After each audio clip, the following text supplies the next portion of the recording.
The gift box had a gold ribbon. She should have known. David had never given her anything that didn't cost her something, but she pulled the ribbon anyway, in front of 300 people in the only dress that still fit her body. And when the room saw what was inside, the laughter told her everything she needed to know about why she had really been invited. A maternity girdle, size X, XXL. I actually tried to buy her a dress first, David said conversationally, like he was telling a story at a dinner table. Went to the store, gave them her measurements. He paused, letting the timing breathe, and the woman behind the counter looked at me and said, "Almozer, is this for a hippopotamus or a person?" The room detonated. I said, he wiped a fake tear. "I'm still not sure." 300 people laughing, all at once, all at her, and she stood completely still while the sound washed over her like something scalding, while the shame found every soft place inside her and pressed. Every mirror she had avoided, every dress that wouldn't close, every morning she had looked at herself and decided not to look anymore. He looked at her now with the satisfaction of a man who has landed exactly where he aimed. "The girdle was the compromise," he said. "You're welcome." He had planned all of it. The box, the microphone, the crowd. He'd every detail designed to make one woman feel in front of 300 witnesses that she had no business existing in her own body. It almost worked. He made one mistake. He did it in front of the wrong man. The ballroom of the Grand Meridian Hotel in Atlanta smelled like white roses and borrowed elegance. Everything was curated. Everything was careful. The kind of wedding that costs more than a house and means less than a handshake. Even Cynthia Morgan stood near the entrance wearing a deep burgundy wrap dress, the only style of dress that still fit her body at 7 months pregnant with triplets. She had bought it the day before, stood in the store for 22 minutes trying to decide if she should come at all. She came because the invitation had been hand-delivered, not emailed, not texted. Hand-delivered with her name written in calligraphy and a note inside that said, "I think it would mean a lot to have you here. No hard feelings." David. She should have recognized that for what it was. David Osei was not a man who extended olive branches. He was a man who handed you something that looked like one and then laughed when you realized too late what it actually was. She knew this. She had known this for 3 years of a relationship that slowly taught her the difference between being chosen and being kept. David didn't love her. He collected her. And when she became inconvenient, when she came back from 6 months in Seoul carrying a body that had changed and a silence she couldn't explain, he replaced her with a woman named Simone who laughed at all his jokes and never asked questions. Cynthia told herself she was coming to this wedding for closure. She was not. She was coming because some part of her still needed him to see her and feel something. Regret, shame, anything. Some proof that she had mattered. And the universe was about to teach her an expensive lesson about what happens when we seek validation from people who were never qualified to give it. She found her seat at table 11. Far from the front. She noticed that. She also noticed the women at nearby tables glancing at her stomach and then looking away too quickly. She had learned to read those looks, the ones that calculated and judged and arrived at conclusions without asking a single question. And she ordered water and sat straight and told herself she was fine. She was not fine. She was 7 months pregnant with triplets by a man who was currently somewhere in Atlanta and may or may not know she was carrying his children. And she was sitting in a ballroom watching her ex-boyfriend marry someone else. And somewhere beneath all of her dignity and composure, a 19-year-old version of herself was screaming. But Cynthia Morgan had learned in the last 7 months that the loudest thing a woman can do in a room full of people waiting for her to break is simply refuse to. So she sat, she breathed, she smoothed her dress. and then the program started. The ceremony was 30 minutes long. Cynthia watched it from behind careful eyes. David looked handsome in his white suit. Simone was beautiful in the way that women are beautiful when they've spent 8 months preparing to be photographed. And the vows were generic. The officiant stumbled twice on Simone's last name. When they kissed, applause filled the room. Cynthia clapped, not because she felt it, because she refused to be the only person at table 11 sitting on her hands. The reception began. Music, champagne she couldn't drink, food she couldn't fully taste. Speeches from David's friends that all in some way were really about David. The man loved mirrors. He had simply found a way to make an entire wedding into one. And then, 40 minutes in, David took the microphone. This was not on the program. The DJ lowered the music. David's best man, a heavy-set man named Kofi, who had always made Cynthia uneasy, grinned from the side of the stage. David cleared his throat. "I want to take a moment," he said, "to thank everyone who showed up today. Real ones, people who've been in my corner, people who didn't run when things got complicated." He paused for effect. He had always been theatrical. "No, but I also want to acknowledge someone who I personally invited because I believe in radical grace." Cynthia felt the first cold thing move through her chest. She didn't know why yet. "Cynthia Morgan, can you stand up?" "Don't." Every nerve in her body said don't. But 300 heads turned toward table 11, and the social gravity of a room full of eyes is a force that even the most grounded people struggle against. She stood, the dress stretched slightly across her stomach. 3 months from now, she would have 2 girls and a boy. Right now, they pressed against her ribs and her lower back simultaneously, and she had not slept more than 4 hours in 2 weeks, and she was standing in front of a room full of strangers because David Osei pointed at her. "There she is," David smiled. "Everyone, this is Cynthia. We dated for 3 years, and when I decided to move forward, she had a hard time accepting that." He tilted his head. "Actually, she told me she was coming today to support me. That's what she said, support." Laughter from a few tables near the front. "She reached out multiple times," David continued. "I won't go into detail. I'll just say that some women need more time than others to accept when something is over." The room was warm with it now, with the particular cruelty that only works when the audience is already on someone's side. Cynthia's jaw tightened. "That's not—" "Please hold on." David raised a hand.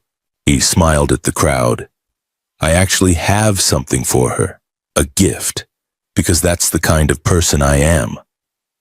Kofi appeared from the side carrying a white gift box with a gold ribbon. He brought it to Cynthia's table and set it down. The room watched. Cynthia looked at the box, looked at David, looked at Simone, who sat at the head table with the expression of a woman who had rehearsed her reaction to this moment. She should have walked out. She didn't open the box. She didn't have to. David's voice came from the speaker above her. "Open it, Cynthia, don't be shy." She looked at him for a long time, then she pulled the ribbon. Inside the tissue paper was a maternity shapewear girdle, industrial, wide. The tag read XXXL in large black font, clearly visible to the table next to hers, which had already raised 2 phones. The laughter started soft, then it spread. David tapped the microphone twice. "Some women," he said, his voice sliding into the register of a man who has planned this, who has wanted this, who has arrived at this moment through preparation, "don't know when to stop eating, or when to stop chasing men who've already moved on." The room, the laughing room. Cynthia's fingers released the box. "I'm going to be honest with everyone tonight." David walked the stage slowly. "She reached out 6 weeks ago saying she was pregnant. She told me, get this, she said she was carrying triplets. He let the word land like a punchline. Triplets. And she was implying, "I never said they were yours," Cynthia said. Her voice was quiet. It cut through anyway. That there was a possibility they were mine. He spoke over her, which tells you everything you need to know about how she lived while she was supposedly traveling in Korea. He looked directly at her. "Tell them, Cynthia, who's the father?" Right, because it is definitely not me. And this was the moment. The room leaning in, the phones recording. The laughter not quite as loud now because even people who enjoy cruelty sometimes need a second to calibrate whether what they're watching has crossed a line. Cynthia stood very still. She had cried in hotel bathrooms. She had cried in her car. She had cried in the dark with her hands on her stomach and no one in the world who knew the full truth of what she was carrying. And she had used up all of her tears in private. She would not use any here. Her chin lifted. "I came," she said carefully, "because I believed you'd grown. And you're still wrong about men." David smiled. The glass shattered. Nobody saw him set it down. That was the thing. He had been holding it for the better part of an hour, standing near the back wall of the ballroom in a black suit that cost more than the table settings, and nobody had paid him any attention because he had not wanted them to. He had a talent for that, for taking up space without announcing himself. Park Seok-chul did not announce himself. He arrived. When the glass hit the floor, the sound was small, but the silence that followed it was enormous. He moved from the back of the room toward the stage, and as he walked, something changed in the air. The way it changes before weather, and the way it changes in rooms that have suddenly become too small for what's inside them. The people he passed stepped back without meaning to. Not because he pushed, because something in the body registers danger before the mind catches up, and the body moves accordingly. He was not a large man. He was not yelling. He was not running. He walked like a man who had already decided what came next, and was simply closing the distance between himself and the moment. David saw him coming. For the first time tonight, David's composure flickered. "Sir, this is a private. You will apologize to her." Seok-chul's voice was low, accented, absolutely without performance. It was the voice of a man who had never once said something he didn't mean. David blinked, looked at the crowd, recalibrated. He was on a stage with a microphone and 300 witnesses, and the social math of the room was still on his side. He believed that. He believed that numbers meant safety. I don't know who you are," David said, "and that will change." Security. And this is the part nobody expected. Not the crowd, not Kofi, not the security personnel who started moving from the sides of the room. Not even Cynthia. Seok-chul reached the stage in 4 more steps, and when David raised the microphone slightly, not as a weapon, just as a prop, just to maintain the theater of this, Seok-chul took it from his hand the way you take something from a child, calmly, without struggle, because the child was never going to win and part of them knew it. He held the microphone. He looked at David, and he hit him, clean, direct. The sound of it arrived before the visual registered. David stumbled back into the floral arrangement behind the stage, and the gasps from the crowd were the loudest thing in the room for exactly 3 seconds. Then the security team surged forward and Seok-chul let them grab his arms because he had already done the thing he came to do, and now he was looking past all of it. Past the chaos, past the shouting, past David's voice rising in outrage, looking directly at Cynthia. She was standing at table 11, one hand on her stomach, not crying, not moving, just looking at him like a woman who has seen a ghost she prayed every night would appear and now doesn't know what to do with the fact that it did. Say her name with respect. He was not yelling. He was shaking, visibly, not from adrenaline, something else. To say it, If you've ever watched someone you underestimated reveal a depth you weren't prepared for. If you've ever been in a room when power shifted without warning, drop a fire below right now. Because this story is only beginning, and it will take everything from you before it gives it back. If you're new here and this already has your heart rate up, you're exactly where you're supposed to be. Subscribe, because the people in this community don't watch stories like this. They live them, and they pulled him off the stage, not without effort. 3 security personnel and David's best man, and even then it was less that they moved him and more that he allowed it. His eyes still on Cynthia, his jaw working like a man chewing on words he'd been holding for months. David was back on his feet. There was blood on his lip. He touched it with 2 fingers and looked at it, and the performance cracked entirely. What was left underneath was meaner. "Who are you?" he shouted. Who sent you?" Seok-chul didn't answer. "Is this him?" David turned to Cynthia. "Is this the father? Is this who you were with in Korea?" He laughed, but it was the laugh of a man who had lost control of his evening and was trying to reframe it as still being on purpose. "So what is this? He shows up here to, what? Threaten me? Because you told him I embarrassed you?" Cynthia was still standing at table 11. Her face was doing something careful and complex, yet with the expression of a woman running multiple calculations simultaneously. She looked at Seok-chul. She looked at David. She looked at the phone still recording.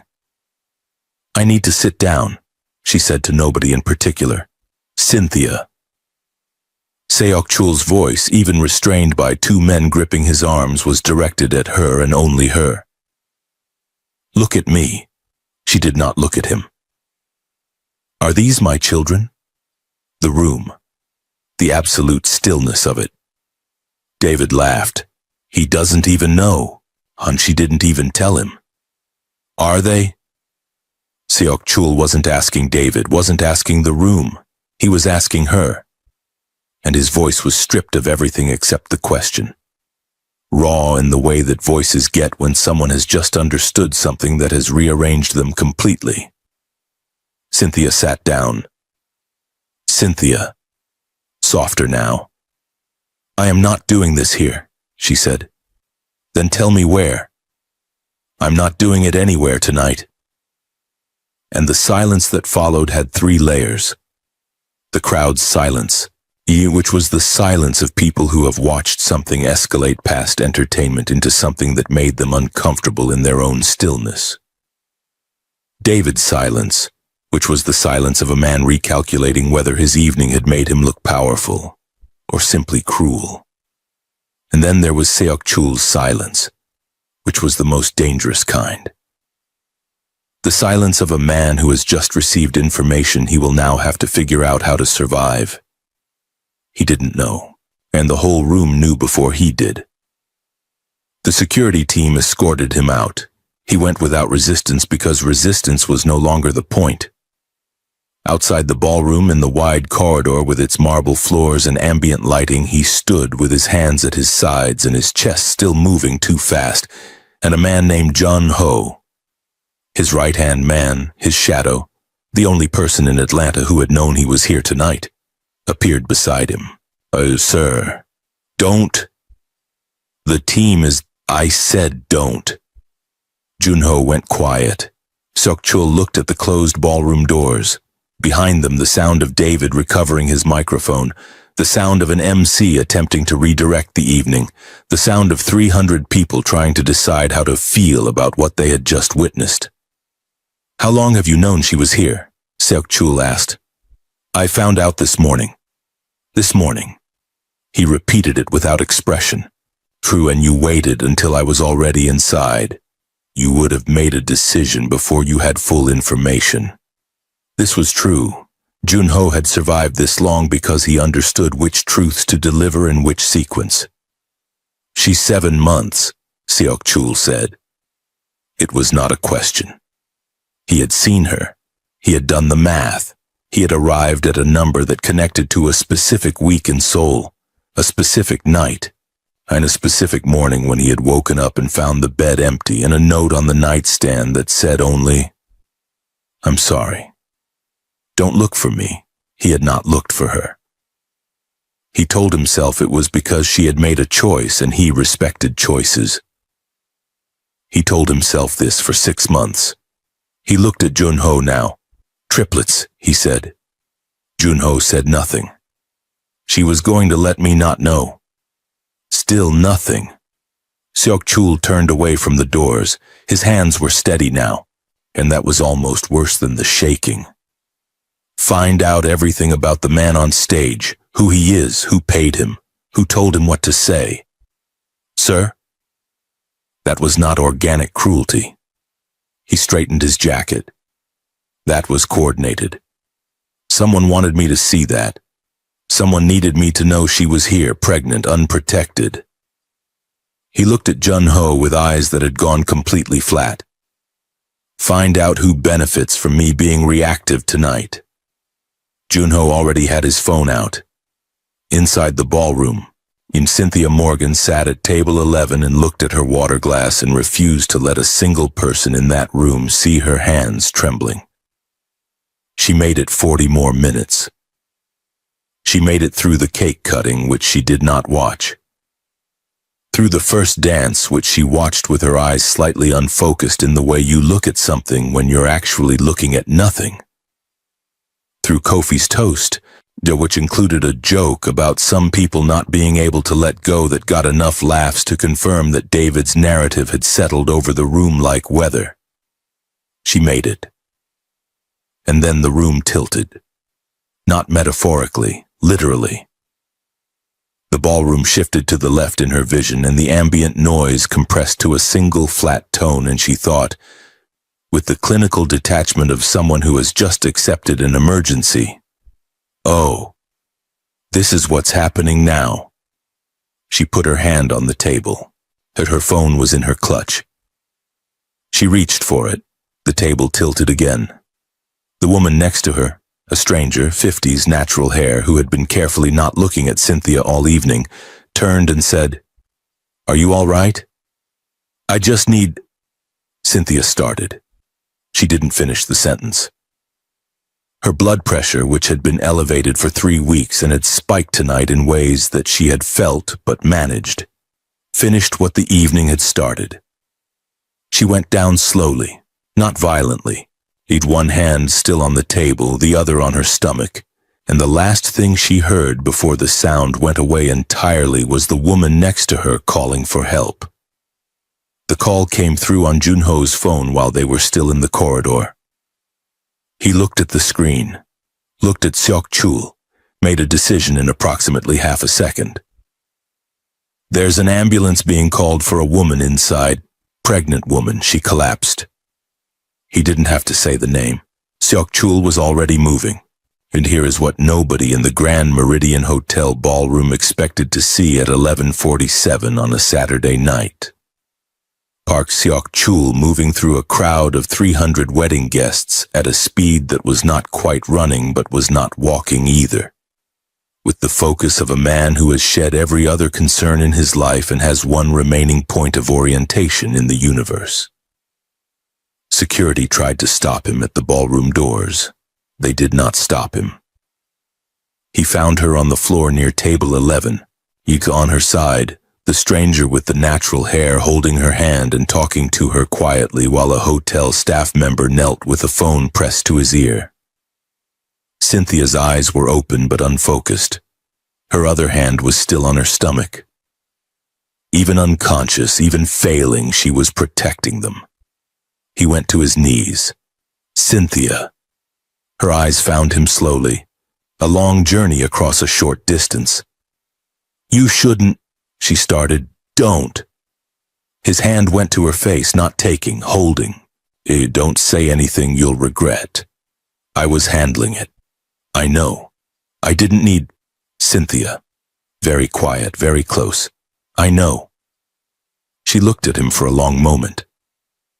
Behind them, David Osei stood at the edge of the gathering crowd, his new wife at his side, the ruined evening arranged around them like debris. The paramedics arrived 4 minutes later. In those 4 minutes, Seok-chul did not move from the floor beside her. He held her hand. He said very little, but he had the expression of a man who has just looked directly at something he had been avoiding and found it larger than he prepared for. When they brought the stretcher, he stood and stepped back. She looked at him from the stretcher. "You broke a man's face at his own wedding," she said. Something moved through his expression. Not quite a smile. The place where a smile lives in a man who has forgotten how. "He deserved it. That's not an argument." "No," he agreed. "But it's a fact." She closed her eyes as they rolled her out. He followed. Nobody at that wedding would fully agree on what they had witnessed that night. Some would say it was a jealous ex-boyfriend crashing a wedding.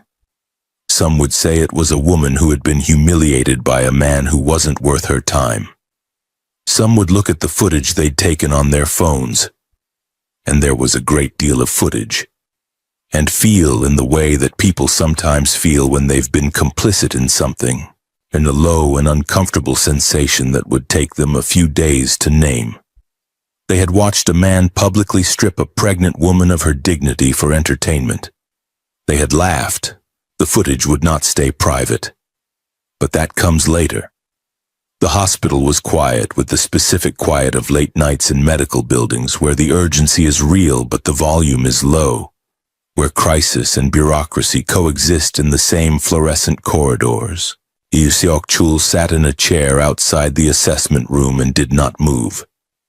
Jun-ho arrived 20 minutes after him, found him there, and sat nearby without speaking, which was one of the more valuable things Jun-ho did. A doctor came out at 1:15. "Are you family?" Seok-chul looked at him. "Are you family?" the doctor repeated, "and tell me her condition." The doctor, to his credit, recognized something in the man across from him that redirected him toward practical information. Blood pressure spike. She's stabilized. We want to monitor her overnight. The triplets are all showing normal heartbeats, but given the gestational age and the stress event, we're recommending limited activity and close monitoring going forward. "Triplets," Seok-chul said. "Yes, did you know? 2 girls and a boy?" The doctor paused. "We haven't confirmed. She always said 2 girls and a boy." He wasn't talking to the doctor anymore. He was talking to something past the doctor. She said it like she already knew. The doctor waited a respectful moment. "She's asking for no visitors tonight." "I know. So, I'll be here." He looked at the door to the assessment room. "I'll be in this chair. She doesn't have to see me. I'll be in this chair." The doctor glanced at Jun-ho, who offered no help. He looked back at Seok-chul, made a decision. "I'll check back at 3. He went back through the door.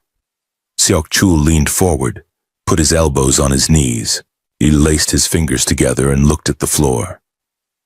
Jun-ho quietly. "The man at the wedding? David Osi, mid-level finance. He's not the origin of this." "I know." "Someone in Seoul." "I know," he exhaled. "They needed to know she was my weakness. They needed to confirm it. They couldn't surveil me in Korea, so they manufactured a situation here." He looked up. "Who runs the Daijin operation now?" "Officially, Ro Tai-seong. But the money is older than Ro. You find the money." He leaned back. "Tonight changed the calculation. They got what they wanted. They know she matters to me. So we respond. We respond." He looked at the door again. "But not tonight." Jun-ho nodded, stood. "I'll start from Seoul." "Jun-ho." He stopped. "She left to protect me." Seok-chul said it like a man trying out a sentence he had just constructed and needed to hear out loud to confirm. "That's why she left. Someone threatened her and told her I would be killed if she stayed." Jun-ho was careful with his expression. "That's a theory." "It's not a theory." He looked at his hands, still marked from the evening. She didn't take anything from my apartment when she left. She left her jewelry. She left the photograph from Jeju. She left in 3 hours in the middle of the night, which means she was scared, not angry. He paused. She was protecting me. She was 7 months pregnant and sitting in that room tonight alone because she thought it was safer for me if she disappeared. His voice did something at the end of that sentence that it didn't usually do. Something human and unguarded. If that's true, Junho said, then she was right to be afraid. The threat was real. I know. Someone had access to her. I know.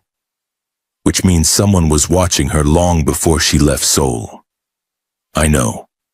He stood, straightened his jacket. Which means I have to go to war. He looked at the door one more time. After. At 2 in the morning, a nurse came out to check the corridor and found a man in an expensive suit asleep in a plastic chair with his head tilted back and his arms crossed and an expression that, even in sleep, had not entirely let go of the evening. She looked at him for a moment, went back inside, and told Cynthia, "The man is still here." Cynthia lay in the hospital bed in the particular exhaustion of a body that has been through something and survived it. She had the monitor on her. She could hear 3 heartbeats. She said nothing for a long time. Then, "What does he look like?" The nurse raised an eyebrow. "Asleep. Uncomfortable. Like he's not planning to leave." Cynthia looked at the ceiling. "He always does that," she said softly. "He just sits outside doors." "Is he?" "He's the father." She said it like something she'd been holding in her mouth for 7 months and had finally decided to put down. "He's the father." The nurse nodded slowly, said nothing, left. In the corridor, Seok-chul's phone vibrated twice with messages from Junho. He slept through both of them. "Have you ever made a sacrifice for someone who didn't know you made it? In walked away not because you wanted to, but because you thought it was the only way to keep them safe. And then had to watch them misread your absence as abandonment? If you have, this comment section is the safest place you've been all week. Say something. This story is for the ones who have loved quietly, sacrificed invisibly, and never once got credit for it. You are seen here. Subscribe if this is your community. Because we're not halfway through yet, and what's coming will require all of you. The morning arrived gray and soft. Atlanta at 6 a.m. in November had the quality of a city that hadn't fully committed to waking up yet. Cynthia was sitting up in the hospital bed when the door opened. She had been awake since 4. She had eaten half a cup of oatmeal that she didn't taste. She had sent 3 texts. One to her sister, one to a number she hadn't contacted in months that she ultimately didn't send, and one to a woman named Adez, who was the only person in Atlanta who knew most of the truth. When the door opened, she looked up, expecting a nurse. It was Seok-chul. He stopped in the doorway. He was still in last night's suit. It was somehow still immaculate except for the collar, which was slightly wrong in the way that clothes go wrong when someone sleeps sitting up. He had not shaved. He looked like a man who had been through something and not had time to process it yet. She looked at him. He looked at her. "You should go," she said. He came in and sat in the chair beside her bed. "Seok-chul, I'm not leaving. You can't just... The doctor said you're stable," he said. "I spoke to him an hour ago. He said the triplets are all strong. He said you need rest and reduce stress. I am sitting in this chair. I am not causing stress. Your presence is stress." "My presence," he said. "It was the only thing that got me through last night without doing something worse than what I did." Silence. She looked at him for a long time. At the jaw she had memorized. At the hands that were resting on his knees with the stillness of a man who had learned to control the part of himself that wanted to reach for things. "How did you know I was there?" she asked. "I didn't." I knew the man existed. I was watching him for different reasons. And when I found out the invitation had been sent to you, he stopped, recalibrated. I should have reached out to you directly. Yes. I didn't know if you would see me. So you just appeared in the back of a ballroom? I wanted to see if you were all right Before you what? Her voice had an edge now. Before you decided what to do with the information? Is that it? You were collecting data? No. Straight. No performance in it.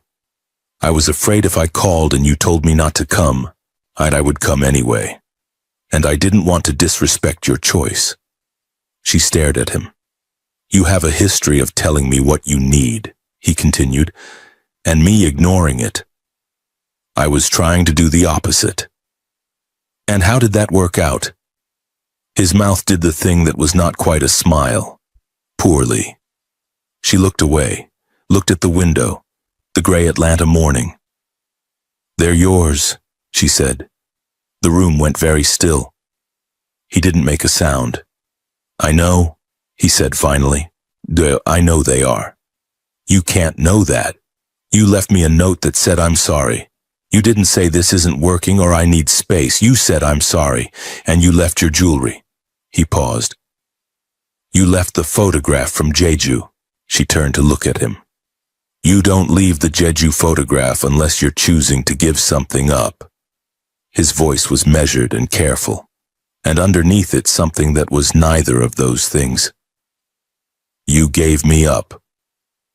But you kept something of mine, and that's the only thing that got me through 6 months of not looking for you. Her jaw worked. You should have looked, she said, not soft, hard, accusatory. The anger of a woman who had been strong for so long that the anger at the root of the strength had finally surfaced. You're Park Seok-chul. You walk into rooms and they change. You make calls and buildings get sold. You looked at me for 3 months and I rearranged my entire life. Yes, but when I left, you told me not to come after you. I'm telling my daughter right now not to eat candy for breakfast. She looked at him with burning eyes. That doesn't mean I want her to listen. Something in his expression shifted entirely. You wanted me to fight, he said. I needed to know you would. Silence. Then, someone threatened you. She looked away. Cynthia. It doesn't matter. It is the only thing that matters. He leaned forward. When someone told you that if you stayed with me you would be in danger, or I would, and you believed them. And instead of coming to me, you left at 3 a.m. with a note that said, I'm sorry, and you carried my children alone for 7 months in a country where you don't have family. And you let a man you used to date humiliate you in front of 300 people because you thought it was better than the alternative. She said nothing, which was its own kind of answer. Who was it? He said, not loud, not angry. The voice of a man who has reached the place on the other side of both of those things. I'm not discussing this in a hospital room. Then we'll discuss it when you're out. Seok-chul. I'm not asking for permission. He met her eyes. I am telling you, we will discuss it. Because whoever did this is still out there. And you have 3 children due in 2 months. And you are not going back to whatever apartment you've been living in alone because someone wanted to use you against me. She looked at him with an expression he had never seen before on her face. One that was tired and proud and angry, and something else underneath all of it that she was working hard to keep from the surface. You don't get to just show up, she said. I know. You don't get to make decisions. I know. About my life because you feel guilty. It's not guilt. His voice cracked slightly, just slightly. The sound of a very controlled man losing control of one syllable. Cynthia. It is not guilt. She waited. He looked at her. He said, I have run an organization for 11 years that required me to care about nothing. I was good at it. I was exceptional at it. And then I met you in a hotel lobby in Gangnam because your friend asked you to translate something and you told me my collar was crooked and walked away before I could respond. She blinked. I have thought about that moment, he said, every day since. Not because it was romantic, because you were the first person in 11 years who looked at me like I was just a man with a crooked collar. He paused. You made me a person again. Do you understand what that costs someone like me?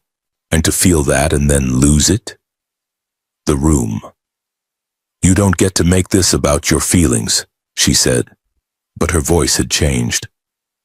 I'm not. I'm explaining mine so you can make an informed decision about what comes next. She looked at him for a long time. The girls and the boy, she said finally.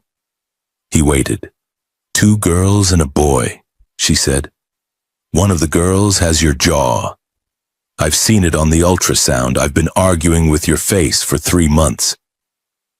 He didn't say anything, but his eyes closed briefly, just briefly. When they opened, they were different. What are their names? He asked. I haven't. She stopped. I didn't want to name them alone. Another silence, a different kind. Then we'll name them together, he said. She looked at the window again. Her hand moved to her stomach. His eyes followed the movement and stayed there.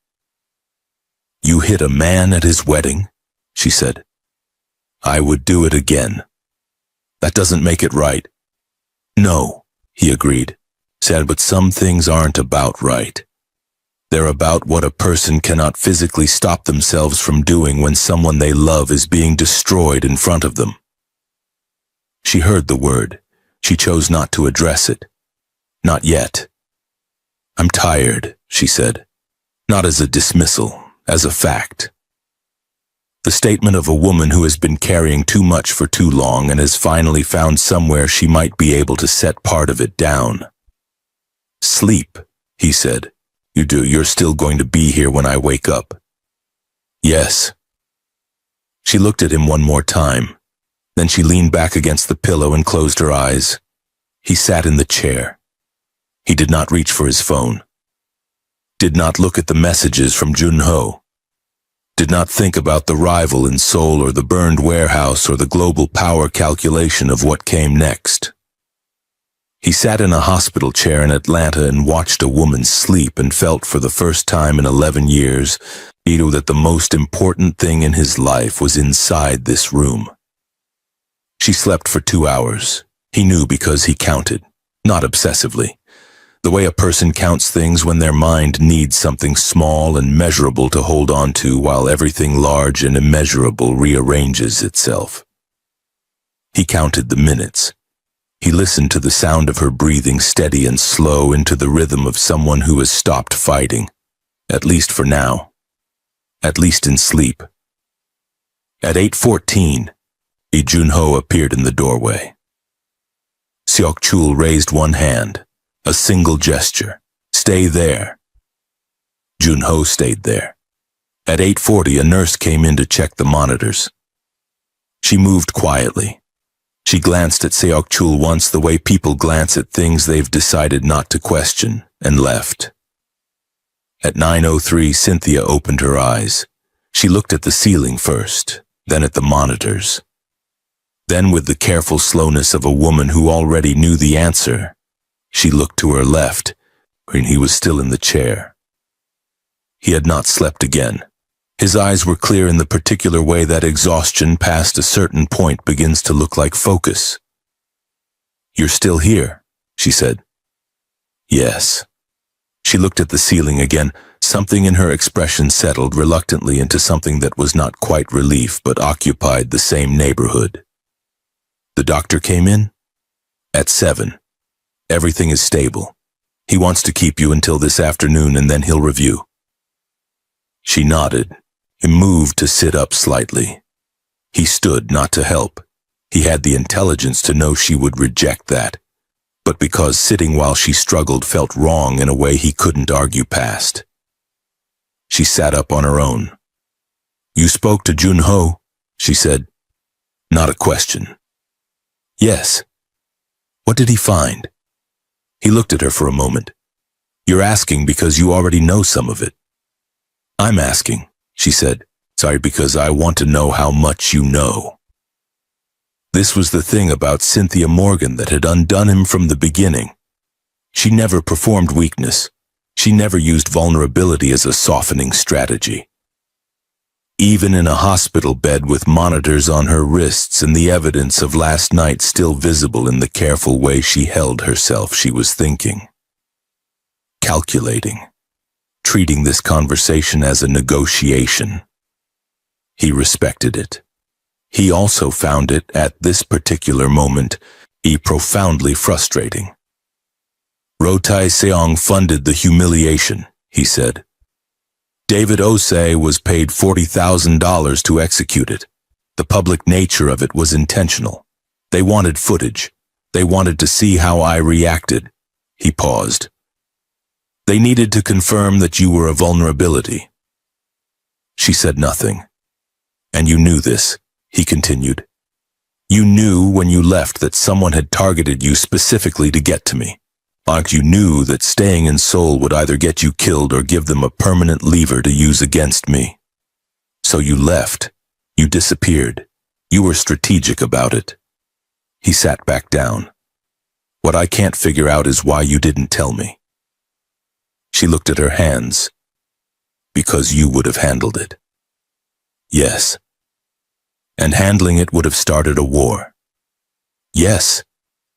And in that war, she said quietly, you would have been the most exposed, the most obvious target because you would have been angry. Isn't you are... She paused, choosing the word carefully. You are not at your best when you are angry on my behalf. He absorbed that. You're saying I'm reckless. I'm saying you're human, which for someone in your position is the most dangerous thing you can be. She met his eyes. I couldn't let that happen. I couldn't be the reason someone got close enough. So instead, you carried Triplets alone in a foreign city for 7 months. I managed. Cynthia. His voice was flat. You collapsed on the floor of a wedding reception. That was stress-related. That was 7 months of doing alone what was never meant to be done alone. He leaned forward, his elbows on his knees again.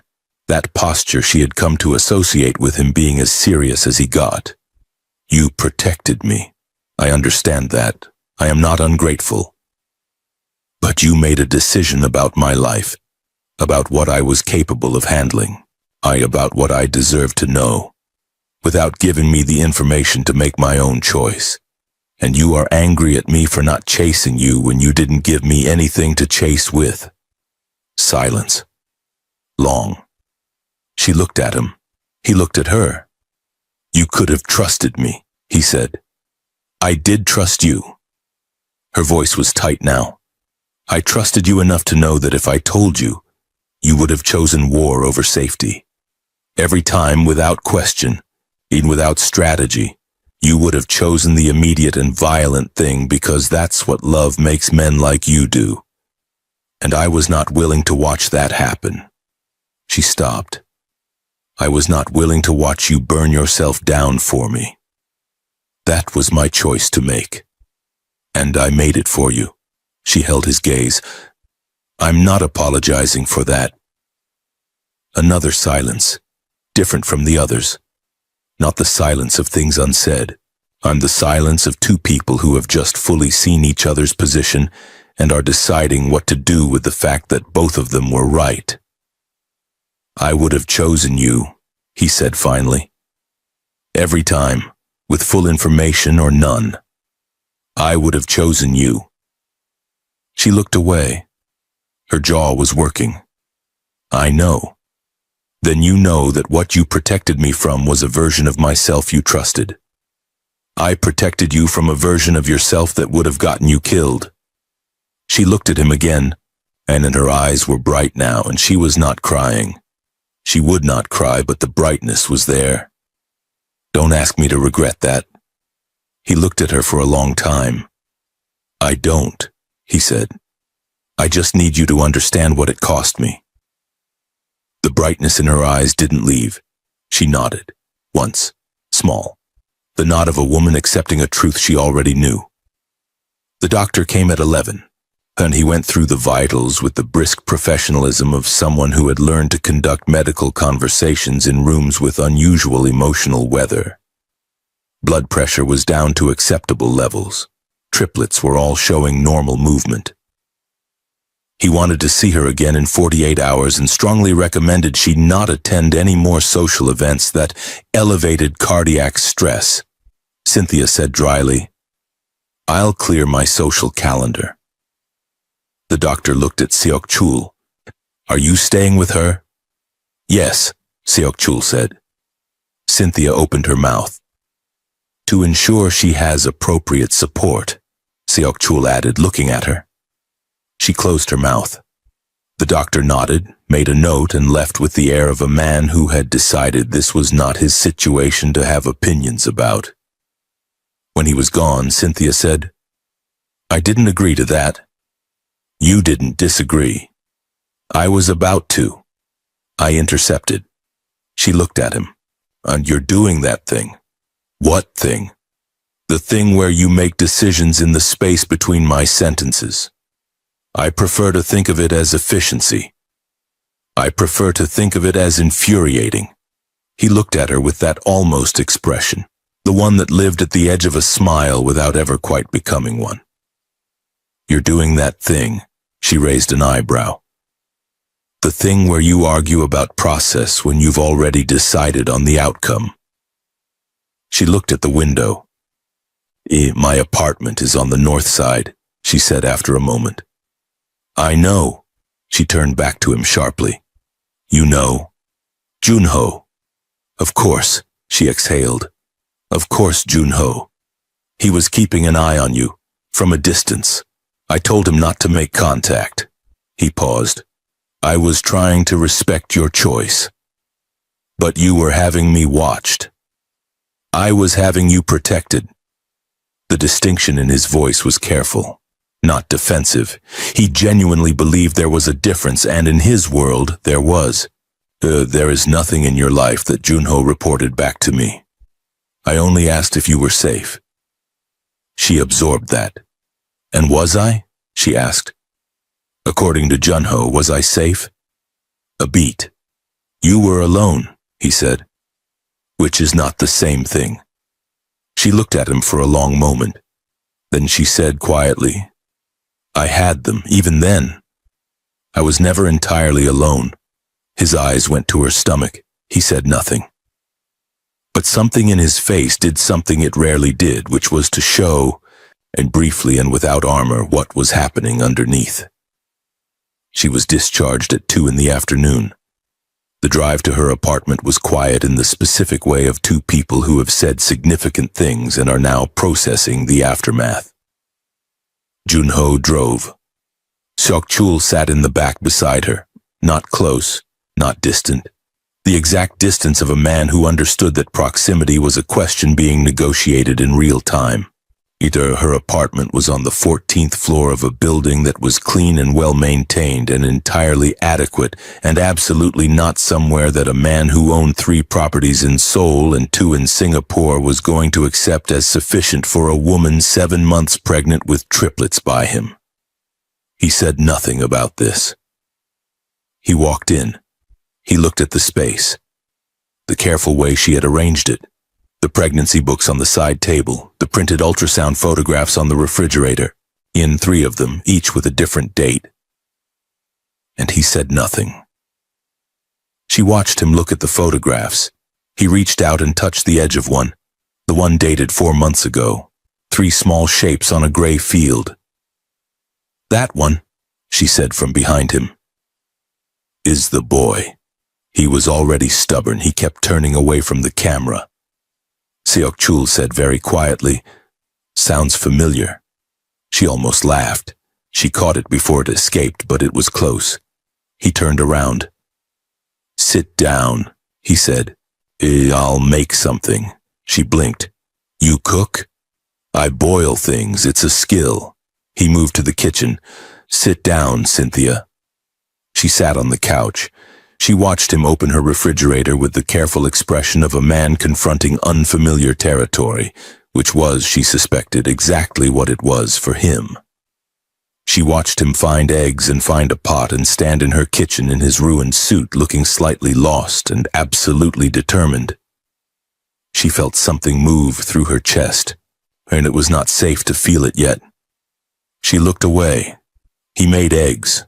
They were, she had to admit, competently made eggs. They ate at her small table, which had never had two people at it before, and the strangeness of it, of him in her space, solid and real after 7 months of absence, sat between them like a third presence at the table. "Tell me about them," he said. "What you know so far." She looked at him.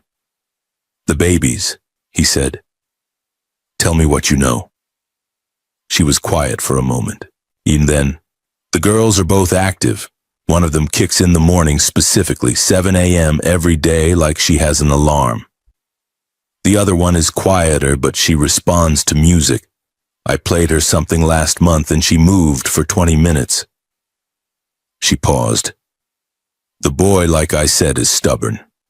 He positioned himself behind his sisters in week 22 and the doctor had a terrible time getting a clear image. He looked annoyed about it." Something moved across Seok-chul's expression, and he was listening with the full weight of someone receiving information they understand for the first time, the magnitude of having missed. "And you," he said, "how are you?" "I'm the real answer." She looked at her plate. "Tired. I've been tired for 4 months and I've stopped expecting not to be. My back hurts, my appetite is unpredictable. I had a week last month where I couldn't eat anything except rice and mango, which the doctor found amusing." She paused. "I'm frightened sometimes. Even in the middle of the night, not about the birth, about what comes after, about whether I'm—" She stopped. "Whether you're what?" "Enough," she said. "Whether I'm enough. For 3 of them." He looked at her with an expression she didn't know how to read. "You sat in that room last night," he said, "for 40 minutes alone, while a man destroyed you publicly for entertainment, and you held your head up, and you protected 3 children who were not yet born, and you still hadn't broken when I crossed that room." He paused. "You are the most sufficient person I have ever met." She looked at him. "That's not the same as having support," she said. "No," he agreed, "it's not, which is why I'm here." They were debating whether she should lie down. She wanted to sit up, he thought she should rest, and they had been going back and forth for 4 minutes with the exact energy of 2 people who argue because arguing is the safe version of the other thing. When Junho knocked and came in without waiting, his expression had changed. Seok-chul saw it immediately, stood. "What?" Junho glanced at Cynthia. "Say it," Seok-chul said. "The footage from last night." Junho spoke carefully. "It's moving fast, multiple uploads. It's already been picked up by 3 entertainment news sites and 1—" He paused. "One investigative journalist in Atlanta who is asking questions about the man who intervened." Seok-chul's jaw tightened. "They're identifying you?" Cynthia asked. "Not yet, but the footage is clear." Junho looked at his phone. "There's also, and this is the part I need you to hear carefully, a separate video, posted anonymously 2 hours ago. It's not from a wedding guest."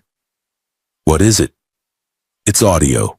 It's a phone recording of David Osei approximately 3 weeks ago in a conversation with someone whose voice is distorted. The conversation includes—" Junho looked at the phone. "A discussion of payment, the sum, the instruction to invite her specifically, the exact phrasing of what he was supposed to say about the triplets." Silence. Seok-chul turned slowly to look at Cynthia. She was looking at her hands. "Cynthia," he said. She said nothing. "Who posted that video?" She was quiet for another 3 seconds. Then she looked up and her expression was the most complicated thing he had seen in 48 hours, which was a high bar. "I did," she said.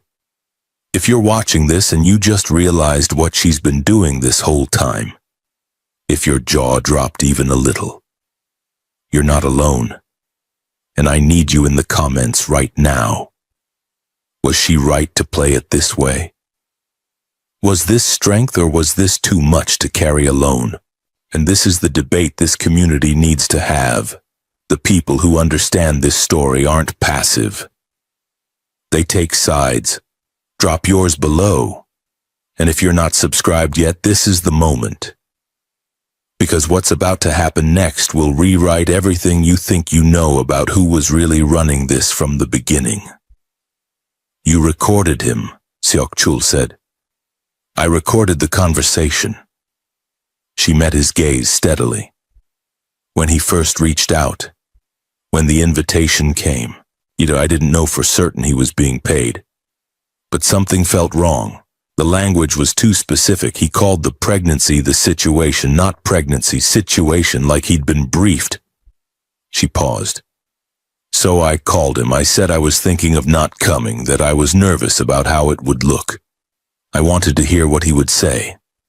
And he confirmed it. Not directly. But he was too reassuring, and too specific about how it would be fine and how everyone would be respectful and how there was nothing to worry about. People who haven't been told what to expect don't reassure that specifically." She looked at her hands again, then back at him. "I came knowing it was going to be bad. I didn't know how bad, but I came with a recording app running." "You walked into a trap," Seok-chul said, "on purpose."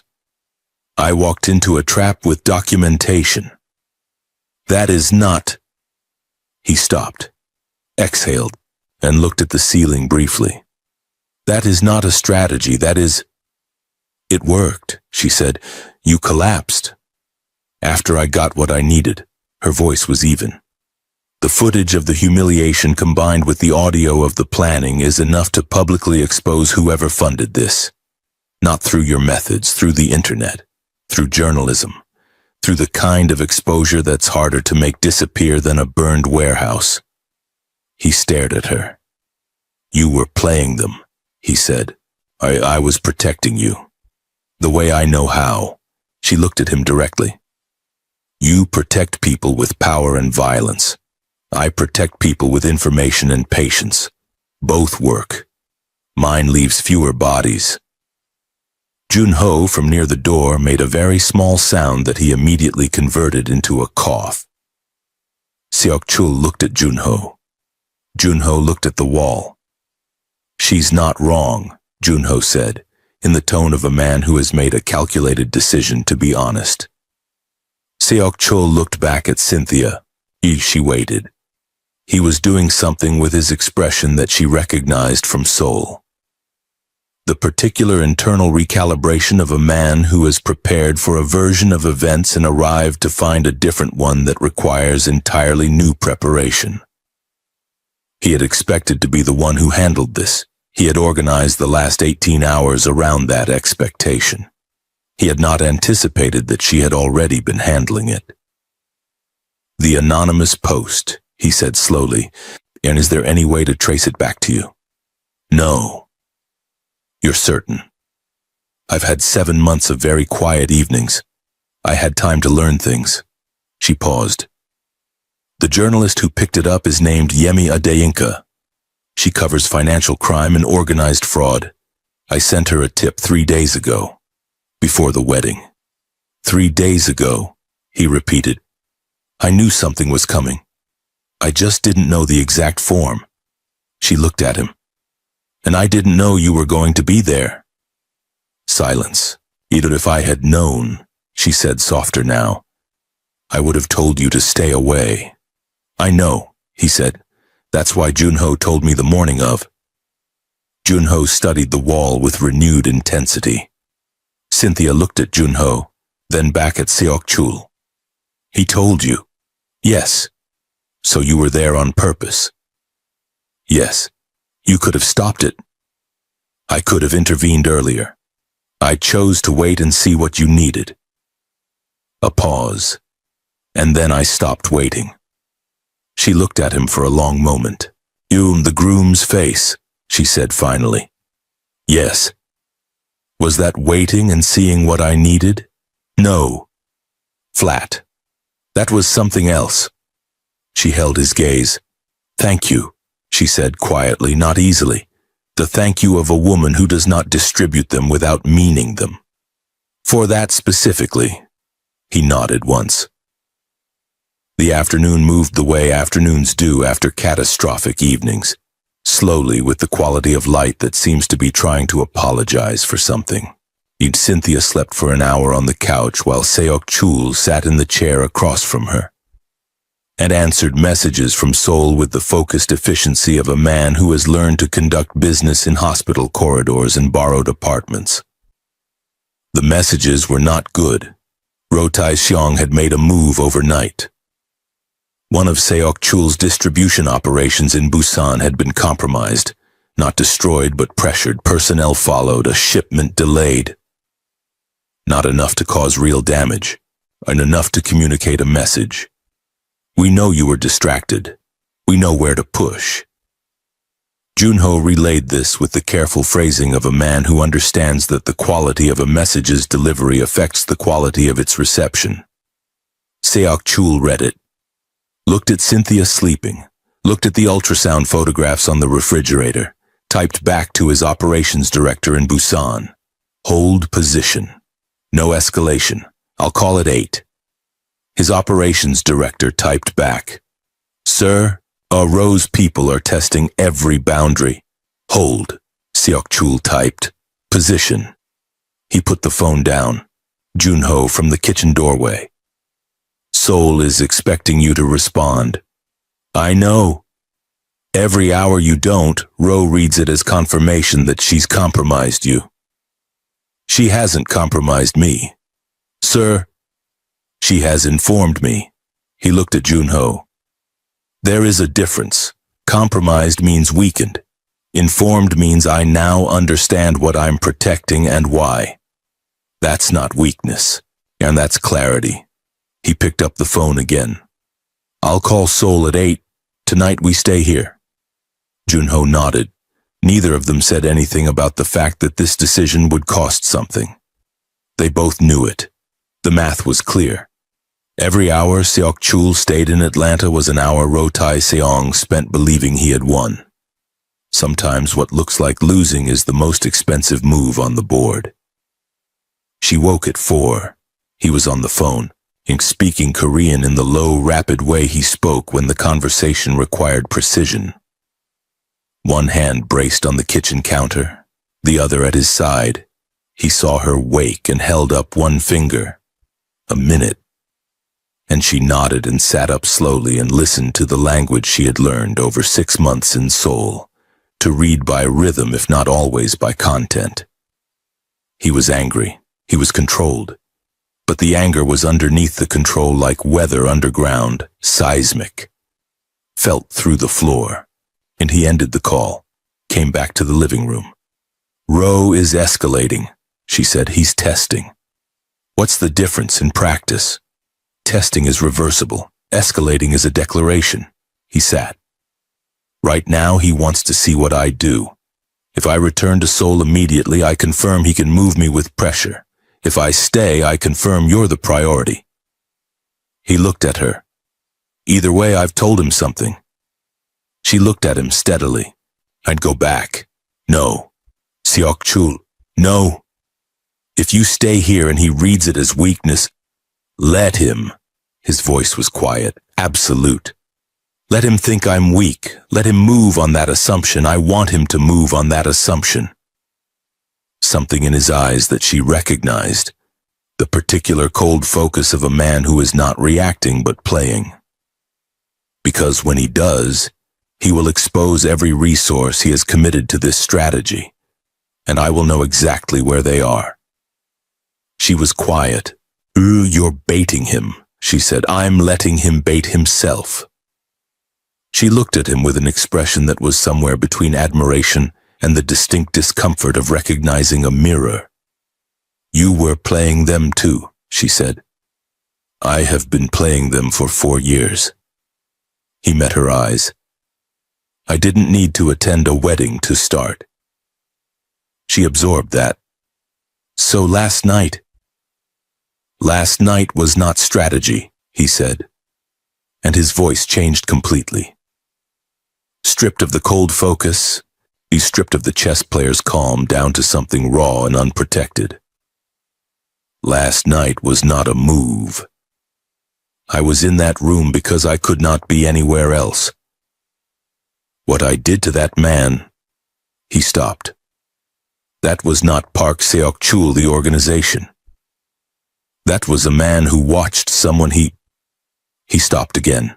She waited. He looked at her. Who watched someone, he said carefully, who matters more than anything else in his life being destroyed, and could not stop himself. The room was very quiet.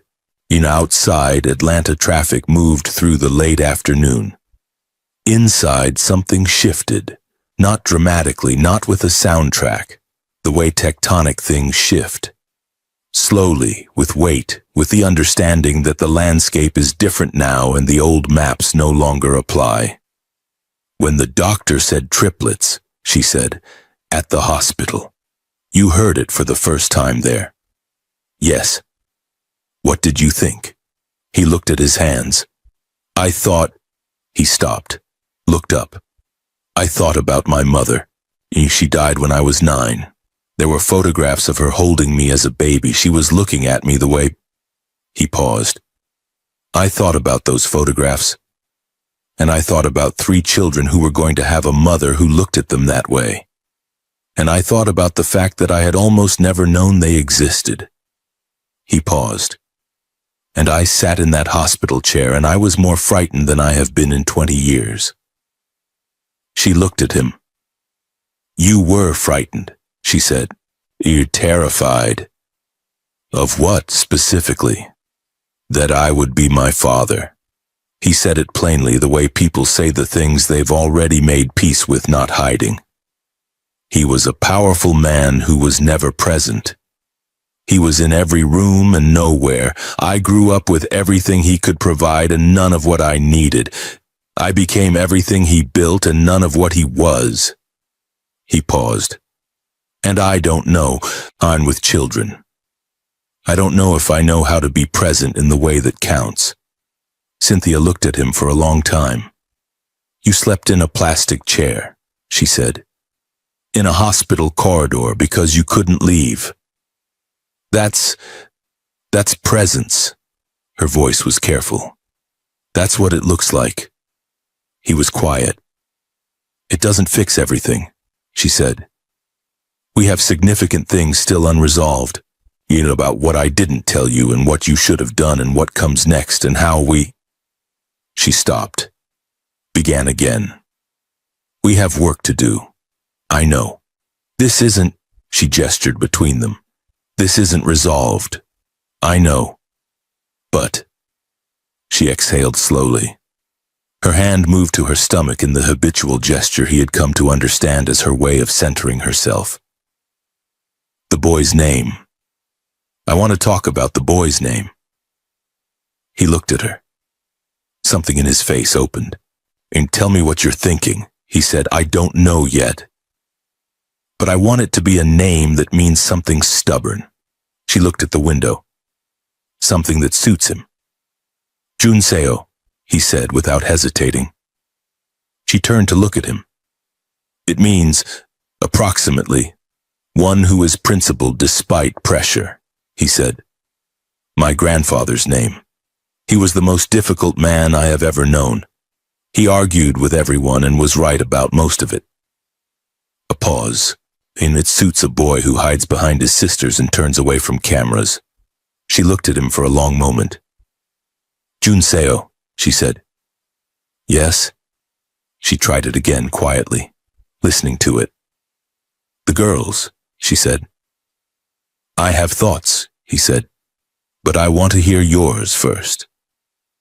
And for the next 40 minutes they sat in her small living room with the Atlanta evening coming in through the windows, and they named 3 children who were not yet born. And neither of them talked about Seoul or Ro Taishong or the footage spreading across the internet, or the weight of all the things still unfinished between them. They talked about names. It was, possibly, the most ordinary conversation either of them had ever had. It was, almost certainly, the most important. At 7:40, Seok-chul's phone lit up with 6 messages in rapid succession. He looked at the screen.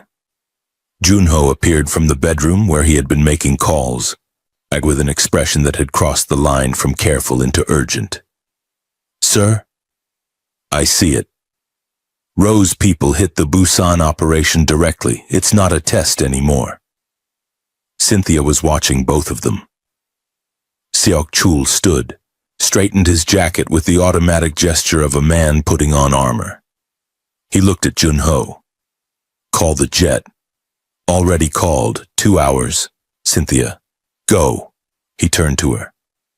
"I'll have people here by the time I leave," he said. "Eu Junho's staying until—" "I don't need—" "He's staying." The voice that did not negotiate, then softer. "Please, let me do this one thing without a debate." She looked at him. "One thing," she said. "One thing." He crossed to where she was sitting, knelt down, which was not a gesture that came naturally to him. She could see the slight awkwardness of a man unused to physically lowering himself, and he was at eye level with her and very close.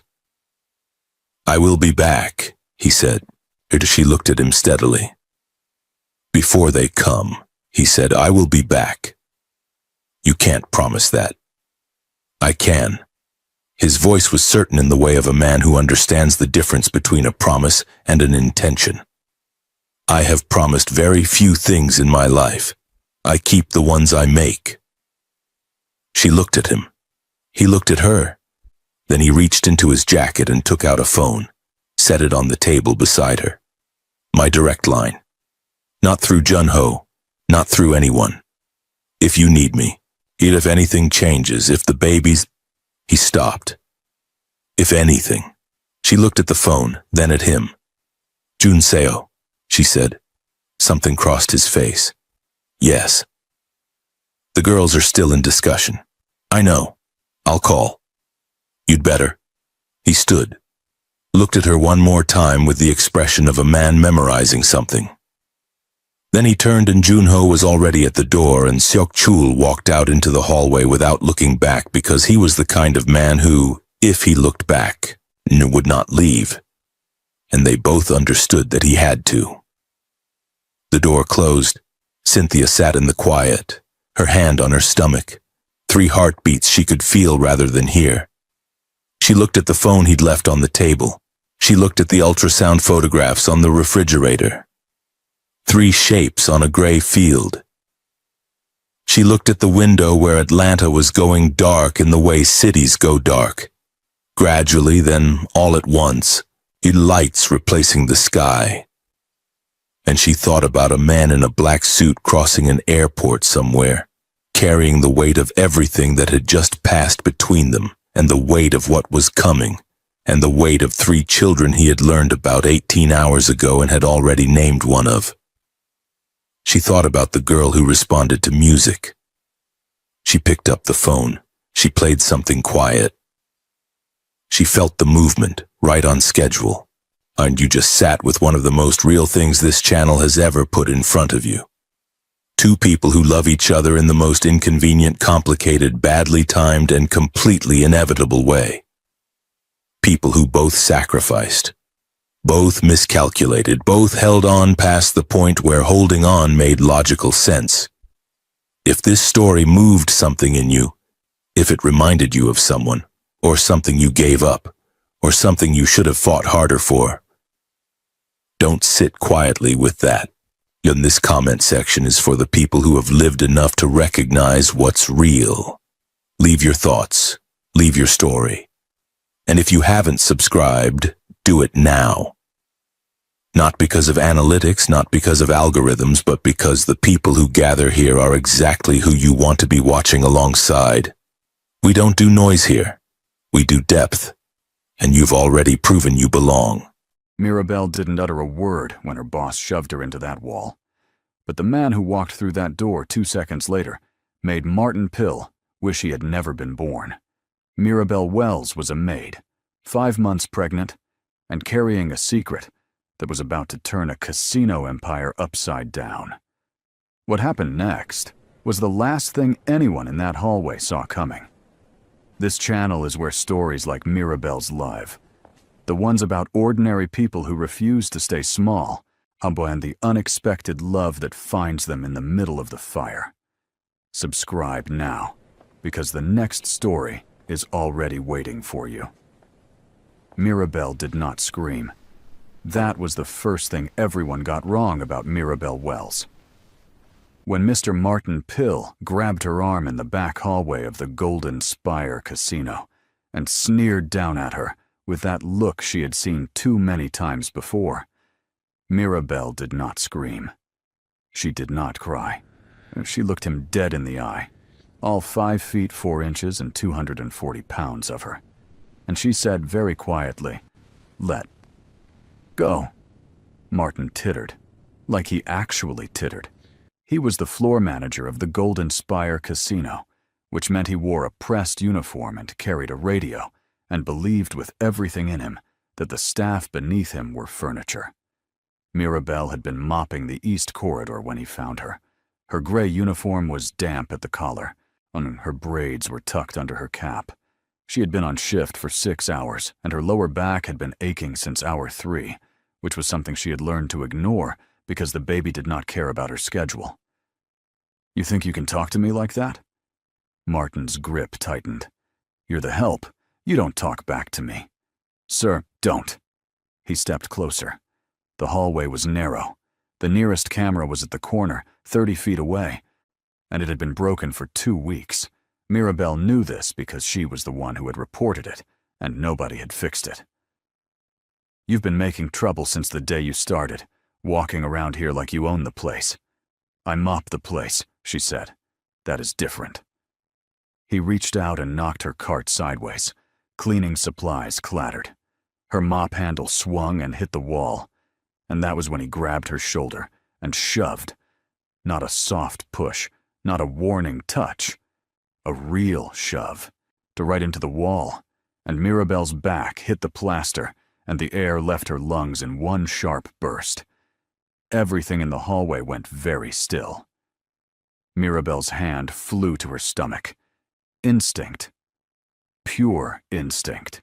She pressed her palm flat against the small round swell that her loose uniform had been hiding for 4 months, and she stared at Martin Pill with something in her eyes that was not quite fear and not quite fury, but something older and more dangerous than both. Martin did not notice her hand. "I will have you out of this building by morning. Are we clear?" Mirabelle said nothing. Martin turned to walk away, and that was when the door at the end of the hallway opened. Not the staff door, not the supply room, the private door, the black one, the one without a handle on the outside, and the one that Mirabelle had been told on her very first day of work that she was never, under any circumstances, to look at directly. The man who stepped through it was not tall in the way that people expected powerful men to be tall. He was average height, lean, with sharp cheekbones, and black hair that fell slightly across his forehead. He wore a dark jacket with no tie. His shoes made no sound on the floor. His eyes, when they landed on the scene in the hallway, did not widen. They simply stopped on Mirabelle's hand, pressed flat against her stomach. Stopped on Martin Pill, standing 3 feet from her with red in his cheeks and satisfaction in his posture. Stopped on the cleaning supplies scattered across the floor. His name was Woo Seong-hyuk, but inside the Golden Spire Casino in the city of Cheongju, Korea, everyone called him Mr. Woo. And they said it the way people say the name of a storm they can see coming from very far away. He owned the casino. He owned the building the casino was in. He owned the 2 buildings beside it. He was 29 years old, and he had never once raised his voice inside his own establishment, which was more frightening than if he had. Martin Pill spun around. The color left his face so fast it was almost interesting to watch. "Mr. Wu, I was just..." She was Mirabelle. Wu's voice was calm, completely, unnervingly calm. He was looking at Martin, but he said her name. "Are you hurt?" Mirabelle blinked. In 4 months of working at the Golden Spire, Woo Seung-hyuk had said 6 words to her. She had counted. She knew this because she was the kind of woman who paid attention to things that other people overlooked, and one of the things she had noticed about Mr. Wu was that he remembered names. Every single member of his staff. Maintenance, kitchen, security, front desk. He knew their names, and he used them, quietly and precisely, the way a careful person handles something valuable. I'm fine," she said. "That is not what I asked." She paused. Her back hurt. Her stomach had not changed. The baby was fine. She was almost certain the baby was fine. She would check. She would be careful. But her shoulder, where she had hit the wall, would probably bruise. "My shoulder," she said. "A little." Wu looked at Martin. Martin opened his mouth. "Don't," Wu said. One word. The same word Mirabelle had said, and somehow it landed with 10 times the weight. "So go to my office and wait." "Mr. Wu, I can explain." "I know you can." Wu stepped forward. Not fast, not threatening. Just forward. The way a door closing is not threatening, but is still final. "That is why I want you in my office. So I can hear it." He glanced once more at Martin. "Now." Martin went. The hallway was quiet. Mirabelle bent down and started picking up the spilled supplies. Wu crouched across from her, actually crouched, in his good jacket, and back at her, completely unbothered by back at her, completely unbothered by being stared at. "You don't have to do that," she said. "You didn't have to be in this hallway getting shoved into a wall either," he said. And yet. Mirabelle took the bottle. Their fingers did not touch. And start cataloging small details about Wu. Start cataloging small details about Woo Seung-hyuk at close range. He had a small scar above his left eyebrow. His hands were steady. He smelled like nothing at all, which was unusual for a man in his position who could afford to smell like anything. "How long?" he asked. He was looking at her stomach. Mirabelle went very still. "Well, how long have you been?" 4 months, she said. Because there was no point lying. He had already seen her hand. He was not the kind of man who missed things. Something moved across his face. Not surprise, not disgust. Something slower than both.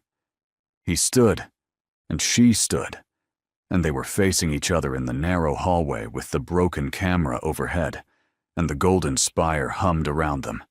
The distant sound of the casino floor, on cards and chips and laughter, and the specific kind of hope that lives in gambling halls.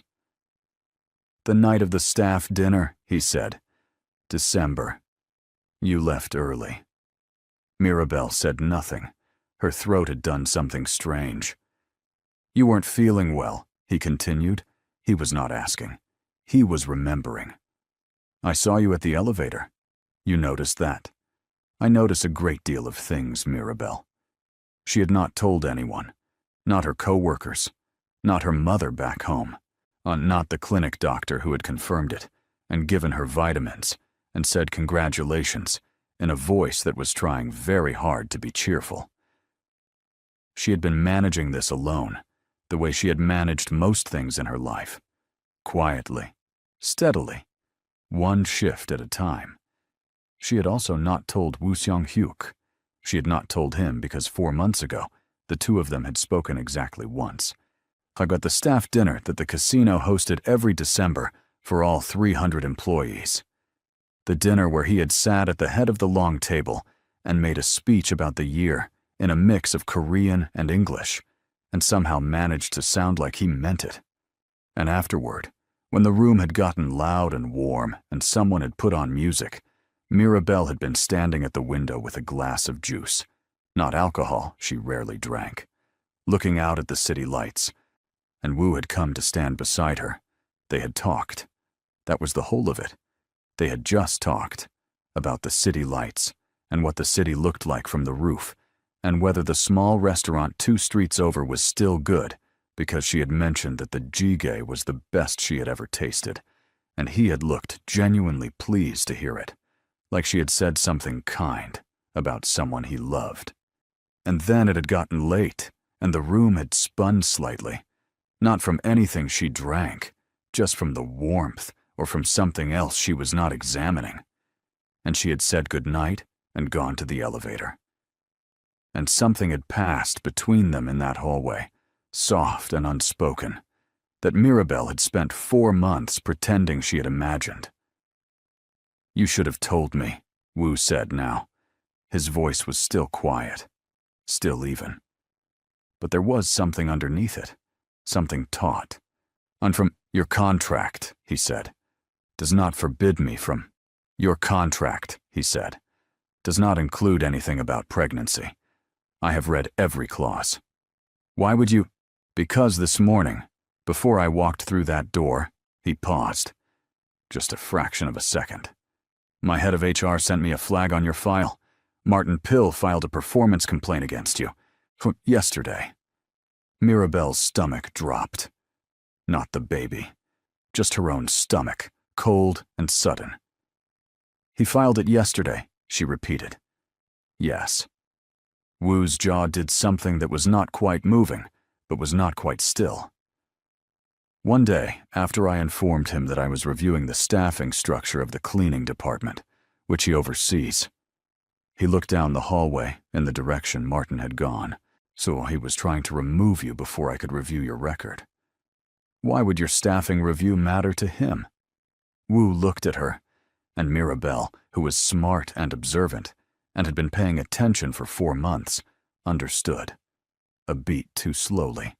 A beat that felt like the floor tilting. What he wasn't saying. "You already knew," she said. "About the baby. Before, just now." He was quiet for exactly 2 seconds. "HR tracks medical leave requests," he said. "Jock and prenatal clinic appointments on company insurance. I saw the record 6 weeks ago." 6 weeks. Her voice cracked. She pulled it back. "And you said nothing." "It was not my place. But you reviewed my contract." "Yes." "And you checked Martin's complaint the moment it came in." "Yes." "And tonight, you came through that specific door." She looked at the black door, still slightly ajar. "Which is not a door you use on Tuesdays. I know your schedule, so I clean this corridor." Woo Seong-hyuk looked at Mirabelle Wells, and for the first time since she had known him, something in his face did not stay still. Something in his eyes shifted, and it was not cold, and it was not calculated, and it was nothing at all like what she expected from the man they called a storm. "No," he said quietly. "It is not a door I use on Tuesdays." The casino hummed. Somewhere down the hall, a door opened and closed. The broken camera watched them with its dead eye. Mirabelle picked up the last of her supplies and put them back on the cart. Her hands were steady. She was proud of her hands for being steady. "What will you do about Martin?" she asked. "That," Wu said, "is already handled. He has friends here, people who owe him." "They owe him less than they owe me." She nodded. She turned her cart toward the east wing. And then she stopped, because something had been sitting at the back of her throat since the moment he crouched on the floor beside her. And she was not a woman who left things unsaid. "Woo Seong-hyuk," she said. Not Mr. Wu, his full name, The way she had heard him introduced at the December dinner. She heard him go, still behind her. "Why did you come through that door tonight?" The silence lasted 4 seconds. "Because," he said, "I was told you were on shift in this corridor." Mirabelle did not turn around. She pushed her cart forward into the east wing and let the silence say everything that neither of them was ready to say out loud. Behind her, she could hear nothing. Not his footsteps, not the door closing, just the hum of the golden spire, alive and electric, and the quiet sound of something beginning. Martin Pill was gone by 9 o'clock the next morning. Not fired, that was the part that surprised everyone. He was reassigned. Moved to an affiliate property 4 hours away. Effective immediately, with a note in his file that said, "Conduct review pending," and nothing else. No announcement. No scene. Just his office cleared by 8:30, and his parking pass deactivated at 9. The staff talked about it for 3 days. Mirabelle said nothing. She showed up to her shift, clocked in, and mopped the east corridor like she always did.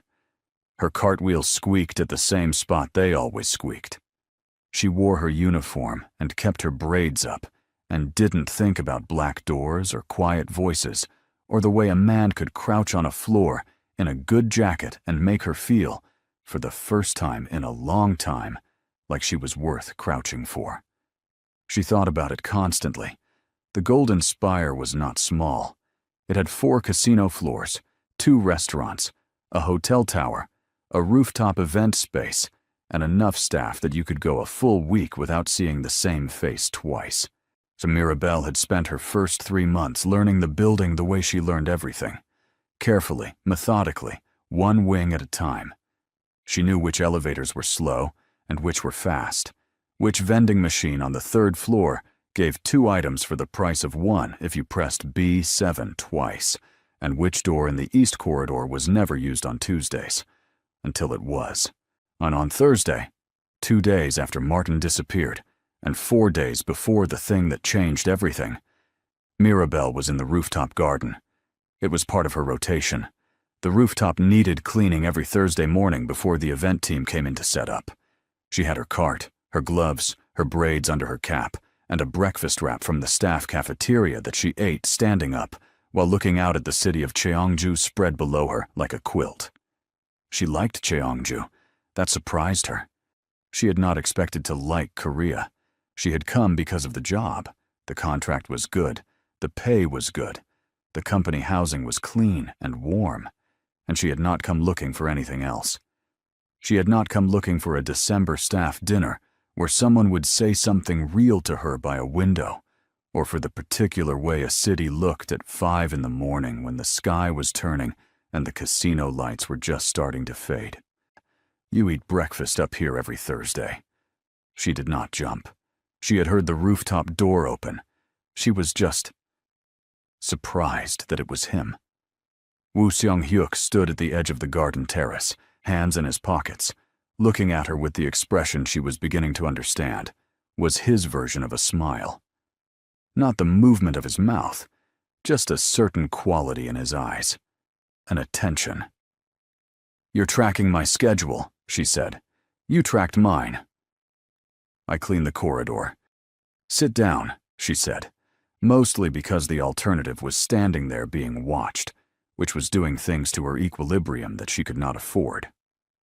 "I have another wrap if you want it." He sat on the actual garden bench, which was a little damp from the morning, and he did not check it first. He just sat. And Mirabelle handed him a breakfast wrap from her cart bag, and he took it, and they sat there, 5 floors above Cheongju, eating breakfast at 6 in the morning, like this was a thing they did. "How is your shoulder?" he asked. "Better." "The bruise?" "Fading." She glanced at him sideways. "You really did read my file." "I read everyone's file when something concerning comes to my attention." "Am I a concerning thing?" He took a bite of the wrap, chewed, but considered this with more seriousness than the question probably deserved. "You are a woman who was shoved into a wall in my building," he said, while carrying something that belongs to both of us, and I did not stop it before it happened. The last 5 words arrived in Mirabelle's chest like a stone dropped into still water. She felt the rings of it move outward. You couldn't have known. I should have dealt with Martin 2 months ago. I had 3 other complaints about him from different staff members. I was a pause. Being careful. Methodical. I did not want to act on incomplete information. And now? And now a woman I care about was hurt in my building. Methodical is for when the stakes are abstract. He looked at her steadily. The stakes are not abstract anymore. Mirabelle set down her wrap. Woo Sung-hyuk, she said carefully. What are you saying to me? I'm saying, he said, equally carefully, and that December was not something I imagined, and that I have spent 4 months deciding whether to say that out loud. Why 4 months? Because you are my employee, and you are entitled to a workplace where you do not have to navigate anything complicated from me. And because I was not sure, he stopped. Not sure of what? Not sure you felt the same thing. Mirabelle looked at the city, at the morning light catching the tops of the buildings, at a city she had not expected to love, phone in a country she had not expected to stay in, sitting next to a man she had not expected to understand. I do, she said. Feel the same thing. The morning was quiet. The baby, he said.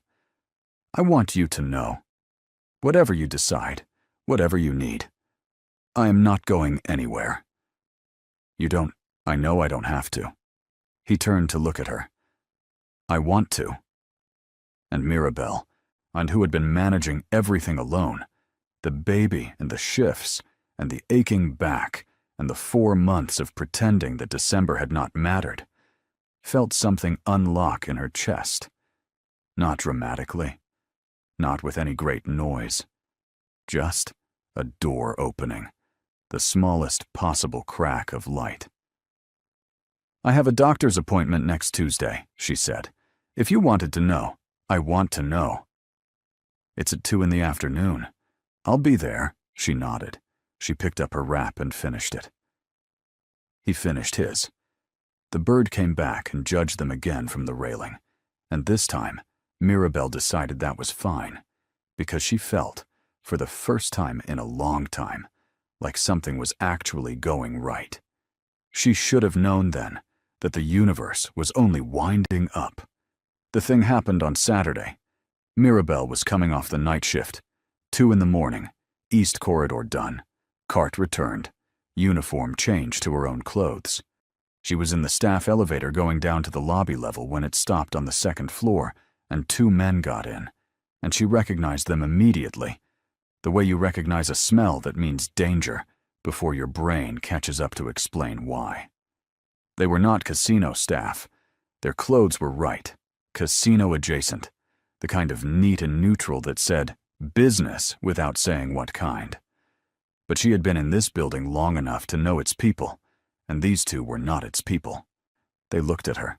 She looked ahead. 3rd floor maintenance hall, one of them said, in Korean to the other. Not to her. She was, as far as they were concerned, invisible. The shipment moves Sunday. Woo changed the schedule. Why? Don't know. But Hanshi said, a pause. There's a complication. The elevator reached the lobby.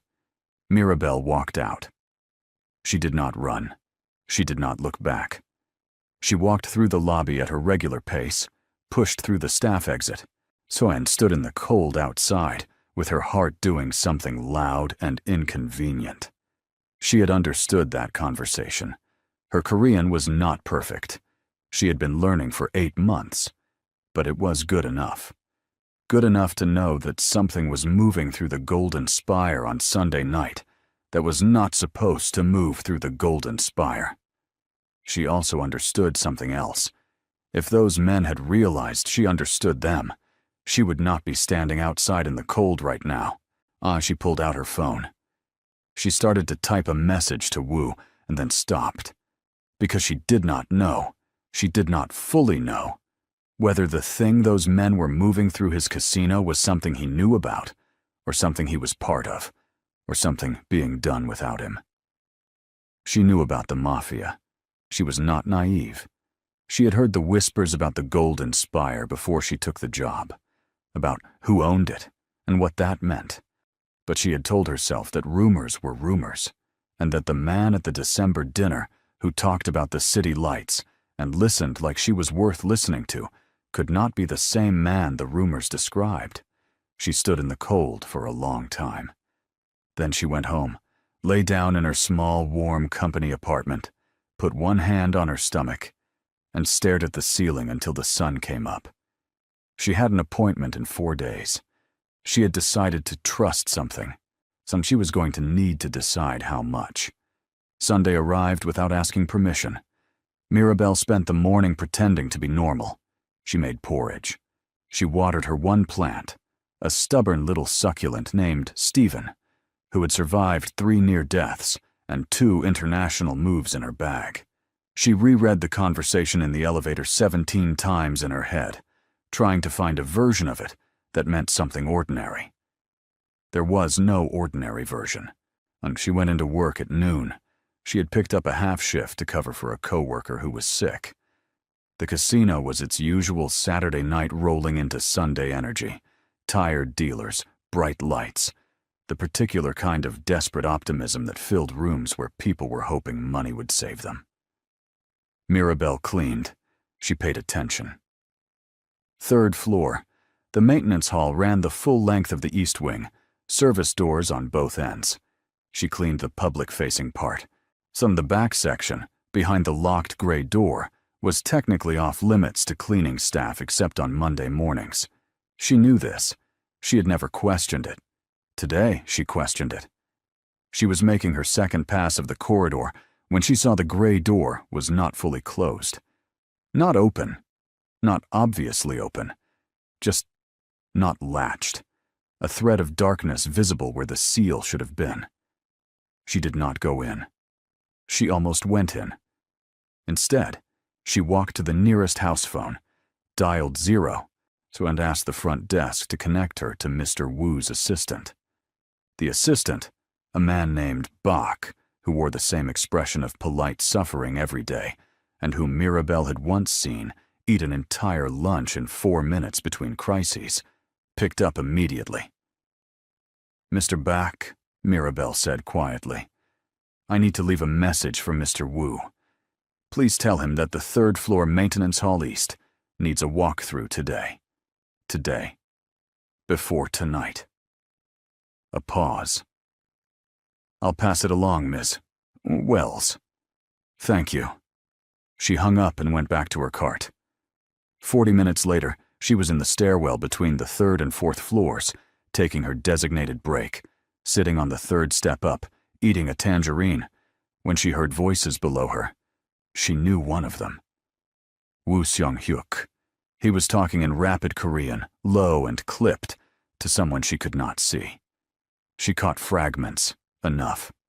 The words, "not authorized," and "who gave the order," and then something harder, something she did not have vocabulary for, but the tone carried just fine. Then, "who left the door?" A male voice, not Bach, someone else. "We don't know yet." "Find out. Tonight." And the shipment? A long silence. "Halt it," Wu said. "Pull the team. I want every person who was on that list in my office by 10. Footsteps. Going away. Not toward her. Mirabelle sat very still on her stairwell step, tangerine in her hand, and realized that her warning had landed, that Wu had received it, had moved on it, and was shutting something down that someone else had started in his building without his knowledge. Which meant one of 2 things. Either Woo Seong-hyuk was exactly what the kind version of the rumors said, a man who ran a complicated business but drew hard lines, or he was extremely skilled at performing the version of himself that would make her trust him. Mirabelle had always been good at reading people. She had also always been wrong about exactly one person at a time. even when she was aware that her record here was imperfect. She finished her tangerine and went back to work. At 7 that evening, she got a message on the staff internal system, not from Mr. Bach, from Wu directly. "Can you come to the rooftop after your shift?" Mirabelle stared at that message for a full minute. "Yes," she typed back. The rooftop at 9:15 was dark and cold, and the city below them was just starting to come alive.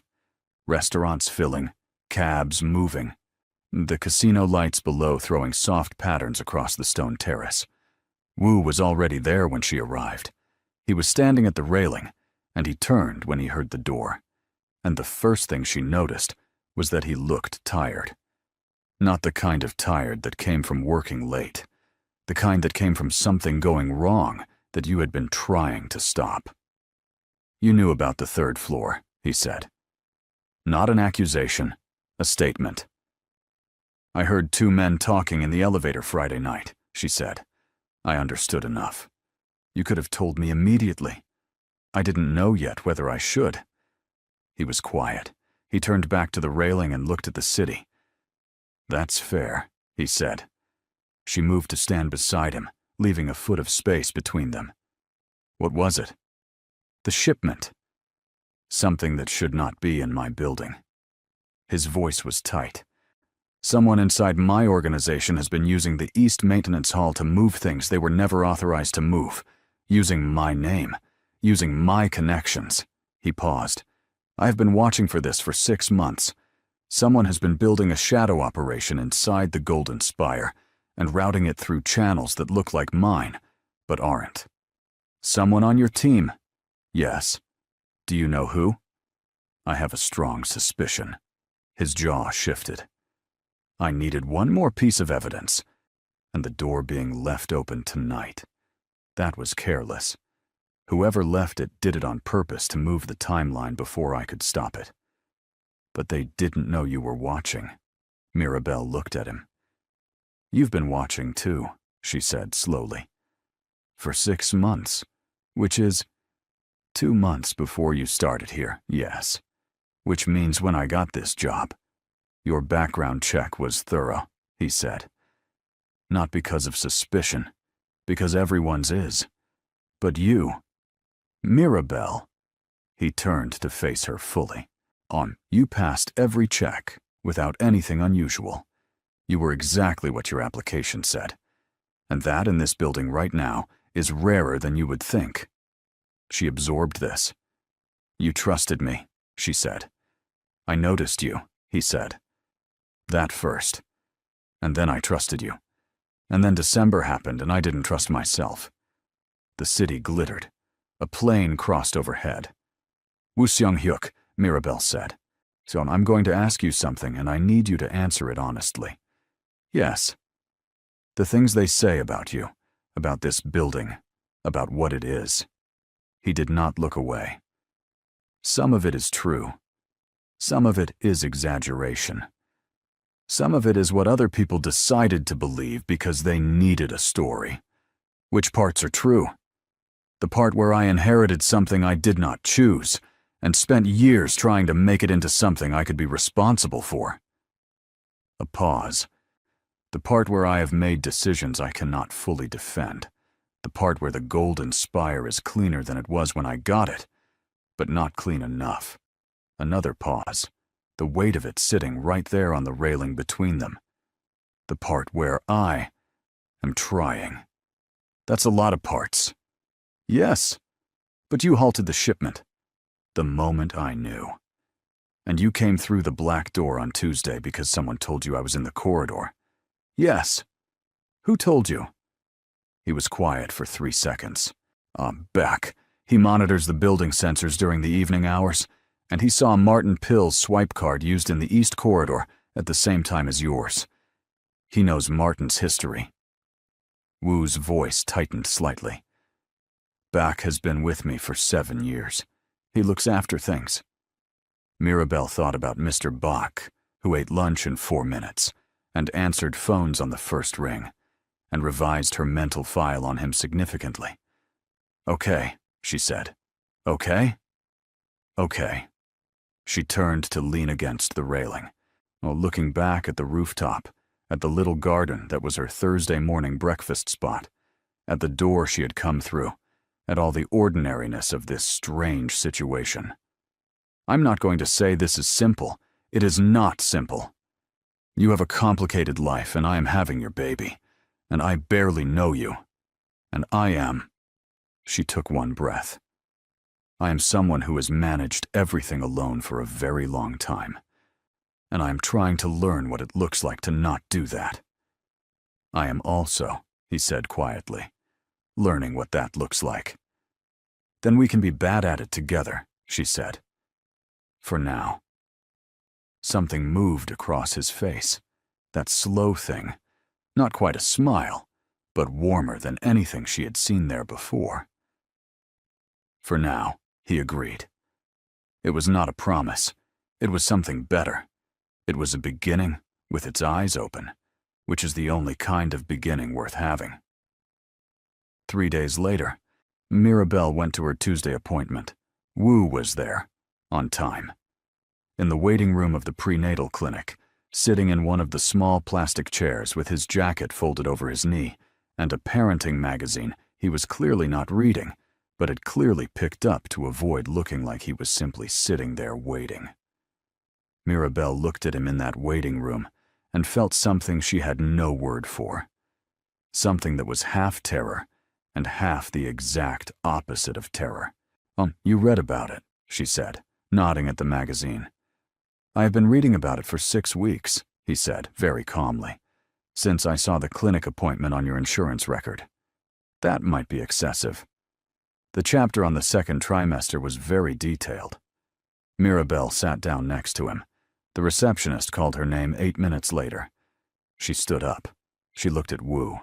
He stood up too, and something shifted in the very regular air of that very regular clinic waiting room. Something that felt enormous and fragile and real, the way all the best things do. She did not know, walking through that door, that by the end of the week, 3 people would be dead. Someone she thought she knew would turn out to be a stranger wearing a familiar face, and the Golden Spire would be on fire. Not all fires are bad, but some of them take everything first. The fire started on Friday, on the 4th floor, in the server room. It was not an accident. Mirabelle was not in the building when it started. She was in her apartment, 30 minutes away, folding laundry and listening to a podcast about baby names, when her phone lit up with a message from Wu's number. Stay home. Do not come in. I will explain when I can. She stared at the message for 2 seconds. Then she turned on the news. The Golden Spire Casino was on every local channel.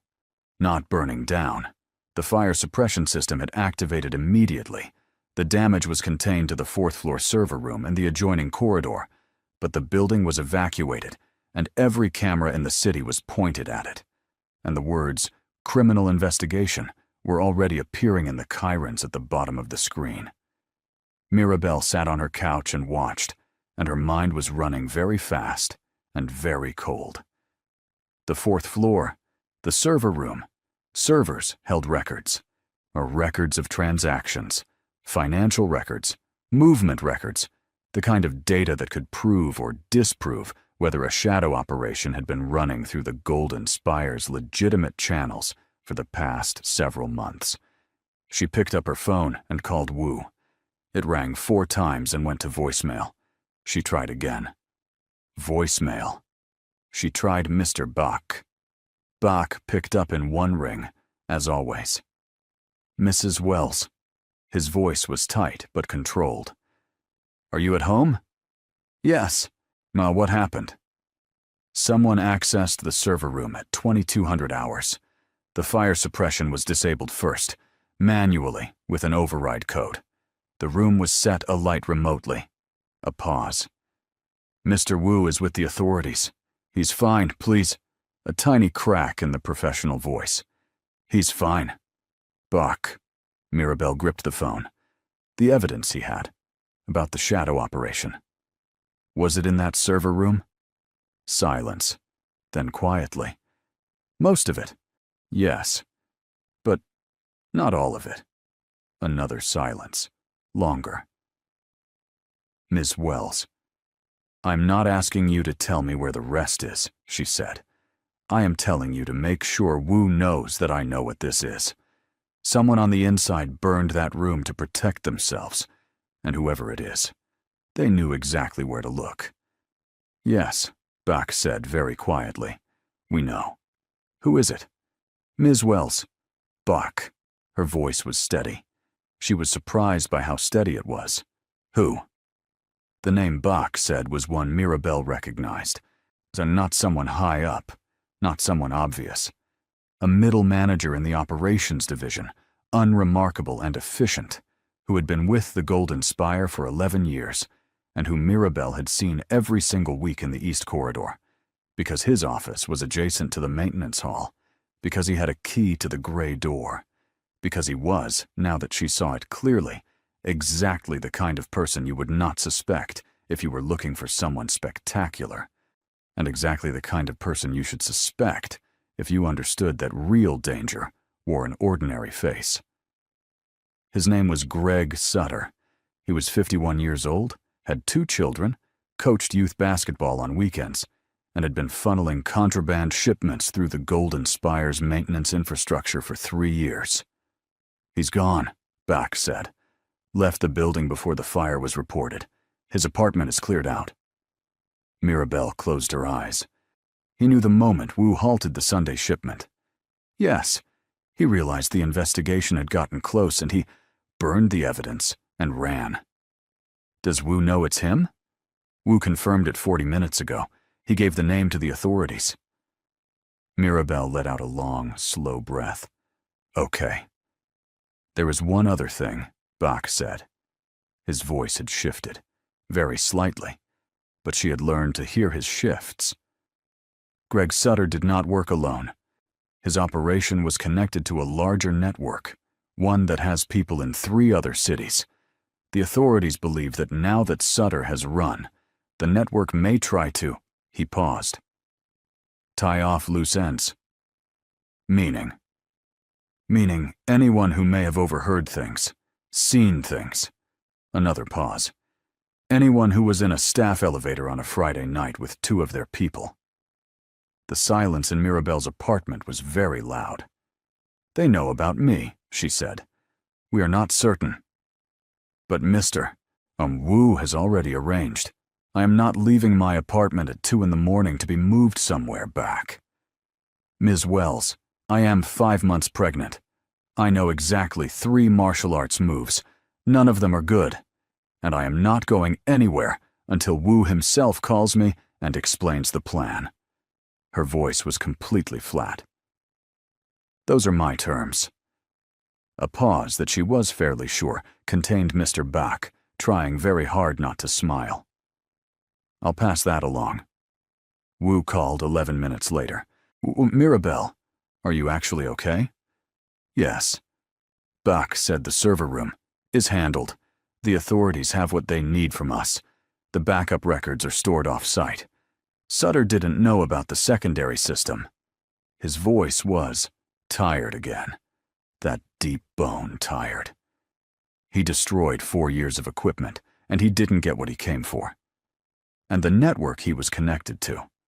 They are already moving. 2 of their people were arrested at the Southern Highway checkpoint an hour ago. A pause. There will be more. It will take time. Bach says they might come for me. A very specific kind of silence. I am aware. Wu, I need you to go with Bach tonight, he said. Not because you cannot manage. I know you can manage. But because you are carrying.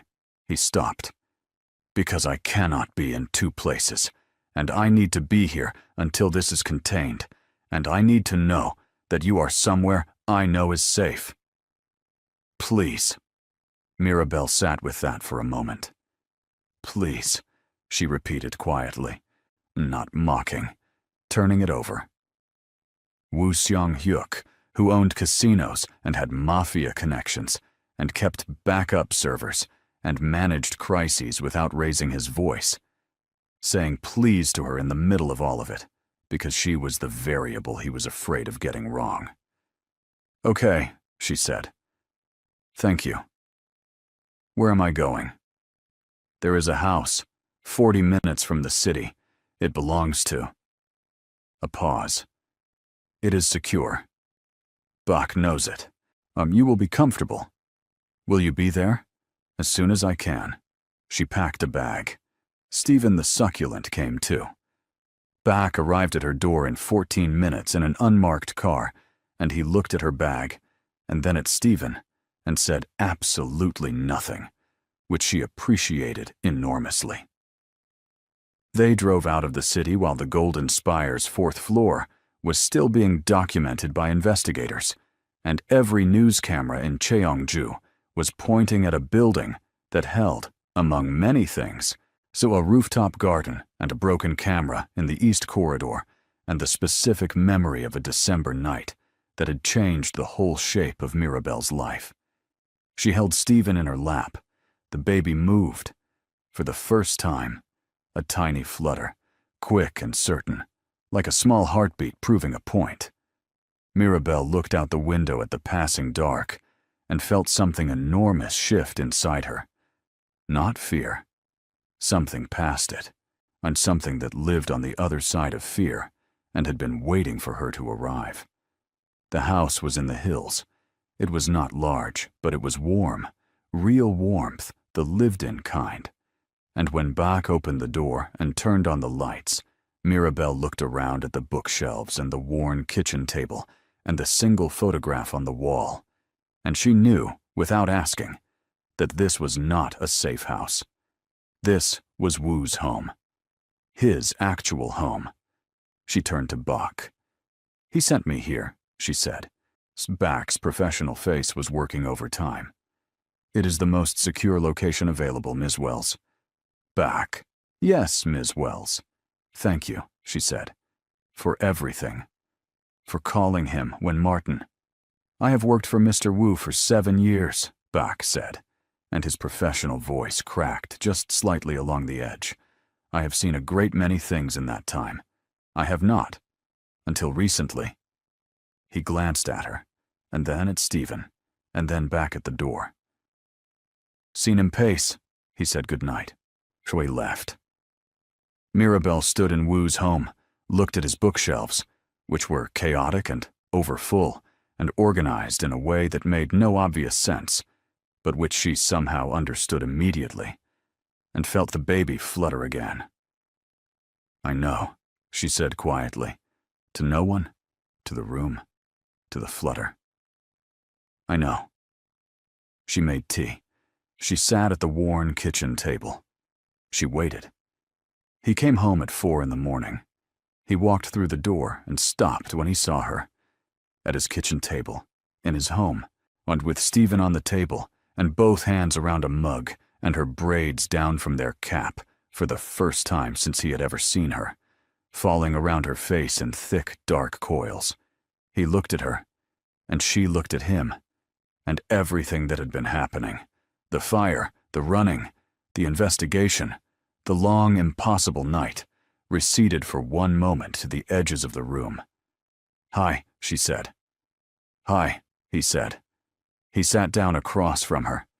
Well, she pushed the extra mug she had poured, because she had known somehow when to pour it, across the table, and he wrapped both hands around it, and they sat in the kitchen at 4 in the morning, in his house in the hills, in the middle of everything, and it was the most ordinary thing Mirabelle Wells had ever done. "Is it over?" she asked. "Not entirely," he said. "But the worst of it," he exhaled. "The people who might have come for you have been detained. Sutter is in custody in the next city. The network is fractured. And the Golden Spire? 4th floor will need rebuilding. The rest is untouched." He turned his mug in his hands. "The casino will reopen on Wednesday." "Good." "You don't have to come back," he said, "to work there if you don't want to." "Why wouldn't I? After everything, Woo Seong-hyuk." She looked at him over the rim of her mug. "I like my job. I like the East Corridor. I like the Thursday mornings on the rooftop. A pause. Ma, I like the view from up there. He was quiet. Then, the view. The view, she agreed. Something in his face shifted. That warm, unguarded thing that was his real smile, the one she was beginning to know. It arrived slowly, like a light being turned up rather than switched on, and it changed his whole face. Mirabelle, he said. I want... He stopped, looked at the table, looked up. I have not been someone who... I have kept things at a distance for a long time. It has been practical, or it has been necessary. And I am... A pause. Not good at this. Neither am I, she said, but I want to be. So do I. Outside, the hills were dark, and the city was a soft, distant glow. Stephen sat between them on the table, small and stubborn, having survived everything. The baby, Wu said. I was thinking, don't name it Stephen, Mirabelle said immediately. He looked at Stephen, looked at her. I was not going to suggest Stephen. Good. I was going to say, a pause. Mom, whatever you choose. I want to be part of choosing, if you want that. She put her mug down. She reached across the table, slowly, and put her hand on top of his. Neither of them spoke. The kitchen was warm. The baby was still. The night was almost over, and Mirabelle Wells, who had come to a country she did not expect to love, and found a life she had not known to look for, sat in the house on the hill and decided, quietly, completely, with her whole self, to stay. 3 months later, Greg Sutter stood in a courtroom and tried to make himself small. Mirabelle watched the news coverage of it on the small television in the hospital room, because that was where she was. Not because of anything the trial did to her, but because the baby had decided that the third morning of the trial was the correct time to arrive, with the particular impatient energy of someone who had been waiting long enough. Wu had not slept in 36 hours. He sat in the chair beside the hospital bed, and still in the clothes he had been wearing when Mirabelle had called him at 2 in the morning, and he had his phone in his hand, but he was not looking at it. He was watching her. Every few minutes he would ask if she needed water, or the nurse, or the blanket adjusted, and Mirabelle, who was exhausted and powerful and in no mood for nonsense, would say, I'm fine, and mean it, because she was. She was fine. She was better than fine. She was bringing a person into the world, or in a hospital in Cheongju, with Stephen on the windowsill and Bach in the waiting room eating a 4-minute lunch in the hallway because he refused to go home. And she felt certain, solidly, unexpectedly, fully certain. The baby arrived at 6:47 in the morning. A girl. Small and loud and entirely herself, with her mother's nose and her father's serious expression, and both of their stubbornness, for a very long time, which was the most for a very long time, which was the most emotional thing Mirabelle had ever seen from him, because she now understood that his silences were not empty. They were full. They were where he kept the things that mattered most. She's real, he finally said. Yes, Mirabelle said. She is. She's... He looked up. His eyes were doing something that she had never seen his eyes do. Something wet and undefended and completely unashamed. Mirabelle. I know, she said. I know. They named her Yeon Joy. Yeon for Korea and Joy for Mirabelle's grandmother, who had been a woman who kept succulents and said that any plant that survived a winter had earned the right to be proud. The trial concluded 7 weeks later. Greg Sutter received 12 years. 3 members of his network received additional sentences. The Golden Spire's 4th floor was rebuilt and reopened, cleaner and brighter than before, with a new server room and upgraded security and a broken camera in the east corridor that was finally, properly fixed. Mirabelle went back to work. She was not a cleaning supervisor yet. That came 4 months later, when the head of operations retired and Wu restructured the department, and Mirabelle was offered the position in a meeting with 3 other people in the room, formally, properly, out on the record, which was something she had insisted on. No special treatment, no quiet favor. Her record spoke for itself, and it did, because she was good at her job, and everyone who worked with her knew it. "You didn't have to fight me on the process," Wu told her afterward. "Yes, I did," she said. "You know why." He did know why, because the Golden Spire was a place where people worked and deserved to see that advancement was about merit and not about who was close to the top. Because Mirabelle Wells had been a cleaning staff member who was shoved into a wall by a man who thought that power made him right, and she was not going to let the lesson of that become about her being close to Wu. The lesson was supposed to be about what happened to people like Martin Pill. Martin Pill, for what it was worth, had not done well in his reassignment. 3 more complaints. Transfer request denied. He resigned in March, and the last anyone heard, that he was managing a parking structure in a different city, and presumably still laboring under the misapprehension that he was better than the people around him. That was fine. Some things corrected themselves slowly. On the first Thursday morning after Mirabelle returned from maternity leave, she went to the rooftop. Yan Joy was with Wu's mother, a small, formidable woman named Mrs. On Wu, who had arrived from her home city of Jeonju 2 weeks before the birth, and who had taken one look at Mirabelle and said, in excellent English, "You are not what I expected," and then hugged her, which was not the order Mirabelle had anticipated things going. The rooftop was cold, and the city was waking up, and Stephen, who had been promoted from the hospital windowsill to the rooftop garden, where he sat in a dedicated pot with a small identification tag that Bach had made without being asked, was doing fine. Mirabelle stood at the railing and drank her breakfast tea and looked at Cheongju. She heard the door open. "You're going to be early every Thursday for the rest of your life," Wu said. "You're going to be slightly less early every Thursday for the rest of yours," she said. He came to stand beside her. Yanjoy's favorite stuffed animal, a small yellow bear that she had already managed to lose twice and recover from behind the washing machine both times, was somehow in his jacket pocket. He pulled it out, looked at it, and put it back. "She left it in the car," he said. "She leaves it everywhere. She's going to make us find that bear in 16 different countries before she's 10. Probably." They looked at the city. "Are you happy?" he asked. Not the casual version of that question, the real one, the one that meant, are you actually, genuinely, in your bones, happy? Mirabelle thought about a December dinner and a window and city lights. She thought about a narrow hallway and a floor that a man crouched on in a good jacket to pick up spilled supplies.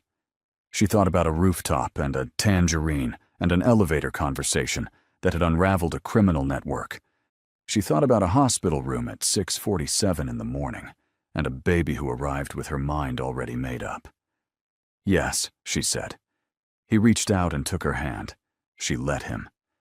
The city of Cheongju stretched below them, bright and enormous, and completely unaware that it was being watched by 2 people who had found each other in the most unlikely of circumstances, in the middle of the most complicated of situations, and decided, separately and then together, to stay. But Stephen said nothing. Stephen was a succulent.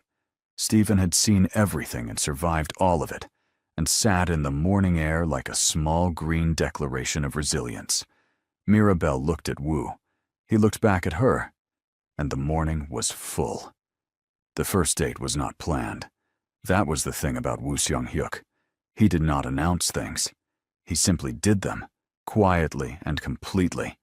and let the doing speak for itself.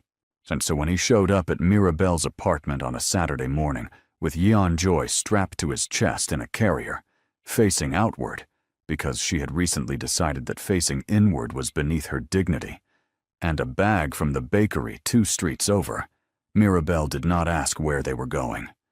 She put on her coat. She put Stephen by the window so he could get some light. And she followed. They walked to the outdoor market that ran along the riverside every Saturday, from 8 until noon, a long stretch of vendors selling vegetables and handmade things, and street food, and plants, and secondhand books. Yeon-joy, who was 4 months old and had opinions about everything, greeted the market with wide eyes and one very decisive fist thrust forward, as though she was approving it personally. "She likes it," Mirabelle said. "She likes everything loud," Wu said. He adjusted the carrier strap with one hand. "She will probably want to run this market by the time she is 6. 7, Mirabelle said. "She'll spend a year studying it first." Wu looked at her, that warm, slow smile. Yes, that is exactly right. They moved through the stalls. Mirabelle stopped at a woman selling hand-dyed fabric and spent 10 full minutes asking questions about the dyeing process, while Wu stood beside her, holding a small paper cup of barley tea, and listening with what Mirabelle had come to recognize as his genuine interest face, which looked almost identical to his neutral face, except for a very slight tilt of his head. He bought 2 lengths of the fabric before she could reach for her bag, and when she raised an eyebrow, he said very simply, "You clearly wanted them." "I was still deciding." "You had already decided. You were just negotiating with yourself." This was, unfortunately, accurate. They ate rice cakes from a paper tray at a riverside bench, passing the tray between them, while Yeon-joy regarded a nearby pigeon with the focused intensity of someone planning a detailed investigation. The river was bright. A child somewhere behind them was flying a kite shaped like a fish. The city had the specific Saturday ease of a place that had briefly agreed to relax. "Can I ask you something?" Mirabelle said. "Yes." "Your mother, when she came, before Yeon-joy was born, she hugged me before she said anything else." "Yes." "She had never met me." "No." "Why?" Wu looked at the river. "I had told her about you," he said, "for several months before she came. Not everything, but enough." A pause. "She said that anyone I described that carefully was someone worth knowing." Mirabelle turned to look at him. "You described me carefully," she said. "You are a person who deserves to be described carefully." The pigeon departed. So Yeon-joy watched it go with great suspicion. Mirabelle looked back at the river and tried to organize her face, because something Wu said always arrived with more weight than she was expecting, and she needed a moment. "Your mother is coming back in spring," she said. "She is coming back in March," he confirmed. "She says she needs to inspect the rooftop garden. She wants to see Stephen." She brought Stephen a ceramic pot from Jeonju. "I know. It is nicer than anything else in my apartment." Wu looked briefly like he wanted to say something about that, and then decided not to, which Mirabelle appreciated, because they were both still learning where the edges were, and she liked that he paid attention to them. They walked home slowly, the long way, along the river path, and back through the side streets. Yeon-joy fell asleep in the carrier somewhere between the bookshop and the corner with the orange-painted wall, her small head tipping sideways in the absolute boneless surrender of infant sleep. "She trusts you completely," Mirabelle said. She was watching the way Wu kept one steadying hand on Yeon-joy's back as he walked, without thinking about it, automatically, the way people do things they have already made into habit. "She trusts everyone," Wu said. "She gets that from you." "I don't trust everyone." "No," he agreed. "But you trust the right people, eventually. And you teach her that everything is worth looking at, He glanced at her. She looks at everything the same way you do, like it deserves her full attention. Mirabelle walked in silence for half a block. Woo Seong-hyuk, she said. You have to stop saying things like that in public. Why? Because I have nowhere to put them. He looked at her with that warm, quiet look. You have time, he said. There is no rush. The second date was Yeonjoy's idea, in the way that babies have ideas, entirely through inconvenience and perfect timing. She was 6 months old when she developed a complete fixation on the aquarium advertisement that played on the television every morning. Not the fish, not the coral, the sea turtles. Every time a sea turtle appeared on screen, she produced a sound that Mirabelle described as a small person discovering electricity, and Woo described as possibly the best sound I have ever heard. So they took her to the aquarium. Bak drove them, because Bak had decided somewhere around Yeonjoy's 2nd month of life that being her unofficial honorary uncle was simply his situation now, and he had made peace with it. He wore his professional expression the entire way to the aquarium, and then immediately abandoned it the moment Yeonjoy grabbed his finger in the parking lot. The aquarium was large and blue-lit and full of families. Mirabelle carried Yeonjoy through the long underwater tunnel where the rays glided overhead, and slow and vast, and watched her daughter's face go completely still. That deep, absorbed stillness that was so clearly inherited that Mirabelle felt the recognition of it in her chest. She does that, Mirabelle said, when she is really, truly looking at something. Woo was beside her, watching Yeonjoy watch the rays. Yes, he said. I know where she gets it. You do the same thing, I have been told. By who? By Bak, repeatedly, usually when I am looking at you. Mirabelle looked up at him. My rays are very large, he said. Very rays are very large, he said. Very impressive. You are changing the subject. I'm appreciating marine life, Yeonjoy shrieked with pure joy. The sea turtles had arrived. The 3 of them stood in the blue light of the turtle tank for 20 minutes. Yeonjoy pressed one palm flat against the glass, and the largest turtle drifted close, so enormous and ancient and entirely unbothered, and regarded them all with a calm that suggested it had seen everything and found it acceptable. I want to come back, Mirabelle said. We will come back, Woo said. Every month. Every month. She is going to make us members. She already has Bak looking at the membership tiers. Mirabelle started laughing. Real laughter. The kind that comes from somewhere uncomplicated and warm. And Yeonjoy turned to look at her mother, and then laughed too. Because she always laughed when Mirabelle laughed, as though joy was something you learned by watching the people you loved. The 3rd date was Mirabelle's. She planned it.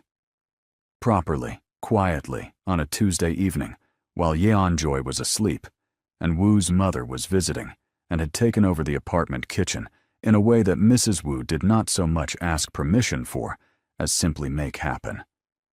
Mirabelle told Woo to be ready at 7 and not to wear anything he minded getting slightly flowery, that he arrived at 7. He looked at her, then at her own flour-dusted apron, and said, "Cooking class." "Cooking class," she confirmed. It was a small neighborhood class. 6 people around a long kitchen table, a cheerful instructor named Hyeon, who was very patient with beginners, and a menu for the evening that included doenjang jjigae, japchae, and a rice dessert that Mirabelle had been determined to learn since the first time she tasted it. Woo was, it turned out, a better cook than he had let on. He moved around the kitchen with the same quiet efficiency he brought to everything, chopping vegetables with a precision that made Hyun pause and say something complimentary in rapid Korean that Mirabelle only half caught. "He said your knife work is very good," Mirabelle told Woo. "I grew up in a house with no restaurant budget and a grandmother who believed that a person who could not feed themselves was a person at the mercy of everyone else, Wu said. He swept the vegetables into the pot without looking at her. She was very small and extremely correct about most things. She sounds like Mrs. Wu. My mother is exactly like her. It is the continuity of a particular kind of woman. He looked at Mirabelle sideways. The kind who knows what they want and goes after it without making a speech about it. Mirabelle stirred her jjigae. Are you complimenting me or describing your grandmother? Both, he said. It is efficient. The food they made was good, better than Mirabelle expected from a beginner class, actually, and they ate it at the long table with the other 4 participants, a mixed group of ages, who were cheerful and curious, and asked them how long they had been together with the casual friendliness of strangers at a shared table. Mirabelle and Wu looked at each other. A year, Mirabelle said, which was, roughly, the truth. It was the December dinner, plus 12 months, plus everything that had happened in between, and she had decided at some point that the counting started there, with city lights and a window, and a man who listened like she was worth listening to. Wu looked at her with his real smile, the full one, for just a moment. A year, he agreed. Spring arrived, and with it, Wu's mother, a ceramic pot for Stephen, and the news that Mirabelle had passed her Korean language proficiency exam, the intermediate level, which she had been studying for in the early mornings, before Yeonjoy woke up, sitting at the kitchen table with flashcards and an audio program, and the specific determination of a person who had decided that if she was going to stay somewhere, she was going to understand it fully. She told Wu after the results came in. She was at work on the rooftop Thursday morning, breakfast in hand. He read the result on the printout she gave him. He looked up. You have been studying since September, he said. October, she corrected. I started October. Without telling me. I wanted to be sure first. He looked at the printout again, then at her, then at the city. Mirabelle. It is a practical skill, she said briskly. The building operates primarily in Korean, and my supervisory role requires Mirabelle. Clear communication across all. Mirabelle. His voice was not loud. To stay fully. Not just with your presence to stay fully. Not just with your presence, but with all of it. The language and the city and... He stopped, looked at the printout, put it in his jacket pocket. I do not take it for granted. I want you to know that I do not take a single part of it for granted. The rooftop was quiet. Somewhere in the garden, a small bird had taken a considerable interest in Stephen. I know you don't, Mirabelle said. They stood at the railing with their breakfast, and the morning, and the city below them, and the whole long, unlikely year between them. Yeonjoy was at home with Mrs. Wu, probably being taught something formidable about self-sufficiency. Bak was downstairs, 4 minutes into his lunch. The golden spire hummed below and around them, rebuilt and open, full of people trying their luck. And Mirabelle Wells hadn't come to Cheongju looking for any of this. She had come for a job and a clean apartment and a fresh start. And she had found, without planning it, without expecting it, in the middle of a narrow hallway and a broken camera and a December night that had changed the whole map of her life. Something that fit. Not perfectly. Nothing fit perfectly. There were still hard conversations and complicated histories, and a man who had inherited a world she was still learning to navigate, and a baby who would grow up between 2 cultures and carry both of them in her name. But it fit the way real things fit, with some edges and some adjustment and the ongoing willingness to keep showing up. Stephen is being looked at by a bird, Wu said. Stephen has survived worse, Mirabelle said. True. The bird lost interest and flew away. The city kept going. So Yeonjoy, 40 minutes away, was presumably already planning her future. And on the rooftop of the Golden Spire, two people who had found each other in the most unlikely of ways stood in the morning light and let the day begin. Mirabelle came to a country she never planned to love, survived everything it threw at her, and built something real from the rubble. And that is exactly what courage looks like when no one is watching. Subscribe now so every new story lands right where you are. Share this with someone who needs to be reminded that the right people always find their way to each other. When the blind boy's humiliation began, it happened in full view of his father's entire household. Young Min-ho, 12 years old, small for his age, with dark glasses resting on his nose and a white cane beside him, had been searching for the dining hall on his own. His father had insisted on it. "You will not be carried through this world," Kwon Duk-soo had told him that morning, his voice the kind of flat and quiet that made grown men straighten their backs. "You will learn every corner of this house until it is yours." So Min-ho had tried. He had counted steps the way his mobility teacher had taught him. Left at the 5th door. Forward until the air changes. Right when you smell the kitchen. But someone, and they would later find out it was deliberate, had moved a decorative bench into the middle of the hallway. Min-ho's cane caught the leg of it. He stumbled. He didn't fall completely, but his glasses slipped sideways, and his cane clattered loudly against the tile floor, and the sound of it rang through the hall like a bell announcing something shameful. 3 of the household's younger male staff members were nearby, kitchen runners mostly, boys not much older than Min-ho himself, who had been hired through a staffing agency and who had not yet learned what it truly meant to work in the house of Kwon Duk-soo. One of them, the tallest, with a sharp chin and restless hands, laughed first. It wasn't loud. It was worse than loud. It was the kind of laugh that's meant to be heard only by the people nearby, the kind that creates a circle of cruelty so small and intimate that the person being laughed at feels completely alone inside it. "Aigu," the tall one muttered, loud enough. "The young master can't even walk straight." Another one snickered. "His father commands half this city, and his son can't find the dining room." Min-ho stopped. He crouched slowly, reaching for his cane with practiced, careful hands. His face was absolutely still. That was the thing about Min-ho. He had learned early that showing pain only gave people more of what they wanted. So he kept his expression like still water. But his fingers, searching the floor, they were shaking. And that was the moment she appeared. Nobody had noticed Esther Randy in the hallway.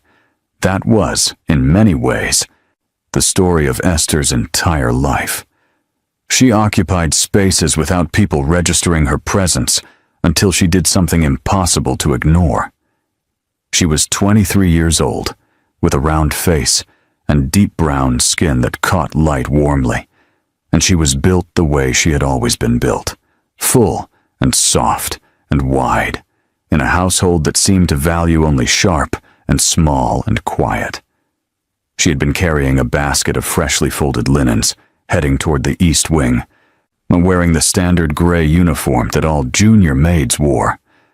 She had watched the moment unfold from the far end of the hallway. She had seen the boy stumble. She had seen the bench, placed wrong, placed cruelly wrong. She had seen the laughter. And something had shifted in Esther Randy's chest that she couldn't entirely name, because she knew what it felt like to be laughed at for the way you existed in a body that other people found easy to mock. She set the basket down against the wall. When she walked, not ran, walked, with purpose and calm, straight to Min-ho, crouched beside him, and placed the cane in his hand, before he had to search another second for it. "Here," she said, in Korean so careful and deliberate, it was clear she had worked hard to learn it. "I have it." Min-ho turned his face toward her voice. His expression shifted. Not gratitude yet. something more like surprise. "Who are you?" he asked. "Esther. I'm new. East Wing Laundry." She stood, and then, because she was Esther Randy, and she had grown up in a house with 4 brothers, and had never once in her life let cruelty pass without naming it. She turned to look at the 3 young men still standing nearby. Her voice, when she spoke to them, was not loud. It was something much more effective than loud. "Moving that bench into his path," she said, with the specific, measured tone of someone who has already decided they are not afraid of the consequences. Which one of you thought that was something to be proud of? Silence dropped over that hallway, like something heavy falling from a great height. The tall one with the sharp chin opened his mouth. "Mind your business, African." "Esther." She said her own name calmly, as though correcting a pronunciation. "And this is my business. Everything in this house that happens on my shift is my business. Now, move that bench back where it belongs." They stared at her. She stared back. There is a specific kind of person who does not look away first. Esther Randy was that kind of person. The bench was moved. What Esther did not know, what she had absolutely no way of knowing, was that Kwon Duk-soo had seen every second of it. "Real quick, tell us where you're watching from so we can welcome you properly. And if you're new here, subscribe now and join this family. Because these stories aren't just entertainment. They're reminders that dignity still matters." He had been standing at the far end of that hallway, half concealed by the doorframe of his private study, in the way that powerful men often stand when they want to observe without being observed. He did this often. His household staff called it the watch among themselves, in whispers, the master's habit of appearing silently in places he was not expected, seeing things people assumed he would never see. He had seen the bench, placed wrong. He had known immediately it was not an accident. He had seen his son stumble. He had felt something move through him, that terrible, specific pain of a father who has already decided his child must be made strong, watching that child be hurt, and being unable to decide in the moment whether stopping it is help or harm. He had stayed still. He hated himself for it, but he had stayed still. And then he had watched a short, round, quiet maid set down her laundry basket and walk into the middle of someone else's cruelty, like it was simply the next task on her list. Kwon Duk-soo was not a man who was easily impressed. He had built an empire from the ground of Gyeongju, not the empire the government knew about, the legal businesses, the properties, the foundations. The other empire, the one that required him to be feared. He had negotiated with men who had guns on their belts and fire in their eyes, and he had never once in those rooms felt anything close to wonder. He felt something close to wonder now. Not at her bravery, exactly. He had seen brave people before. He had employed brave people and had eventually, with regret, buried some of them. It was something else. The specific, unhurried quality of how she had moved. Not performing courage, so not calculating risk. Simply doing what she had decided was right with the calm energy of someone who had made peace with whoever she was a long time ago. He filed it away. He watched her guide Minho the remaining distance to the dining hall door, pointing out the entrance in careful Korean. He watched his son thank her, briefly, stiffly, the way Minho thanked everyone. And he watched her go back, pick up her laundry basket, and continue down the East Wing corridor as though nothing remarkable had happened. He did not summon her. Not yet. Esther had been in the Kwon household for 11 days. She had come to Gyeongju through a domestic staffing program that placed trained household workers in high-security, high-privacy homes across South Korea. The program was legitimate. Esther had verified that herself, 3 times, because she was thorough by nature. She had left her home country not because of desperation, and the way people always assumed, but because of a plan. A very specific, detailed plan that lived in a small notebook she kept in the left pocket of her suitcase. The plan was this: 3 years working abroad, saving carefully, learning the language, sending money home for her younger sister Beatrice's school fees, and then returning home with enough experience and savings to open the thing Esther had dreamed of since she was 9 years old: a proper laundry and textile care business. Modest. In her first 11 days, several important things about the Kwon household. She had learned that the head housekeeper, a tall woman named Mrs. Yong, communicated entirely in eyebrow movements and did not raise her voice under any circumstances. She had learned that the East Wing was quieter, but colder. She had learned that the cook, a warm older man the staff called Uncle Bay, left extra food on the warming tray on Tuesday nights for anyone who had worked a long shift, and that this small kindness was the backbone of the household's actual morale. She had learned that Minho, the young master, was not to be pitied.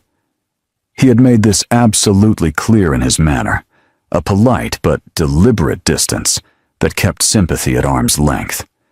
He was a reader. He read in Braille and through audiobooks, and with a specific pair of headphones he wore like armor. He was, from everything Esther could observe, brilliant. She had overheard him correct a visiting adult on a historical fact, with the breezy certainty of someone who simply could not imagine being wrong about things he had read. She had learned, through the particular silences that fell when certain topics arose among the staff, that Kwon Duk-soo was not simply a wealthy businessman. The silences told their own story. The way the older staff members never discussed what happened in the master's private meetings. The way vehicles arrived at unusual hours and left without explanation. The way fear and loyalty existed in this house, in the same breath, indistinguishable from each other. Esther had noted all of this in the careful, observational way she noted everything, the way a person notes the weather before deciding what to wear. She had not planned to intervene in the hallway, or rather, she had not planned it the way you plan a strategy. It had simply been impossible to walk past. That evening, after her shift, she sat on the narrow bed in the East Wing staff quarters, writing in her notebook. Not the plan notebook, the other one, the personal one. "Today I made an enemy of 3 kitchen boys," she wrote. "Possibly also broke some unspoken rule about minding my place. But Minho found the dining hall. That's what matters." She paused, added one more line. Like his father was watching. "I felt it after the fact, the way you feel someone has been in a room even after they've left it. I don't know what that means yet. What it meant became clearer the next morning." Mrs. Yong appeared at Esther's station at precisely 7:45, which was not a scheduled time for Mrs. Yong to appear at Esther's station. "The master wants the East Wing reception room prepared for a private meeting at 10, Mrs. Yong said, and her eyebrows communicated. "This is not unusual. Your presence during preparation is, however, specifically requested. Do not ask why, because I will not tell you." Esther nodded. "Yes, ma'am." She prepared the East Wing reception room with her standard thoroughness, not performative thoroughness, which she had noticed some of the other staff defaulted to when they believed they were being evaluated, but genuine thoroughness, because Esther Randy could not do something halfway. It disturbed something in her. At 9:58, she was finishing the last of it when the door opened. Kwon Duk-soo walked in. He was not what Esther had expected, though she had been careful not to build an expectation.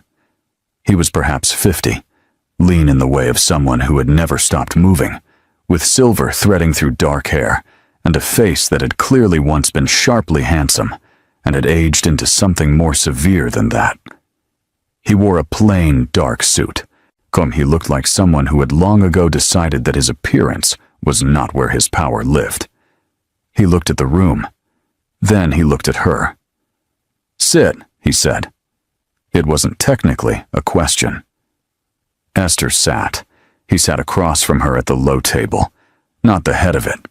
Not a power position, simply across. And he looked at her with the same quality of attention she imagined he brought to most things. Complete and slightly uncomfortable for the person receiving it. "You're Esther Randy," he said. "Yes."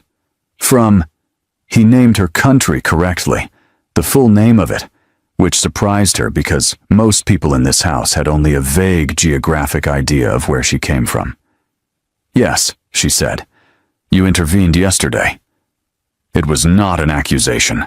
It was an observation, delivered the way you might observe that the weather had changed.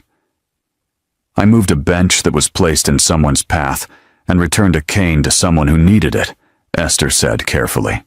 "No, I don't consider that intervention." Something shifted in his face, not a smile. She would learn later that Kwon Duk-soo rarely did anything as straightforward as smile. It was more like a door opening 1 centimeter in a house where all the doors were usually sealed. "The people who did it," he said, "have already been addressed." She paused. "By me. I understand if you prefer to address it in another way. I can step back from that." "What did you say to them?" She told him accurately what she had said. No embellishment. He was quiet for a moment. Then, "My son doesn't accept help easily." "He didn't accept it," Esther said. "I returned his cane. That's not help. That's just giving something back that should never have been taken. Another centimeter, another door." "What do you want?" he said, not accusingly, but with the direct quality of a man who had decided life was too short for the slow approach to important questions. "Want from working in this house?" Esther looked at him steadily. She was aware that this was the kind of question that had a clever answer and an honest answer, and she was also aware that this specific man would immediately identify the difference between the two. "To do my job well," she said. "Save money. Go home in 3 years. Open a business." "What kind?" "Laundry and textile care. Small. Mine." He looked at her for a long time. "My son," he said, "has a tutor who comes 3 times a week. But on the other days, he studies alone. He is—" A pause. The pause of a man choosing words with extreme care. "He is isolated in ways I have not been able to correct." Esther said nothing. She had a feeling the sentence wasn't finished. "I'm not asking you to be his companion," Kwon Duk-soo said. "I am not asking you to treat him as anything other than the young master of this house. But I am. I am asking you to not look away from him, the way you did not look away yesterday." The room was very quiet. Esther thought about her notebook, her plan. 3 years, specific and uncomplicated. "I won't look away," she said. "I never planned to." She did not know, then, what she had agreed to. She did not know that Min-ho, in his room that same morning, had asked Uncle Bae, in the careful, casually curious voice he used when he was actually desperate for information, what the name of the maid in the East Wing was. She did not know that Uncle Bae, who had worked in that house for 19 years and had seen a great many things, had answered the question, and then stood for a moment in the kitchen doorway, thinking thoughts he kept to himself. She did not know that the 3 kitchen staff who had moved the bench had not acted alone. That someone had told them to do it. That the bench had been a test or a message, aimed not at Min-ho but at his father. That the house of Kwon Duk-soo had, in recent months, developed fractures in it that the master himself was not yet fully aware of. She did not know that the staffing program that had placed her in this house had, 3 days before she arrived, received an anonymous inquiry from an unknown source asking very specific questions about her background. She did not know any of this. What she knew was that she had work to do and a plan to keep, for when that a 12-year-old boy with dark glasses and a white cane had reached for his cane on a cold tile floor with shaking fingers, and that she intended, whatever else happened in this house, to make sure that never happened again. She picked up her laundry basket. She went back to work. Don't go anywhere. The next events are brewing, and what Minho discovers about Esther in the next 24 hours changes everything you think this story is about. See, subscribe so you don't lose this story in the feed. Minho found her by sound. This was how he navigated most of the world, by the specific textures of sound that other people stopped noticing the moment they learned to rely on their eyes. He knew Uncle Bay's footsteps, slightly heavier on the left side, old knee injury. He knew Mrs. Young's by the faint whisper of her skirt, and the precise 2-second pause she took before entering any room. For he knew his father's by the absolute stillness that preceded them. Kwan Duk-soo moved through his own house, the way weather moved through a valley, felt before seen. Esther's footsteps were different from anyone else in the building. They were. And Minho spent considerable time that evening working out the right word. Grounded. That was it. Each step had a particular settled quality, as though she had decided exactly where her foot was going before it landed, and having decided, it committed to it completely. No hesitation, no shuffling, no the vague uncertainty that most people's walks contained without them ever realizing it. He found her in the East Wing linen corridor on the morning of the second day, by following those footsteps. "Esther Randy," he said, when he was close enough. She stopped. He could tell by the small shift in the corridor's air that she had turned toward him. "Minhosi," she said, which was technically the correct formal address for the young master, and which she delivered with such natural courtesy that it didn't feel like the performance it would have been from someone else. "You're from—" He named her country. He had looked it up. He consumed information the way other people consumed water, constantly and without particularly thinking about it. "Yes," she said. "Your country's capital is—" He named it correctly. A pause, where you did your research. "I do research on everyone in this house. A beat. It takes less time than most people would think." "I believe you," Esther said, and her voice had a quality in it that he was not used to. Not indulgence, not the soft, careful tone people used around him, as though he were made of something fragile. Just honest engagement. Like talking to someone who had decided up front he was worth talking to at full volume. "Why did you help me?" he asked. "I returned your cane and told 3 people to move a bench. You know what I mean." A pause. He appreciated that she didn't fill it immediately with something reassuring.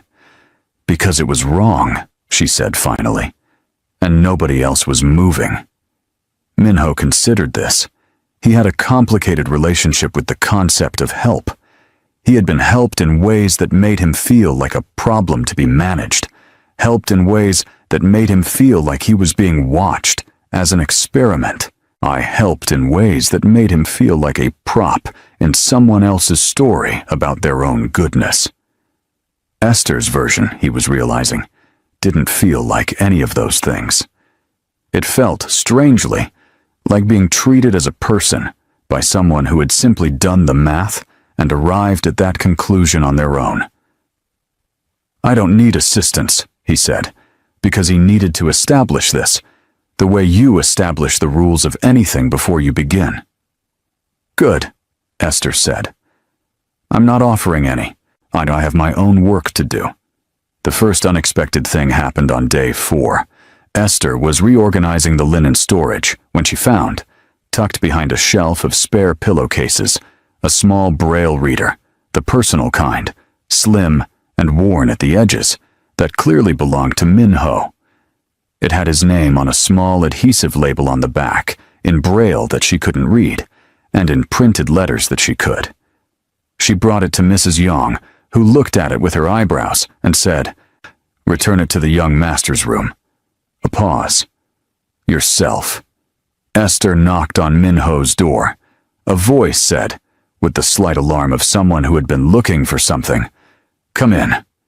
She placed the Braille reader on the desk to his left, in the exact spot where she had noticed his other devices tended to live.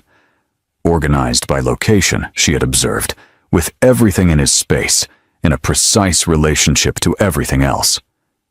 "Found it in the East Linen corridor," she said, "and behind the pillowcase shelf." Silence. Then, "I was looking for that." "I thought you might be." A beat. "How did you know where to put it?" "You keep things in particular spots," Esther said simply. "I notice where things live." He was quiet for a moment. Then, in a voice that had shed about 3 layers of its usual careful distance, "Sit down." She sat. "You're going to be here 3 years," he said. It wasn't a question. He had, she realized, already had the same conversation with Mrs. in Young or Uncle Bay that he had suggested was simply research. "That's the plan," Esther said. "Plans change." "Mine don't," she said, with the specific, comfortable certainty of someone who had built their life on the structural integrity of their own decisions. Something almost like amusement crossed his face. She caught the edge of it. He turned his face toward the window, toward the light he couldn't see but seemed to orient toward out of habit, or preference, or some private relationship with it. "My tutor comes Monday, Wednesday, Friday," he said. "On Tuesday and Thursday, I study alone. The material is," a pause, "sufficient, but there is no one to argue with." Esther looked at this 12-year-old boy, with his careful stillness, and his worn Braille reader, and his lonely Tuesdays and Thursdays. "I didn't go to a university," she said. "I know." He had done his research, but you read. Constantly. "What?" she told him. He told her what he was currently reading. They disagreed about something in the first 5 minutes. Genuinely, substantively disagreed, with the specific energy of 2 people who had each formed an opinion and found it immediately challenged by someone worth arguing with. Esther left Minho's room 40 minutes later, approximately 39 minutes past what she had planned, and stood in the corridor for a moment, recalibrating her schedule. Then she noticed Kwon Duk-soo standing at the far end of the corridor. He had not been there when she entered. He had clearly arrived during the 40 minutes she had been inside. He was looking at her, with an expression she couldn't fully read. Something in it. Looked. Not soft. The wrong word entirely for this man. But it looked, perhaps like someone watching rain after a very long drought. Relieved and uncomfortable with the relief in equal measure, he turned and walked away without speaking. Esther stood in the corridor for another moment. Then she went back to her linen schedule. The second unexpected thing happened on day 7, and it was the thing that first cracked the clean surface of Esther's plan. She had been sending her weekly voice message home, to her mother and to Beatrice, her 17-year-old sister, from the small staff common room during the late shift quiet hour. She kept the messages cheerful and specific, the way her mother preferred, not, "I'm doing well," but, "The cook here leaves food out on Tuesday nights and the linen quality is excellent." When she finished, she sat for a moment in the common room quiet. And Uncle Bay, who had been sitting at the other end of the room with his evening tea, said, not unkindly, with the specific gentleness of a man who had raised 3 children and knew what distance from home looked like, "You have family back home?" "My mother. My sister Beatrice." "Beatrice," he repeated, as though collecting the name carefully. "How old?" 17. She's studying. She wants to be a doctor." Uncle Bay nodded. He poured more tea. "The master had a younger brother," he said, in the tone of someone not quite deciding to tell a story, but finding themselves in one anyway. "Brilliant boy. Everyone said so." Esther waited. "He died," Uncle Bay said simply. 14 years ago. The master, he has never." A pause. His brother's name. Dae-hyuk. Uncle Bae, his brother's name. Dae-hyuk. Uncle Bae set down his cup. Minho has his uncle's voice. Did you notice? Not the sound. The rhythm of it. The way he waits before answering anything important. Esther had noticed, though she wouldn't have been able to name it before now. When she went to bed that night with the weight of the story sitting somewhere in her chest. Not her story, but one of those stories that, once you've heard it, becomes part of the air you breathe in a place. On day 9, she overheard something she was not supposed to hear. It was past midnight. She had gotten up for water. Her room ran dry in cold weather, she'd learned, and was passing the East Wing service corridor when she heard voices coming from the direction of the back entrance. Saw 2 of them. Low and quick and in a dialect that Esther's Korean wasn't strong enough to fully follow, but strong enough to catch fragments. A name. Not Kwon Duk-soo's. Someone else's. A name that sounded like a position or a title. The word for the boy. The word that she was fairly certain meant leverage. Esther stood very still in the service corridor for 6 seconds. Then she walked back to her room, sat on the edge of her bed, and opened her notebook. Not the plan notebook, but the other one. She wrote, "Something is happening in this house that is not about laundry or linen or Tuesday mornings. I don't know what it is yet. I know I am not leaving until I do." She stopped, read the last sentence back to herself. She crossed out "until I do" and wrote instead, "until Minho is safe." She sat with that for a moment. Then she closed the notebook, turned off the light, and lay in the dark, listening to the house breathe around her. The third unexpected thing, the one that changed everything, happened on the morning of day 11. Minho was not at breakfast. This was unusual enough that Uncle Bae noticed, and Mrs. Yong's eyebrows communicated something close to concern. Esther was not supposed to notice. Her role in the breakfast service was linen preparation, not the meal itself. But she noticed.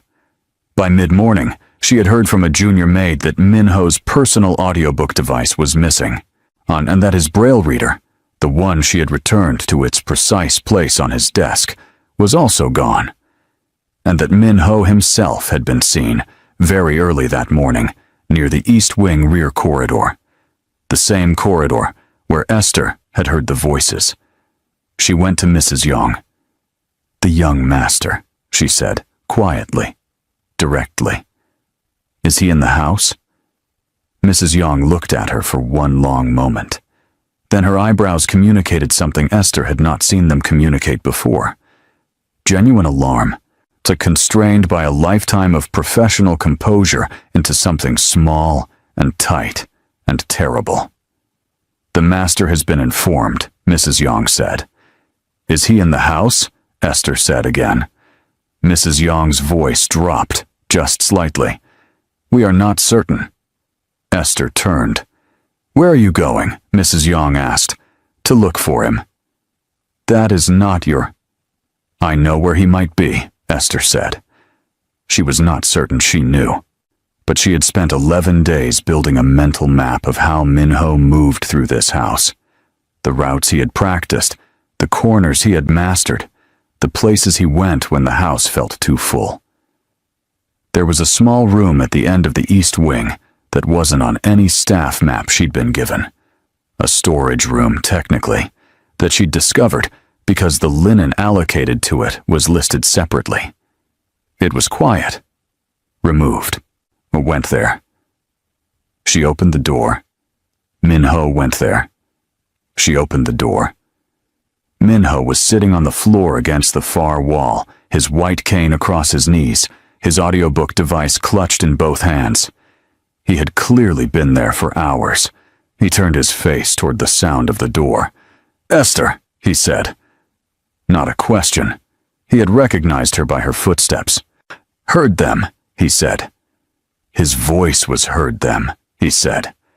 His voice was controlled, but underneath it was the specific, terrible sound of a child who has understood something he was not ready to understand. Last night, I wasn't supposed to. I got up, and I heard them through the east corridor wall. "What did you hear?" Esther asked. Steady. Direct. Minho's hands on the audiobook device tightened. Someone is planning to use me, he said. Against my father. The room was very quiet. Esther looked at this boy on the floor of his own hidden room, in his own father's house, holding his device like the one solid thing in a world that had just changed shape around him. She thought about the voices she had heard. She thought about the word that meant leverage. She thought about Kwon Duk-soo standing at the end of a corridor watching his son argue with a maid about books, with that expression like someone watching rain. "Okay," Esther said. Minho turned his face toward her. "Okay? We're going to figure this out." A pause. "Your father needs to know what you heard. Will you tell him?" Silence. Long and complicated. The silence of 12 years of a son and a father who loved each other through armor so thick, neither could always feel the warmth of it. "He'll take it away," Minho said quietly. "Whatever small freedom I have. He'll lock everything down. He won't trust me to—" "He will," Esther said. "Because you came to him first. That's different from him finding out another way."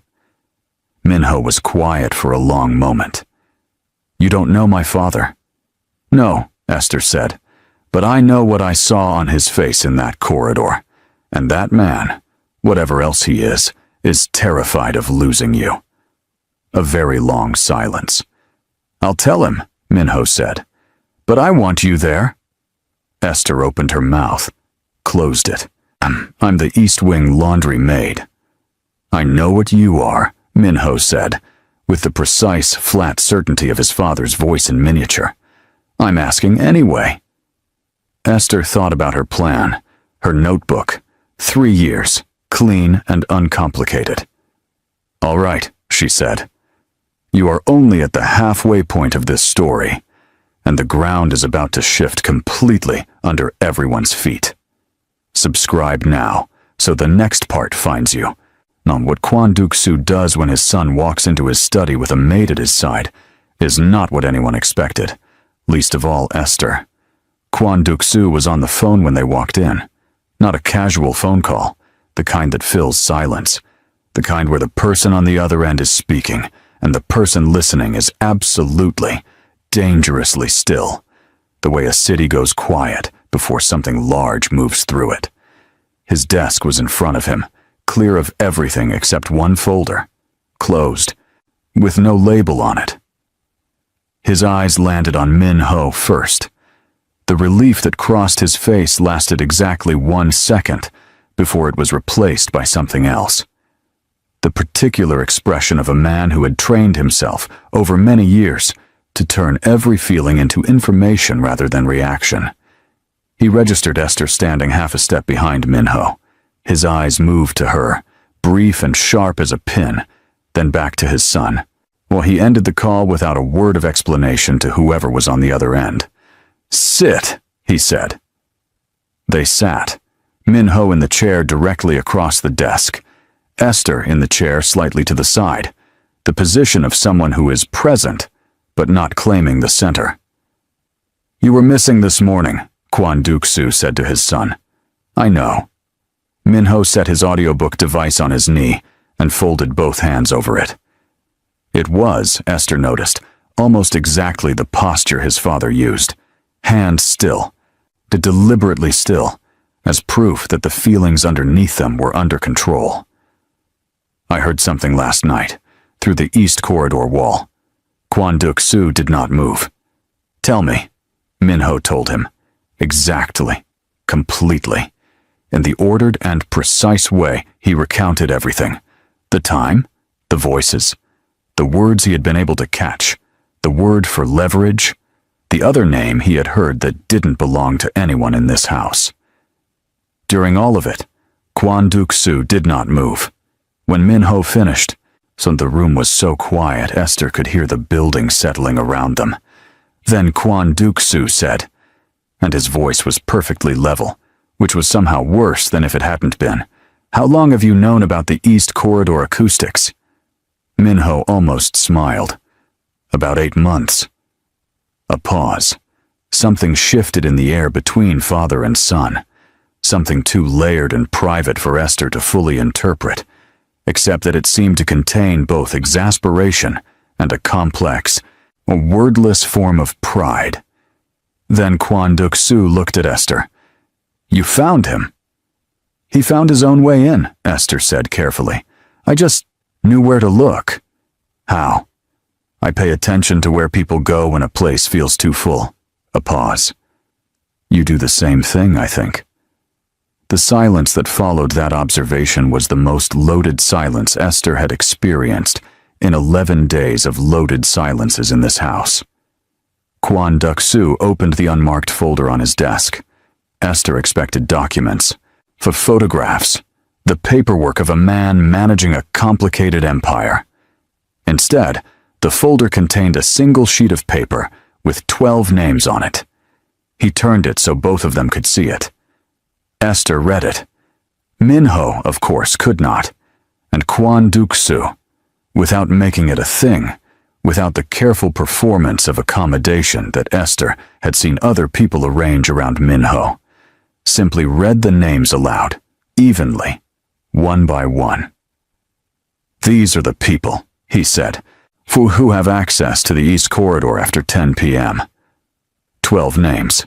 3 of them were kitchen staff, not the boys who had moved the bench, different ones, longer tenured. 2 were security personnel. 4 were maintenance. 1 was Mrs. Yong. 1 was Uncle Bae. And 1, Esther's eyes found it before Kwon Duk-soo reached it in his reading, was a name she recognized from the staffing program, the coordinator who had placed her in this house. Her name, Esther Randy. The folder had been prepared before this morning, before Minho had told his father anything, before Esther had gone looking for Minho in the hidden room, before any of this morning had happened, which meant Kwon Duk-soo had already known about the voices in the East Corridor. Esther understood this at the same moment Minho did, because they arrived at it through different routes. Minho through logic, Esther through the specific quality of how Kwon Duk-soo was watching her right now, which was the quality of someone waiting to see what someone does when they realize the ground beneath them is not where they thought it was. "You knew," Esther said. Not an accusation, an observation. "I suspected," he said, "and you put my name on that list. Everyone with East Wing access after 10 is on that list." A pause. "I do not believe you were one of the voices." "Then why?" "Because," Kwon Duk-soo said, not with the flat patience of someone who has decided honesty is more efficient than comfort. "You arrived 11 days ago from a placement coordinator, who I have now identified as connected to the person planning to use my son against me. And that could mean you were placed here deliberately, or it could mean the coordinator was running 2 operations at once, and you were simply convenient." The room was silent. While Esther sat with the information the way she sat with most difficult information, without flinching away from it, turning it over slowly, looking at its actual shape rather than the shape she wished it had. "I'm not connected to anyone in this house except through the placement program," she said. "You've clearly already verified my background. You know this." "I know your background," he agreed. "I don't yet know your coordinator's full network." "Neither do I." She paused. But I can find out." Minho turned his face sharply in her direction. Kwon Duk-soo looked at her for a long moment, with that complete, slightly uncomfortable attention. "Explain," he said. "The coordinator. Her name is in your file, I assume?" He nodded fractionally. "She and I have been in contact once a week since I arrived. Routine check-in, standard for the program. My next contact is in 3 days." Esther kept her voice even. Now, if someone is using the placement program to move people into this house, a check-in call from me, asking casual questions about the program structure, the other placements in Gyeongju, might tell you something. It might also put you in a position of risk, Kwon Duk-soo said. With a phone call? If they know you've told me, then we make sure they don't know. She looked at him directly. I'm not afraid of a phone call.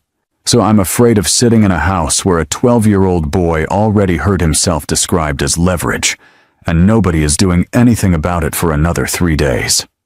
Absolute silence. Min-ho quietly said, She's right. Kwon Duk-soo looked at his son, then at Esther, then at the ceiling briefly, with the expression of a man updating a very large internal calculation. 3 days, he said finally. Stay in the East Wing. Do your work. Do not change your routine in any way. He looked at Esther. Can you do that? I've been doing my work since day one, Esther said. That part is easy. The next 3 days were the strangest of Esther's life, which was saying something, because Esther had lived through a flooding that took out half her street when she was 15, and a border delay that left her sitting in an airport for 31 hours, with nothing but 2 granola bars and a book she'd already read. Strange, because on the surface, nothing changed. She folded linen, she organized shelves, she ate in the staff room, and sent her weekly message home, and argued with Min-ho on Tuesday morning about whether audiobooks and physical reading were genuinely equivalent experiences, or whether something was lost in the translation. Min-ho firmly believed nothing was lost. Esther, who had grown up underlining things in pencil, was not fully convinced and said so without apology. Strange, because underneath the surface, everything had changed. She was now aware, with a low and constant hum, that somewhere in the mechanism of this house there was a fracture, and that the fracture had a purpose, and that purpose involved a child. She was aware of the 12 names on the list, and the way she moved through each day, measuring the behavior of the people attached to those names against a baseline she had built in her first 11 days. She noticed things. On Uncle Bae on the second of the 3 days. He took a phone call in the kitchen's back pantry. 4 minutes. When he came out, his left hand was doing the thing hands do when the person attached to them is working hard not to show something. She filed it. One of the security personnel, a man named Mr. Sohn, who worked the East Wing overnight, changed his patrol route slightly on the night of the 2nd day. Not dramatically. On the morning of the 3rd day, she had 12 minutes of coverage near the East Corridor. She filed it. She did not confront either of them. She simply noted. On the morning of the 3rd day, she had the scheduled call with the coordinator. Kwon Duk-soo was 3 rooms away, close enough that a relay of his own people could record the call, far enough that the distance looked normal on any monitoring of her routine. Esther dialed. The coordinator answered with the brisk pleasantness of someone who managed many things at once. Standard questions. How was the placement? Any adjustment concerns? How was the household? Esther answered everything in her normal register. Direct, warm, slightly more talkative than necessary. The way people are on calls when they're genuinely comfortable. Then naturally she said, I've been thinking about staying on, possibly beyond the 3 years. Are there typically renewal options for placements in this tier of household? A pause. Small, but Esther was measuring. There can be, the coordinator said. It depends on the household's assessment. And on the program's other placements in the area? I met someone at the market who mentioned they were also placed through the program. In a household in the western part of Gyeongju. I thought it was interesting. I didn't know the program had expanded so much here. She had not met anyone at any market. There was no one at any market. This was entirely invented. Another pause, longer this time. I'd have to check the current placement roster for that area, the coordinator said. And there was something in her voice now, a slight tightening, a professional smoothing over of surprise. I'm not aware of multiple active placements in Gyeongju currently. Oh, Esther said easily. Maybe I misheard. So anyway, renewal options, you were saying? They finished the call. Esther sat for 1 minute in complete stillness after she hung up. Then she got up, went 3 rooms over, knocked twice, and when she heard Kwon Duk-soo say enter, she walked in. She doesn't know about the other placement, Esther said. Whoever is running the second operation used the program's infrastructure without telling her. She's not the source, she's the cover. Kwon Duk-soo, who had listened to the recording, and was already at his desk, with the unmarked folder open to a new page. The pause, he said. When you mentioned Western Gyeongju. She was checking whether that information was real. If she were involved, she would have known immediately whether it was. Esther sat down without being invited. She's not your problem, but she's connected to whoever is. He looked at her for a long time. You're very good at this, he said. I'm good at paying attention, Esther said. That's a different thing. Not always. He closed the folder. Then, in the quieter voice that Esther was beginning to recognize as the one he used when something actually mattered to him. Thank you. Esther nodded. She stood to leave. Esther. She stopped. The name you heard that night, in the East Corridor. Did Minho tell you what it was? He described it as a title rather than a name, Esther said. Something that sounded like a rank.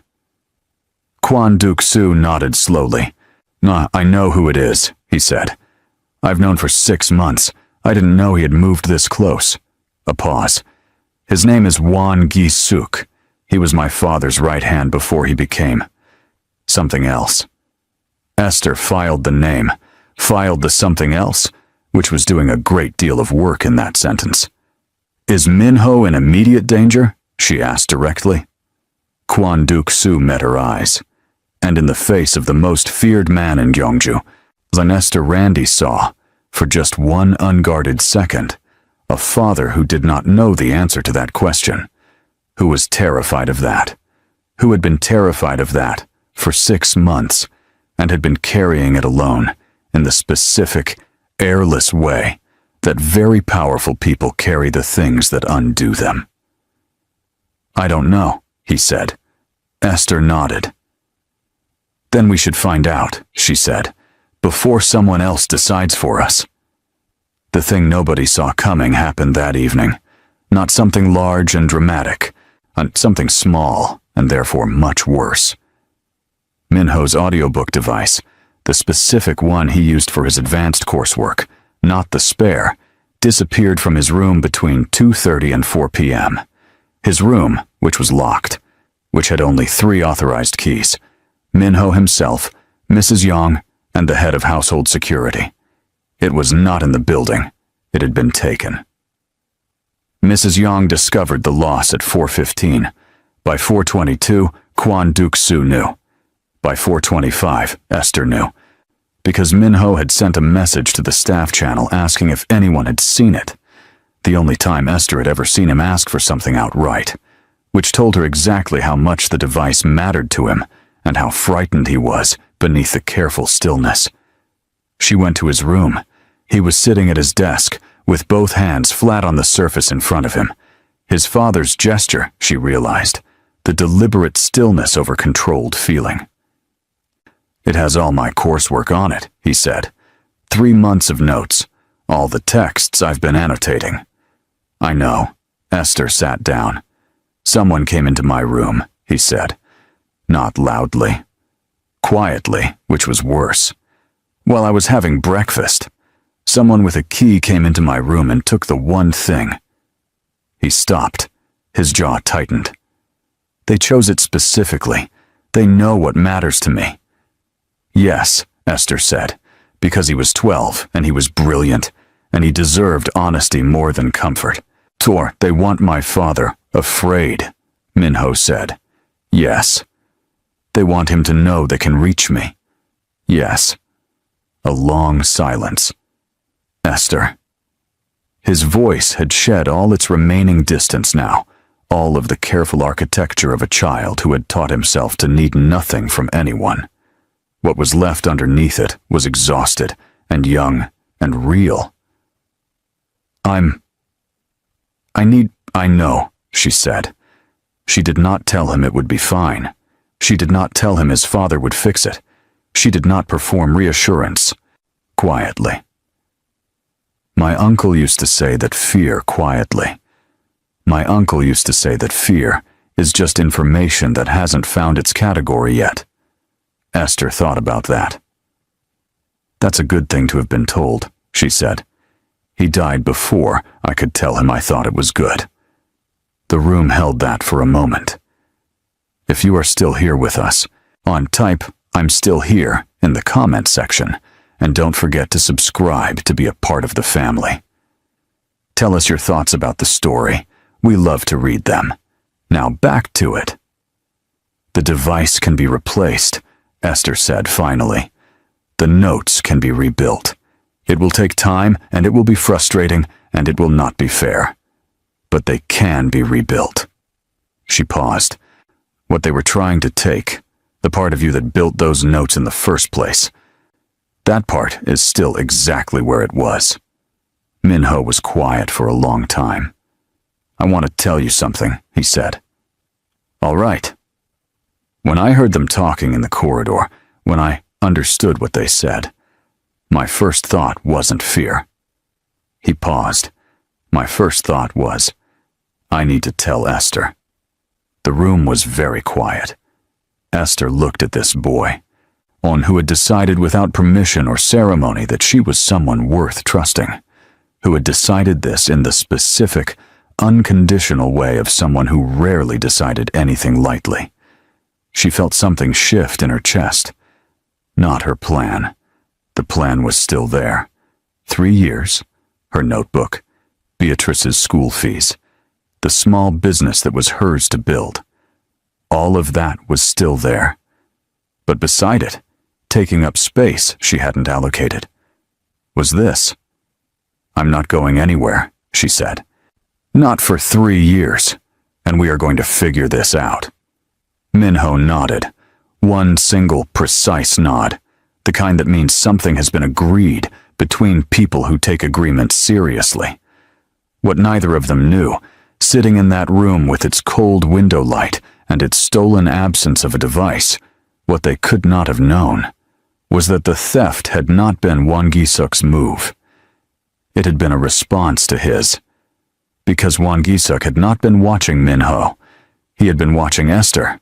Now, this is where this story breaks open. The twist inside the twist, what Won Gi-suk actually knows about Esther's past, and what Kwon Duk-soo does when he finds out, will rearrange everything. Subscribe and stay on this channel. This story has only just shown you its real shape. The letter arrived at Esther's personal post address, the one connected to the staffing program, not the household, on the morning after the device was taken. She found it in her weekly program correspondence, the words in careful printed English. We know that you are a member of the household. We have been asked to contact you about a new service that we think you might be interested in. Please call us at the number below. Thank you, words in careful printed English. We know about your sister's school fees. Esther read it 3 times. Then she folded it with precise, unhurried hands, put it in the pocket of her uniform, and continued her morning shift. She lasted until the linen corridor, which was empty at 8:45, before she sat down on the floor with her back against the shelf and allowed herself 30 seconds of being genuinely terrified. 30 seconds, exactly. She counted. Beatrice was 17. Beatrice was studying. Beatrice wanted to be a doctor, which was the most Beatrice thing in the world. Beatrice, who had been collecting medical textbooks since she was 11. Beatrice, who had never once looked at the difficult path ahead of her and considered any other direction. A Beatrice whose school fees Esther had carefully, deliberately constructed her entire 3-year plan around. We know about your sister's school fees, which meant one of two things.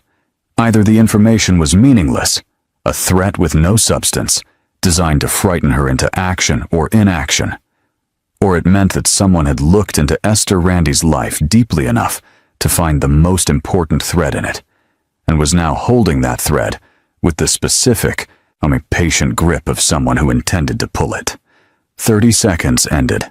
Esther stood up, smoothed her uniform, picked up the linen basket, and went directly to Kwon Duk-soo's office. He was in a meeting. Mrs. Yong said so with her eyebrows from 10 feet away, adding a secondary message that communicated.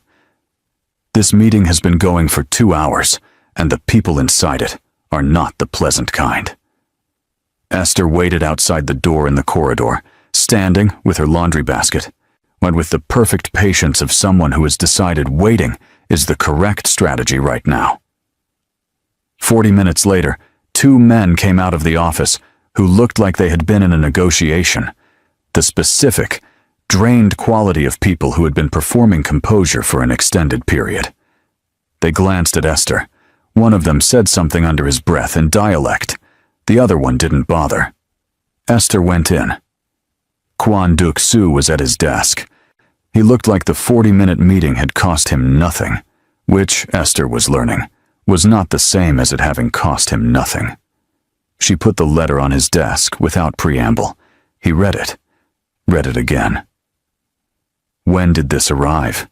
His voice was the flat, quiet kind. This morning, through the program mail system. You opened it before bringing it to me. Yes. No apology.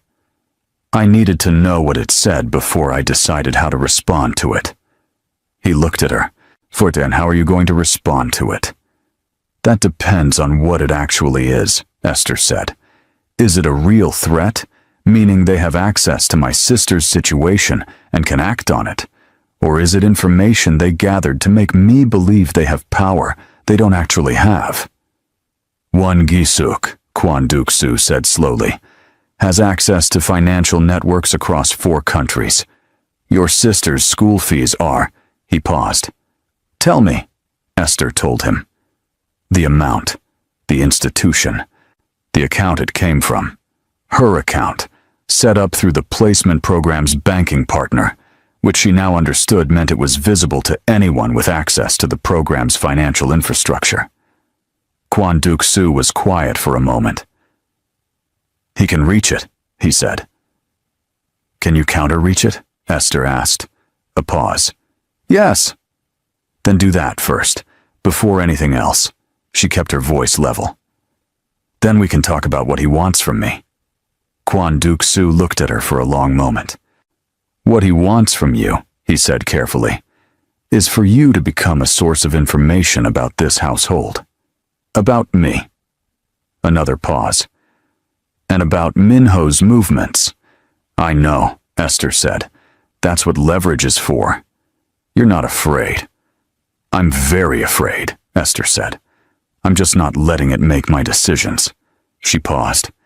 Can you protect Beatrice's fees? By tonight, he said.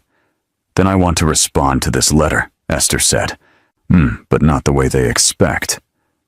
What Kwon Duk-soo did not tell Esther, not that morning, not yet, was that the investigation he had run on Won Gi-suk over the previous 6 months had turned up something unexpected. Won Gi-suk had not chosen Esther at random. He had chosen her because of a connection that predated the placement program by 3 years, a connection that went back to Esther's home country, to a business deal that had gone wrong, to a man who had lost money he was owed and had filed it in the specific, patient ledger of wrongs that men like Won Gi-suk maintained across decades. The man who had lost the money was an associate of Won Gi-suk's, a local operator in Esther's home city. A man Esther had never met, had no connection to, had no knowledge of. But her father had. Her father, who had died when Esther was 14, and who Esther had spent 9 years carefully not thinking about because the grief was too structurally complicated to look at directly. Her father had apparently, in the year before his death, been involved in a business arrangement with this operator. Money had moved. Then the arrangement had collapsed. The money had not moved back. The operator had noted the debt, had watched it over the years. Sut had watched Esther build her careful plan and buy her plane ticket and enter Won Gi-suk's network through the placement program's infrastructure, and had said, "Here is a way to recover something." Kwon Duk-soo had known this for 4 days. He had not told Esther because he was, and he knew this about himself. I recognized it with the particular clarity of someone who had done enough damage by acting on incomplete information to have learned the cost of it. He was not yet certain how this information would land. He was not certain whether Esther's grief and surprise and the specific complicated anger of finding out your dead father's choices have followed you across the world. He was not certain whether those things would make her more effective in this situation or less. He was, but in a way he was not accustomed to being around people he employed, protective of her. He was aware of this. He was aware it complicated things. Min-ho knew before Esther did. This was because Min-ho had been, for the past 3 days, doing what Min-ho did when he was frightened and couldn't act directly. He had been researching. He had sources his father didn't know about. Other students on private academic networks. An online community of young researchers who shared resources across borders. A particular professor at a university in another city, who Min-ho had corresponded with for 2 years via an email address that was technically registered under a pseudonym because Min-ho was 12 and understood the value of privacy. He had been looking into Won Gi-suk. What he had found was more than his father's official investigation contained, but because Min-ho had approached it from an entirely different direction. Not the financial networks, not the criminal connections, but the personal history. Won Gi-suk's early biography, his associations before he became what he currently was, the paper trail of a younger man's choices. And in that paper trail, he had found Esther's father's name. He sat with this for 1 full day, which was, for Min-ho, who processed information at a rate that made most adults uncomfortable, a very long time. He sat with it the way he sat with difficult things, completely, without looking away, until he understood its full shape. Then he called Esther to his room.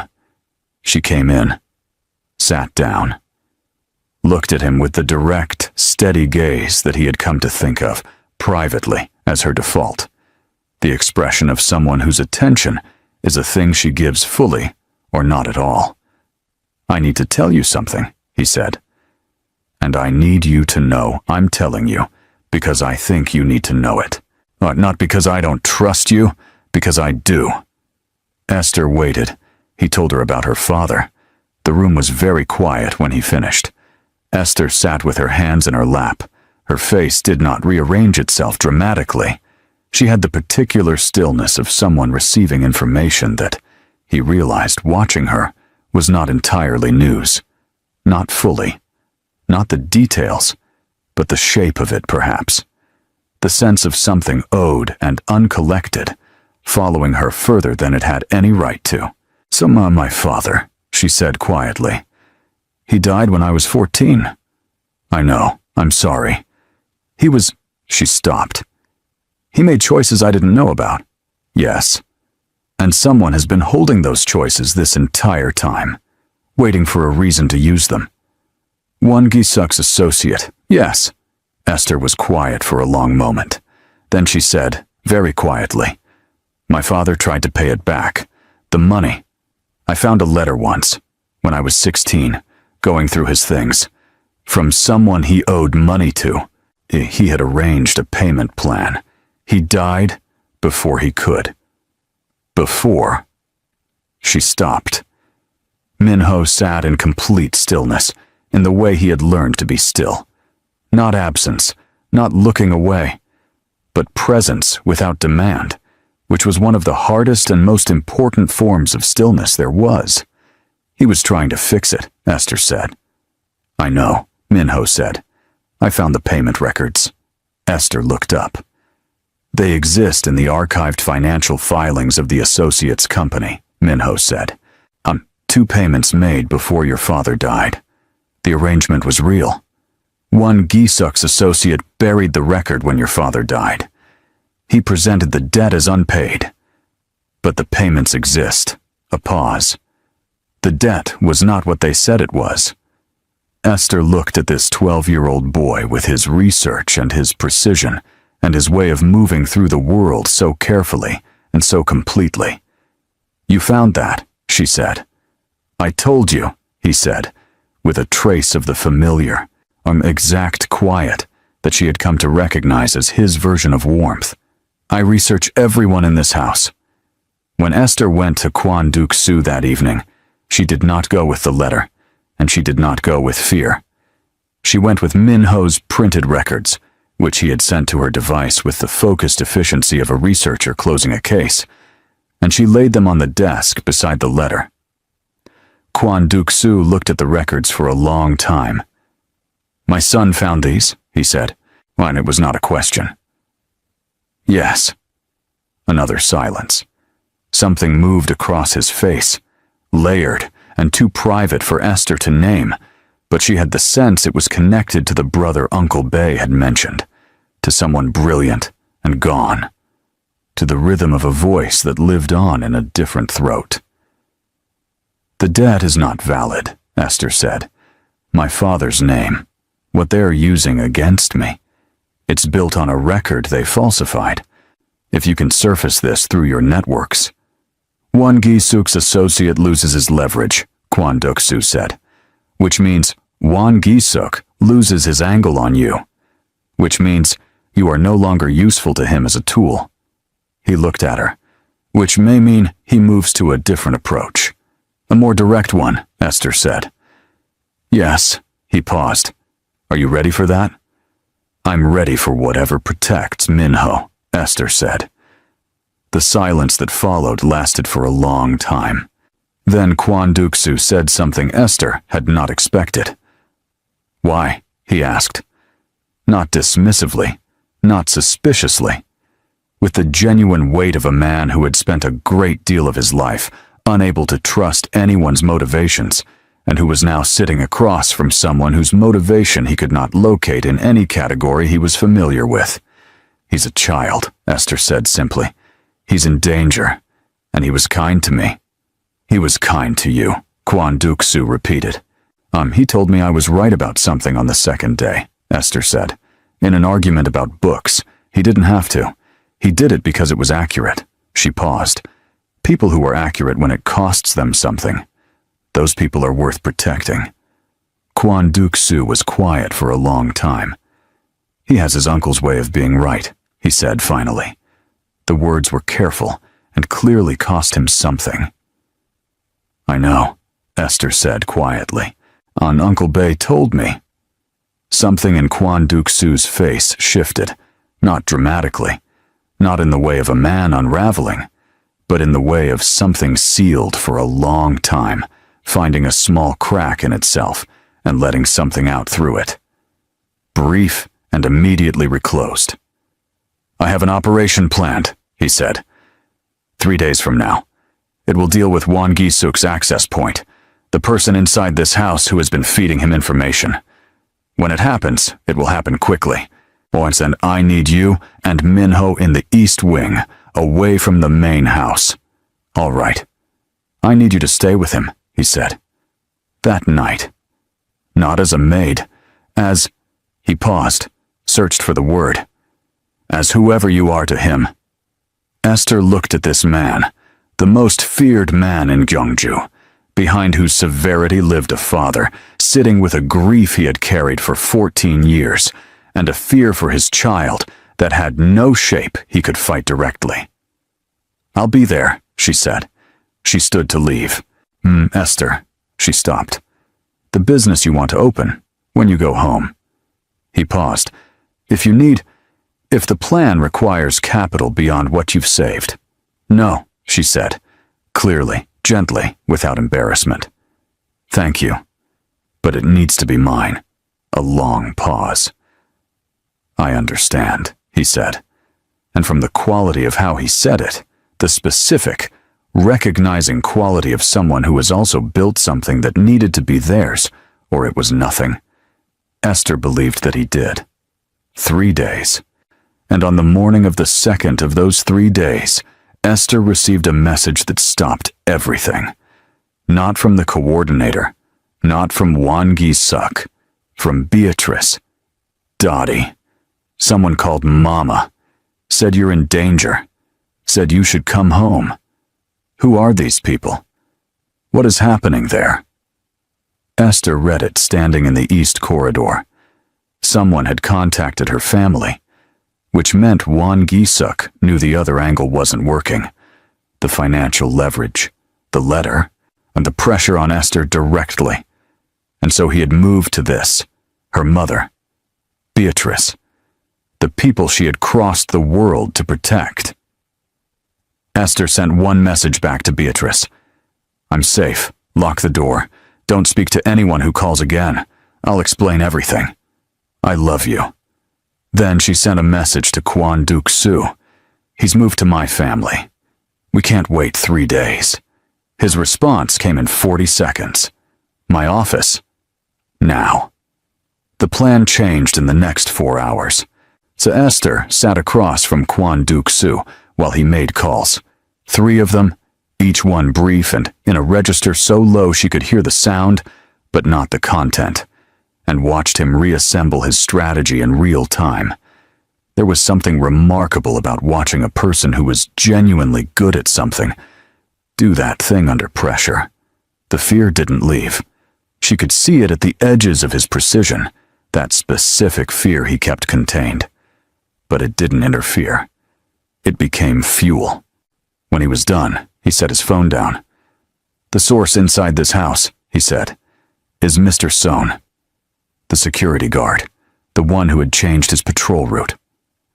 He's been feeding Won Gi-suk information for 8 months, Kwon Duk-soo said.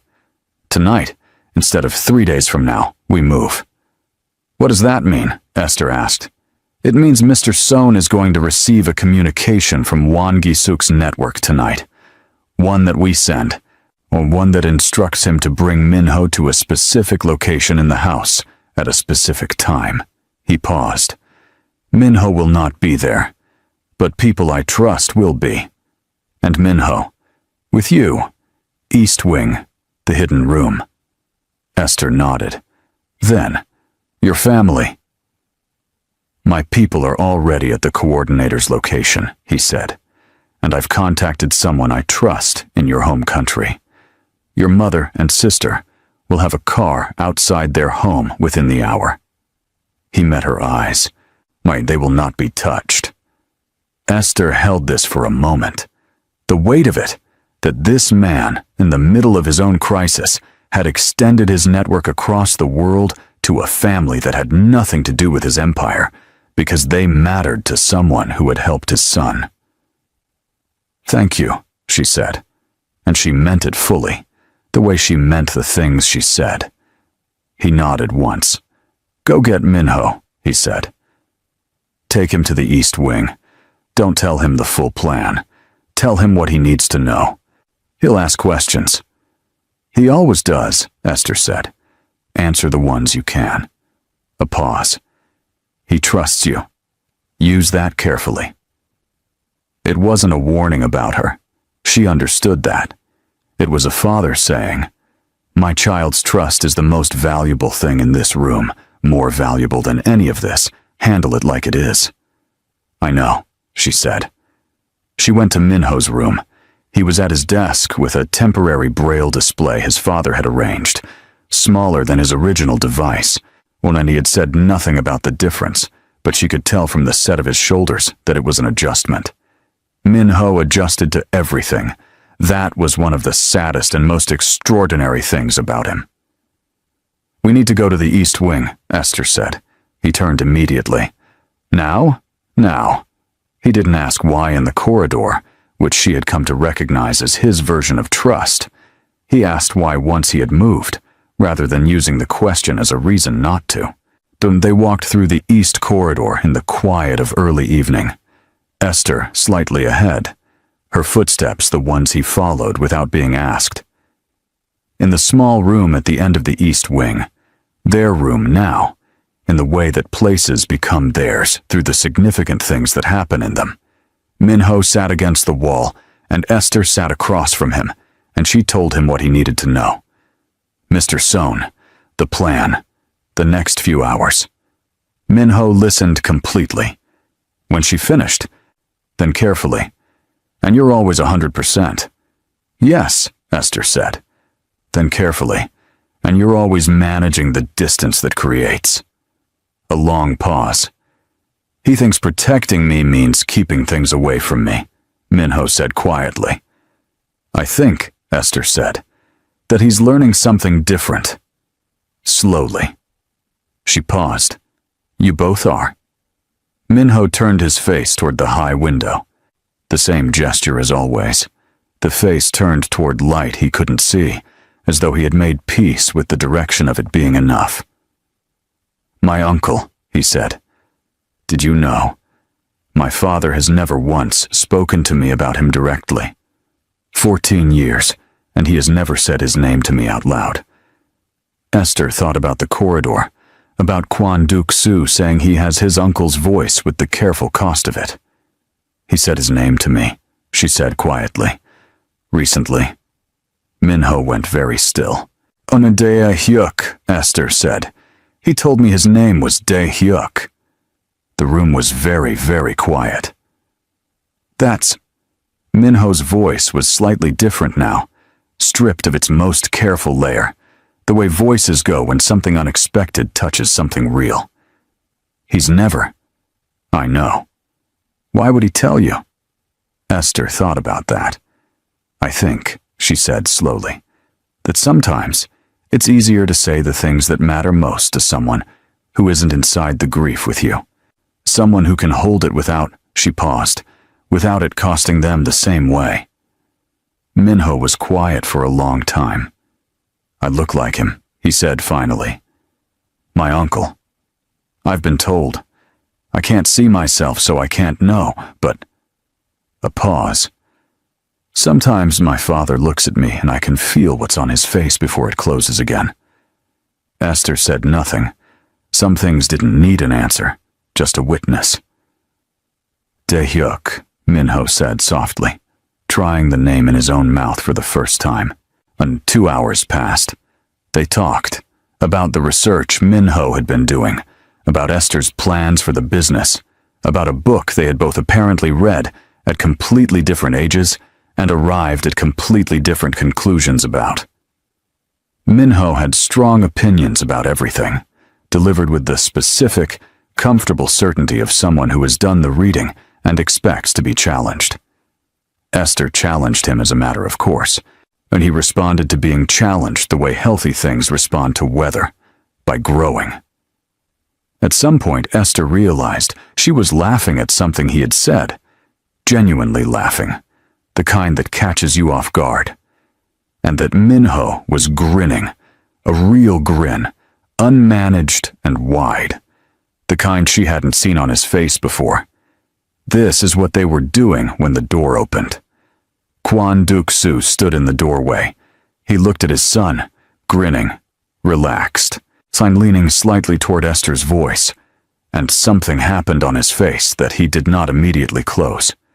He stood in it for a moment, this expression that held everything he had built all of this for, the reason behind the fear and the power and the terrible, careful love of a man who had lost enough to know exactly what loss costs. Minho turned toward the door.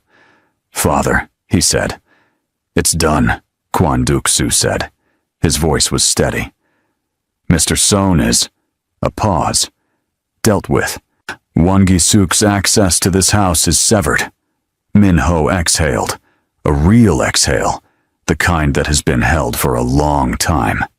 "And Esther's family?" Minho asked immediately. Kwon Duk-soo looked at his son for a moment. The fact that Minho had asked first, before any question about himself, before anything else, registered on his face as something he was storing carefully. "Safe," he said. Confirmed 20 minutes ago. Esther closed her eyes for 1 second. Just one. Won Gi-suk? She asked when she opened them. He will not be a problem, Kwon Duk-soo said, in the flat, specific tone of a man for whom that sentence contained a great many things he was not going to elaborate on. Esther accepted this. There were parts of Kwon Duk-soo's world that she had decided, with clear eyes, were not hers to ask about.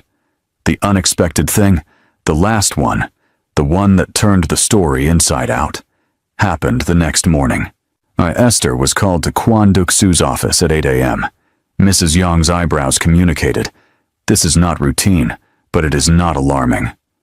Esther went in. Kwon Duk-soo was at his desk. There was a folder on it, but this one had a label. The label had Esther's name on it. "Sit," he said. She sat.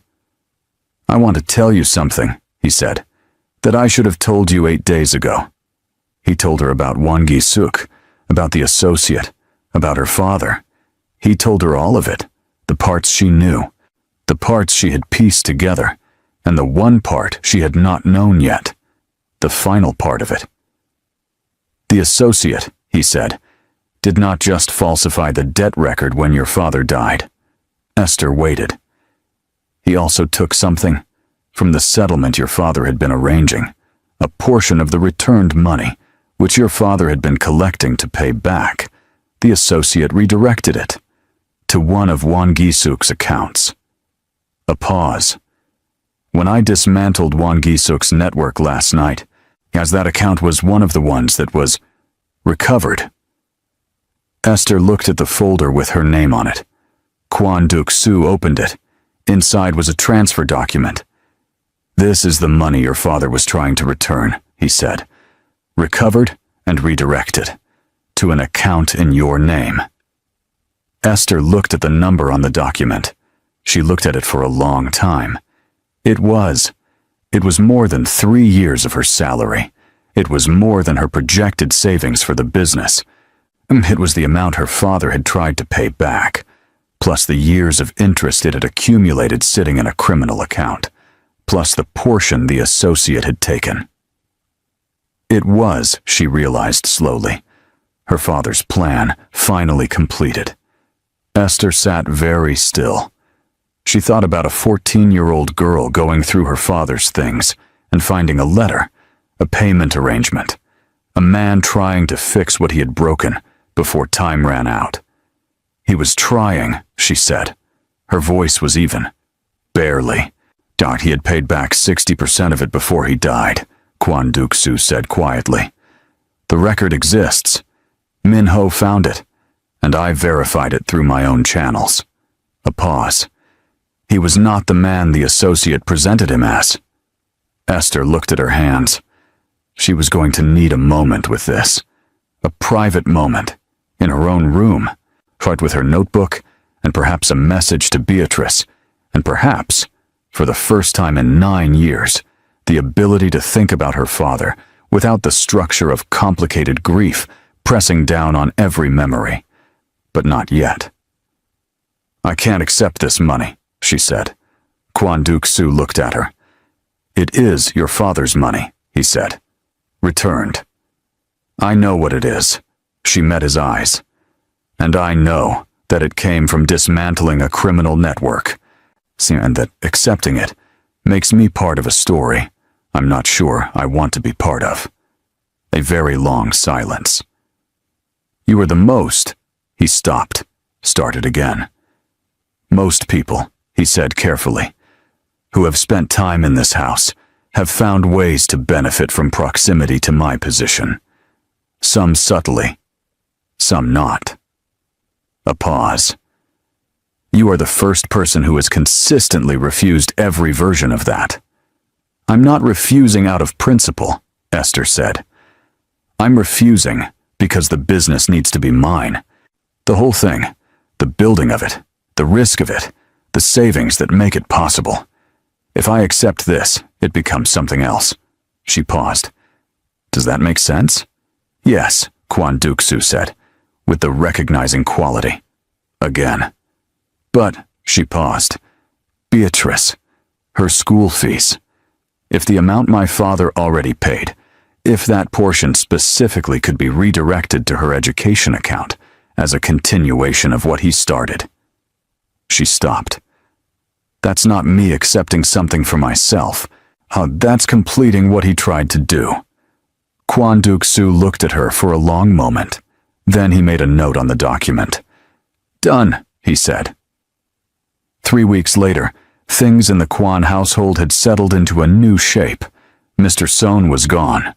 2 of the kitchen staff had also left, quietly, without confrontation, in the way that departures happen in houses where the master's reach is long and nobody wants to test its length. The bench that had been moved into Minho's path had been removed from the house entirely, which was probably excessive, but which felt, to everyone who knew the story, like the right amount. The placement coordinator had been contacted by Kwon Duk-soo's legal team. The program's infrastructure was being reviewed. The coordinator herself was cooperating. She had, as Esther had assessed, been used rather than complicit. And the review was proceeding cleanly. Beatrice's school fees arrived in her account with a message that simply said, "From your father's account, forwarded." Esther had written the message herself. She and Beatrice had talked for 40 minutes on a video call, and Esther had told her daughter's version of the story, edited for age and distance. And Beatrice had cried, and then pulled herself together in the specific Beatrice way that looked exactly like their mother. Esther had cried after the call ended, in her room, in the East Wing, for about 11 minutes. Then she had opened her plan notebook. She had crossed out the original 3-year projection. Below it, she had written a new one. The timeline was the same. The business was the same. The savings were recalculated now that Beatrice's fees were handled. The plan was still hers. Still built in the way she needed to build it. It was, she decided, even better than the original. Minho's new audiobook device arrived. A better one than the one that had been taken. Specced with features his original hadn't had. He had said, when it arrived, that the replacement was objectively superior in 4 specific ways, which he listed. Then he had paused and added, in the quiet, brief, unelaborated way of someone who doesn't perform gratitude, but feels it completely. "Thank you for the other night." Esther had said, "Nah, the arguing about books was good for both of us." He had almost smiled. They had another argument about books 2 days later. He was right about part of it. She was right about the other part. They were both satisfied with this outcome. On a Thursday morning, 3 weeks after everything, Esther was finishing the East Wing linen when Kwon Duk-soo appeared in the corridor. He did not appear to be doing the watch, the silent survey of his household. He appeared to be, specifically, walking to where she was. He stopped a few feet away. "Minho," he said, "has been asking Mrs. Yong if the Tuesday and Thursday arrangement can be formalized." Esther looked up. "The arguing about books." He described it, Kwon Duk-soo said, as an academic peer exchange. Esther considered this. "He's 12. "I know. He's also not wrong, necessarily." "I know that, too." A pause. "I wanted to ask you directly, not through Mrs. Yong, whether you're willing." Esther thought about her plan, from her schedule, the way her Tuesdays and Thursdays had begun to have, in the past few weeks, a particular shape to them. The shape of things that matter, sitting inside the shape of things that are purposeful. "I'm willing," she said. Kwon Duk-soo nodded. He began to turn away. Then he stopped. He said, and it was clearly something he had been working up to, in the way that people work up to the things they need to say and have been not saying. His name was Dae-hyuk, my brother. Or he would have... A pause. Long. He liked people who were right about things. Esther looked at this man, standing in his own corridor, saying his brother's name out loud. "Tell Minho that," she said quietly. "Say that exact thing to him." Kwon Duk-soo looked at her. He needs to hear it from you, Esther said. Not through a story. From you. A very long silence. I know, he said.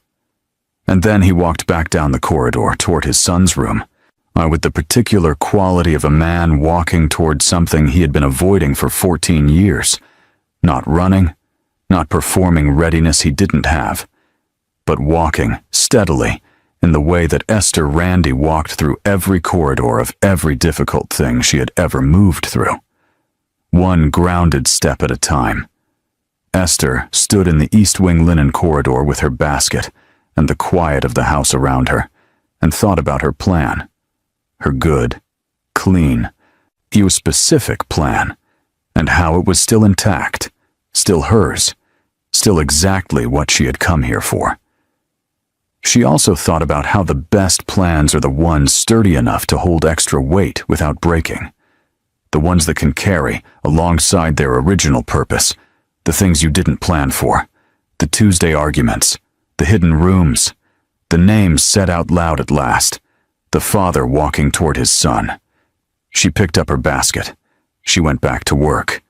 Some people enter your life without a single plan to stay, and end up being the reason everything holds together. Esther came to fold linen and save money and go home. She stayed in every way that mattered, because a boy reached for his cane on a cold floor, and she was the only one who moved. If this story touched something real in you, subscribe now, because the next story we tell is already waiting for someone exactly like you. A man's cruelty in a waiting room lasted 5 seconds. The consequences lasted a lifetime. What he thought was a weak, forgotten woman turned out to be the one person on earth whose husband made grown men weep just by saying his name. Every story has a turning point. A moment so shocking it rewires everything you thought you understood about power, love, and who truly holds the cards. This is one of those stories, and you need to be here for every single second of it. Subscribe now, so you never miss what happens next. The kick landed just below her left knee. It was not an accident.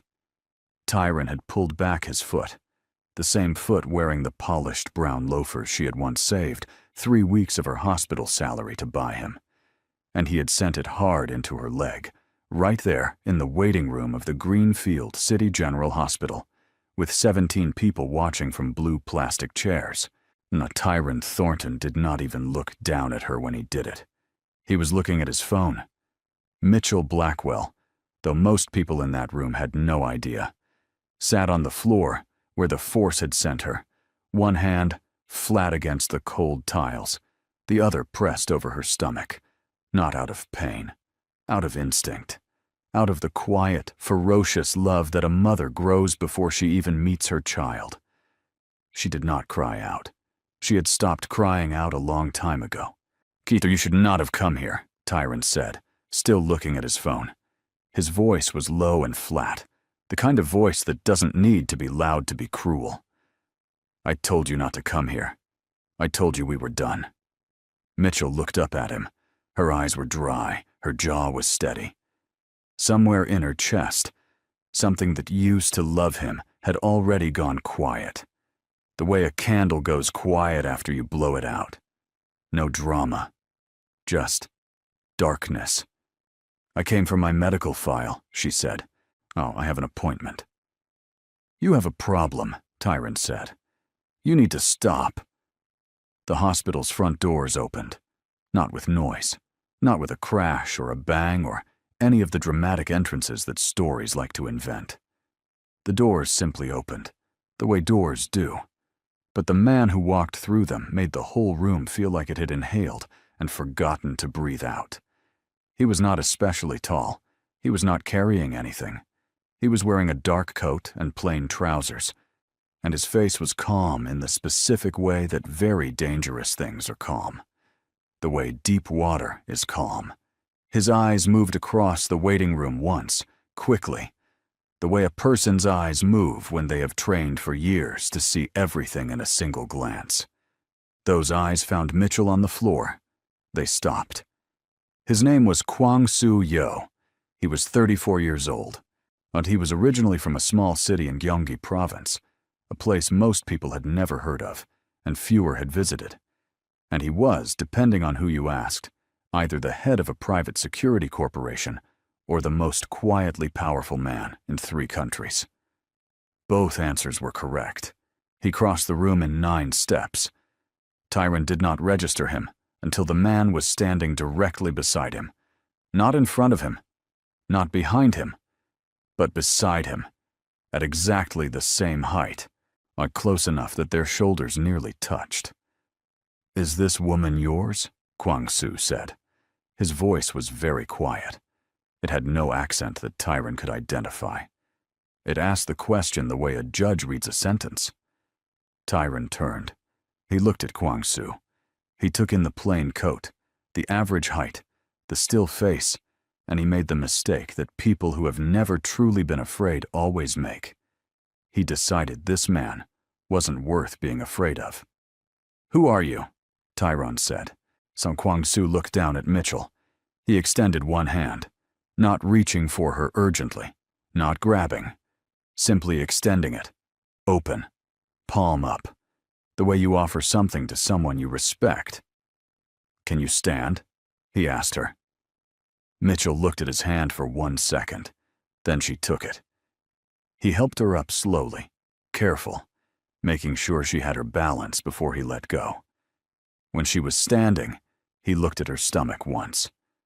Not staring, and just acknowledging, and something shifted almost invisibly in his expression. Not pity, something closer to recognition. "I asked you a question," Tyron said, louder now. Kwang-soo turned to look at him. The calmness in his face did not change at all.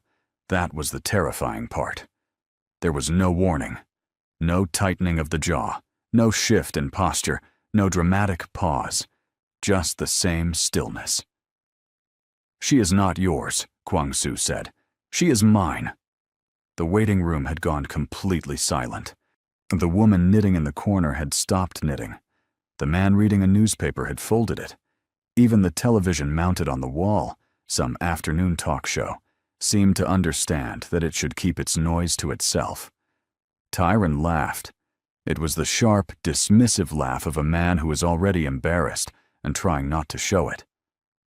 "Yours? She's my ex," Mitchell said. Her voice did not shake. "He is my ex. And this—" She looked at Kwang-soo. Oh, and something passed between them that the room could feel, but not name. "This is my husband." The silence got heavier. Tyron stared at her. "You're what?" Mitchell did not repeat herself. Tyron's eyes went back to Kwang-soo. He was recalculating now. Tyron was the kind of man who was always calculating, always measuring, and always deciding what things were worth. And you could see the calculation happening behind his eyes as he looked at the plain coat and the quiet face and tried to figure out what kind of husband this was. He got it wrong. "You got married?" Tyron said to Mitchell, and his voice had changed now. It was not flat anymore. It was sharp, like a man who had just discovered something had been taken from him that he had not wanted until this moment. "When? To him? Oh, you got married to some—" "Some what?" Kwang-soo said. The question was so quiet, so genuinely, dangerously quiet. Tyron's mouth closed. From the far end of the waiting room, near the corridor that led to the hospital offices, a door had opened. 3 men had walked in. They were dressed like ordinary people. One in a jacket, one in a pullover, one in a simple shirt. But they had positioned themselves at 3 separate points in the room with a precision that had nothing to do with looking for seats. A woman near the window noticed. She looked at the men, then at Kwang-soo, then back at the men, and she gathered her bag a little closer to herself without knowing exactly why. Tyron had not noticed the men yet. "I don't know what she told you," Tyron started, "but she was already pregnant when you left her," Kwang-soo said. "Yes, I know. Tyron stopped again. I know everything, Kwang-soo said. I knew before I married her. Mitchell was watching Kwang-soo's face. She had been married to him for 4 months. 4 months of learning that beneath that calm surface lived a man who paid attention to absolutely everything, who had once told her that the most important thing a person could ever do was notice. She had not known, when she met him, what he was, so she had known only that he was the first person in years who had looked at her, truly looked at her, and seen something worth staying for. She had not told him much about Tyron. She had not needed to. Kwang-soo had this quality, this specific, unsettling quality, of already knowing the important parts of things before you explained them. You want to tell me what happened? Tyron said, and now there was an edge in his voice that was trying very hard to sound like confidence. Because I remember a very different story. I remember a woman who... I remember a man, Kwang-soo said, who just kicked a pregnant woman in a hospital waiting room. The words landed in the room like a stone dropped into still water. Everyone felt the ripple. Tyron's face changed. For the first time since Kwang-soo had walked through those doors, Tyron actually looked around the room. He saw the people watching. He saw the judgment sitting open on their faces, the knitting woman, the newspaper man, the young mother with the toddler who had pressed her child against her side.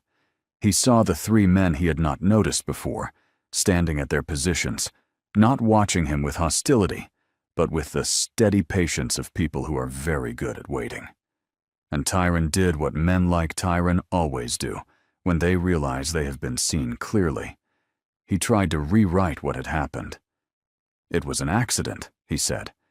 I didn't. I was shifting, and she was on the floor, and... She was on the floor, Kwang-soo said, because you put her there.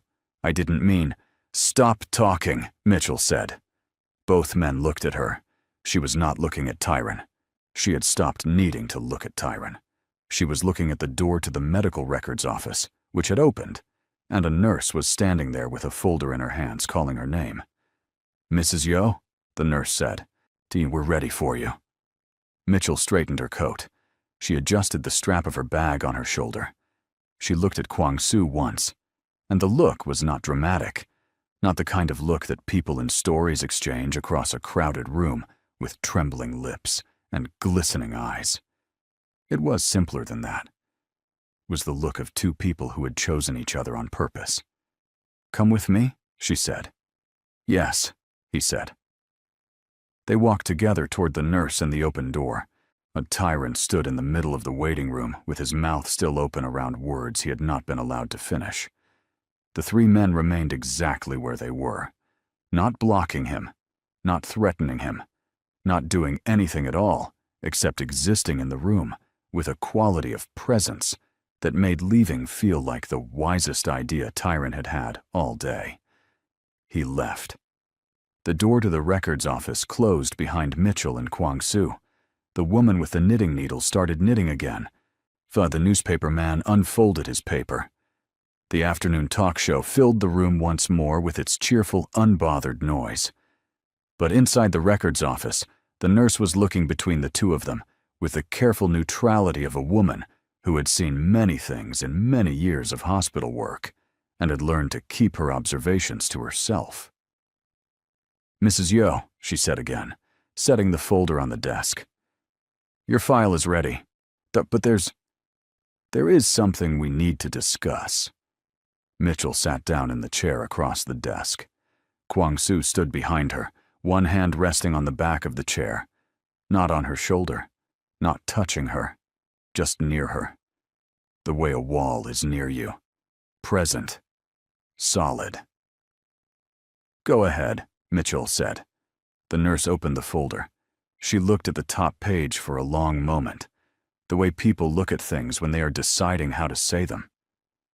Your results from last week's tests, she began. There is something in the imaging that we did not expect. Mitchell did not move. The baby is fine, the nurse said quickly, because she had clearly learned that this was the first thing people needed to hear. The baby is perfectly healthy. But she turned the page. There is something else. Something that we found. Something that wasn't there 8 months ago. The room was very quiet. Mitchell's hands resting in her lap stayed perfectly still. Kwang-Soo's hand, on the back of the chair, didn't move. "What kind of something?" Mitchell asked.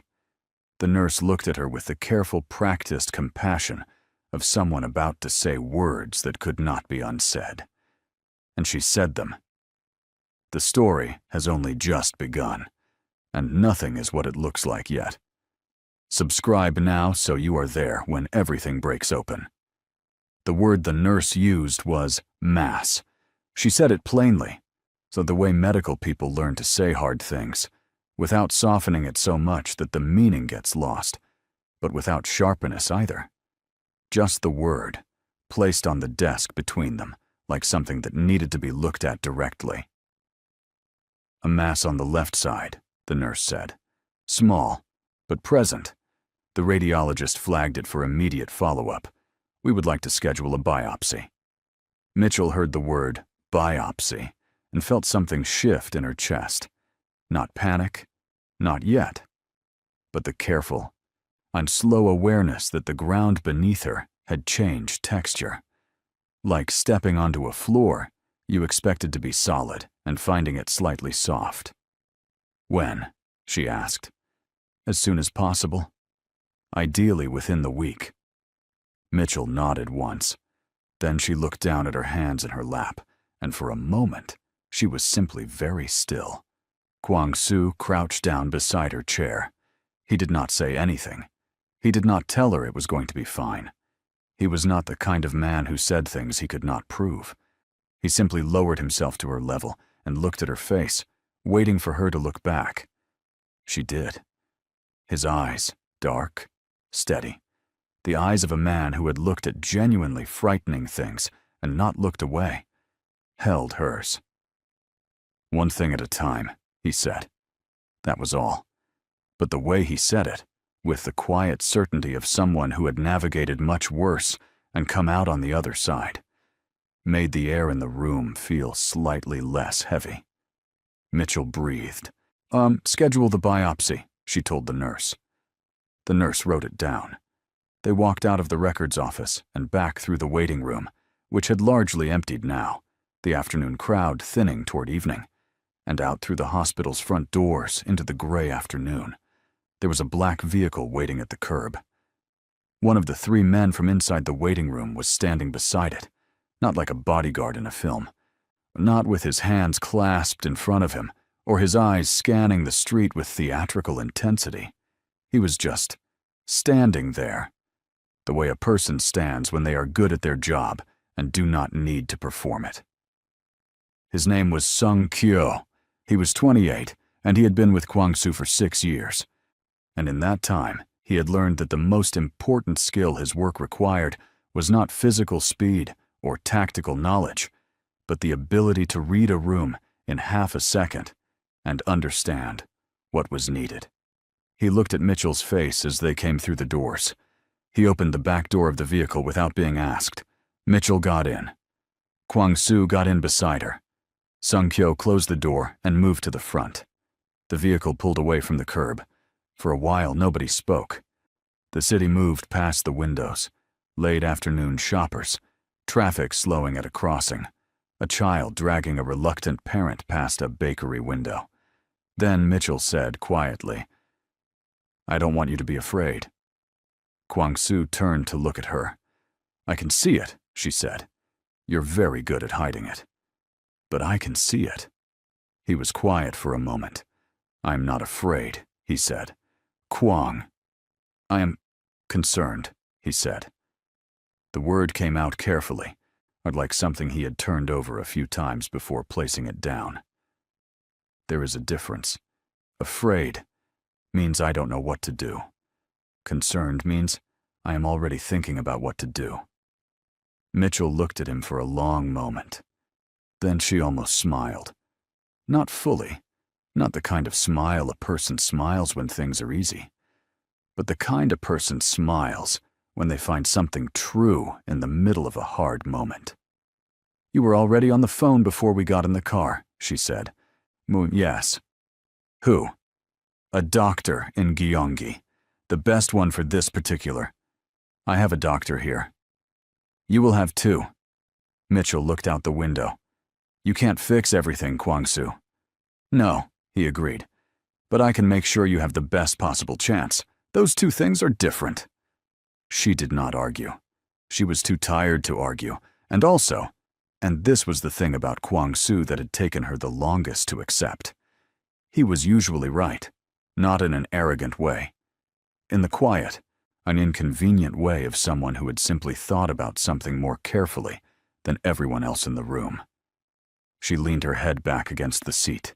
The baby moved, a slow, rolling shift that she felt more than saw, and she put one hand on her stomach automatically. Kwang-soo's eyes tracked the movement of her hand. He looked away again quickly, back to the window, but his jaw had changed, just slightly. Just barely visible, the way a person's face changes when they feel something they are not yet ready to put words to. They did not know yet that 3 blocks behind them, a different vehicle had been following since the hospital. It was not one of Kwang-soo's vehicles. It was not law enforcement. It was a silver car, unremarkable, the kind that disappears into traffic like a word disappears into a sentence. Inside the silver car, in the passenger seat, a man named Gerald Holt was holding a phone to his ear and saying, "Yes." She was with him. They left together. Yes, I'm sure. On the other end of the line, someone asked a question. Gerald Holt looked at the back of the black vehicle moving through traffic ahead of him. "She's pregnant," he said. "Very." Another question. "I don't know whose it is," Gerald said. "Does it matter?"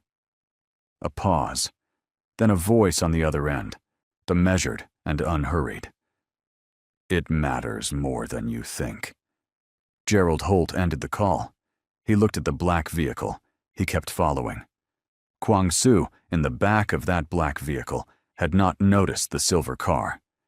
That was the detail that would matter later. Sung-kyo, in the front, had. He said nothing yet. He was still assessing. He turned at a corner that was slightly off the route home, just one corner, and watched in the rearview mirror. The silver car turned too. Sung-kyo's hand moved to the small communication device clipped to his collar. He pressed it once, lightly. In the back seat, Kwang-soo's eyes shifted very slightly toward the front. He had felt the deviation from the route. He always felt these things. He did not say anything in front of Mitchell. He reached into his coat pocket and took out his phone, and he typed a message with one thumb while looking out the window, and he sent it. Mitchell, with her head back and her eyes half closed, Fleur did not notice. She was thinking about the word mass. She was thinking about her baby. She was thinking about the waiting room and Tyron's face and the specific, sour feeling of being seen at your lowest by someone who had helped put you there. She was thinking, too, and this surprised her, about the moment Kwang-soo had extended his hand. Open. Palm up. No urgency.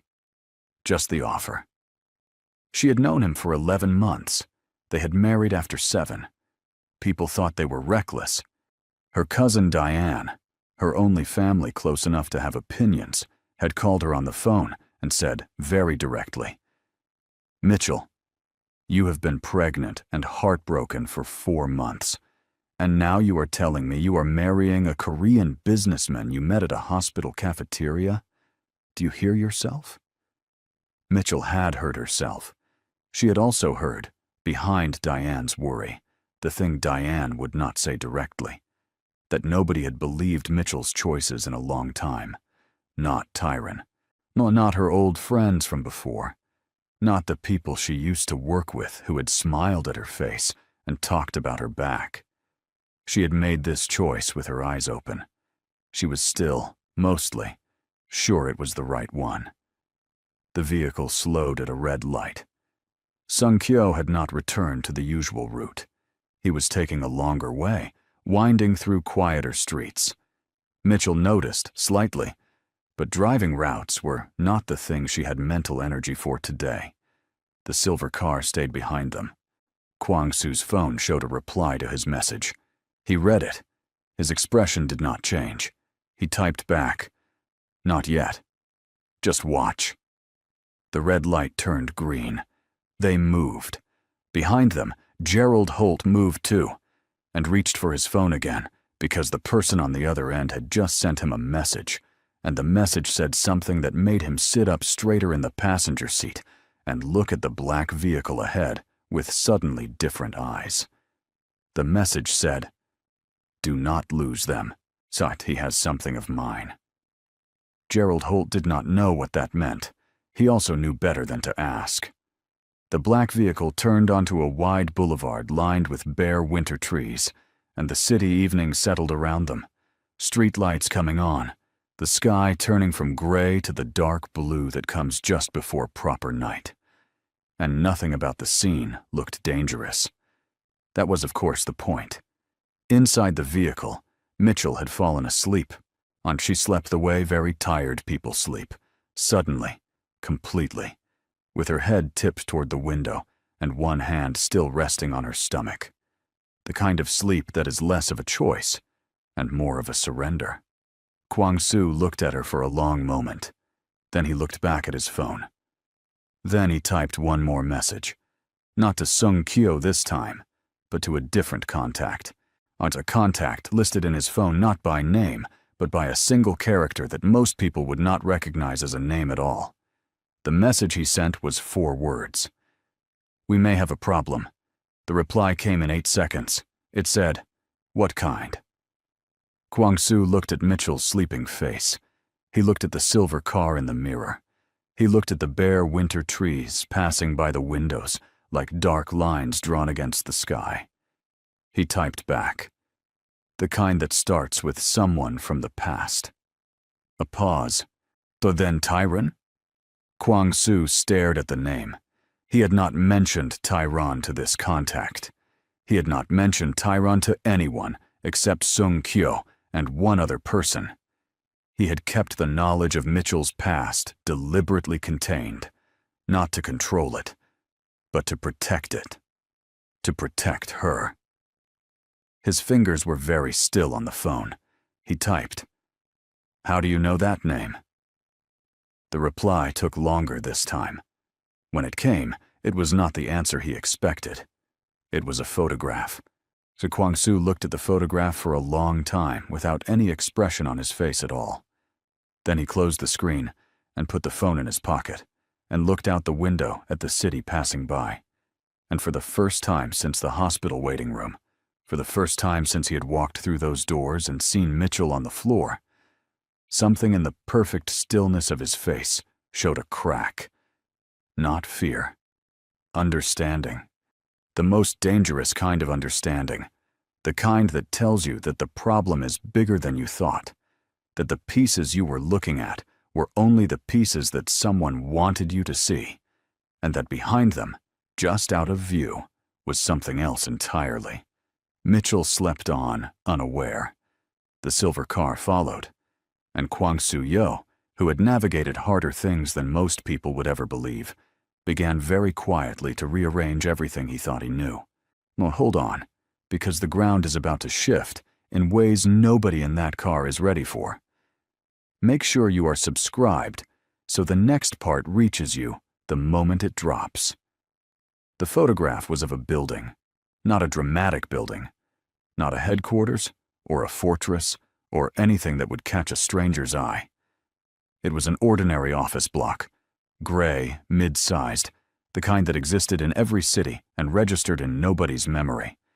But it was a building Kwang-soo knew, and he knew it because it was one of his. Not one of the buildings his corporation owned publicly, the kind that appeared in registered documents and quarterly reports. This was one of the other ones, the buildings that existed in the space between what was legal and what was necessary, the buildings that kept certain things running that the official version of his life depended upon. Nobody was supposed to know about that building who did not already work inside it. The message below the photograph said, "We found this in Tyron Thornton's phone. He took the picture 3 weeks ago. He has been watching you for longer than your wife knows." Kwang Soo's mind was already moving. Quick. Ordered. The way it always moved when a threat presented itself, breaking the problem into its parts, laying each part down and examining it before picking up the next. Tyron had been watching him. Before the waiting room, before the kick, and before this afternoon, Tyron had been watching, which meant the encounter at the hospital was not accidental. Tyron had known Mitchell would be there, had possibly engineered being there at the same time, had used the waiting room not out of cruelty, or not only out of cruelty, but out of something more calculated. He was trying to provoke a reaction. Why? Kwang Soo looked at the darkening city outside the window. The vehicle had turned onto the quieter streets of the neighborhood where they lived, a calm, well-kept area that Mitchell had chosen, half as a joke, because she said it looked like the kind of place where nothing dramatic ever happened. He had not corrected her. Mitchell stirred in her sleep but did not wake. Sung Kyo's eyes met his in the rearview mirror, one question in them. Kwang Soo gave the smallest shake of his head. Not yet. They pulled into the private garage beneath the building. The silver car, which had been keeping its distance, slowed at the end of the street. It did not follow them in. It parked. It waited. Sung Kyo got out of the vehicle first, checked the garage with the quick, thorough sweep of someone who did this automatically, like breathing, and then opened the back door on Mitchell's side. She woke at the sound of the car door, blinking, that soft confusion of interrupted sleep crossing her face. "Ford, are we home?" "Yes," Kwang Soo said. She got out slowly, the way a heavily pregnant woman gets out of anything, with effort, with a small exhale, with the particular patience of someone whose body has become a separate negotiation. Kwang Soo was there beside her, not hovering, just present. They went up.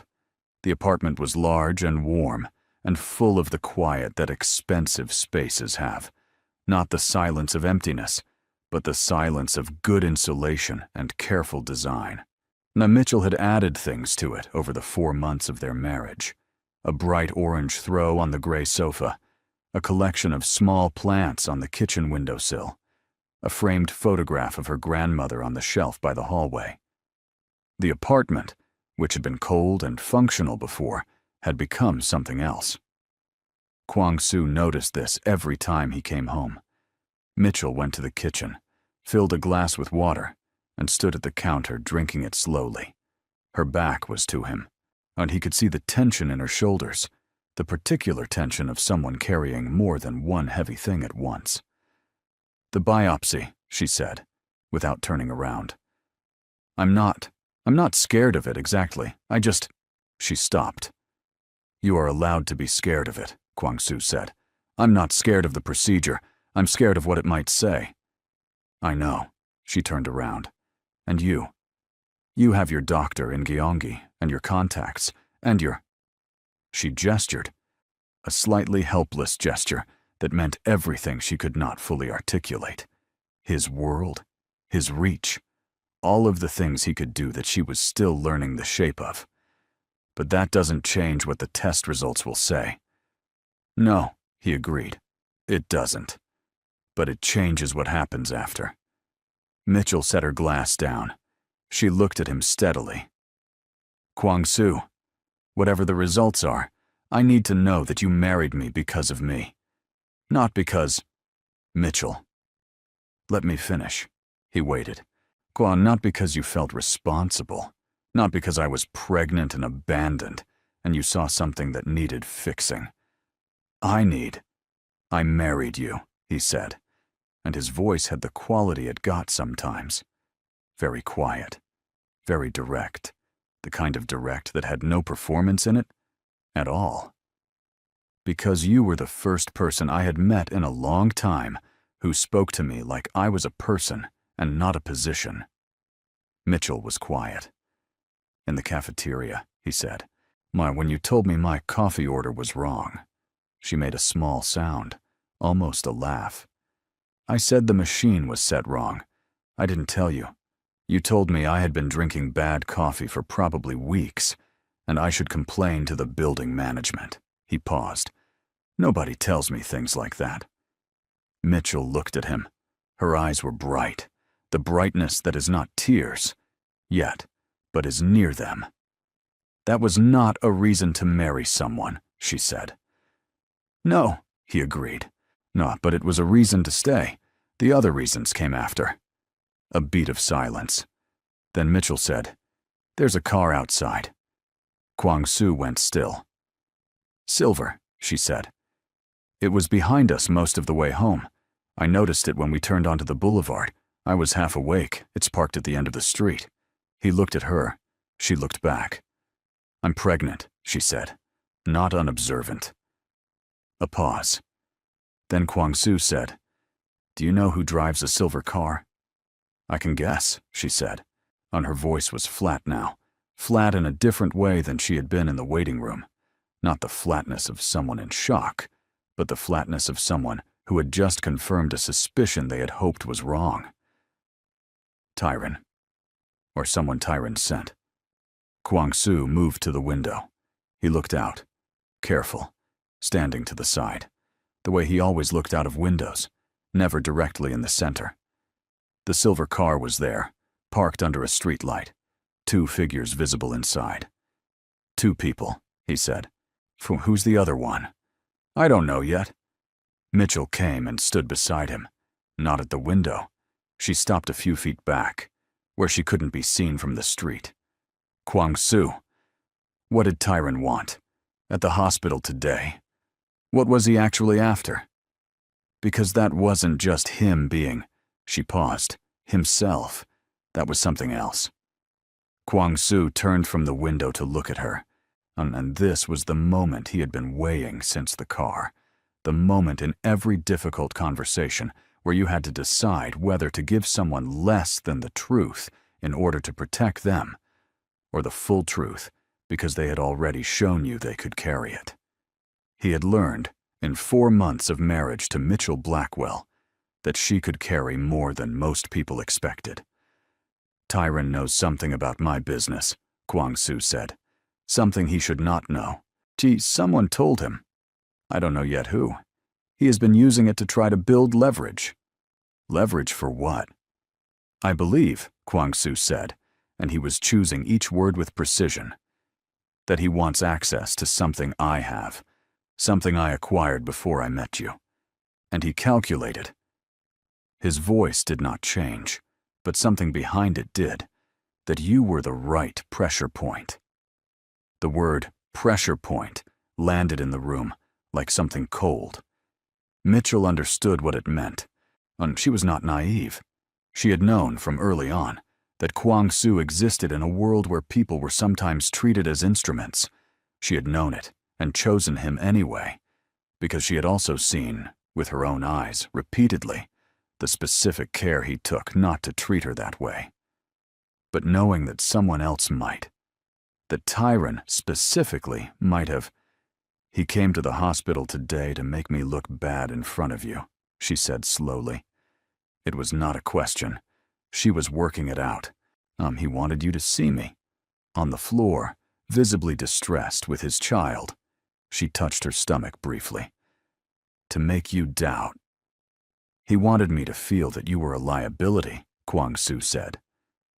Yes. Mitchell was silent for a moment. And instead, I walked in and made it clear you were not.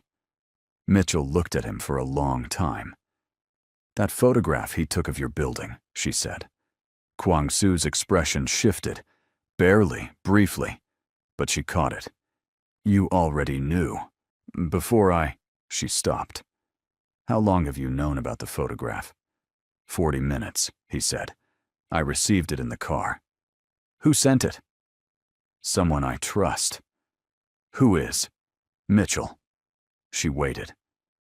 There are parts of my world, he said carefully, that I have kept away from you deliberately. Not as a secret, as a protection, but a pause. I think the line between those two things is becoming less clear. Something moved in Mitchell's face. Not hurt, or not only hurt. Understanding, but the complicated kind. The kind that carries love and disappointment in the same breath. "Kwang-soo," she said, "I am not a person who needs to be kept safe from information. I'm a person who is about to have a baby, possibly facing a biopsy, sitting in an apartment with a silver car outside. The information is not the danger. The not knowing is." The room was very quiet. Outside, the silver car had not moved. Kwang-soo's phone, in his pocket, silent, was receiving a message, and he did not look at it yet. He looked at Mitchell, and then he said something he had not said to another person in years. Not because it was difficult to say, but because there had simply not been anyone in years who had earned the full weight of it. "You're right," he said. "Sit down. I'll tell you everything." Mitchell did not sit down. "Stand if you prefer," he said. "Thank you," she said. He told her. He told her about the building in the photograph, its real purpose, and the specific operation it housed, the reason knowing about it was dangerous. He told her about the contact who had found the photograph on Tyron's phone, and what that meant about how deep Tyron had already gone. He told her about the person who had sent him the message, a name she had never heard, who operated in spaces that had no public record. He told her as clearly and plainly as he told anyone anything, without drama, without softening, without asking her to approve or forgive or understand more than the facts required. When he was done, Mitchell was quiet for a long time. Then she said, "The person who sent you the photograph, the one you trust." "Yes." "Is that person the same person who introduced us?" The silence stretched. Kwang-soo said very carefully, "What makes you ask that?" "Because," Mitchell said, "I did not end up at that hospital cafeteria by accident. I was sent there by a woman I met at a conference 2 days before. A woman I now realize I know almost nothing about, except that she knew my name before I told it to her, and she suggested the cafeteria specifically." A beat. Her name was Ms. Park, or that's what she said. Kwang-soo's face did something that Mitchell had never seen it do before. It showed surprise, not performance, not the tactical pause. Actual, unguarded surprise, the kind that arrives before a person can manage it. "So you were not. I did not arrange for you to—" "I know you didn't," Mitchell said. "Someone else did." They stared at each other across the room. The silver car sat outside under the streetlight. Somewhere in the building, or perhaps very close to it, someone had orchestrated the beginning of their story. Someone who had known, before either of them did, that these two people needed to be in the same room, and neither of them knew why. The name Ms. Park meant something. Kwang-soo had gone to his phone the moment Mitchell said it, and what he found there, or more precisely, what he could not find there, told him more than finding something would have. There was no Ms. Park in any record he could access, not by that name, not matching the description Mitchell gave. Late 40s, short hair, a very deliberate way of speaking, a small scar below her left ear. Kwang-soo had resources that could identify most people from significantly less. The fact that this woman returned nothing at all was not a gap. It was a wall, and walls this clean were not accidents. "She's in the network," he said. "Your network?" "A network. I'm not sure it's mine." This was, for Kwang-soo, an extraordinary sentence. There were not many networks that existed outside his knowledge. He sat with the discomfort of that, which was real, genuine discomfort, the kind a person feels when they realize the map they have been using does not show the whole territory. "Oh, walk me through it again," he said. "The conference, from the beginning." Mitchell did. She had been at a public health networking event. She had still been working at a clinic then, before the pregnancy had become too demanding. A woman approached her during a coffee break, knew her name, said she had heard about Mitchell's work in maternal health outreach. She suggested they continue their conversation somewhere less crowded. There's a wonderful cafeteria 2 blocks from here. The cafeteria in the hospital, where Kwang-soo had been that day for reasons he had considered routine. A meeting with the hospital's administrator about a donation his corporation was making.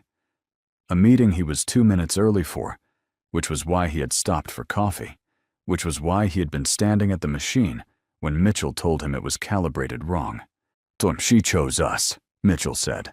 Ms. Park, she put us in the same room. Yes, and she put the photograph of your building in Tyron's hands. I don't, Kwang-soo paused, that I'm less certain of. That feels like a different hand.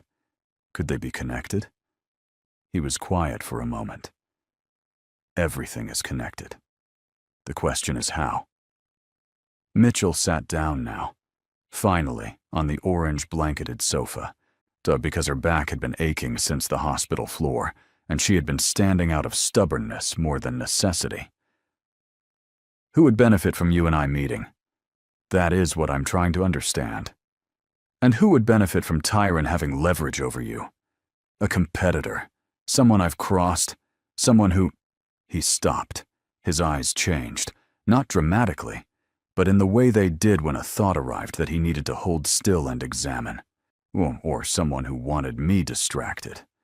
Distracted from what? From the fact that something was being taken. Mitchell looked at him. Has something been taken? I don't know yet. He reached for his phone again, then stopped himself. He put the phone face down on the table. I need to think before I make calls. If this is someone inside the network, then every call I make is a call they can see. The apartment felt different now. The warm light, the orange blanket, on the little plants on the kitchen windowsill, all of it was the same, unchanged. But the quality of the air had shifted, the way it does when you understand that a situation has been happening for longer than you knew, and you are only now catching up to it. Kwang-soo, Mitchell said, the person who sent you the photograph, the one you trust. You never told me who it was. I know. You said you'd tell me everything. I said I would. And this part, but it's more complicated than the rest. How can it be more complicated than what you've already told me? He was quiet, the kind of quiet that had a shape to it, not evasion but something closer to a person standing in front of a door, deciding. The person who sent me the photograph, he said slowly, is someone who, for the last 3 years, has been working against me. Mitchell went very still. Not openly, not in a way that caused direct harm, but collecting information, building a picture, accumulating things that could, at the right moment, be used. He was looking at the wall across from him rather than at her. I have known this for approximately 8 months, and I have chosen, deliberately, not to stop it. Why? Because the person is my sister. The word sister filled the room like a sound. Mitchell stared at him. You have a sister? Yes. You have never? I know. In 11 months, you have never? I know. Mitchell. His voice was steady, but something inside it was not. Her name is Yeo Soo-ran. She is 31. She left Korea when she was 22.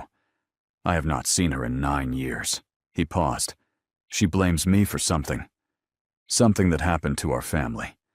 She is not entirely wrong to blame me. Mitchell's hands were folded in her lap. She was watching his face very carefully. She has been building a case, he said. I don't know. Against whom exactly? Against me. Against someone connected to me. I have not been able to determine the full target. I have been waiting, watching her move and choosing not to interfere, because He stopped, and for a moment the careful control in his voice slipped, just slightly, the way something slips when the grip has been held too long and the muscles have finally tired. Because she is the only family I have left, and if she needs to do this to be ready to face me, then I have been willing to let her. Mitchell was quiet for a long time. Is she good? She finally asked. He turned to look at her. Is she good at what she does? The gathering, the information, the being invisible. Is she actually good? She is exceptional, he said. And there was something in it. Pride, perhaps, or a specific grief that looked like pride, the way those two things can sometimes wear each other's faces. Then the photograph wasn't a threat, Mitchell said, on thinking aloud. She sent it to you as a warning. She found it on Tyron's phone, and she decided to tell you. Yes, I think so. Which means Mitchell was working through it, step by careful step. She knows who Tyron is, which means she knows about me. Yes. For how long? Probably since before our marriage. Mitchell absorbed this. She knew I was going to meet you. I believe she arranged it. She has the kind of access that makes that possible. Ms. Cy Park.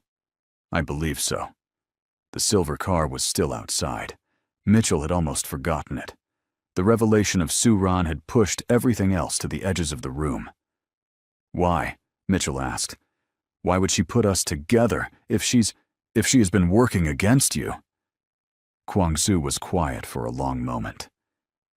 I've been asking myself that question since the moment you told me about Ms. Park. He looked at his hands, then at Mitchell. The only answer I can find is that she was not working against me when she did it. She was working for something, some purpose of her own that I don't yet understand. And putting you in my life was part of it. Mitchell looked at him steadily. And the baby? Does she know about the baby? Everyone who has been watching me knows about the baby. The word everyone sat between them like a third person in the room. Mitchell put her hand on her stomach.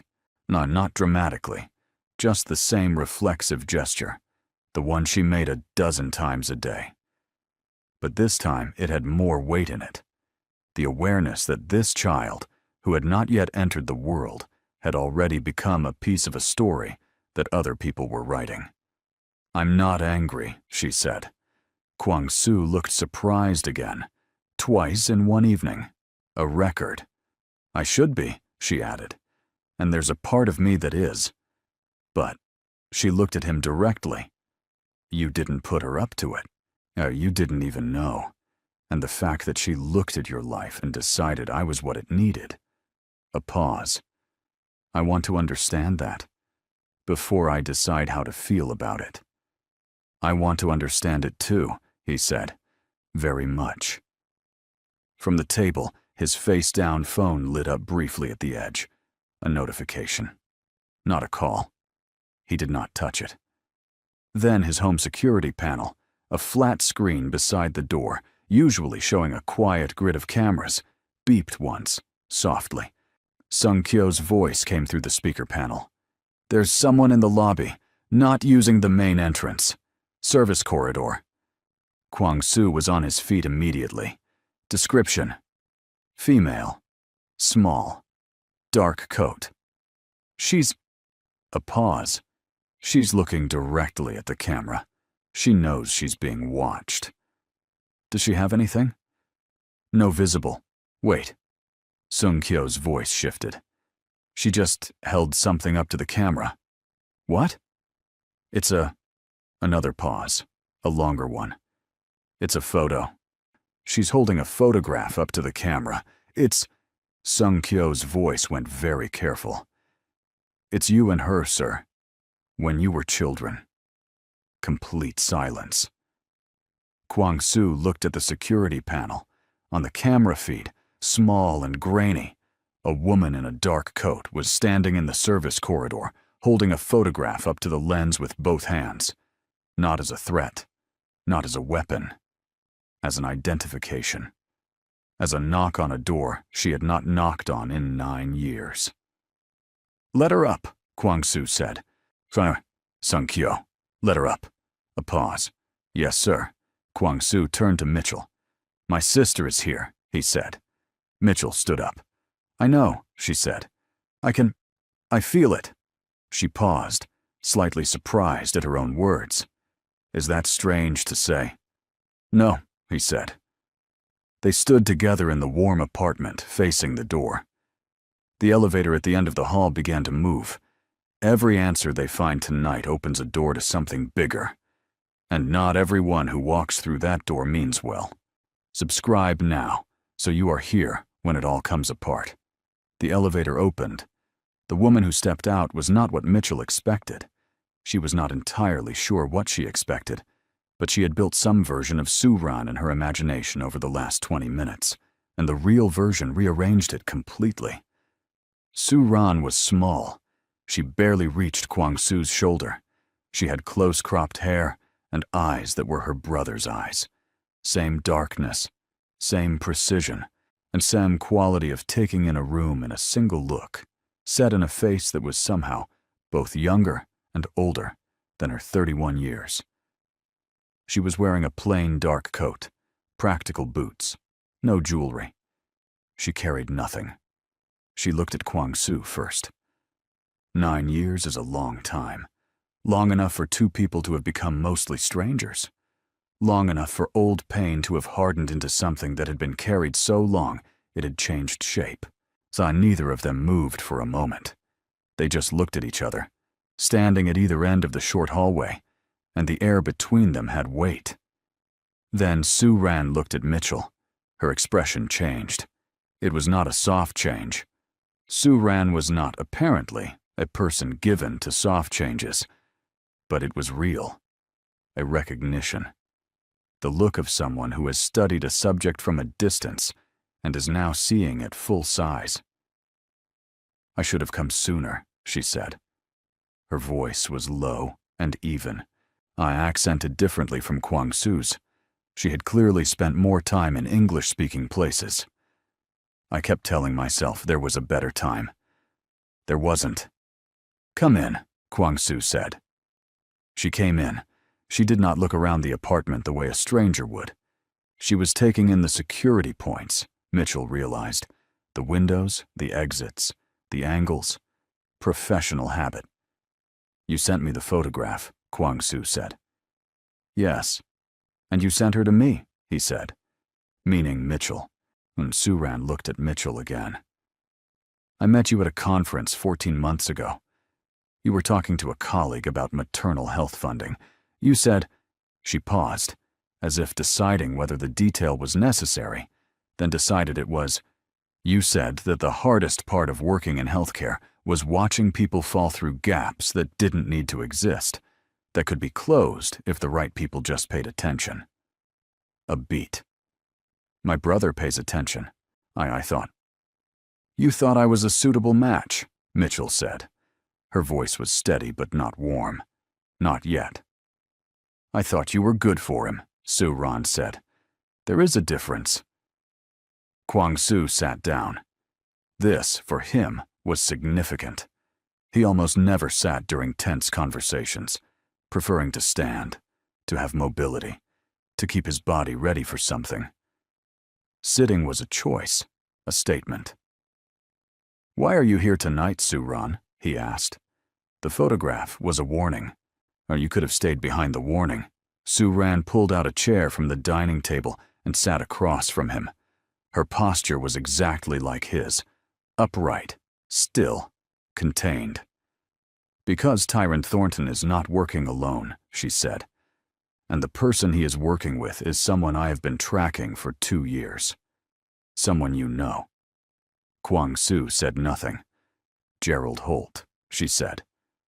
The name moved across Kwang-soo's face, like wind moves across water. You could see it, briefly, and then the surface settled again. "Gerald Holt," he repeated. "He's been in this city for 3 weeks. He arrived at the same week Tyrant Thornton contacted him. The contact wasn't accidental. Holt reached out first. Soo-ran folded her hands on the table. Gerald Holt has been acquiring information about your network for 18 months. He's not a competitor. He's a collection point. He gathers intelligence for a larger organization and sells it. The building in the photograph? He already has its purpose on record. Who is his buyer? Kwang-soo asked. That is the part that I came to tell you in person, Soo-ran said, because I could not put it in a message. A pause. The buyer, she said, is someone who has been building a case against you for 5 years. Someone with the patience to wait and the resources to be very precise about timing. She looked at her brother directly. They waited until you had something to lose. The room understood what that meant. So Mitchell understood it. She looked at Kwang-soo. He was looking at his sister, but she could see, from the particular stillness that had come over him, a stillness different from his usual controlled calm, deeper and quieter, that he understood it too. They waited for her, he said. Meaning Mitchell. Meaning the baby. Leverage is only leverage when there is something you will not sacrifice, Soo-ran said, flatly, not cruelly, just as a fact. For years. No, there was nothing you would not sacrifice. Then there was. Mitchell breathed out slowly. Who is the buyer? Kwang-soo asked again. His voice was very quiet. Soo-ran told him. It was a name Mitchell had never heard. But she watched Kwang-soo's face as he received it, and what she saw there, moving through his expression before he could fully contain it, the way something long anticipated finally arrives and is somehow still a blow, told her everything about the weight of that name. How long have you known? He asked. Confirmed? 6 weeks? Suspected? Much longer. Soo-ran paused. He was the reason I left. 9 years ago. He told me things about you that I believed, that I built my... She stopped. Started again. I was wrong to believe them. I understood that approximately 3 years ago. I have spent the time since then finding out the truth. The apartment was completely silent. Outside, the silver car. Gerald Holt, and whoever was with him. Waiting. Watching. On part of a machine that had been running for 5 years, built by someone who had the patience of a person who believes they will eventually win. Kwang-soo stood up. He walked to the window, to the side of it, always to the side, and looked down at the street. The car outside, he said. Gerald Holt, and one of his people. Soo-ran reached into her coat pocket and placed a small drive on the table. Everything I have is on this. Every connection, every transaction, every piece of the structure. It is enough. She paused. It is more than enough. Kwang-soo looked at the drive. Then he looked at his sister. Why give this to me? He said. After everything. Why not use it yourself? Soo-ran was quiet for a moment. In the quiet, she looked, for the first time since she had walked through the door. Not like a professional. Not like someone running an operation. She looked like someone who was 31 years old and tired in the specific way that people are tired when they have been carrying something for too long and have finally found the right hands to put it in. Because it affects her, she said, and she looked at Mitchell. And the baby. And I will not. I am not willing to let what happened to our family happen to yours. The word yours hit Mitchell somewhere she had not been expecting. Because in that word, the way Soo-ran said it, now with the careful flatness of someone who does not allow themselves to be sentimental, but cannot entirely prevent the thing from showing at the edges, was an invitation. Not a warm one, not an easy one, but real. She had arranged for them to meet. She had spent 14 months watching from a distance, making sure. She had come tonight, in person, through a service corridor, holding a childhood photograph up to a camera, not because it was strategic, because it was the only way she knew to knock. Soo-ran, Mitchell said, The woman looked at her. "Thank you," Mitchell said. Simply, without conditions or performance. For the cafeteria, for the photograph, for tonight. Soo-ran did not know what to do with that. You could see it. The momentary loss of the careful professional composure. The small war between the habit of distance and something older and more fundamental. She looked away, cleared her throat. "The drive," she said. You should act before morning. Gerald Holt is not patient. If he feels the situation shifting, he will—" "I know what he will do," Kwang-soo said. He had the drive in his hand. He was looking at it with the look of a man who is already 3 steps ahead, already building the response in his mind, already seeing the shape of what comes next. Then he stopped. He turned to look at Mitchell. "Before I make any call," he said, "before I do anything, is there anything you need? Right now. But before this, I need you to do what needs to be done," she said.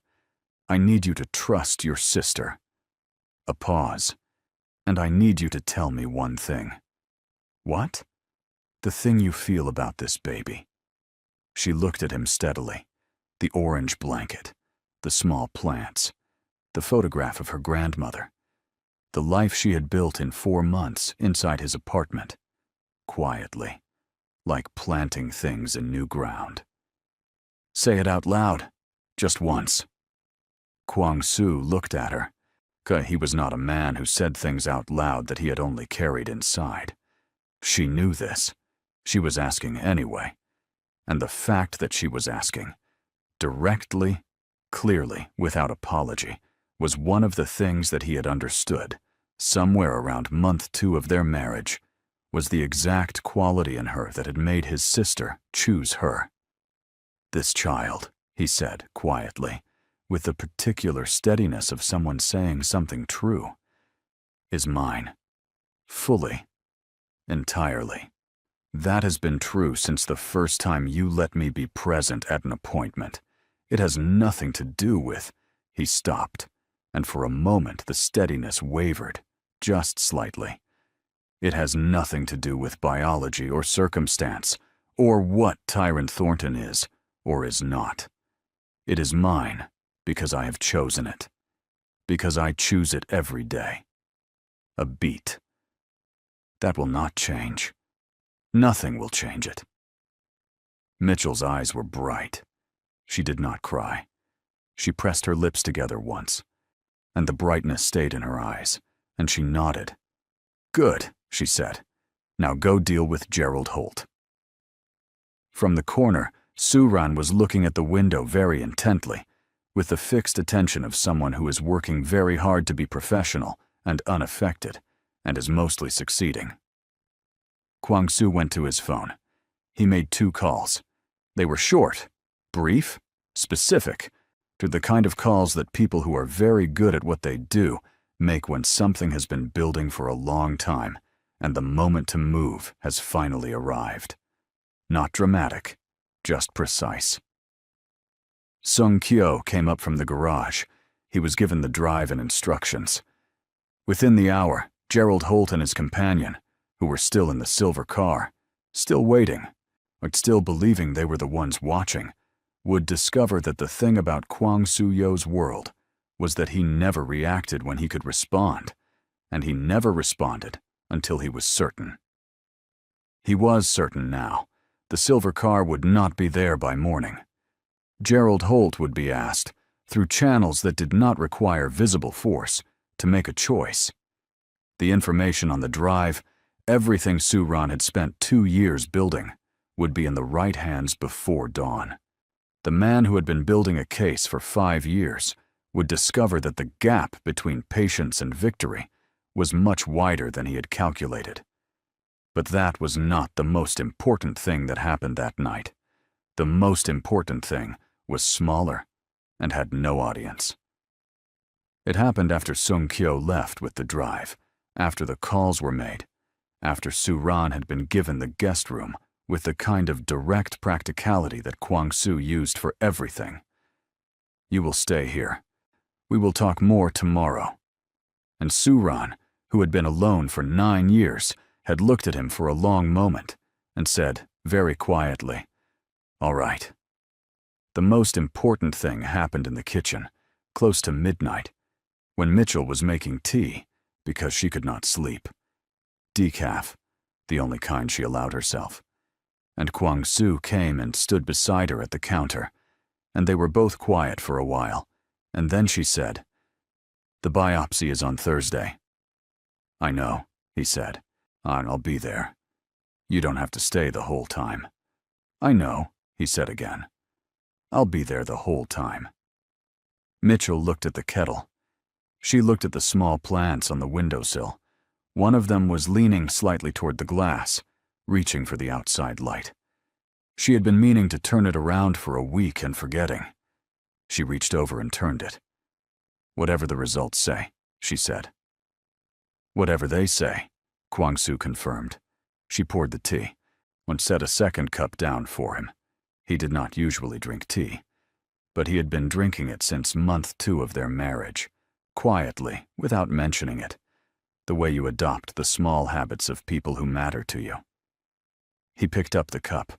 They stood in the kitchen, the woman who had been kicked to the floor of a waiting room that morning, and the man who had walked through the doors and extended his hand. And they drank their tea, and the silver car was gone from the street outside. And Suran was asleep in the guest room, with the particular deep sleep of someone who has finally put down what they were carrying. And the baby moved once, slow and rolling, like a punctuation mark at the end of a very long sentence. And the night held them. Not perfectly, not without cost or complication, or the knowledge that more was coming. There was still Thursday. There were still results to wait for.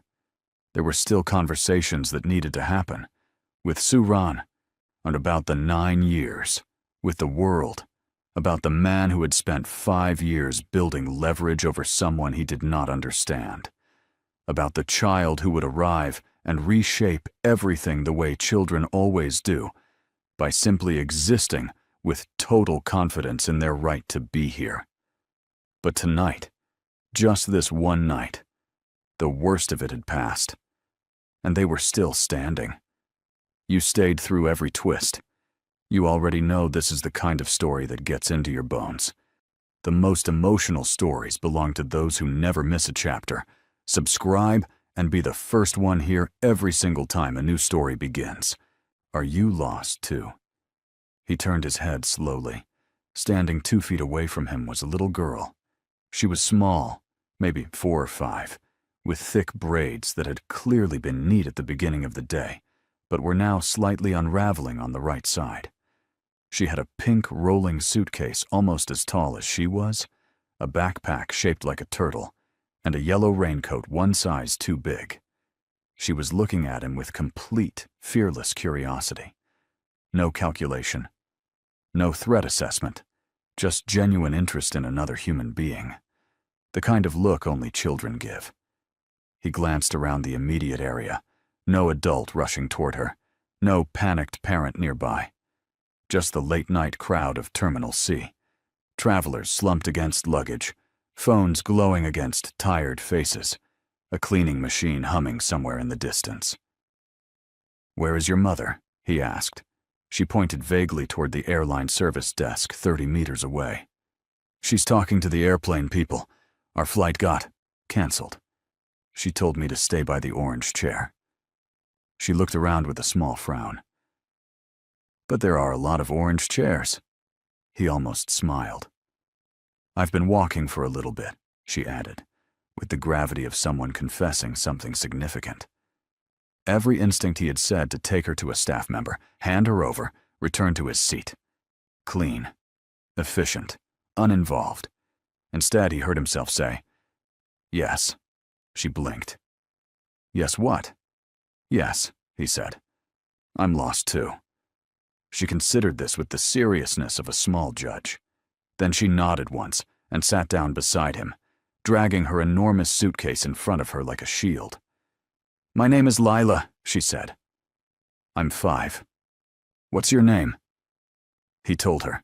She tried it, got it wrong by one syllable, didn't apologize. "That's a hard name," she said, without any cruelty, just observation. "Yes," he agreed. "My mommy has a hard name too. People always say it wrong." She smiles and lets them. Lila swung her feet, which didn't reach the floor. "Do you smile when people say your name wrong?" "No." "What do you do?" "I correct them." She nodded slowly. "My mommy says that's valid too." He looked at her sideways. "You talk like you're 30. She seemed pleased by this. "My mommy says I came out already knowing things." A silence settled between them, oddly comfortable, the kind that doesn't need to be filled. Then, "Why do you look sad?" He didn't answer immediately. He was not in the habit of answering personal questions. He was barely in the habit of being asked them. "I was waiting for someone," he said finally. "Did they not come?" "No." She thought about this with her whole face, forehead creased, lips pressed together. Then she said quietly, "My mommy says grown-ups get lost in their hearts, not their feet." The words landed somewhere he hadn't expected. He had been sitting in Terminal C for 3 hours. He had come to Chicago following a thread so thin it barely existed. As contact had mentioned a name in passing, said she might be passing through O'Hare tonight. He hadn't told anyone he was coming. He had simply boarded a plane and crossed an ocean. And what that said about him was something he preferred not to examine too closely. She hadn't come through the gate. He had watched every face, every coat, every woman with that particular walk. The kind that looks like someone who always knows exactly where they're going, even when they don't. Nobody. His own flight had departed 40 minutes later. He had not moved. Now he was sitting with the wreckage of that choice, and a cold cup of black coffee, and a 5-year-old who had just said the most accurate thing anyone had said to him in years. "Maybe she got lost too," Lila added, still watching a luggage cart roll past in the distance. He went quiet, not the comfortable kind. "We should find your mother," he said. "Yes." She slid off the seat, grabbed her suitcase handle with both hands. "She's probably doing the face." "What face?"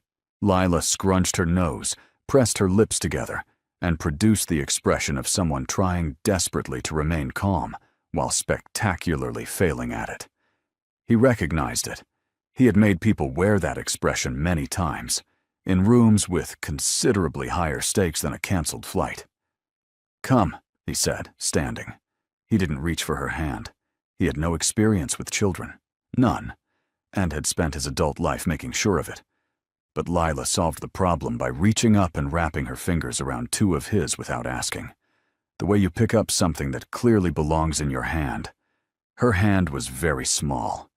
He walked stiffly for 3 steps, then something in him adjusted and simply allowed it. They moved through the terminal, the man in the black suit and the small girl in the yellow raincoat, her pink suitcase rattling loudly across the tile. A passing businessman glanced at them and then looked quickly away, as if he'd interrupted something private. They reached the airline service desk. Long line. He scanned the crowd. "Is she here?" he asked. Lila stood on her toes. "No. Maybe she went back to find me." "Do you know her number?" Lila recited it without hesitation. He looked at her. "She made me learn it," Lila said. "She said if I'm ever lost, I find a safe person and give them the number." She studied him. "You look safe." No one had ever called him that. Not once. He dialed. 4 rings. Voicemail. A woman's voice. Warm, composed. The voice of someone who had learned a long time ago to sound steady even when she wasn't. Said, "You've reached Naya. Leave a message, and I'll get back to you." He went completely still. Not because of what she said, because of the voice itself. He had carried that voice in his memory for 6 years. He had told himself he'd probably distorted it, made it something it wasn't, the way grief quietly edits things it's trying to keep alive. But there it was, exactly as he remembered, He ended the call without leaving a message. Is she not answering? Lila asked. Busy, he said. His voice came out steady. He was good at steady. We'll look for her. Okay, Lila said, with the total trust of someone who has made a decision and sees no reason to revisit it. Stop right here. A little girl walked up to a stranger in a crowded airport and decided he looked safe. Out of everyone sitting in that terminal, she chose him. If that image is sitting somewhere in your chest right now, don't let it pass quietly.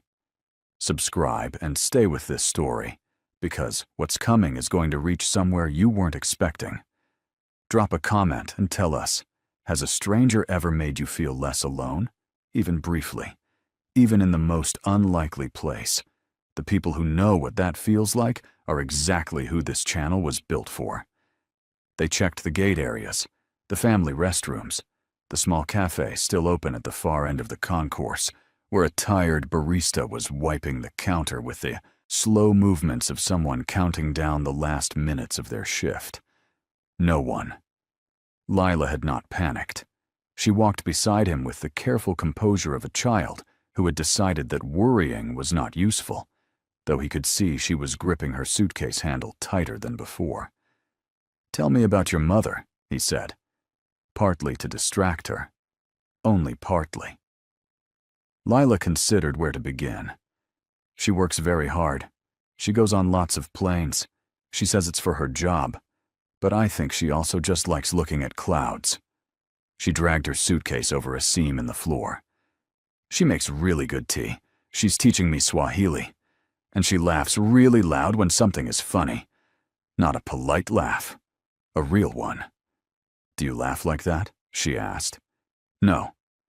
My mommy says real laughing is brave. She looked up at him. Maybe you just need more things to laugh at. He didn't answer. But something in him moved, like a door opening a crack in a room that had been sealed for a long time. What does she look like? He asked.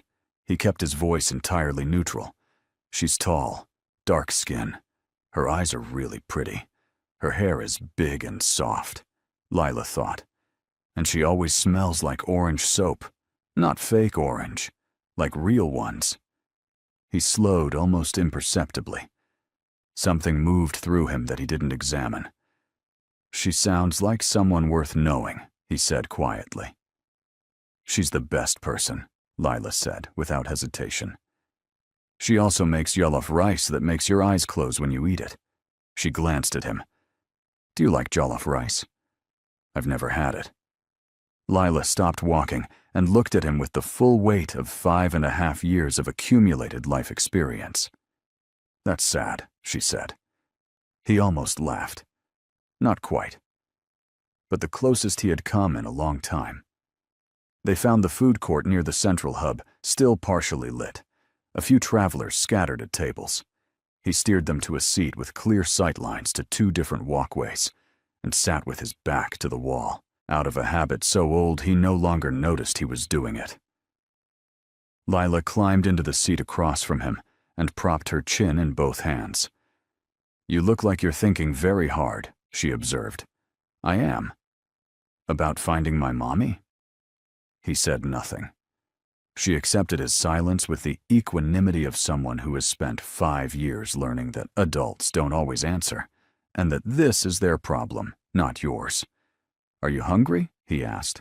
A little bit. What do you want? She thought about it with appropriate gravity. Hot chocolate, and something with cheese.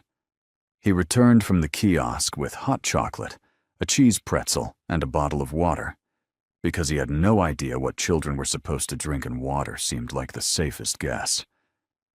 Lila wrapped both hands around the cup and took one small, careful sip. Good, she announced. She ate her pretzel in pieces, tearing each section with great precision. He watched the walkways. Do you have kids? She asked. No. Do you want them? I haven't thought about it. She found this answer insufficient. Why not? I didn't have time. My mommy didn't have time either, she said. But then she had me. A pause.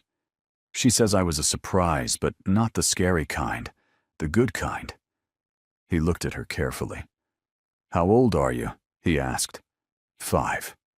5 fingers. Patient with the question. 5.5 almost. He was quiet. Outside the terminal windows, the storm had picked up. Rain moved sideways across the glass. Runway lights blurred and shifted in the wet. Do you have a dad? He asked. He kept his voice entirely even. Lila picked at her pretzel.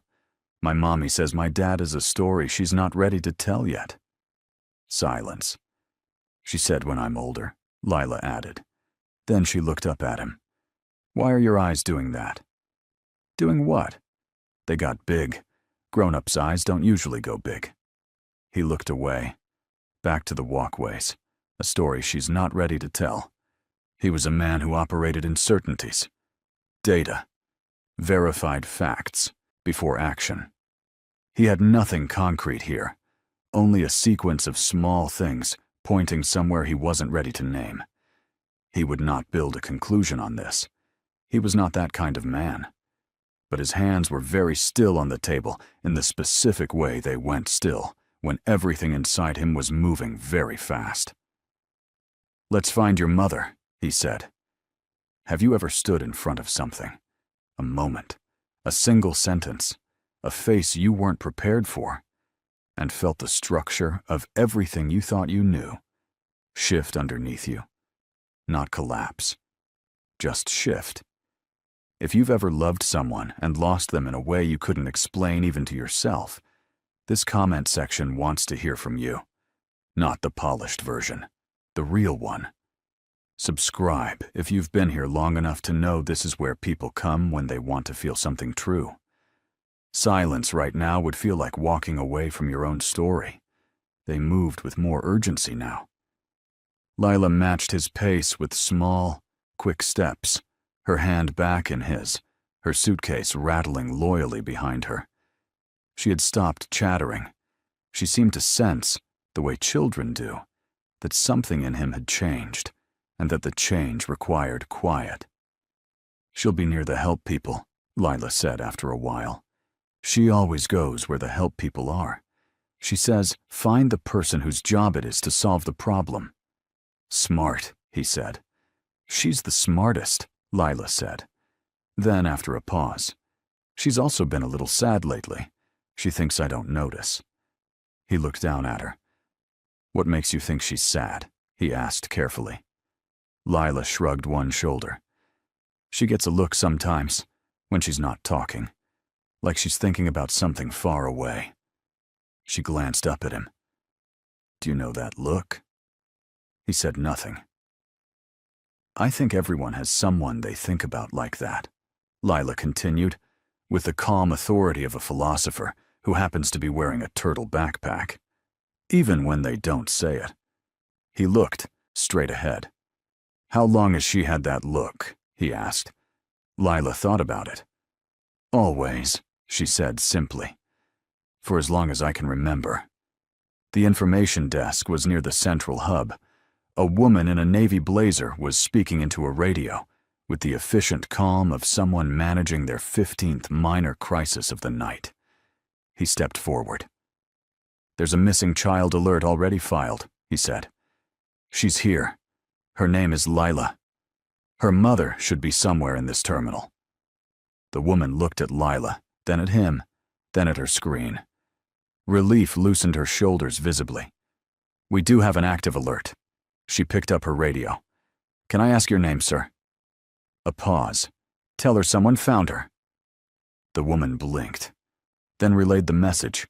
A brief response came back through the static, too fragmented to make out clearly. But the woman's expression shifted in a way he noticed. A small, involuntary thing, like a person who has just heard something unexpected. Lila looked up at him. Looked straight ahead. The family assistance room was 5 minutes away. He had walked into rooms where the outcome could have ended his life and had not slowed his pace. This was a room with a woman and a child, and a canceled flight. He did not slow down now, but he was aware of everything. The length of each corridor, The weight of Lila's hand, the sound of his own footsteps on the tile, a story she's not ready to tell. He turned the final corner. And there she was, standing outside the family room, speaking to a security officer, phone gripped in both hands. Her back was straight in the way that people hold themselves when they are afraid and have decided that showing it is not an option. Long, dark coat, hair pulled up, a few pieces fallen loose around her face. She looked exactly as he remembered. And nothing like what he had been imagining for 6 years, because imagination always flattens people into the version you need, and the real person is always fuller and more complicated and more devastating than that. She turned before Lila could call out. She turned as if she felt the weight of being looked at from across the corridor. Her eyes found Lila first. Instant, overwhelming relief flooding her face. And she dropped to her knees and opened her arms, and Lila ran the last 10 feet, suitcase rattling behind her, and crashed into her mother. And they held each other with the specific tightness of people who have just been reminded that love is not a feeling. It is a grip. He stood still. Then the woman looked up. She looked up the way you do when you already know what you'll find, when the body has already processed what the mind hasn't caught up to yet. Her eyes found him. She went completely still. Not the frightened kind, the kind that happens when the world rearranges itself in 1 second, and every category you have used to organize your life stops making sense at the same time. He watched something move through her face that he couldn't aim. Something that traveled like water through a cracked surface, finding every line. Neither of them spoke. Lila pulled back from her mother's arms, looked between the 2 adults, and said, "I found him." The security officer quietly stepped back. The woman stood slowly, one hand still on her daughter's shoulder, and stared at the man in the black suit who had crossed an ocean on a rumor and missed his flight and spent an hour holding her daughter's hand through a terminal he had no business being in. "What are you doing here?" she asked. Her voice was careful, exactly as careful as it needed to be. "I was in the area," he said. Something crossed her face. Not quite a smile, not quite the opposite of one. "Terminal C," she said. "Gate C-14. She stared at him. "How long?" she asked. "Long enough to miss my flight." A silence. The ambient sounds of the terminal, distant announcements, rolling luggage, the muffled storm, filled the space where the next words should have been. "Because of me?" she asked. He didn't answer. That was answer enough. She looked down at her daughter.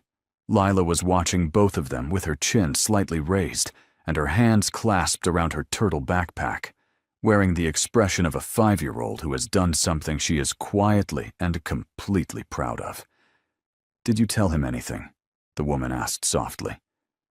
"I told him my name," Lila said. "And I told him you have a look." The woman closed her eyes briefly, opened them. "What look?" "The one," Lila said simply, as if this required no further elaboration from anyone.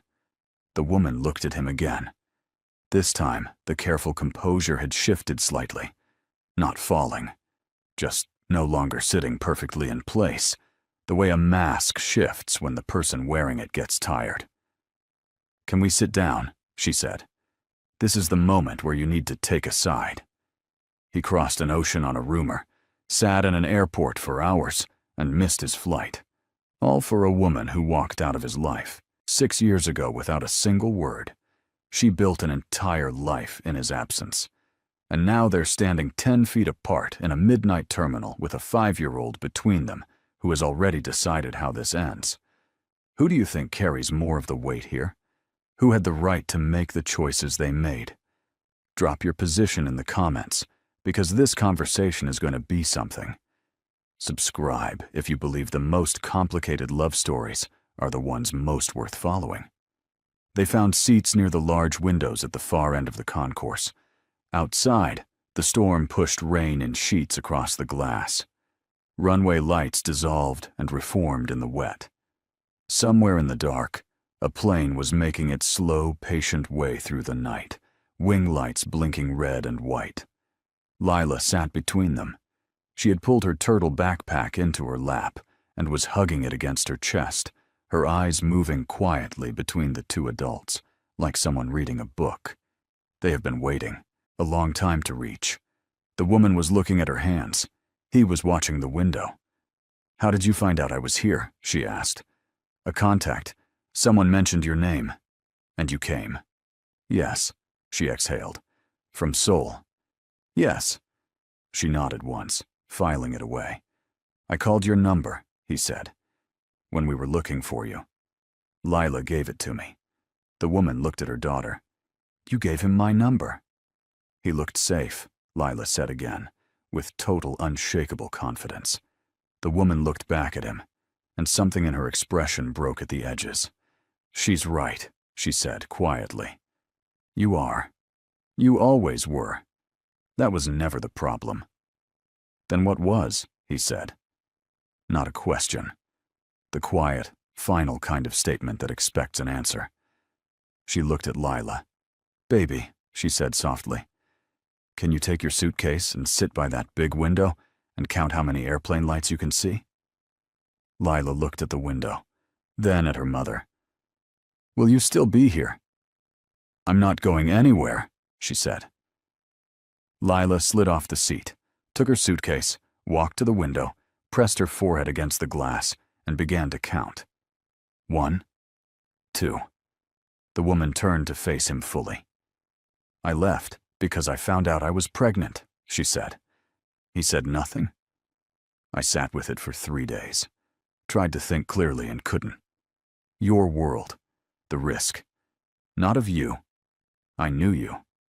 I knew exactly how far you would go to protect something you loved. She paused. That was exactly what scared me. Not that you'd fail. That you'd succeed. I didn't want her to grow up in the middle of all of it. Even with your protection. Even if it held perfectly. She looked at her hands. I wanted her to have a life that was hers. Without the weight. He was quiet for a long moment. "You made that choice alone," he said. "Yes." "Without telling me." "Yes." "That wasn't yours to make alone." "I know." Her voice didn't flinch. "I've known that for 5 years. I don't have a defense for it. I made the choice I could make, at the time." She looked at him steadily. "And I have carried it every single day since." From the window, Lila's small voice drifted back. 7. 8. I see a big one. Neither of them looked away from each other. "She knows about you," the woman said before he could ask. "Not everything. Pieces. She knows someone helped me once. Someone who—" She stopped. "Someone I didn't stop thinking about." She said the last part quietly, like something being admitted after a long time under pressure. He let that sit. "What do you want to do?" he asked. She looked at him for a long time. "I want to stop running from the answer to that question," she said. "Then stop," he said. She looked at him the way people look when they want to believe something is as simple as it sounds, and know from experience that it isn't. "It's not just us," she said. "I know. There are people in your world who would look at her and see a leverage point. I know that too. So how? I'll handle it." He said. "That's exactly what I was afraid you'd say. Because it's true." "Because you believe it's true," she said. "And you've always believed it. That's not the same thing." He looked at her. "Has anything happened to you in 6 years? Anyone who found you? Who came for you? Who made you feel unsafe?" She paused. "No," she admitted. "Because I made sure of it," he said quietly. She stared at him. "You were watching," she said. It wasn't entirely a question. "I stopped looking for you after 2 years," he said. "I didn't stop making sure you were safe." The silence that followed was a different kind than all the others. Not the silence of absence, or accusation, or old pain. The silence of something being understood for the first time. At the window, Lila announced, 13. No, wait, 12. One of them is a car. Neither of them spoke for a moment. Then the woman said, very quietly, Why? He looked at her. You know why, he said. She looked down at her hands again. When she looked back up, her eyes were bright, not tears. Something more restrained than that. The specific brightness of a person who has been holding something for so long, they've forgotten what it feels like to put it down. What happens now? She asked. That depends on what you're willing to do, he said. I live in London, she said. I know. She blinked. Kensington, he said. The building with the green door, 3rd floor. She stared at him. You've known where I was, she said slowly. For 4 years. And you never came. You needed space, he said. I gave it to you. She was quiet for a long moment. He could see her reassembling something inside herself, taking information she had organized one way and having to organize it completely differently. You were waiting for me to come back, she said. I was waiting, he said, for you to be ready. She looked at him for a long time. Then she looked at Lila, who had turned from the window and was watching them both with ancient, careful eyes. Mommy, Lila called. I think the storm is stopping. The woman looked at the window. She was right. The rain had slowed. The glass was clearing. The runway lights held steady now, no longer dissolving. She looked back at him. She has your eyes, the woman said quietly. I've never said that out loud before. Something happened in his chest that he did not have a name for. Not the absence of feeling. The opposite of that. The specific sensation of something returning to a place it had been kept out of for so long that the return itself felt like pain and relief at exactly the same time. I want to know her, he said. The woman held his gaze. She already knows you, she said. She just didn't have a name for you yet. Lila stood up from the window seat, picked up her backpack and her suitcase, walked back to them, and climbed into the seat between them with the ease of someone who had always planned to be exactly here. She looked at him, then at her mother, then at the narrowed space between the two adults, which was measurably smaller than it had been when she'd left for the window. Are you still lost? She asked him. He looked at this child, at the woman beside her, at the rain-cleared glass and the steady runway lights, and the long night that still had hours left in it, and whatever came after the night. No, he said. Lila nodded once, satisfied, as if the entire evening had proceeded exactly according to a plan she had made in her head when she first walked up to a stranger and asked him a question that had no wrong answer. She leaned sideways against her mother. Her mother put one arm around her, and after a moment, without looking at him, the woman reached across Lila and placed her hand over his on the armrest. Not a gesture, not a statement, just a hand finding another hand in the dark. He turned his palm over and held on. Outside, the storm was gone, the first pale edge of something that wasn't yet dawn, but was the direction of it, sat low on the horizon beyond the runway. Somewhere in the terminal, a flight was being called. A gate was opening. The airport was slowly, quietly beginning its next chapter. And 3 people who had found each other in the most unlikely way, in the most unlikely place, on the most unlikely night, sat together near a window and breathed for the first time in a very long time. But here is what none of them knew yet. What was waiting on the other side of that night would test every single thing they had just chosen. Because the man in the black suit had a world. And that world had people in it. People who had been watching the same thread he followed to Chicago. People who understood better than anyone, that the one way to reach a man who fears nothing is to find the thing he would give everything to protect. And somewhere in that airport, in the early hours of the morning, a phone was ringing in a jacket pocket that did not belong to him. And the person calling it knew exactly where he was. If you made it to the end of this first chapter, you already know this story is not finished. Not even close. There is a world waiting outside that airport. A world with enemies in it, with secrets that haven't surfaced yet, with a little girl who chose a stranger and changed 3 lives in one night. If this story reached somewhere in you, subscribe. Not as a reflex, as a choice. Because this channel is where people who have loved complicated things, lost them, and kept going anyway, come to feel seen. Drop a comment. Not a polite one. The real kind. Tell us what you felt in this first chapter. Tell us what you think is coming. We read every single one. Now let's dive into the next part. He almost didn't answer it. The phone had been vibrating in his inside jacket pocket for the past 40 seconds. He had felt it, counted the intervals, recognized the pattern. Not a random caller. Someone who knew his private number and was willing to call it 3 times in a row at 2 in the morning, which meant it was either an emergency or a provocation. In his world, those 2 things were often the same. He looked at the woman beside him. She had fallen into a light sleep against the window. Lila curled against her side. The little girl's yellow raincoat spread over both of them like a blanket someone had arranged with great care. Lila's mouth was slightly open. Her turtle backpack had fallen sideways on the seat. He had not slept.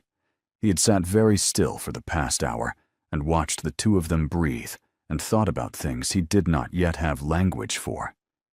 He stood carefully, making sure not to disturb either of them, and walked 20 feet down the concourse before he answered. "You're in Chicago," the voice said. No greeting. No preamble. The voice of a man who had never once needed those things. He recognized it immediately. Low. Unhurried. The particular cadence of someone who had not raised his voice in 20 years because he had never needed to. Park Sung-jin, 61 years old, the closest thing he had to a mentor, and therefore the person he trusted least in the world. In his world, proximity and trust moved in opposite directions. "I'm traveling," he said. "You missed your flight," Park said. "You have never missed a flight, not in 14 years. So I'm asking myself why a man like you sits in an airport for 3 hours instead of boarding his plane." He said nothing.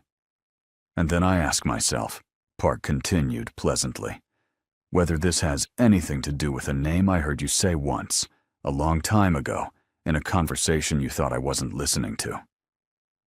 The concourse was quiet at this hour. A cleaner moved slowly at the far end. Somewhere overhead, the ventilation system breathed. "What do you want, Sung-jin?" he said. "I want you in Seoul by Friday," Park said. "There's a situation. It can't wait, and it cannot be handled at a distance." A pause, the deliberate kind. "And I want to make sure that whatever you think you found tonight doesn't become a liability." The word landed the way Park intended it to, placed, not thrown. "I'll be in Seoul by Friday," he said. "Good." Another pause. "And the woman?" "Is not your concern." "Everything that affects you is my concern," Park said. "That's why you're still alive. Think carefully about what you're doing. A man in your position, with your profile. If someone finds out you have a weakness, they won't come for you. They'll come for her." The line went quiet. He stood in the concourse for a moment after the call ended, phone in his hand. Then he looked back down the terminal toward the window, where the woman and the child were sleeping. Park was not wrong about the risk. He was never wrong about the risk. That was what made him dangerous. He identified threats accurately and addressed them without sentiment, and the distance between identifying a threat and eliminating it was very short in his world. The question was whether Park saw the woman and the child as a threat to him, or as a threat to Park's own carefully maintained structure. He thought he knew the answer. He walked back to the seats and sat down. The woman stirred at his return, her eyes opening halfway.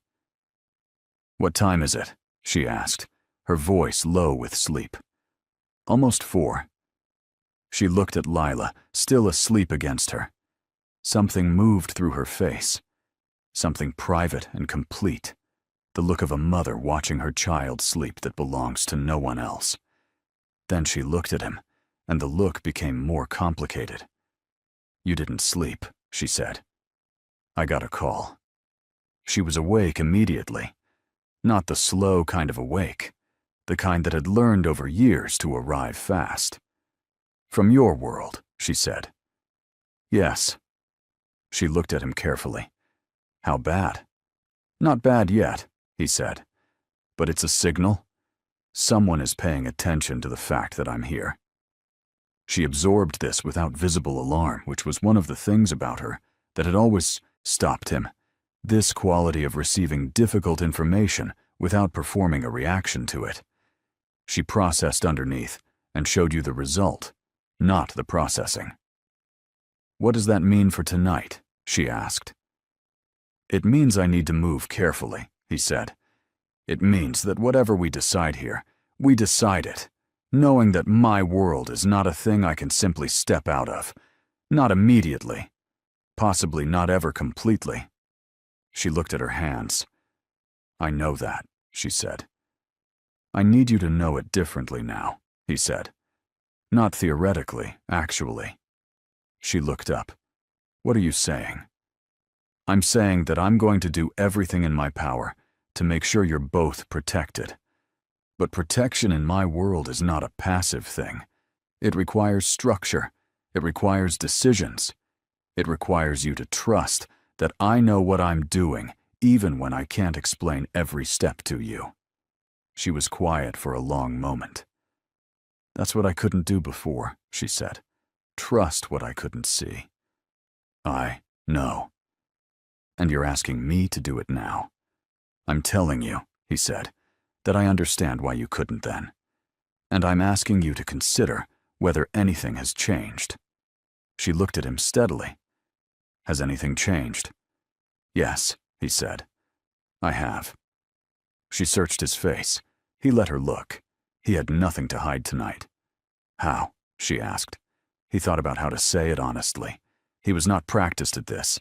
He was practiced at precision, at strategy, at language that did exactly the work required and nothing more. But this required something different. "I spent 6 years telling myself I had moved past it," he said. "I built things. I worked. I was efficient. I was effective.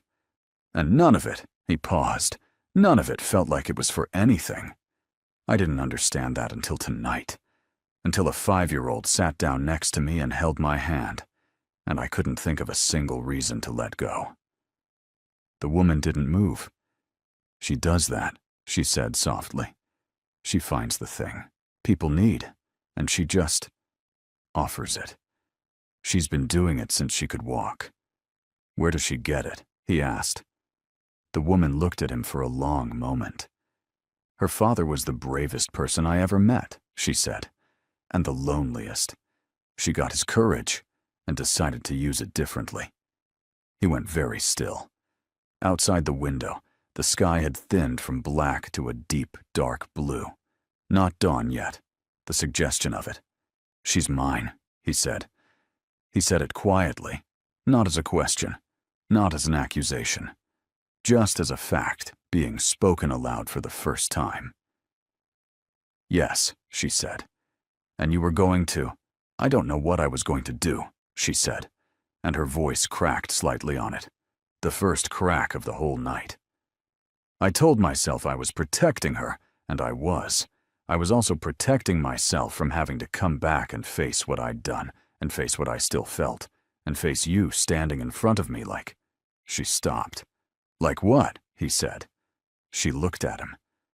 Like someone I never stopped loving, she said, even when I was furious at myself for it. The words sat between them in the quiet of the terminal, enormous and plain. He reached across and took her hand.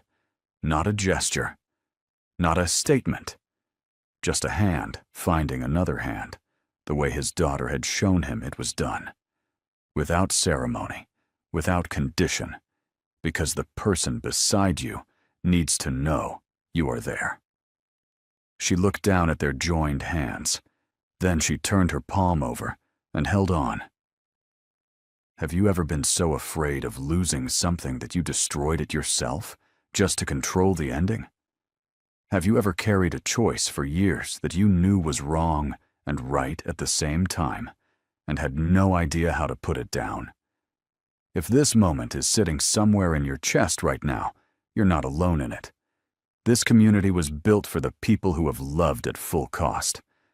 Subscribe if you've been here long enough to know that. And drop a comment, a real one, not polite. The kind you'd leave if no one was watching. We read every single one. They sat like that as the terminal slowly filled with the first sounds of the early morning. Gate agents arriving, luggage carts rolling, the lights brightening overhead as the airport shifted from its nighttime quiet into its daytime self. Lila woke at 5, with the immediate alert eyes of her father and the composure of her mother. Sat up, assessed the situation. Her mother's hand in the hand of the man from last night, her turtle backpack still present, her suitcase still standing, and nodded once as if confirming that things had proceeded as expected. "Are we getting breakfast?" she asked. The woman laughed. It was the real kind, the loud, unguarded kind, the kind that didn't ask permission, and it moved through the terminal like light through a window, and he felt it land somewhere in the center of his chest and stay there. They found the cafe that had just opened. Lila ordered eggs with the butter on the side with the authority of someone who had been burned before. The woman ordered coffee, and he ordered enough food for both of them, and she looked at the plate when it arrived, and then looked at him and said nothing, which was its own kind of surrender. They ate in the comfortable silence of people who have moved past the part that required words. Lila narrated quietly, the man asleep at his table, the woman with the enormous suitcase, the small, anxious dog in the carrier under the chair of a young man who kept checking his phone. "That dog knows something the man doesn't know yet," Lila said. "The dog is anxious about travel," the woman said. "No," Lila said firmly. "That's a different face." He looked at the dog. The dog looked back with the steady, mournful gaze of an animal who had seen too much. "She might be right," he said. The woman pointed her fork at him. "You have been here one night." "Long enough," he said. She fought the smile. Lost. He watched her lose it and felt something settle, in him, that had been unsettled for years. After breakfast, they walked back through the terminal, Lila a few steps ahead, narrating to her turtle backpack.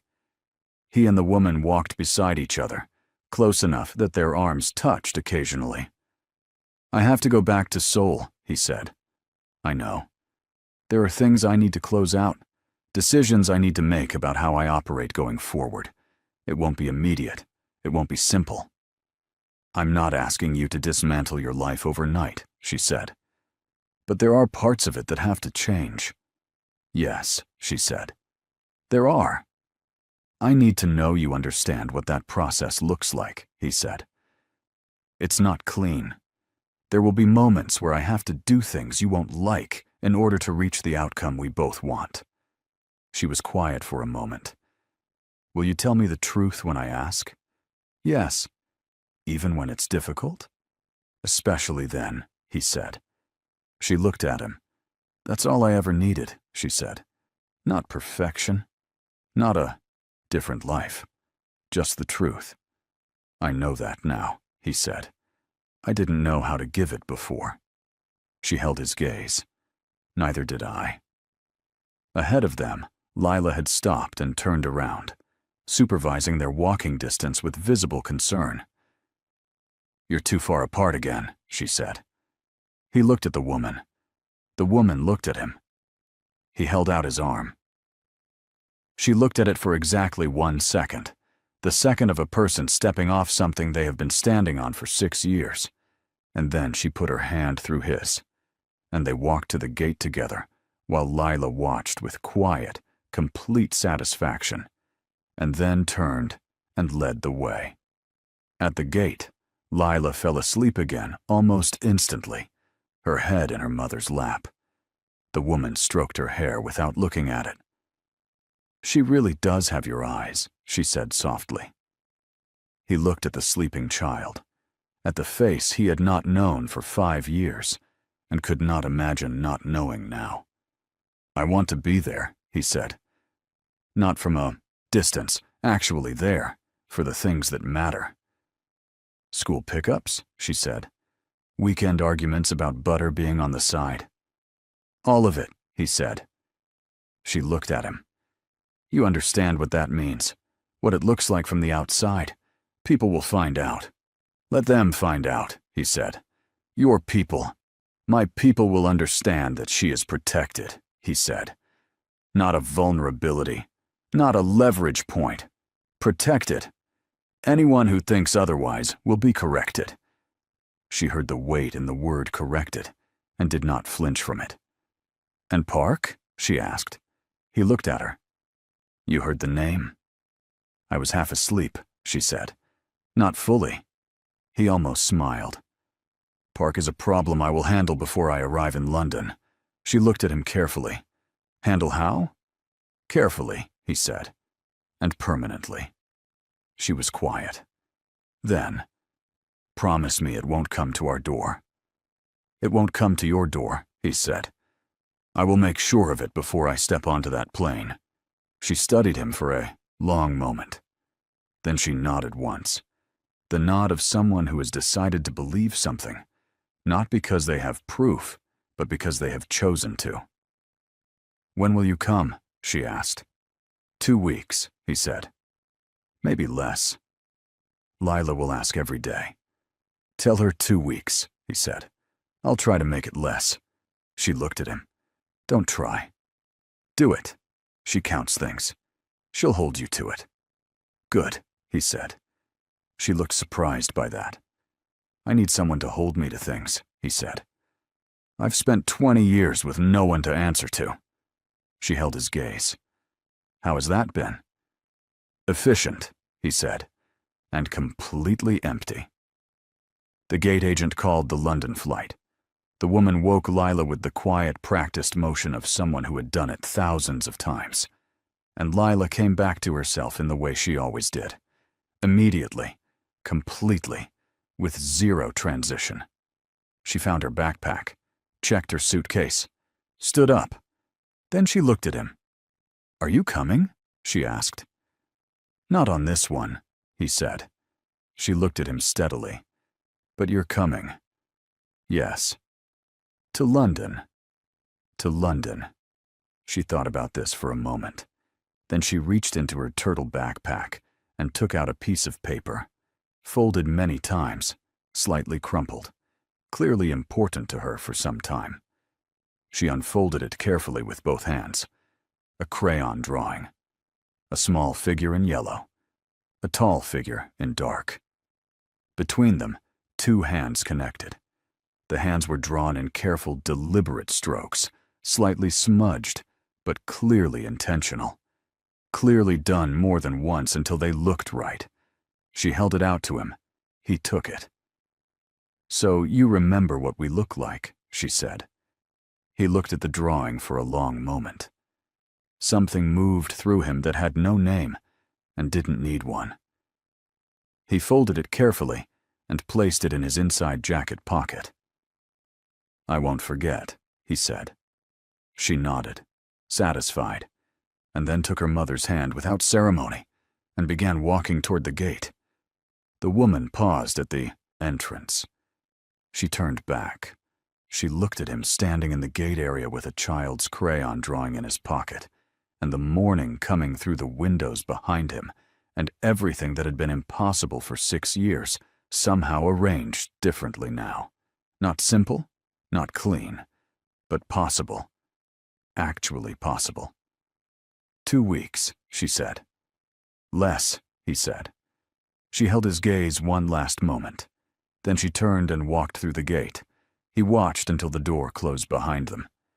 Then he sat down in the empty gate area and did something he had not done in longer than he could remember. He made a call that had nothing to do with strategy. He called his own lawyer, his personal one, not the firm's. He gave him instructions, specific ones, the kind that take years to prepare for and seconds to say, about a trust, about a name to be added to documents, about the kind of protection that exists on paper and therefore cannot be argued with. Then he made the second call. Park answered on the first ring. "I've been thinking about what you said," he told him. "Good," Park said. "You were right that having something to lose makes a man vulnerable," he said. "You were wrong about what to do about it." Silence. "I'm not removing the vulnerability," he said.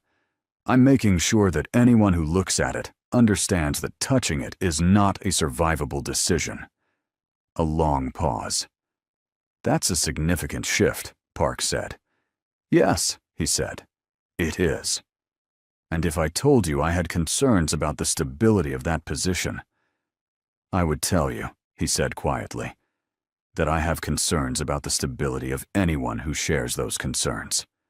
Are we understanding each other?" Another pause. Longer. "Perfectly," Park said. "Good. I'll be in Seoul Thursday. We'll close out the situation and then I have somewhere to be." He ended the call. He sat for a moment in the quiet of the empty gate. Outside, the sun had fully risen now. The runway was lit and clear, and the morning was doing what mornings do, arriving without asking permission, making everything visible that the dark had covered. He took the crayon drawing out of his pocket, unfolded it, looked at it. A small figure in yellow, a tall figure in dark, 2 hands holding each other in the middle, done in the careful, deliberate strokes of a 5-year-old who had decided what the picture should look like and had not stopped until it was right.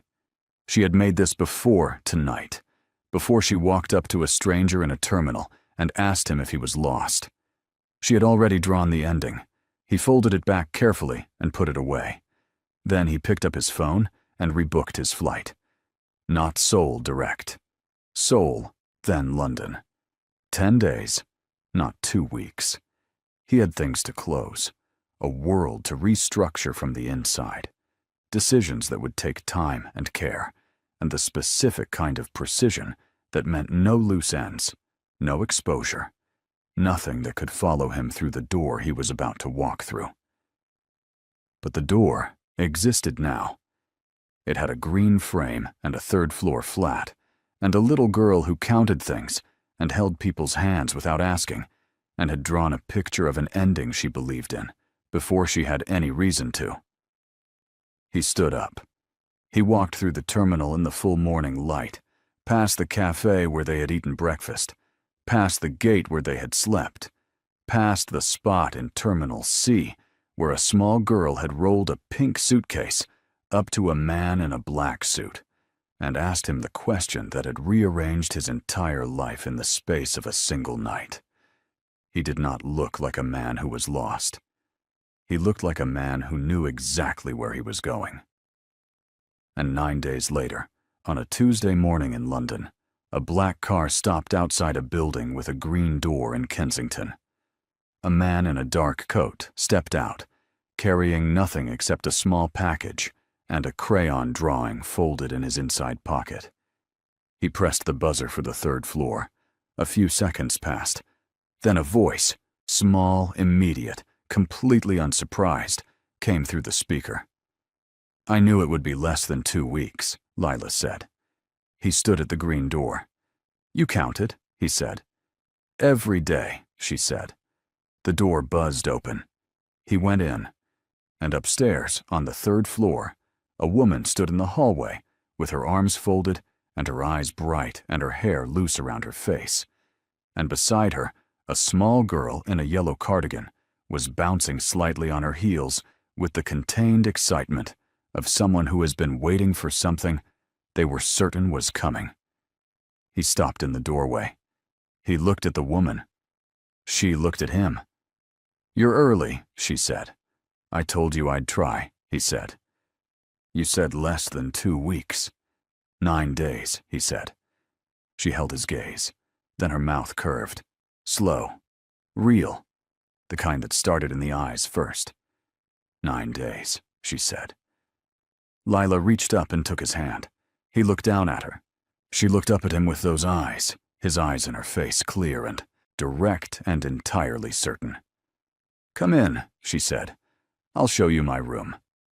He stepped through the door. The woman closed it behind him.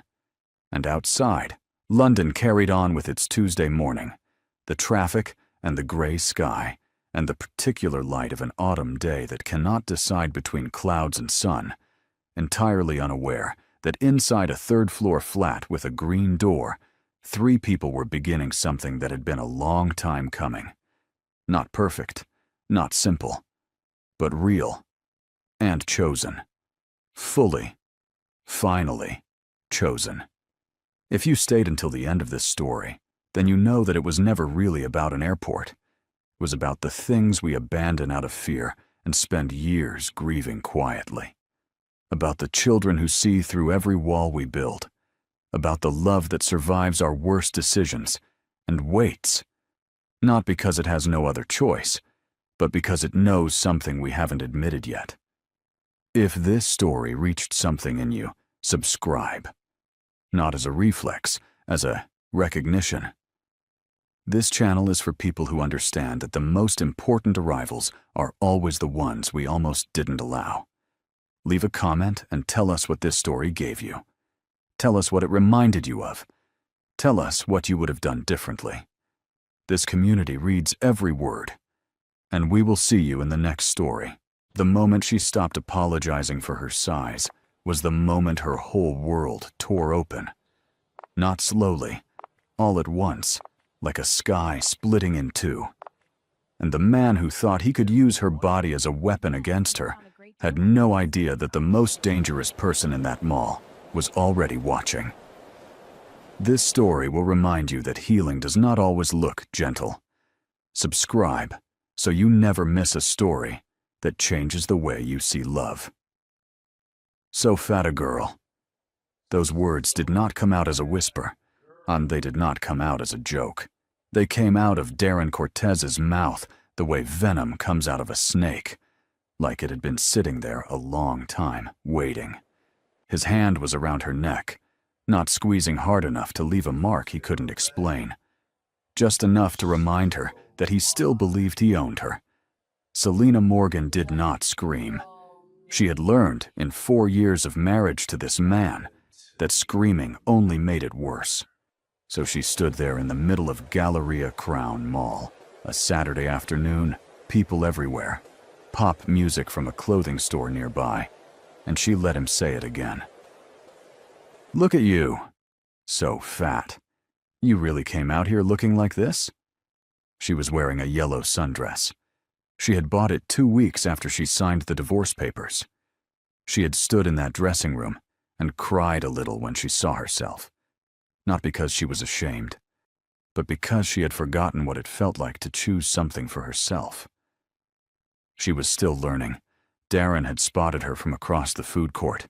She had been carrying 2 shopping bags and laughing at something her phone showed her, a meme her younger sister had sent. Real laughter, the kind she hadn't done in public in years. He had walked straight toward her like a man on a mission. "You think this is over?" he said, his grip on her neck just barely tightening. "You think you just walk away from me and that's it? You think anyone is going to want—" He stopped. He stopped because someone had taken hold of his wrist, not grabbed it, not yanked it, just held it. With a stillness so complete that Darren's whole body went quiet, the way a room goes quiet before thunder. Darren turned. The man standing there was not tall in the way that makes people notice from across a room. He was tall in the way that makes a room feel smaller. He was Korean, and somewhere in his mid-30s, with a face that looked like it had been built for patience and used for something harder. He wore a plain dark shirt and dark trousers, no flashy watch, no sunglasses, nothing that should have made Darren's mouth go dry. But Darren's mouth went dry. "Let go," the man said. Just those two words. His English was perfectly clear. Darren laughed, the nervous kind, the kind that's really a question. "Excuse me? Who are?" The man did not repeat himself. What he did was look at Darren's hand, the one still loosely at Selena's neck, and then look at Darren's face, and something in that look made Darren release her without deciding to. Selena stepped back. She rubbed her neck, not because it hurt, but because the ghost of his touch was still there. The man, she did not know his name yet, looked at her for 1 second. Just one. Like he was checking that she was standing. Then he looked back at Darren. "Your ring," he said. Darren blinked. "No, what? Take it off." Darren actually laughed this time. "Are you serious right now? I bought that ring, it's—" "You are divorced," the man said. It was not a question. Darren's laugh died. "How do you—" "Take it off." There was a pause that stretched like taffy. The food court noise kept going around them. Trays clattering, children running, someone calling an order number. But the three of them existed in a different kind of silence. Darren looked at the ring, a thick gold band. He had never taken it off even after the papers were signed. Selena had noticed that. She hadn't said anything about it. She had been afraid of what it meant. "I'm not taking off my—" The man reached out and took it off for him, not violently. That was the strangest part. He simply took Darren's hand, slid the ring off his finger, the way you'd help someone remove something that didn't belong to them, and held it between two fingers.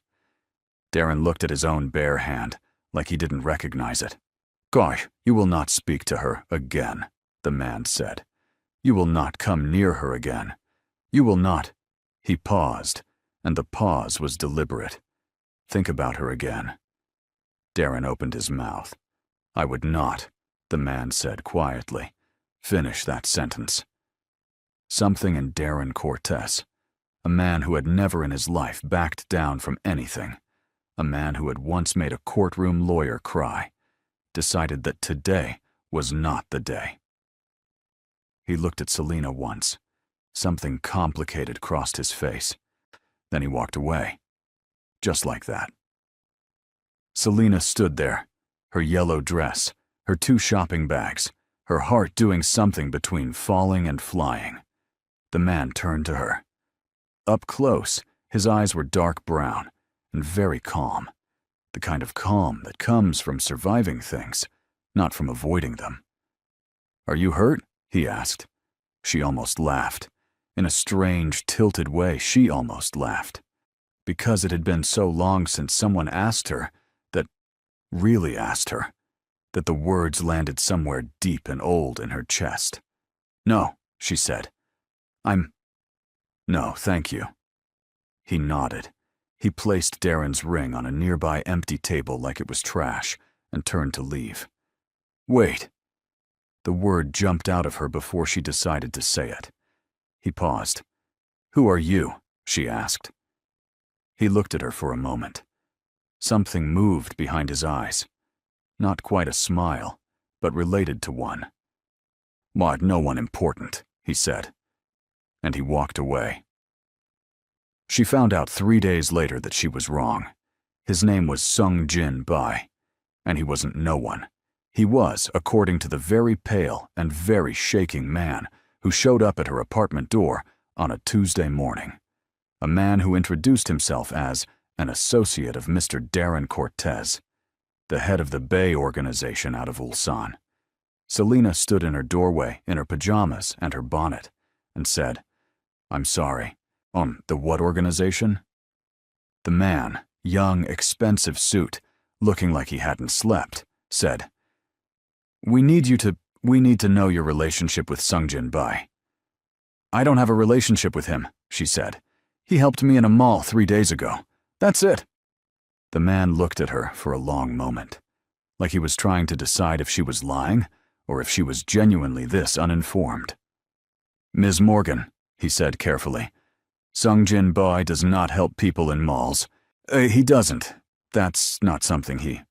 The man stopped, collected himself. He asked us to look into your ex-husband. Selena's hand tightened on the doorframe. What? He asked us to look into Darren Cortez, his finances, his business associations, his activities. The man swallowed. We found things. What things? The man reached into his jacket and pulled out a thin folder. He held it out. She took it. Inside were photographs, documents, so a property deed with her name on it, except she had never signed it. A bank account she didn't know existed, draining money from the joint account they'd had during the marriage, routed somewhere she didn't recognize. She looked up. He was stealing from me? For approximately 3 years, the man said, before the divorce was finalized. The world tilted, not dramatically, just quietly, the way a picture frame tilts on a wall, and you don't notice until the whole room looks wrong. For 3 years. While she was in that marriage, trying to hold it together, blaming herself for everything that was falling apart. He had been taking from her. Quietly. Systematically. Like she was a resource, not a person.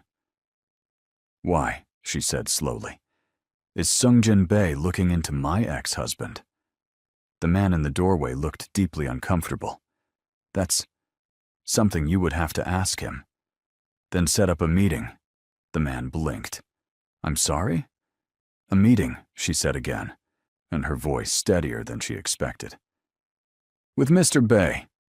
Set it up. The restaurant he chose was not fancy. That surprised her.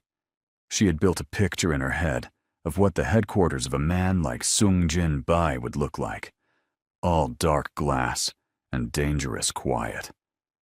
Instead, the address he had sent led her to a small Korean restaurant in a strip mall 40 minutes from her apartment. The kind of place with laminated menus and a fish tank by the door. She walked in wearing the same yellow dress. She wasn't sure why. Maybe because it was the dress she'd been wearing when her life changed. Maybe because wearing it again felt like refusing to let that moment belong to Darren. Sungjin Bai was already there, sitting in a corner booth, looking at his phone with the unhurried focus of a man who had nowhere else to be. He looked up when she came in. He stood, which she didn't expect, and gestured to the seat across from him. You came, he said. You helped me, she said. I wanted to understand why. They sat. A woman brought tea without being asked. Sungjin Bai looked at her with that same measuring calm from the mall. Not cold, not warm. Somewhere between them, like early morning before the day decides what it's going to be. Your ex-husband, he said, has business with a man named Kwang Soo. She didn't know that name. Kwang Soo, he continued, owes me a significant debt. For 3 years, he has been hiding money, using a series of shell companies. One of those companies, he paused, used your name. She felt the bottom drop out of her stomach. My name. Without your knowledge, your ex-husband introduced Kwang Soo to the arrangement. Darren Cortez has been profiting from it for 3 years, she said. The folder your associate showed me said 3 years. He nodded once. So, she said, working through it slowly. When you saw Darren at the mall, I recognized him, Sungjin said. I'd been looking for a connection to Kwang Soo for some time. I did not expect to find one in a food court. A pause. I certainly did not expect to find him with his hand on someone's neck. Something shifted in his expression when he said that. Something brief and controlled, like a flame behind glass. The ring, she said, Why the ring specifically? He looked at his tea. A man who keeps wearing a ring after a divorce is a man who has not accepted that the marriage is over. That is a man who will keep showing up. Keep reminding. He looked up. I have seen what that kind of man does. The way he said it, quiet and certain, and carrying something unspoken, made her not ask the follow-up question she had ready. Instead, she said, "What do you want from me?" "Nothing. Mr. Bay." "Sung Jin," he said, "and I mean it. I want nothing from you. The documents in that folder belong to you. The property deed can be contested. I have already had my legal team review it. You have a strong case." She stared at him. "Why are you doing this?" He didn't answer right away. He picked up his tea and held it without drinking. "Because it was the right thing to do," he said finally. It was such a simple answer. So simple it almost didn't fit in the conversation they were having. She looked at this man, this apparently very dangerous man, who had walked into her crisis like it was nothing, taken a ring off her ex-husband's finger without raising his voice, so now sat across from her in a strip mall restaurant, offering her legal help and calling it nothing. "I don't trust people easily," she said. "You shouldn't," he said. "I especially don't trust people who say they want nothing." The corner of his mouth moved, not quite a smile, but something. "That is also reasonable." She wrapped both hands around her tea. "Tell me about Kwang-soo." He told her. Not everything. She could tell he was choosing what to share, drawing lines she couldn't see. But what he told her was enough to understand the shape of the danger she hadn't known she was standing in the middle of. Kwang-soo had been using her name, her signature, forged, on documents that connected her, on paper, to 3 businesses. One of those businesses had been investigated twice by federal authorities. If anyone had pulled that thread before Sung Jin's team got to it, Selena Morgan would have been the name at the center of it. She sat with that for a moment. "How close was it?" she asked. 2 weeks, he said. "There was an inquiry starting. My team intercepted it." "Intercepted it how?" He looked at her steadily. "You don't want the details." "I do, actually." "No," he said, gently but final. "You want to know if you're safe. The answer is yes. The inquiry has been redirected. Your name has been removed from every document. It will look, to anyone who checks, like you were never involved." She should have felt relieved. She did feel relieved. But underneath it was something else. A slow, climbing anger at the fact that this had been happening to her without her knowing. That while she was rebuilding her life, fighting to trust herself again, learning to wear yellow dresses and laugh at memes, someone had been using her name to do things that could have destroyed everything. "I want to meet Kwang-soo," she said. Sung Jin set down his tea. "No. He used my name. I know. He and Darren together. I know." His voice was still calm, but there was something underneath it now, something careful. "And it will be handled. But you meeting Kwang-soo, that is not something I will arrange." "Why not?" "Because he is not someone you meet," he said. "He is someone you avoid."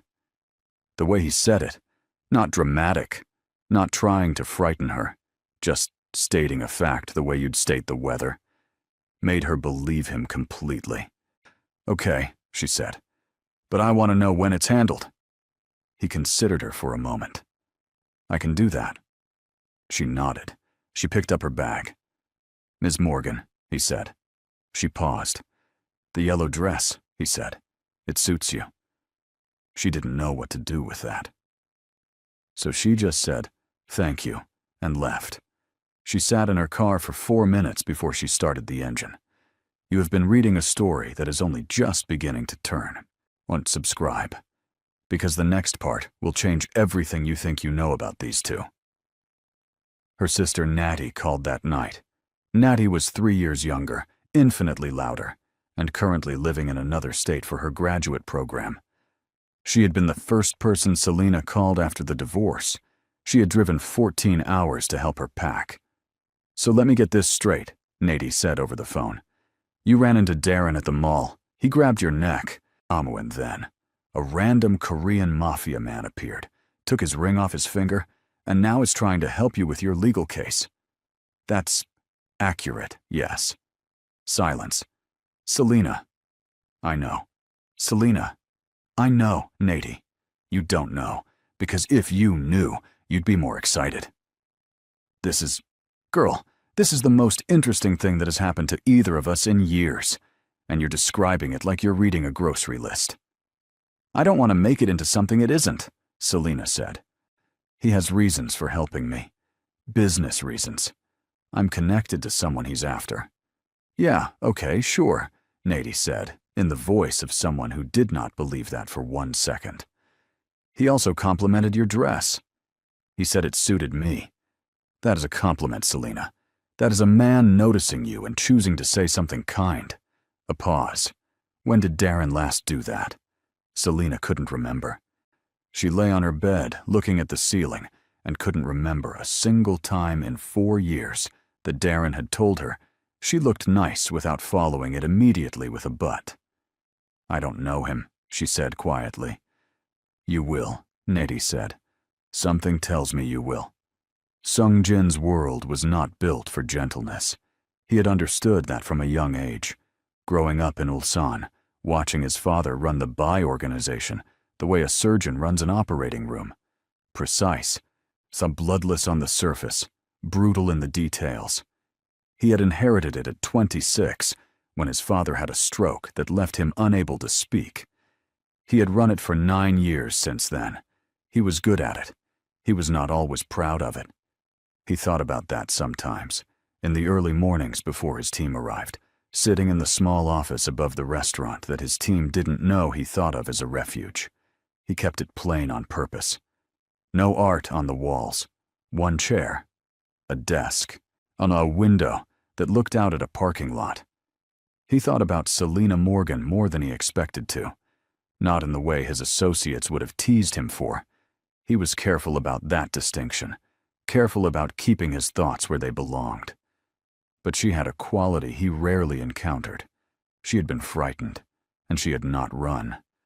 Most people, when they realize they are connected, even accidentally, to a man like Sung-jin Bai, they disappear. They take the help, and they don't ask questions, and they do not call his office and request meetings. She had requested a meeting. She had sat across from him and said, "I want to know when it's handled with the matter-of-fact steadiness of someone used to handling things herself." He found that interesting. He was still thinking about it 5 days later, when his assistant, Mina, walked in and set a folder on his desk. "Kwang-soo is moving," Mina said. Sung-jin looked up. Moving where?" "He's trying to leave the country. He's booked 3 different flights under 3 different names. He's also," she hesitated, "been in contact with Darren Cortez." Sung-jin went still. "What kind of contact?" "We're not sure yet. But Darren Cortez withdrew a significant amount of cash from an account yesterday. Not his main account. An account we hadn't flagged." Sung-jin leaned back in his chair. In his experience, when a frightened man like Kwang-soo started moving fast and started making calls, it meant one of 2 things. He was running, or he was trying to fix the problem himself. Fixing it himself meant making whoever stood between him and safety disappear. Sung-jin picked up his phone. He called Selena. She picked up on the 2nd ring.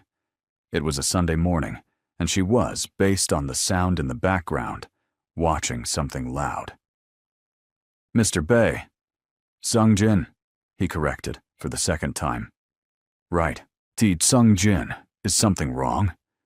"I need you to not be home for the next few days," he said. A pause. The background noise stopped. She had turned it off. Why?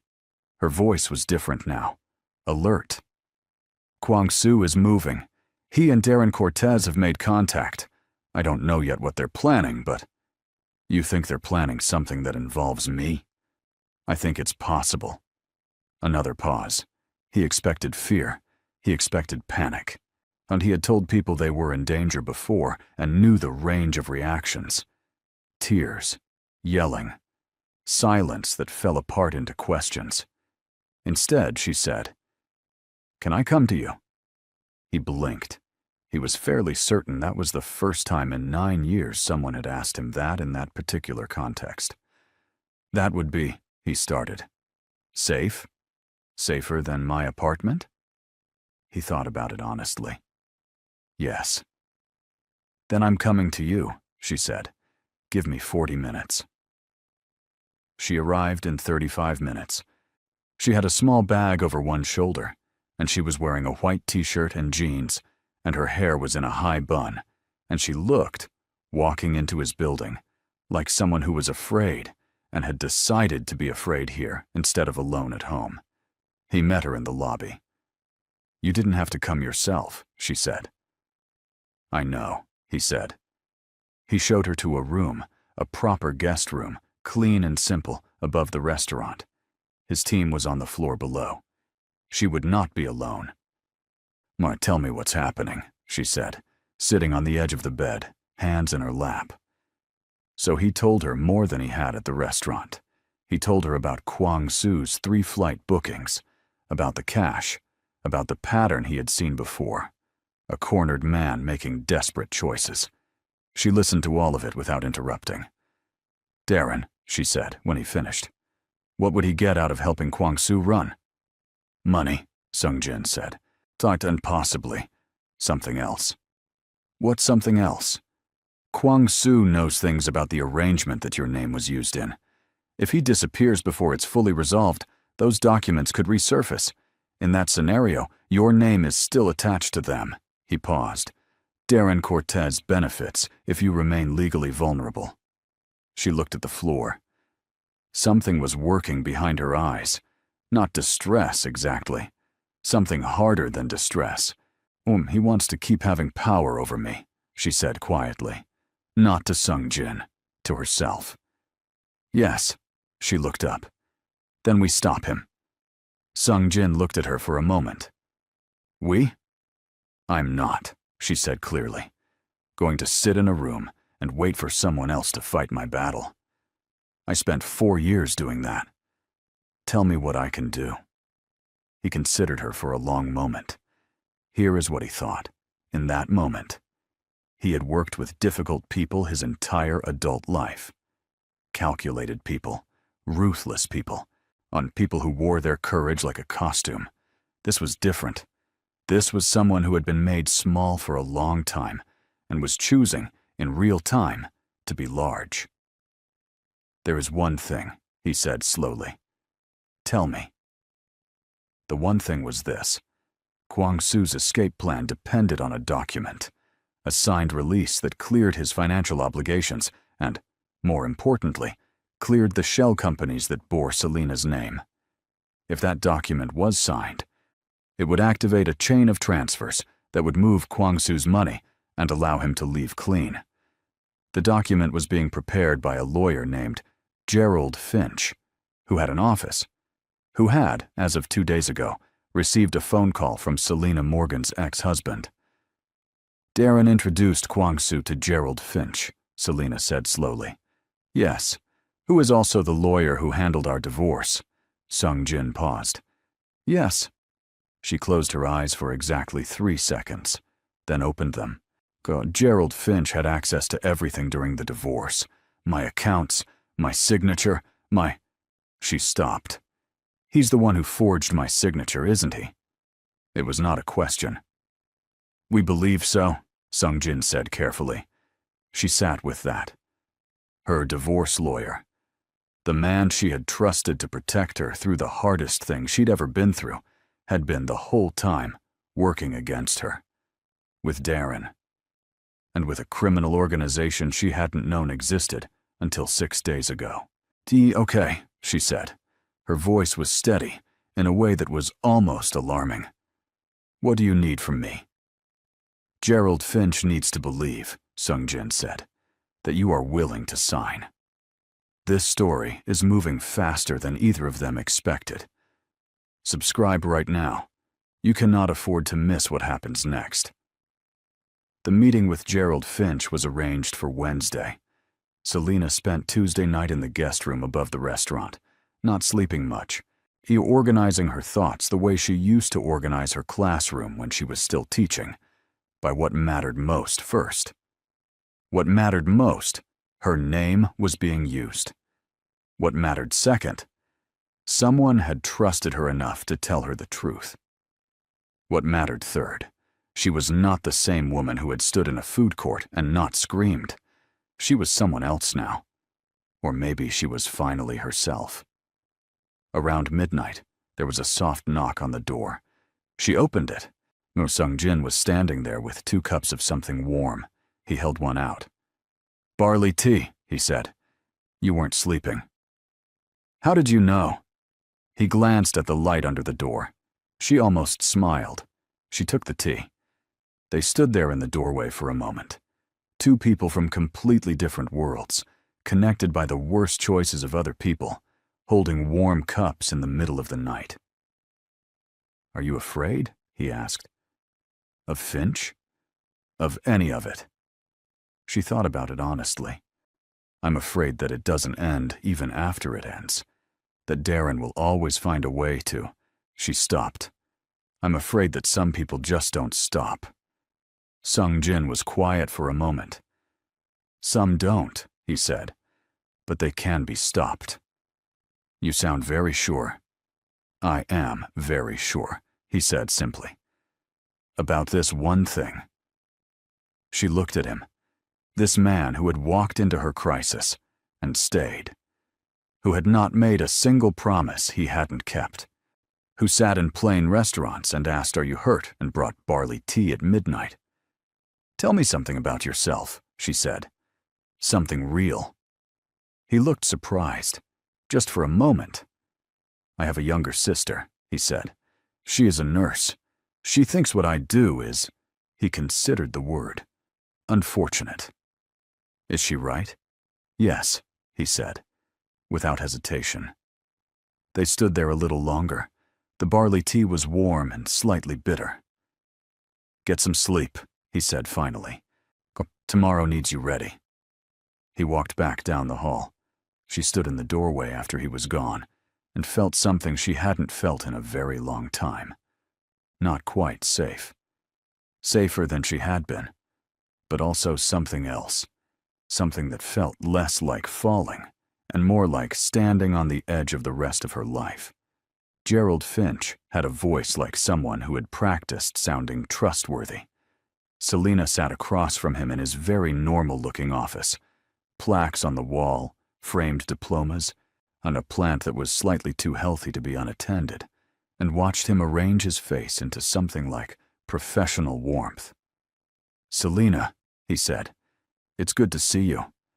I have to say, when you called about reconsidering the documents, I was..." "Surprised," she said. "Relieved," he said smoothly.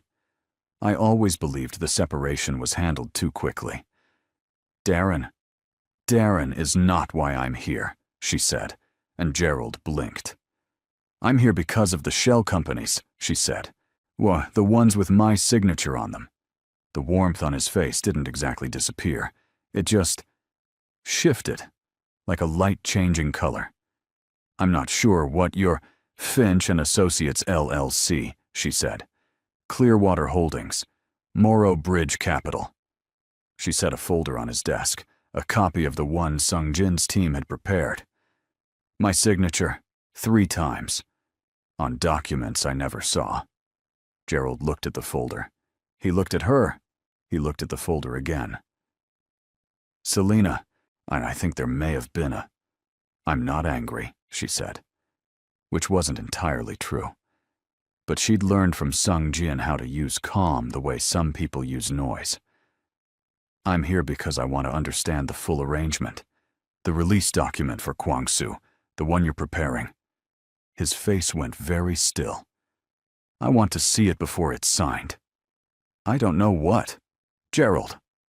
She said his name the way her mother used to say hers when she was trying patience.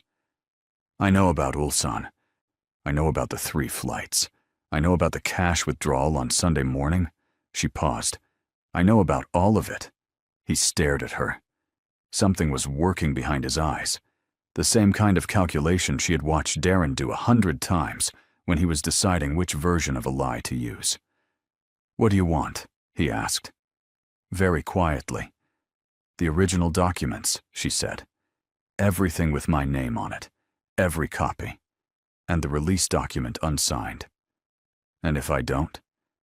Then, she said, the people who sent me here will have a different conversation with you. And I promise you, Gerald, that conversation is not one you want. He looked at her for a long time. She held his gaze.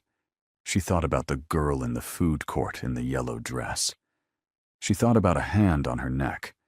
She thought about 4 years of being made to feel like too much and not enough at the same time. She did not look away.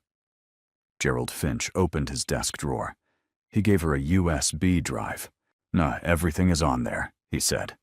His voice had lost all its practiced warmth. He just sounded tired now. The originals were scanned. All my communications with Darren. All of it. She took it.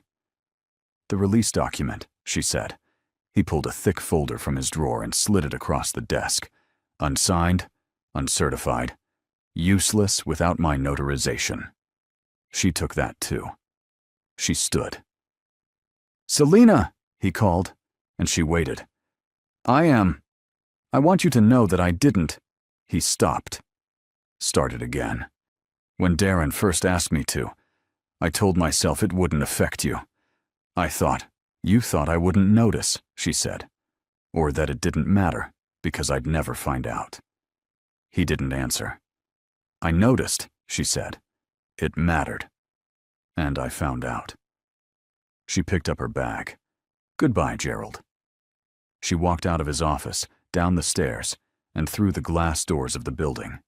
Sung-jin's car was parked across the street. She could see him through the windshield, watching. She held up the folder. He got out of the car. They sat in the car in the parking lot, and she handed him the folder and the USB and told him everything Finch had said. He listened to all of it without moving, the way he always listened, with complete attention, like whatever she was saying was the only thing happening in the world. When she finished, he said, "You were remarkable." She looked at him. "In there," he clarified. "I was watching through the window before you went in, but you were," he seemed to be looking for the right word, "certain." "I was terrified," she said honestly.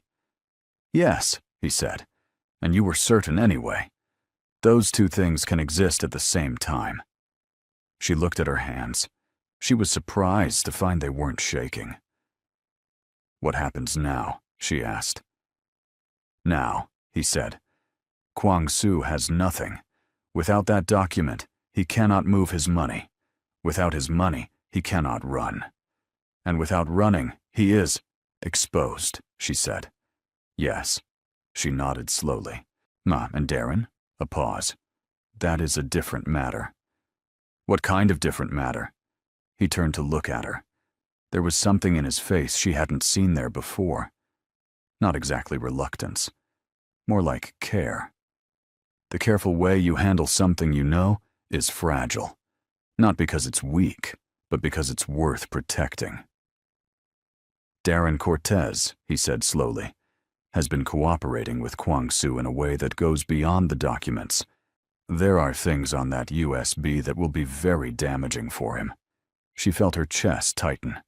"Damaging how?" "The kind of damaging," Sung-jin said carefully, "that involves authorities." She sat with that. Darren going to prison. She thought she would feel satisfied by that idea. Instead, she felt heavy. Not sad for him. Not even close to sad for him. Just heavy with the knowledge of how long she had carried something this enormous without knowing it. He was never just controlling, she said quietly. He was never just cruel. He was doing this the whole time. Yes, While I was blaming myself for the marriage falling apart, her voice was steady, but something underneath it was cracking in a controlled way, like ice that knows where the edge is. I thought I was the problem. You were not the problem, Sung-jin said. I know that, she said. I know that now. But I didn't then. And he knew I didn't know, and he counted on it. Sung-jin was quiet. I want him to know, she said, that it was me.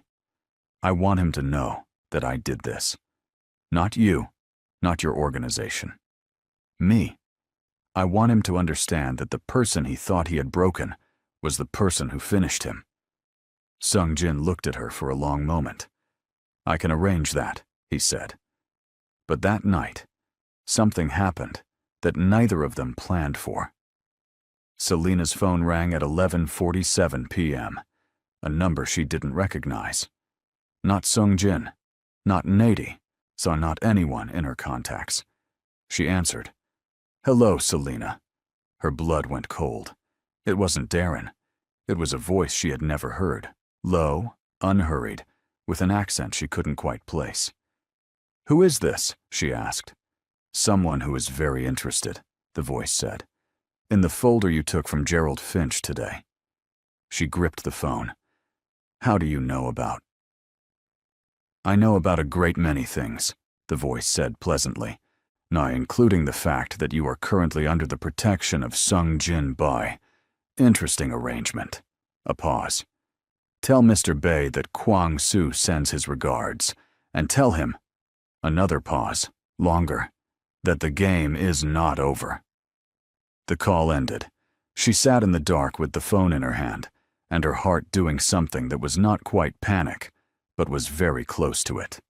She dialed Sung-jin. He picked up on the first ring. Kwang-soo just called me, she said. Silence. And then, where are you? In the guest room. Don't leave it. His voice was different now, still calm, but the calm had an edge to it. I'm coming. He was at her door in 4 minutes. She opened it and he stepped inside, and for the first time since she'd known him, the careful distance he always kept was gone. He was standing close, looking at her face, checking, not for injury, but for something else, for the state of her. What exactly did he say? Sung-jin asked. She told him. What, word for word? She had a good memory. It was something she'd learned to develop in the marriage, because Darren always denied saying things, and she had learned to hold conversations in her mind like recordings. Sung-jin listened. His face stayed controlled, but there was something moving in his jaw. Tension. Measured and contained. He's still in the country, Sung-jin said. How do you know? If he had left, he wouldn't be making calls. He'd want silence. He looked at her. So he's trying to frighten you into returning the folder. It worked a little, she admitted. That is understandable, he said. But I'm not giving it back. No, he said. You're not. He sat in the chair by the window. She sat on the edge of the bed. And they stayed like that, the window dark behind him, the city quiet outside. And she thought, this is the strangest thing I have ever been part of, and somehow it feels more real than anything in the last 4 years. Tell me about your sister, she said. He looked up. Why? Because I need to think about something other than Kwang-soo for 5 minutes, and you mentioned her once. She paused. What's her name? Something shifted in his face, softened almost. Yeonju, he said. She's a pediatric nurse. She thinks I take too many risks. Does she know what you do? She knows enough, he said. She does not ask for more than that. She sends me food. I insists I eat enough. A pause that had something fond in it. She says I look like someone who forgets meals exist. Selena almost smiled. She sounds smart. She is the smartest person I know, he said simply. Do you talk to her often? Every Sunday, he said, without fail. She thought about Nady, the 14-hour drive, the boxes packed in the rain. I have a sister like that, Nady. She is very loud about the way she loves you, but she shows up. Every time. You told her about me, he said. It wasn't exactly a question. I told her some things. What did she say? Selena looked at her hands. She said she had a feeling I would know you better. The room was quiet.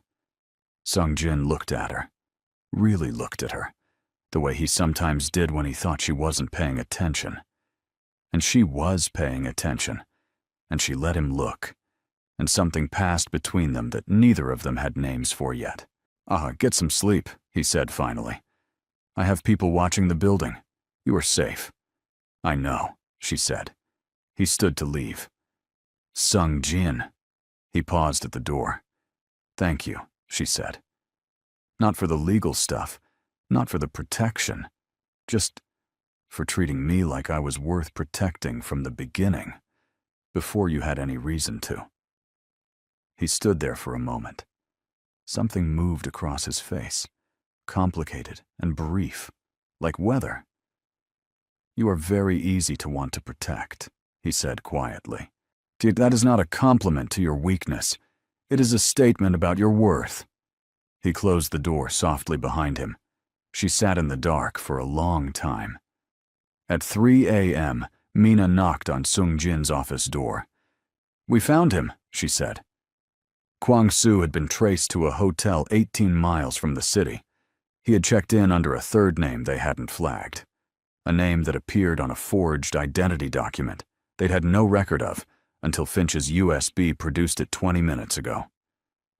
He's in room 412, Mina said. He's not alone. He has 2 men with him. Sung-jin looked at the photo on Mina's tablet. Kwang-soo was a small man, with a neat haircut and very tired eyes, which surprised Selena when Sung-jin showed her, because she had built the voice on the phone into something more frightening than tired eyes. What's the plan? She asked. She had come into the office when the knock happened.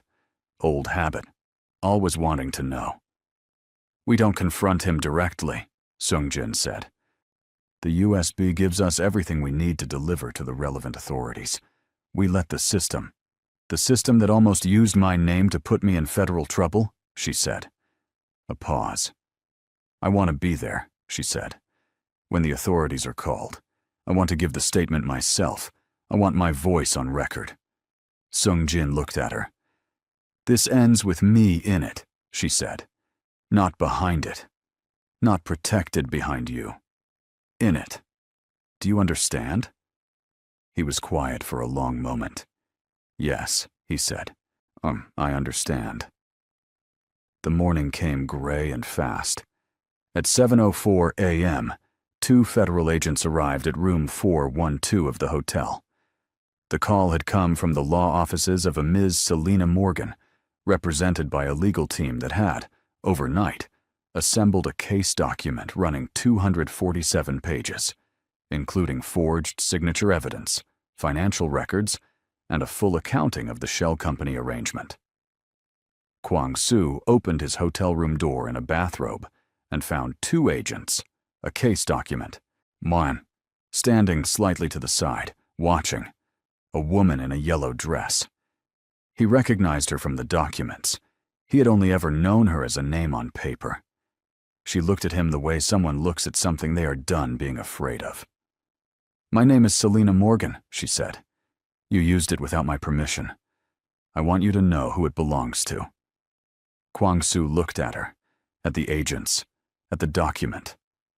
He sat down on the hotel bed and put his head in his hands. Darren Cortez was arrested at 9:15 a.m. at his apartment. He came to the door in a suit, which Selena thought was strange, until she realized he had probably been awake all night waiting. For something, he just hadn't known what.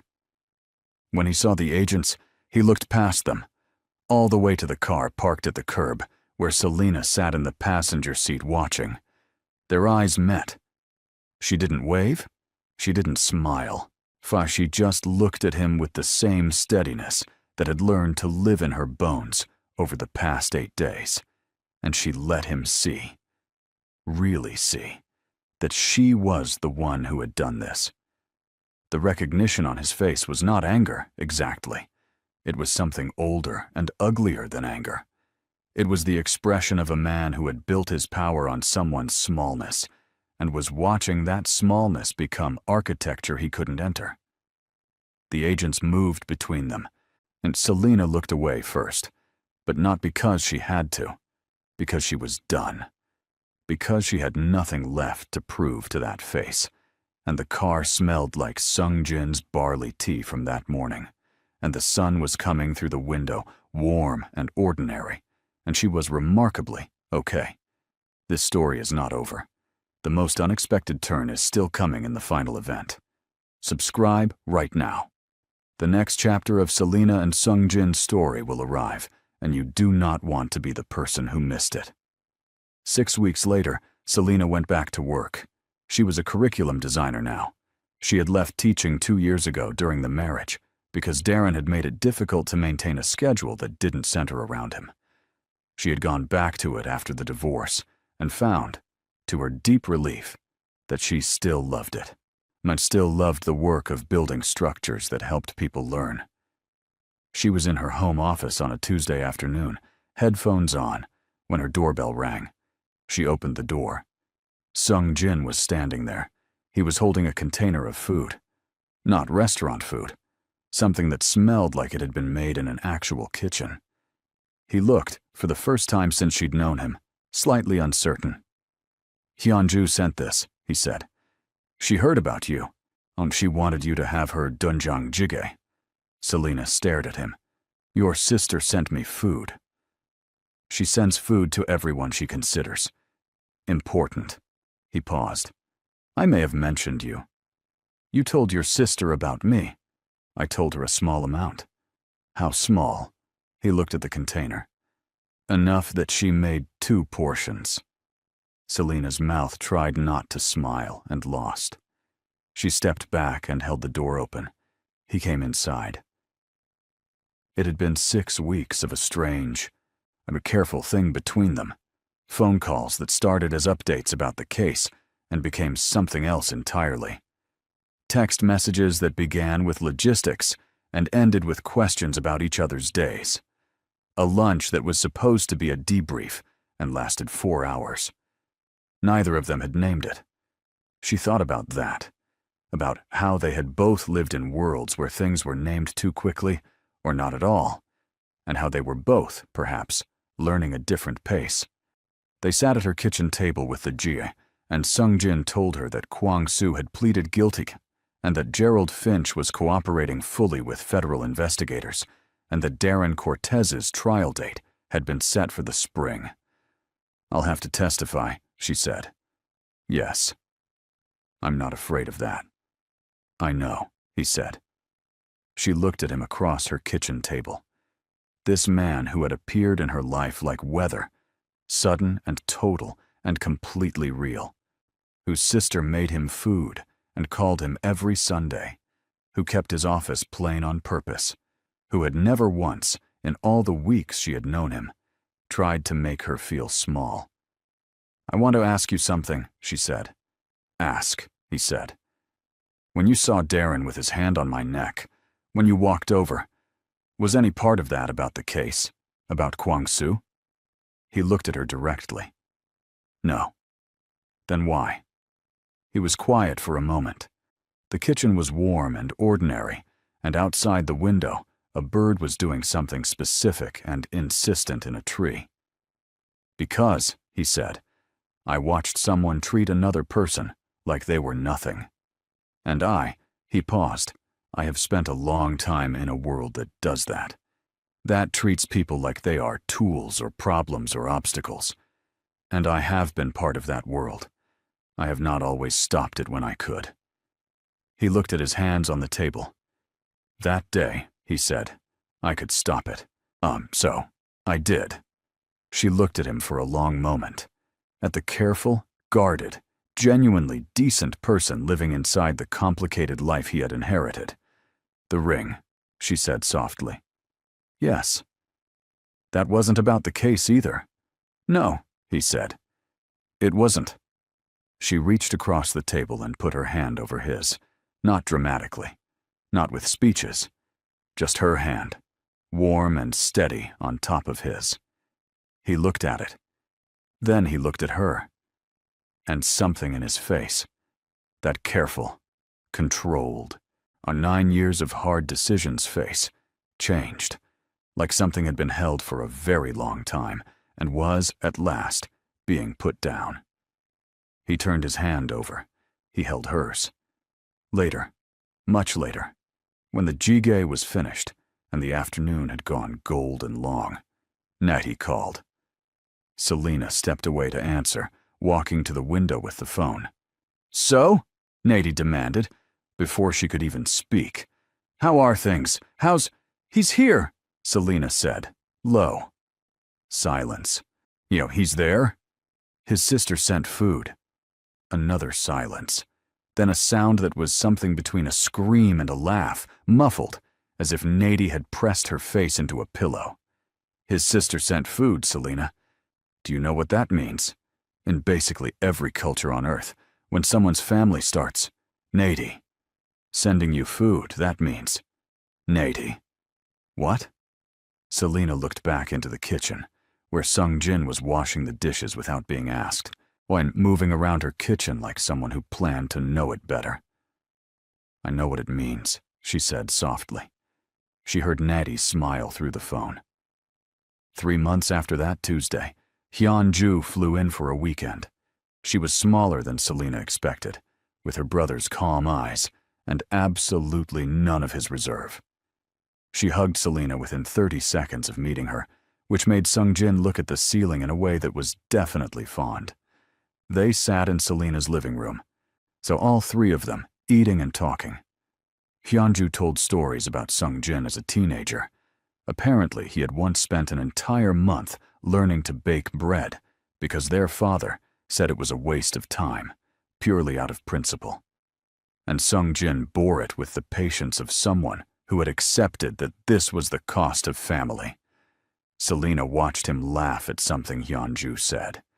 It was the first time she had seen him laugh. Really laugh, unguarded and uncontrolled, head back, on the thing taking him completely over.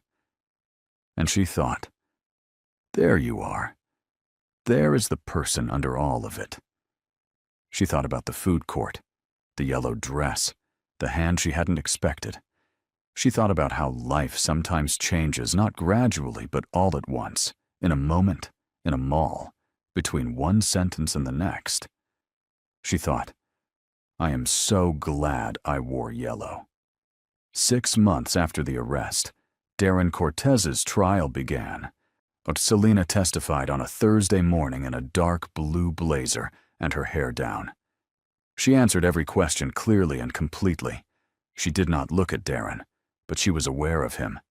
The way you're aware of something you used to be afraid of, that no longer has the same teeth. Afterward, outside the courthouse, Sung Jin was waiting. He had not come inside. She had not wanted him to, and he had understood why. This was hers to do alone. So he understood that some things needed to be carried solo for them to fully belong to you. But he was there when she came out. She walked down the steps and stopped in front of him.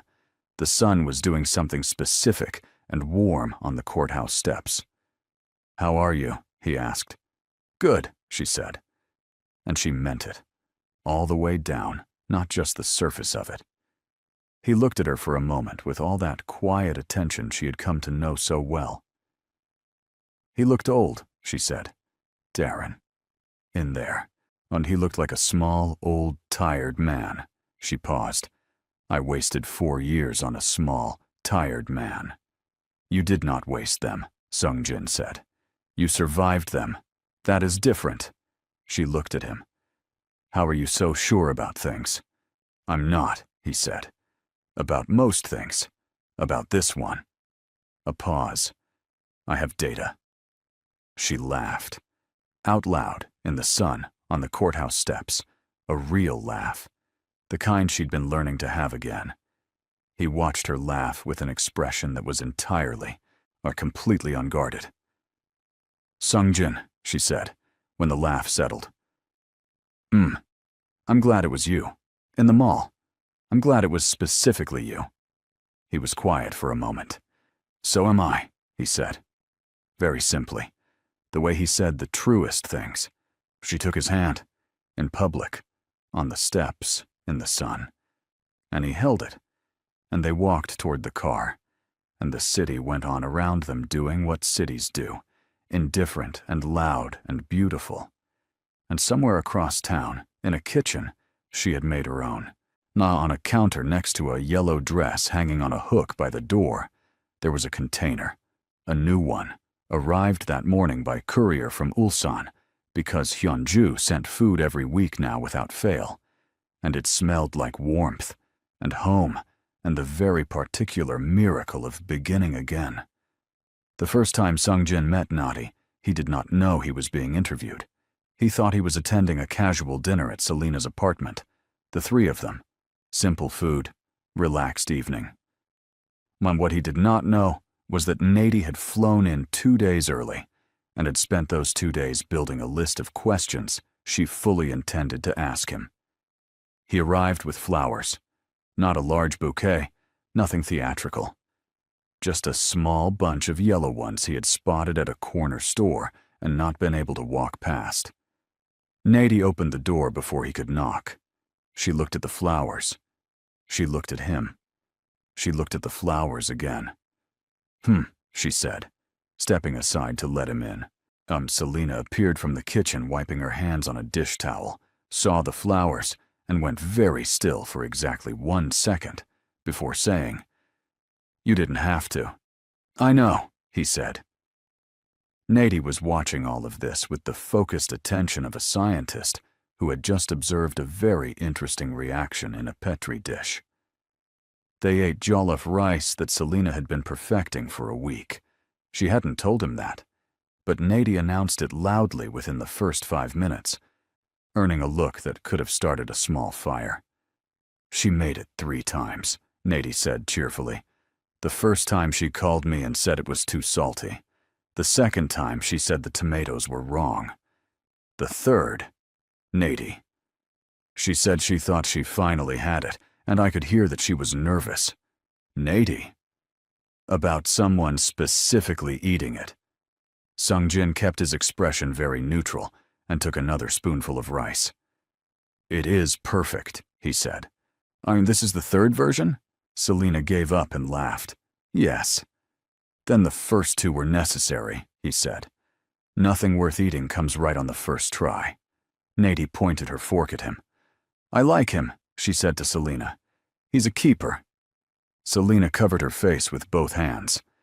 Nadi's interview happened after dinner, when Selena was in the kitchen doing dishes, a thing she did when she needed a moment to herself, and Nadi and Sung-jin sat at the table with the remaining cups of tea. Nadi looked at him. "You know who I am to her," Nadi said. It was not a question. "Her person," Sung-jin said. "The first call she makes. The one who drives 14 hours without being asked." Nadi blinked. She had not expected him to say it like that. Like he had learned it the way you learned something important, on purpose. "She told you about the move," Nadi said. "She tells me things," he said simply. Nadi turned her cup in her hands. "She was very broken," she said quietly. "After Darren. Not broken like she couldn't function. She functioned. She went to work. She smiled. She did everything. But inside she was. She had stopped trusting herself. She kept asking me if she was making good decisions, about small things, about what to eat, what to wear, whether it was okay to feel good on a given day." She looked at him. "Do you understand what that man took from her?" "Yes," he said. "Then you understand," she said. "Mind why I'm sitting here looking at you like this. You want to know if I'm going to take anything else from her," he said. "Or give her something she'll have to recover from," Nadi said. "Because she will love you. She probably already does, knowing her. And she will do it completely. And if you, I know," he said. He said it quietly and with such total weight that Nady stopped. He looked at his tea. "I know what it is," he said. "To be in a world that takes from people. I have watched it happen. I have, at times, not prevented it when I could have. I have spent a significant amount of the last several years trying to understand what I owe to the people around me, what it means to be worthy of the space you occupy." He paused. "Your sister is the first person in a long time who has made me feel like the answer to that question might be something I am capable of." The kitchen sounds had stopped. Nady looked at him. "She's listening," Nady said. "I know," he said again. From the kitchen doorway, Selena appeared, dish towel still in her hands, eyes doing something complicated. Nady looked between them. She picked up her tea. She stood. "I'm going to go take a very long shower," she announced. "A very loud one, that no one will be able to hear through." She walked down the hall. 45 minutes minimum." The door clicked. Selena stood in the doorway. Sung Jin looked at her. "How long were you standing there?" he asked. Long enough," she said. The habit started small. Every Sunday, Sung Jin called Hyunju. He had done this for years, but somewhere around the 3rd month, Selena started appearing in those calls, first in the background, answering a question Hyunju asked through the speaker, then sitting next to him, then eventually holding the phone herself while Sung Jin went to make tea, and the two women talked entirely without him for 20 minutes. He would come back to find them laughing about something he had missed, and feel, this was the word he discovered, that fit the feeling exactly. Full.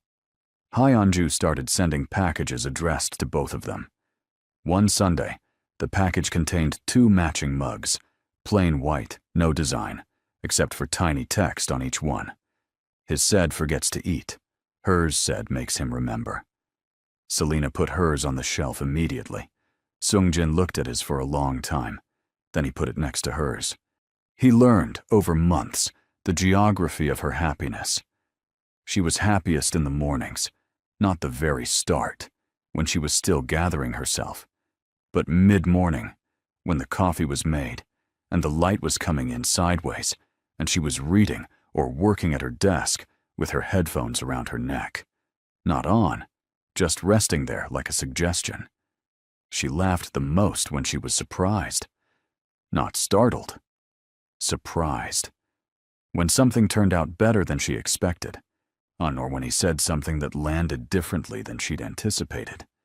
She had a way of pressing her lips together right before she laughed, like she was trying to hold it in and failing. She got quiet when she was processing something big. Not cold quiet, present quiet. She would sit with both hands around something warm and look at the middle distance and work through whatever it was. And she didn't need him to fill the silence. And he was, he realized, one of the very few people in his life who understood that about silence, that it was not empty. He learned that she kept a journal, physical, with a pen, not a phone, and that she wrote in it in the kitchen late at night when she couldn't sleep. He had seen it without meaning to and never mentioned it. It was hers. She learned in return the geography of him. He was most relaxed, she discovered, in plain places. Not stripped down or bare, just uncomplicated. A restaurant with laminated menus, a park bench, her kitchen table on a Tuesday with no occasion. The more elaborate a setting, the more he watched the edges of it. In simple places, he just sat. He worked too early in the mornings, and if she texted him before 7 a.m., he would always respond within 2 minutes, which meant he'd been awake for some time, which she eventually addressed directly by arriving at his building at 6:30 on a Saturday with 2 cups of coffee and saying, "You're eating breakfast today. Non-negotiable." He had looked at her on his doorstep at 6:30 a.m. and said, "Hyunju put you up to this." Hyunju provided moral support, Selena said. This was my idea. He stepped back and let her in. She made eggs. He ate them. He looked, she thought, like someone who had forgotten that mornings could belong to something other than work. After that, Saturday breakfast became a thing. Not every Saturday, but most. Taking turns with whose kitchen, or taking turns choosing what to make, occasionally making something neither of them had tried before, and consulting a video together with the chaotic focus of two people who were both, it turned out, entirely too competitive about learning new things. He made fufu once, badly, and was so precise about wanting to understand where he went wrong that she laughed for 4 minutes without stopping. He watched her laugh with complete, undisguised delight. There was an afternoon in the early spring, before the trial concluded, after Kwang Soo had been sentenced, in that in-between time when the danger was technically over, but the exhale was still happening, when they drove out of the city. No plan. She had said on a Friday evening, "I need to see trees," and he had said, "Okay." And the next morning, they were in his car heading somewhere that had trees. They found a state park 2 hours away. Parked. Walked without a specific trail, just into it. The soft, late March light coming through the branches in pieces. They walked in comfortable silence for a while.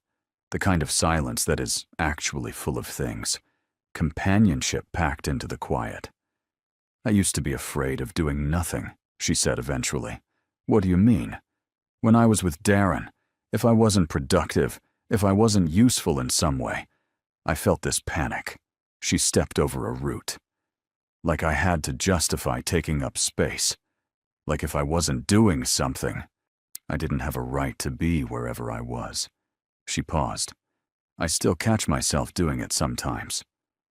"What happens when you catch it?" She thought about it. "I ask myself, what am I enjoying right now? Just that. What is currently good?" She looked at the trees. "And there's always something. Even when things are hard, there's always one thing." "What is the thing right now?" he asked. She looked at him sideways. "The trees," she said. And the company." He looked straight ahead, but something at the corner of his mouth moved. "You?" she asked. "The same," he said. They walked until the light started to angle lower and gold, and they were both a little tired and entirely at peace. And on the way back to the car, she was a few steps ahead of him on the path, and she turned around to say something. She couldn't even remember later what it was. And he was looking at her with an expression so open and so entirely his that whatever she had been about to say disappeared completely. "What?" she said. "Nothing," he said. "Keep going." She turned back around. She was smiling to herself, and she let herself, completely. The closure came quietly, the way the best closures do. It was an evening in late spring. Selena had just returned from the final day of Darren's trial. The verdict delivered, the gavel coming down, the whole long chapter reaching its last sentence. She had called Nady from the courthouse steps. She had cried a little in the car, not sad crying, the other kind. The kind that is really just a release valve for everything you've been holding at the right temperature for too long. She got home. She sat on her couch, and she looked at her apartment, hers entirely, with the yellow dress on the hook and the 2 mugs on the shelf and the journal on the kitchen counter and the curriculum work spread on her desk and a potted plant Hyunju had mailed her that had, against all odds, survived. And she felt the specific, quiet, enormous thing that is a life that belongs to you. Sungjin arrived an hour later. He had let himself in. She had given him a key 3 weeks ago. I placed it in his hand on a Sunday without ceremony, and he had looked at it, and then at her, and said thank you, like it was the most significant word he owned. He sat next to her on the couch. He didn't ask how she was right away. He just arrived, the way he did. After a while, she said, "It's done." "Yes," he said. "I thought I'd feel bigger," she said, "like a fireworks kind of feeling. But it's more like quiet," he said. "Yes, like quiet." She looked at her hands. Is that normal? I think, he uttered carefully, that the loudest battles end the quietest, because you have spent so much of yourself getting there. She leaned her head back against the couch, looked at the ceiling. I'm tired. You're allowed to be, he said. I'm also. She turned her head to look at him. Genuinely, actually happy. Like underneath the tired. Like a light that's on in a room you just haven't walked into yet. He looked at her. I know that room, he said.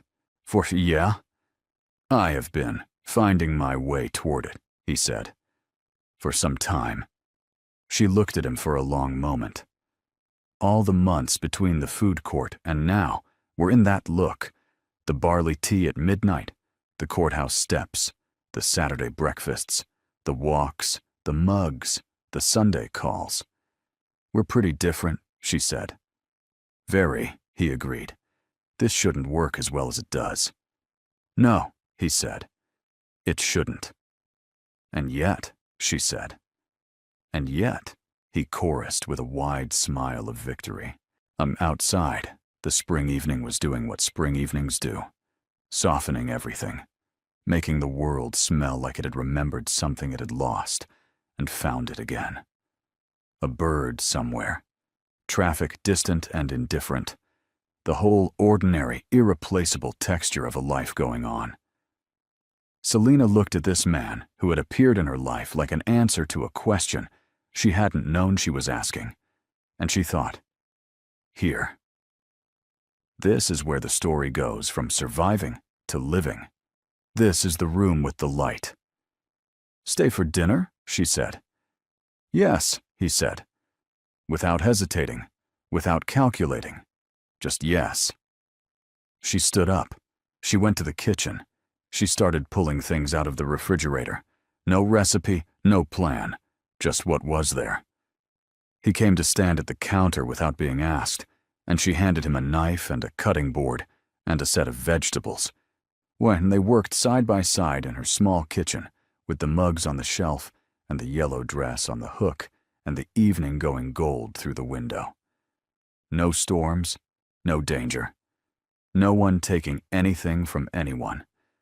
Just two people. Different and deliberate and quietly, completely certain. Making dinner in the spring. Every person who has ever been made to feel too small for the love they deserved needed this story. And someone in your life needs it too. Share this with them right now, because healing this real, this earned, this full does not come along often. Subscribe and stay close, because the stories we tell here are the ones that remind you who you actually are. Naledi Molefe scrubbed the marble counter for the third time that morning. Her hands moved in circles, steady and practiced. The kitchen gleamed already, but she needed to look busy. That was the trick to being invisible. Stay moving. Stay quiet. Disappear into the walls. Mama, I finished the book, Luazi whispered from under the breakfast table. Naledi's heart jumped. She knelt quickly and found her 7-year-old son tucked between the chair legs, a thick book about Korean history spread across his lap. Luazi, baby, I told you to stay in our room when Mr. Yoon is home. But he left already. I heard the car. Smart boy. Too smart sometimes. Naledi gently pulled him out and brushed the dust off his shirt. His big brown eyes looked up at her with that curious expression he always wore, like the whole world was a puzzle waiting to be solved. Even when he's gone, we follow the rules. Okay? Okay, Mama. She kissed his forehead and sent him back to the small room they shared, behind the kitchen. Their whole life fit in that space now. One bed they shared, a small desk where Luazi studied at night, and 3 boxes of everything else they owned. 2 years ago in Cape Town, Naledi had an office at the university. She taught mathematics to students who actually thought numbers were boring. Can you imagine? She made them see patterns in everything. showed them how the world spoke in equations if you just listened right. Then Thabo died. Her husband had worked at the mining company, just keeping records. Nothing dangerous. But he found something in those records. Numbers that didn't match. Money disappearing. Workers getting sick, and the company hiding reports. He told her about it one night, excited like he'd solved a big problem. "We have to report this, Naledi. People are dying." 3 days later, Thabo's car went off a cliff. Police called it an accident. But Naledi knew numbers, and the numbers didn't lie.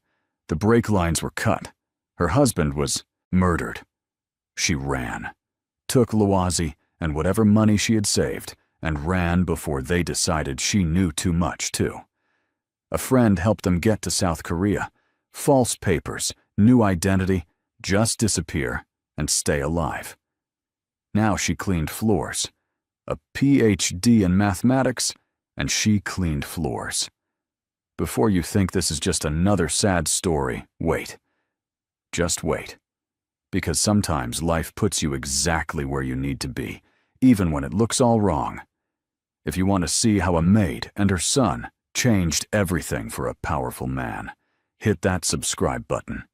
You won't believe what happens next. The front door opened around 8 that evening. Naledi was preparing Mr. Yoon's dinner. Nothing fancy, just the way he liked it. Simple rice, grilled fish, and kimchi. He never asked for special meals or complicated dishes. Actually, he barely spoke to her at all. Yoon Si-woo walked into the kitchen and stopped. He always stopped, just for a second, when he saw her there. Like he forgot she existed and had to remember all over again. "Good evening, Mr. Yoon," Naledi said, bowing slightly like she'd learned.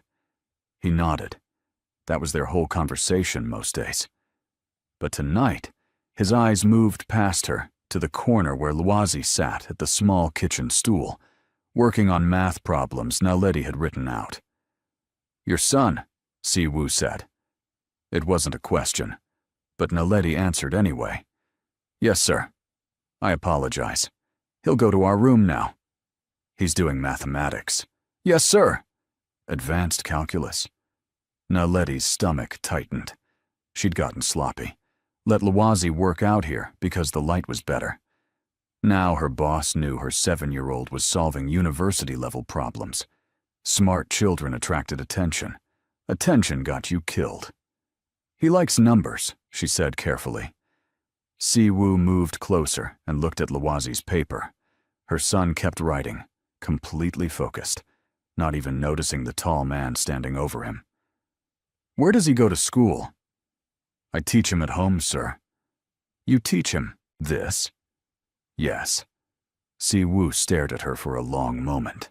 His face never showed much, always calm, always controlled. People probably thought that made him cold. Naledi thought it made him tired, like showing feelings was just too much work. "What did you do before?" he asked. "Before you came here." Every lie has to stay close to the truth, or you'll forget it. "I was a teacher, sir." "In South Africa?" "Yes, sir."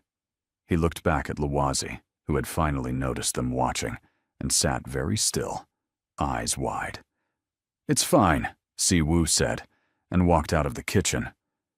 Naledi let out a breath she'd been holding. Lwazi looked up at her. "Is he angry, Mama?" "No, baby. But maybe do your work in our room from now on, yes?" That night, Naledi couldn't sleep. She kept thinking about the way Si-woo had looked at those math problems. Curious, interested. That was dangerous. They needed to stay invisible. At 3 a.m, she got up to get water. The house was dark except for one, light coming from Mr. Yoon's office. She tried to walk quietly, but the floorboard creaked. The office door opened. "Can't sleep?" Si-woo asked. He looked different without his work clothes, just a regular shirt and pants. Almost normal. Almost like he wasn't one of the most powerful men in Seoul. "I was just getting water, sir. I didn't mean to disturb you." "You didn't." He leaned against the doorframe. "I don't sleep well anyway."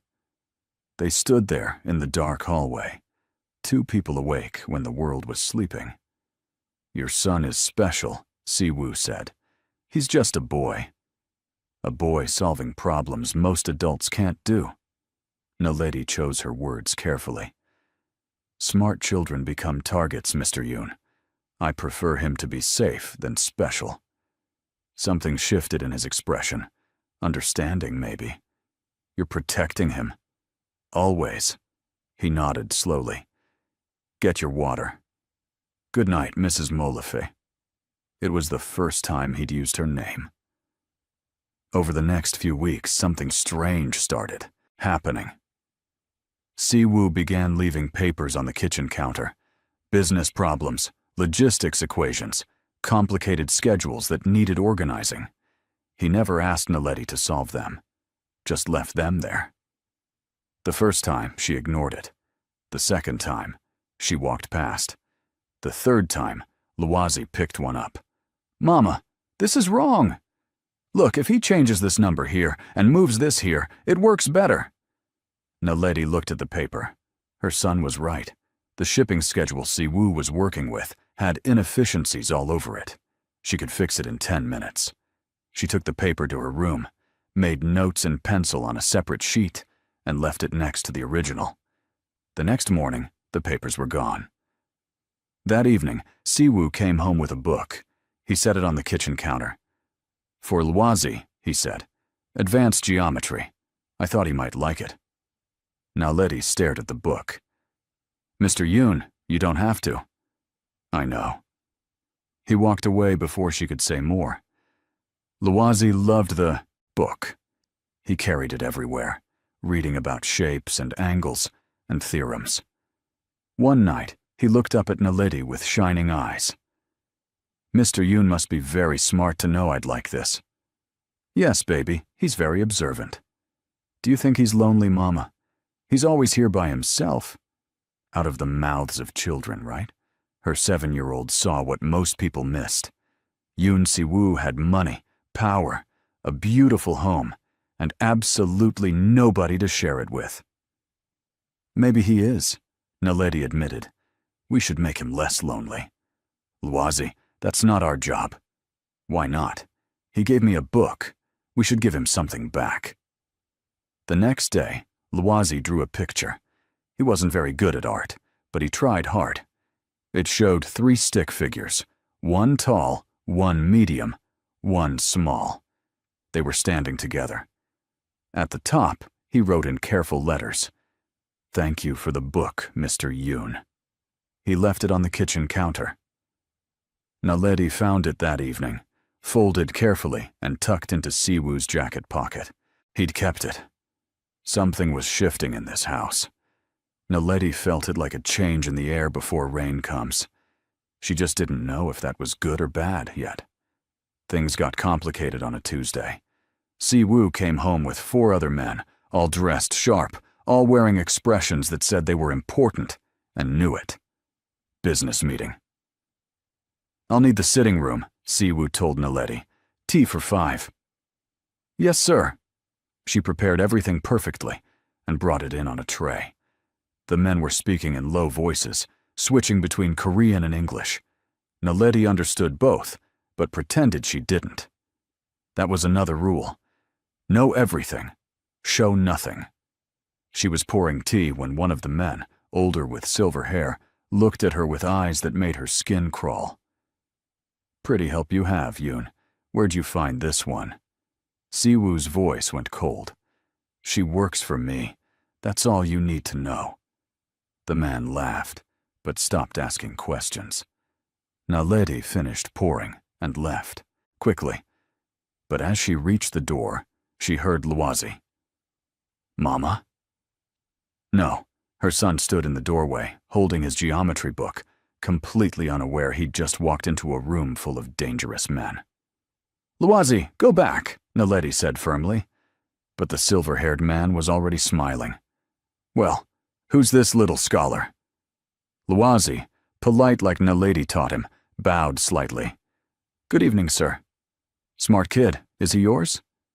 "Yes," Naledi said, moving to take Luwazi's hand.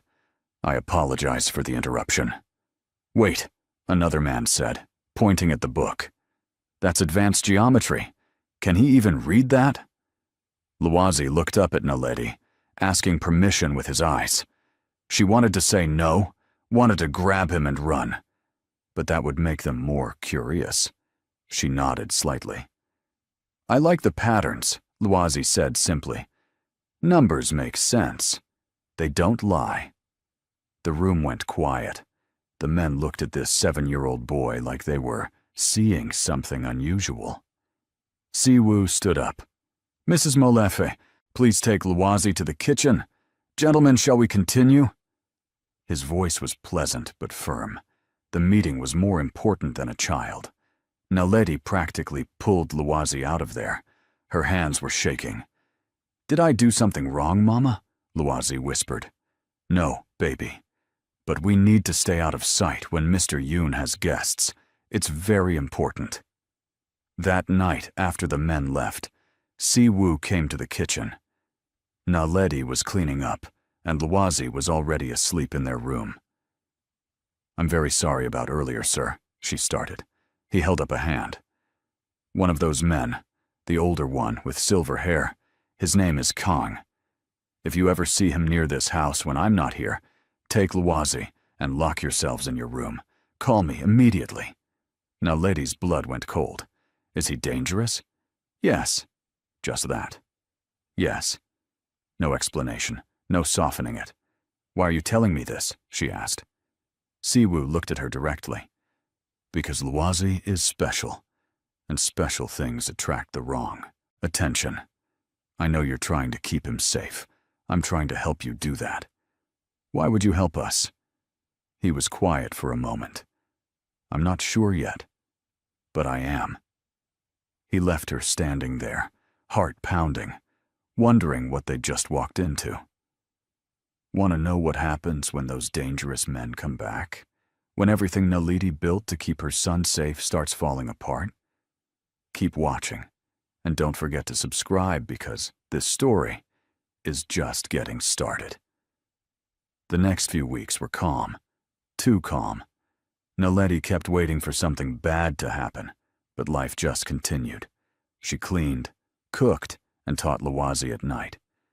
Siwoo came and went, sometimes nodding at them, sometimes stopping to see what Luwazi was reading. It was almost normal. Then one night, Naledi woke up to voices. She checked the clock, 3:30 in the morning. Someone was in the house. She crept to the door and listened. Men talking. Angry. Luwazi stirred. Mama. Sure, baby, stay quiet. She heard Siwoo's voice, calm and level. You need to leave. Now. We're not done discussing this. That was Kang, the silver-haired man. Yes, we are. Get out of my house. You're making a mistake, Yoon. Probably. But it's my mistake to make. Footsteps. The front door opening and closing. Silence. Naledi waited 5 full minutes before opening her door just a crack. Siwoo stood in the hallway, running his hands through his hair. He looked tired. More than tired. Exhausted. He must have sensed her watching because he turned. You heard, he said. Are you all right, sir? That's what you ask? If I'm all right? Yes. He almost smiled. Almost. Kang wanted me to partner with him on a business deal. I said no. He doesn't like that word. Will there be trouble? Probably. That word again. Honest. Siwoo never lied to make things sound better. Should we leave? Naledi asked quietly. Luwazi and me, if we're making things complicated for you. No, his voice was firm. You're not the complication. He stopped, seemed to be looking for words. You're the first thing in this house that feels right. Stay. Before Naledi could respond, he walked to his room and closed the door. She stood in the dark hallway, her heart doing something strange in her chest, something she hadn't felt in 2 years. Since Thabo died, she'd locked that part of herself away. Feelings were dangerous. Feelings made you weak. but Yoon Si-woo had just asked them to stay. Not ordered. Asked. The next morning, everything changed again. Naledi was making breakfast when Si-woo came into the kitchen, dressed more formally than usual. Behind him was a woman in business clothes carrying a tablet. "Mrs. Molefe," Si-woo said. "This is Miss Park. She handles HR for my company. I have a proposition for you." Naledi's hands went still. "Sir?" "I need a consultant, someone who understands complex logistics and scheduling, someone with advanced mathematics training. You have people for that, surely. I have people who went to expensive schools and still can't solve problems as efficiently as you do." He pulled out the papers she'd marked up weeks ago. "You fix this in minutes. My team spent 3 days on it and got it wrong. Mr. Yoon, I'm not qualified for. You have a PhD in mathematics from the University of Cape Town. You published 2 papers on optimization theory. You taught for 4 years before." He paused carefully. "Before you came here. You're overqualified if anything." The room tilted. He knew. He'd investigated her, found out everything. Naledi's first instinct was to grab Lwazi and run. But Si-woo's expression wasn't threatening. It was patient. "I also know your husband died in suspicious circumstances," he continued quietly. "I know you're hiding. I know Lwazi can't go to regular school because records are dangerous. And I know you're working as my maid because invisible people are safe people." Miss Park looked uncomfortable, like she wasn't supposed to be hearing this. Si-woo kept talking. "I'm offering you a job using your actual skills. Better pay. Better hours. And Lwazi can stay here with tutors I trust, people who won't ask questions or keep records. You'll have your own apartment in the building, not a room behind the kitchen. You can stop being invisible." "Why?" Naledi asked. Her voice came out whisper soft. "Why would you do this?" "Because wasting your brain on cleaning my floors is stupid, and I don't like stupid things." It was so blunt, so completely honest, that Naledi almost laughed. No pretty speech about helping people or being kind. Just, it's stupid to waste resources. "What if I say no?" she asked. "Then nothing changes. You keep your job as you have it. I don't force people, Mrs. Molefe." Lwazi appeared in the doorway, rubbing sleep from his eyes. "Mama? What's happening?" Si-woo looked at her son, then back at her. "Think about it. You don't have to decide now." He left with Miss Park, leaving Naledi standing in the kitchen with her mind spinning. Lwazi tugged her sleeve. "Mama, you look scared." "I'm not scared, baby. You do the thing with your hands, the twisting. You only do that when you're scared." She looked down. He was right. She was wringing her hands without realizing it. Mr. Yoon offered Mama a different job, a better one. That's good, right? Was it? Better pay meant stability, meant maybe one day they could stop hiding. But it also meant getting closer to Si-woo's world, and his world had men like Kong in it. "I don't know yet, baby." That afternoon, while Lwazi napped, Naledi did something she hadn't done in months. She prayed. Not in a church or formally, just sat quietly and talked to God, like he was sitting right there. "I don't know what to do, Lord. I want to keep Lwazi safe, but I also want to stop being scared all the time. Is this an opportunity from you? Or is it a test? I need wisdom. Please." No thundering voice answered. But when she opened her eyes, she felt calmer, clearer. That evening, she found Si-woo in his office. "I have 3 conditions," she said. He looked up, interested. "Go on." 1. Lwazi's identity stays completely protected. No records, no paper trails, nothing. Agreed. 2. I won't do anything illegal. I don't care how good the pay is. My consulting firm is completely legitimate. You'll be working on supply chain optimization, scheduling, and efficiency models. All legal. 3. If I ever want to leave, for any reason we can go. No strings, no obligations. This one he thought about longer. That's hard for me, he admitted. I don't like losing valuable people. That's my condition. All right. Agreed. Now Letty took a breath. Then I accept. Siwoo stood and extended his hand. She shook it. His grip was firm. Warm. Welcome to the team, Dr. Molefe. It was the first time anyone had called her doctor in 2 years. She'd forgotten how good it felt to be seen as more than just hands that cleaned. The move to the new apartment took 1 day, because they barely owned anything. Miss Park helped, cheerful and efficient. The apartment was small but bright, with 2 bedrooms, a real kitchen, and windows that showed the city. Loazi ran from room to room, amazed. Mama, I have my own room, my own bed. He'd never had that. Even before they ran, they'd lived in a tiny flat where he slept on the couch.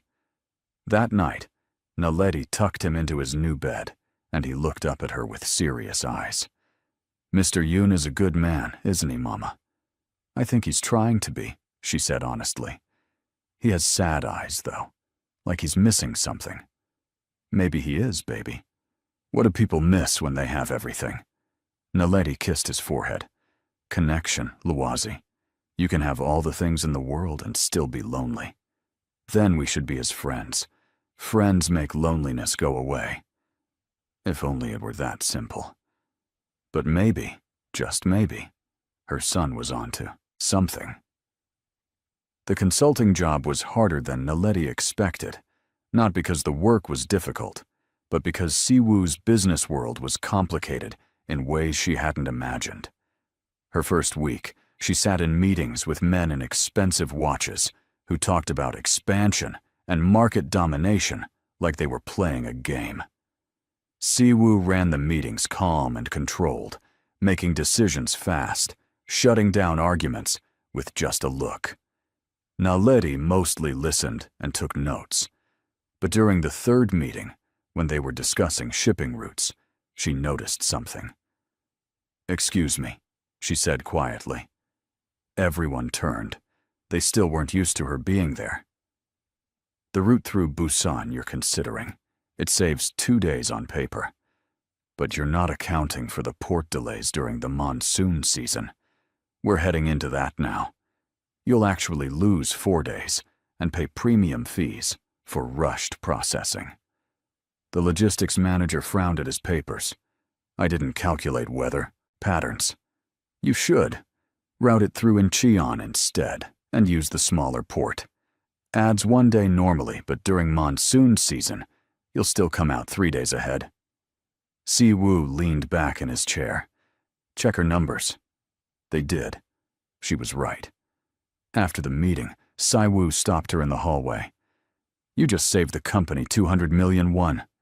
I just did mathematics, Mr. Yoon." "Keep doing mathematics, then?" He almost smiled. Almost. Word spread fast.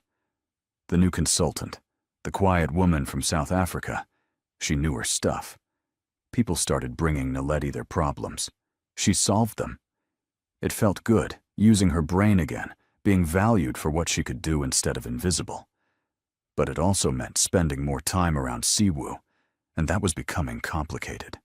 He wasn't like other powerful men she'd met. He didn't yell or throw things when stressed. Didn't demand people agree with him. He listened, really listened, then made choices. And if he was wrong, he admitted it and changed course. "You're staring," he said one evening. They were alone in the office, going over quarterly reports. Everyone else had gone home hours ago. Naledi blinked. "Sorry, I was thinking." "About? You're different than I expected." "Different how?" She chose words carefully. "The men you do business with, they respect you, but they're also afraid of you. I'm trying to understand why." Siwoo set down his pen and looked at her directly. "You want the truth?"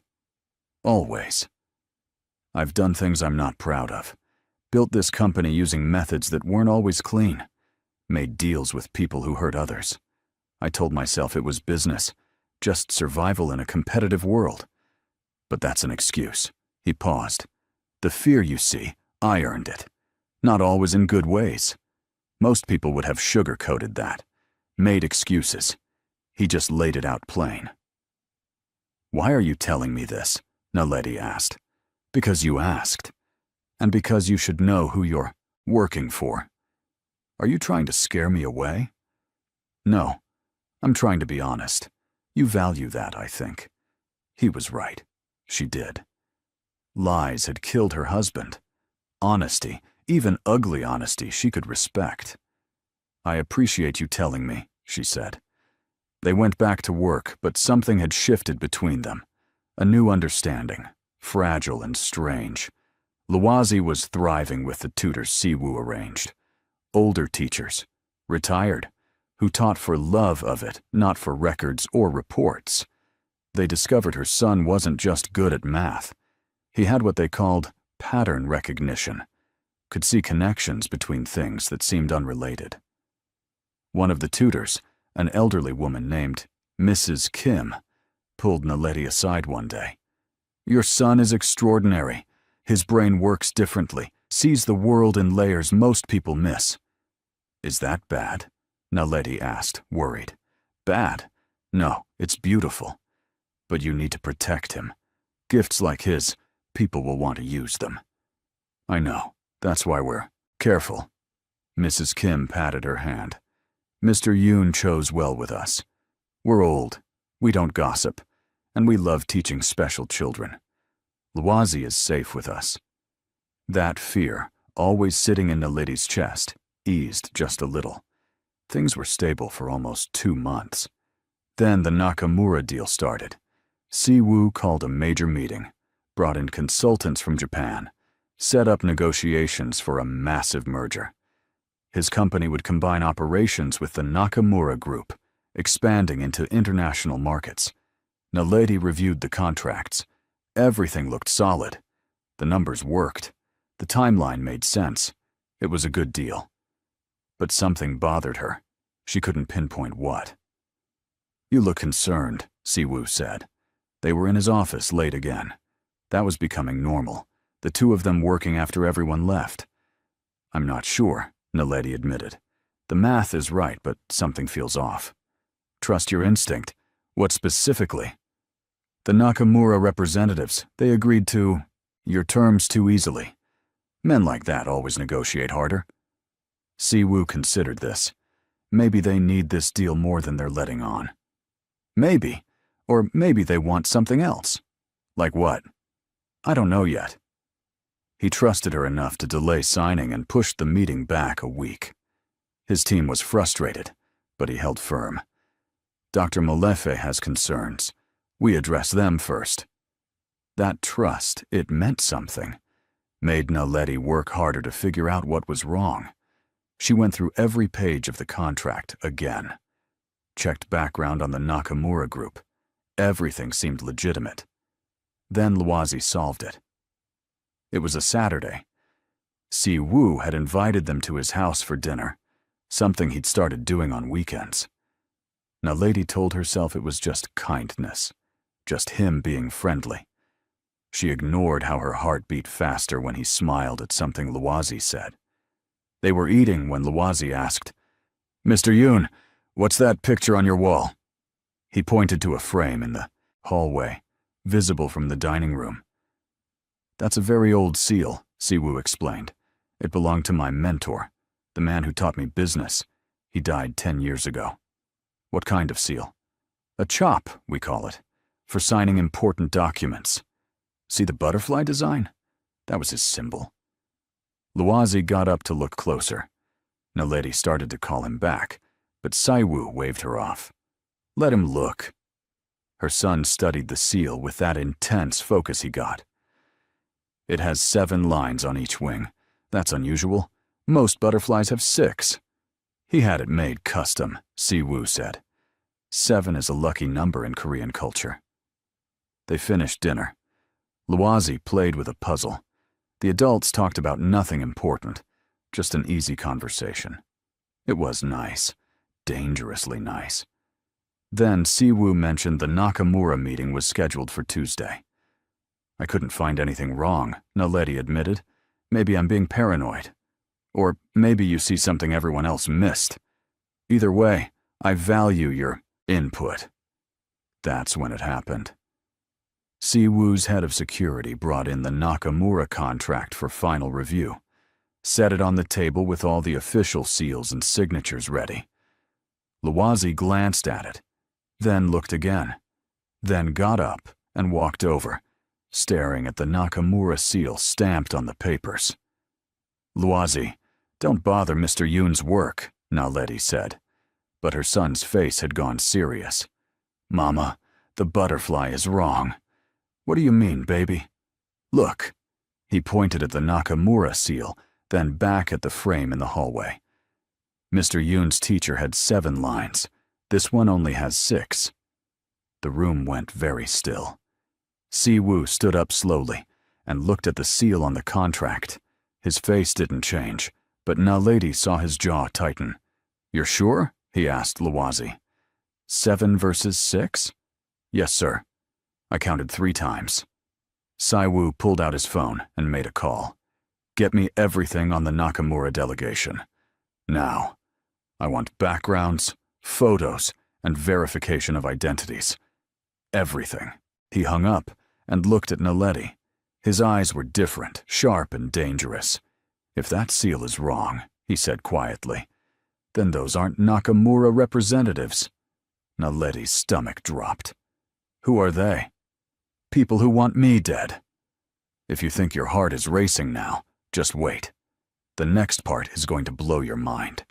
Make sure you're subscribed, because you do not want to miss what happens when Siwoo figures out who's really behind this deal. The security team worked through the night. Naledi took Luwazi home but couldn't sleep. She kept thinking about her son, her brilliant boy, who might have just saved Siwoo's life by noticing butterfly wings. At 6 in the morning, her phone rang. Siwoo. Can you come to the office? Bring Luwazi. I need him to verify something.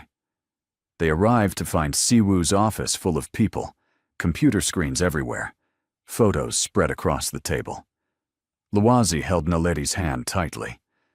Are we in trouble, Mama? No, baby. You did something.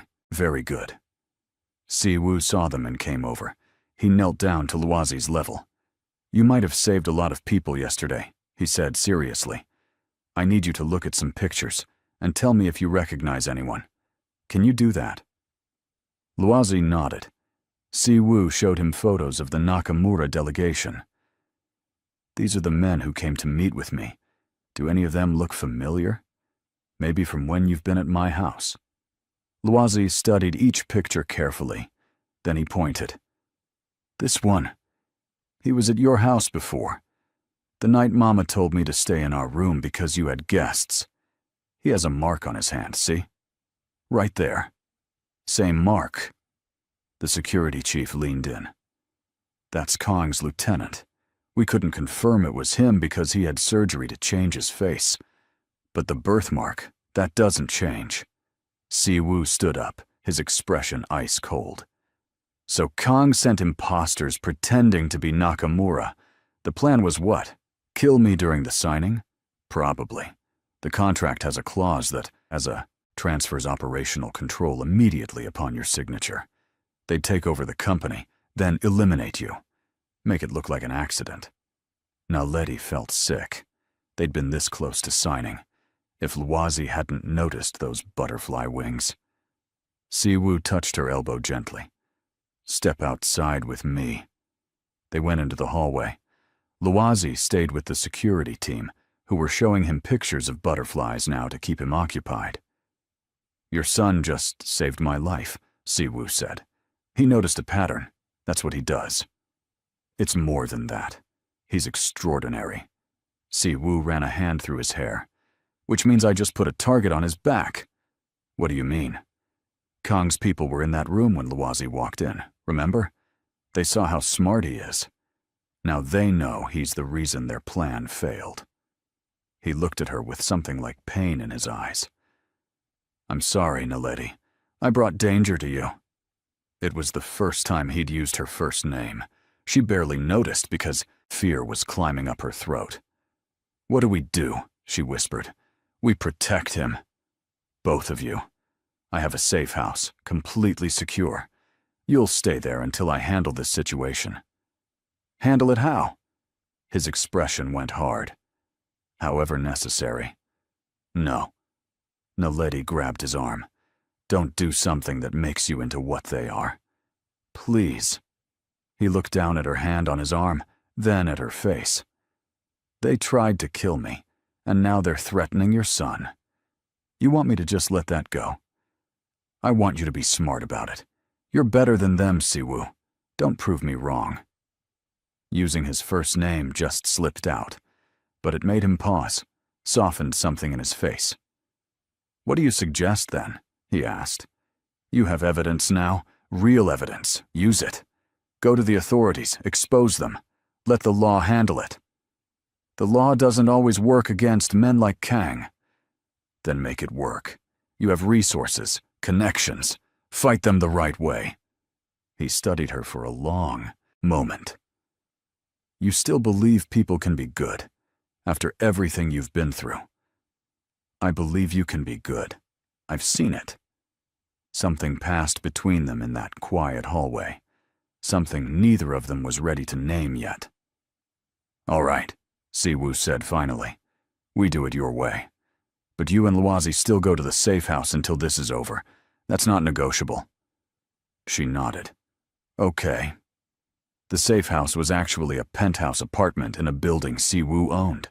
Top floor, private elevator, security cameras everywhere. "This is your idea of a safe house?" Naledi asked, looking around at the expensive furniture. "I don't do anything halfway," Siwoo said. "My head of security lives 2 floors down. There are guards in the lobby. No one gets up here without clearance." Luazi was already exploring, amazed by the space. Siwoo's phone rang constantly. He answered in short, clipped sentences, setting things in motion. That evening, he sat down with Naledi and explained the plan. He'd contacted both Korean authorities and international agencies, provided evidence of Kang's organization, the fake identities, the attempted fraud. They were building a case. "How long?" Naledi asked. "Could be weeks, maybe a month. We just stay here that whole time? Is that a problem?" "Luazi needs routine. He needs his tutors. I'll bring them here." "Siwoo, you can't just upend your whole life for us." He looked at her steadily. "Watch me." The first week was strange. Siwoo came every evening after work. At first Naledi thought he was just checking security, but he'd stay. Eat dinner with them. Help Luazi with puzzles. Just be there. "Don't you have other places to be?" she asked one night. They were alone in the kitchen. Luazi had fallen asleep on the couch. "Probably," Siwoo admitted, "but I'd rather be here." "Why?" "You really have to ask?" Her heart did that jumping thing again. "Siwoo, I know, it's complicated. You work for me. You're hiding from people who want to hurt you. I come with my own set of dangerous complications." He moved closer. "But being around you and Luazi, it's the first time in years I've felt like a person instead of just a businessman." "We're not your redemption project," Naledi said softly. "I know that too. You're real. You call me out when I'm wrong. You make me think about who I want to be instead of who I've been. And Luazi, he looks at me like I could be someone good." "You are someone good." "I'm trying to be. That's different." They stood close in the quiet kitchen. Naledi knew she should step back, keep distance, stay professional. But she didn't want to. "This is a bad idea," she whispered. "Probably the worst I've had in a while. We should be sensible. Absolutely should." Neither of them moved away. Then Luazi called out from the couch, half asleep. "Mama?" The moment broke. Naledi went to her son, and Siwoo left quietly. But something had started. Something neither of them could ignore anymore. The investigation into Kang moved forward.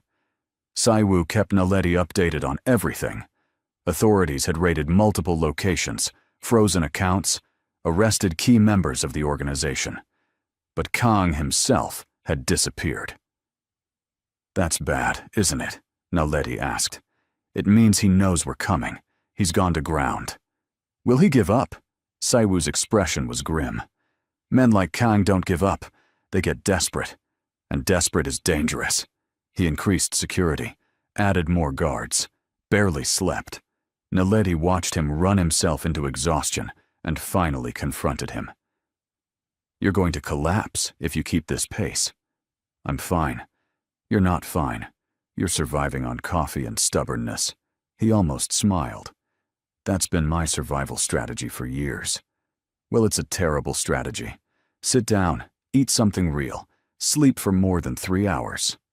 "Are you ordering me around, Dr. Molefe?" "Yes, someone has to." This time he did smile, tired, but real. "All right, but only because you're very bossy when you want to be." She made him proper food, not the takeout he'd been living on. Watched him eat. "Thank you," he said quietly. "For food? For caring? People don't usually." "Don't usually what?" He shrugged.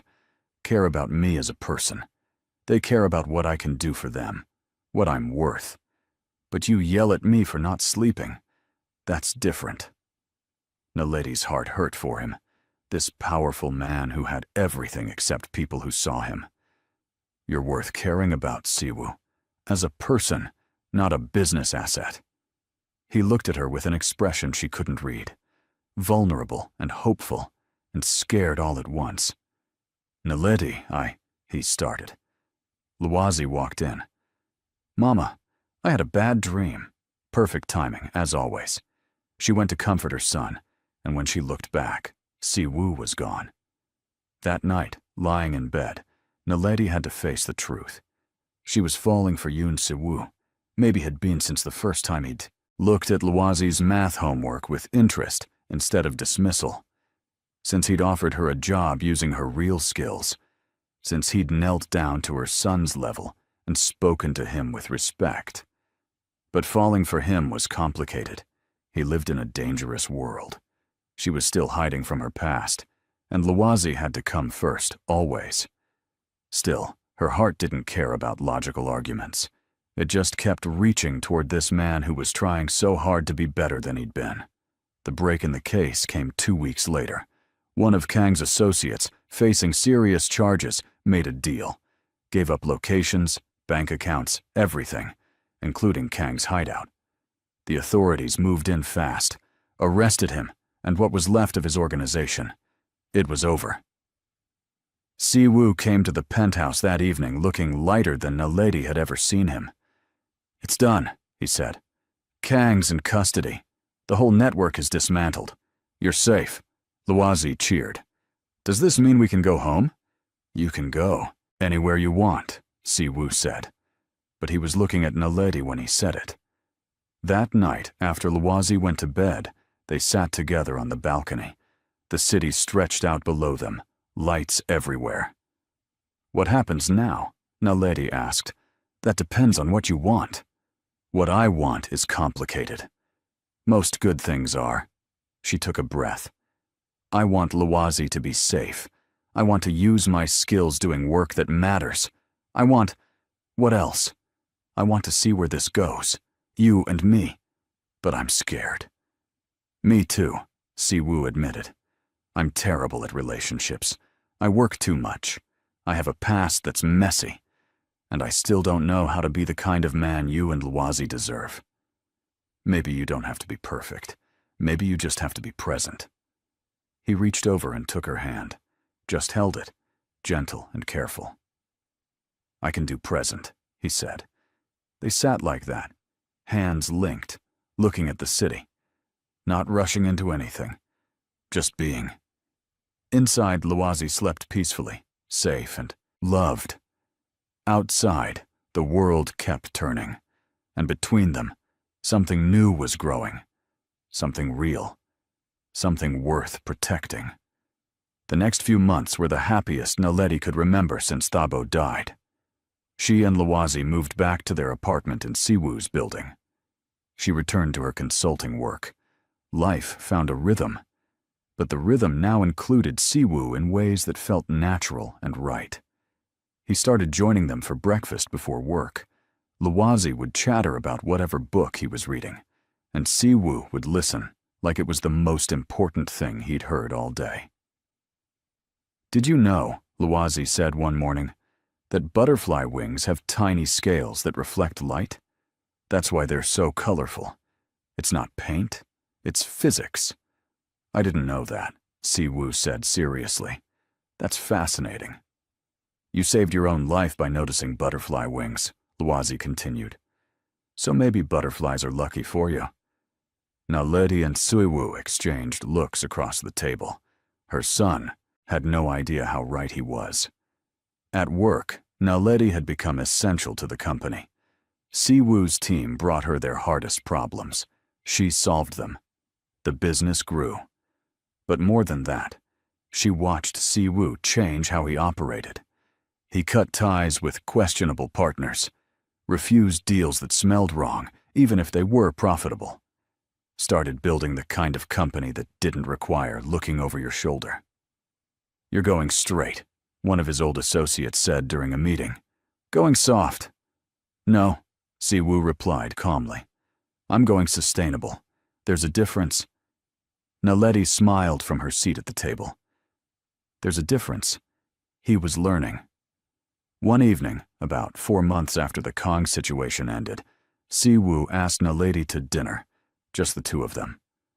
"What about Lawazi?" she asked. "Mrs. Kim offered to watch him.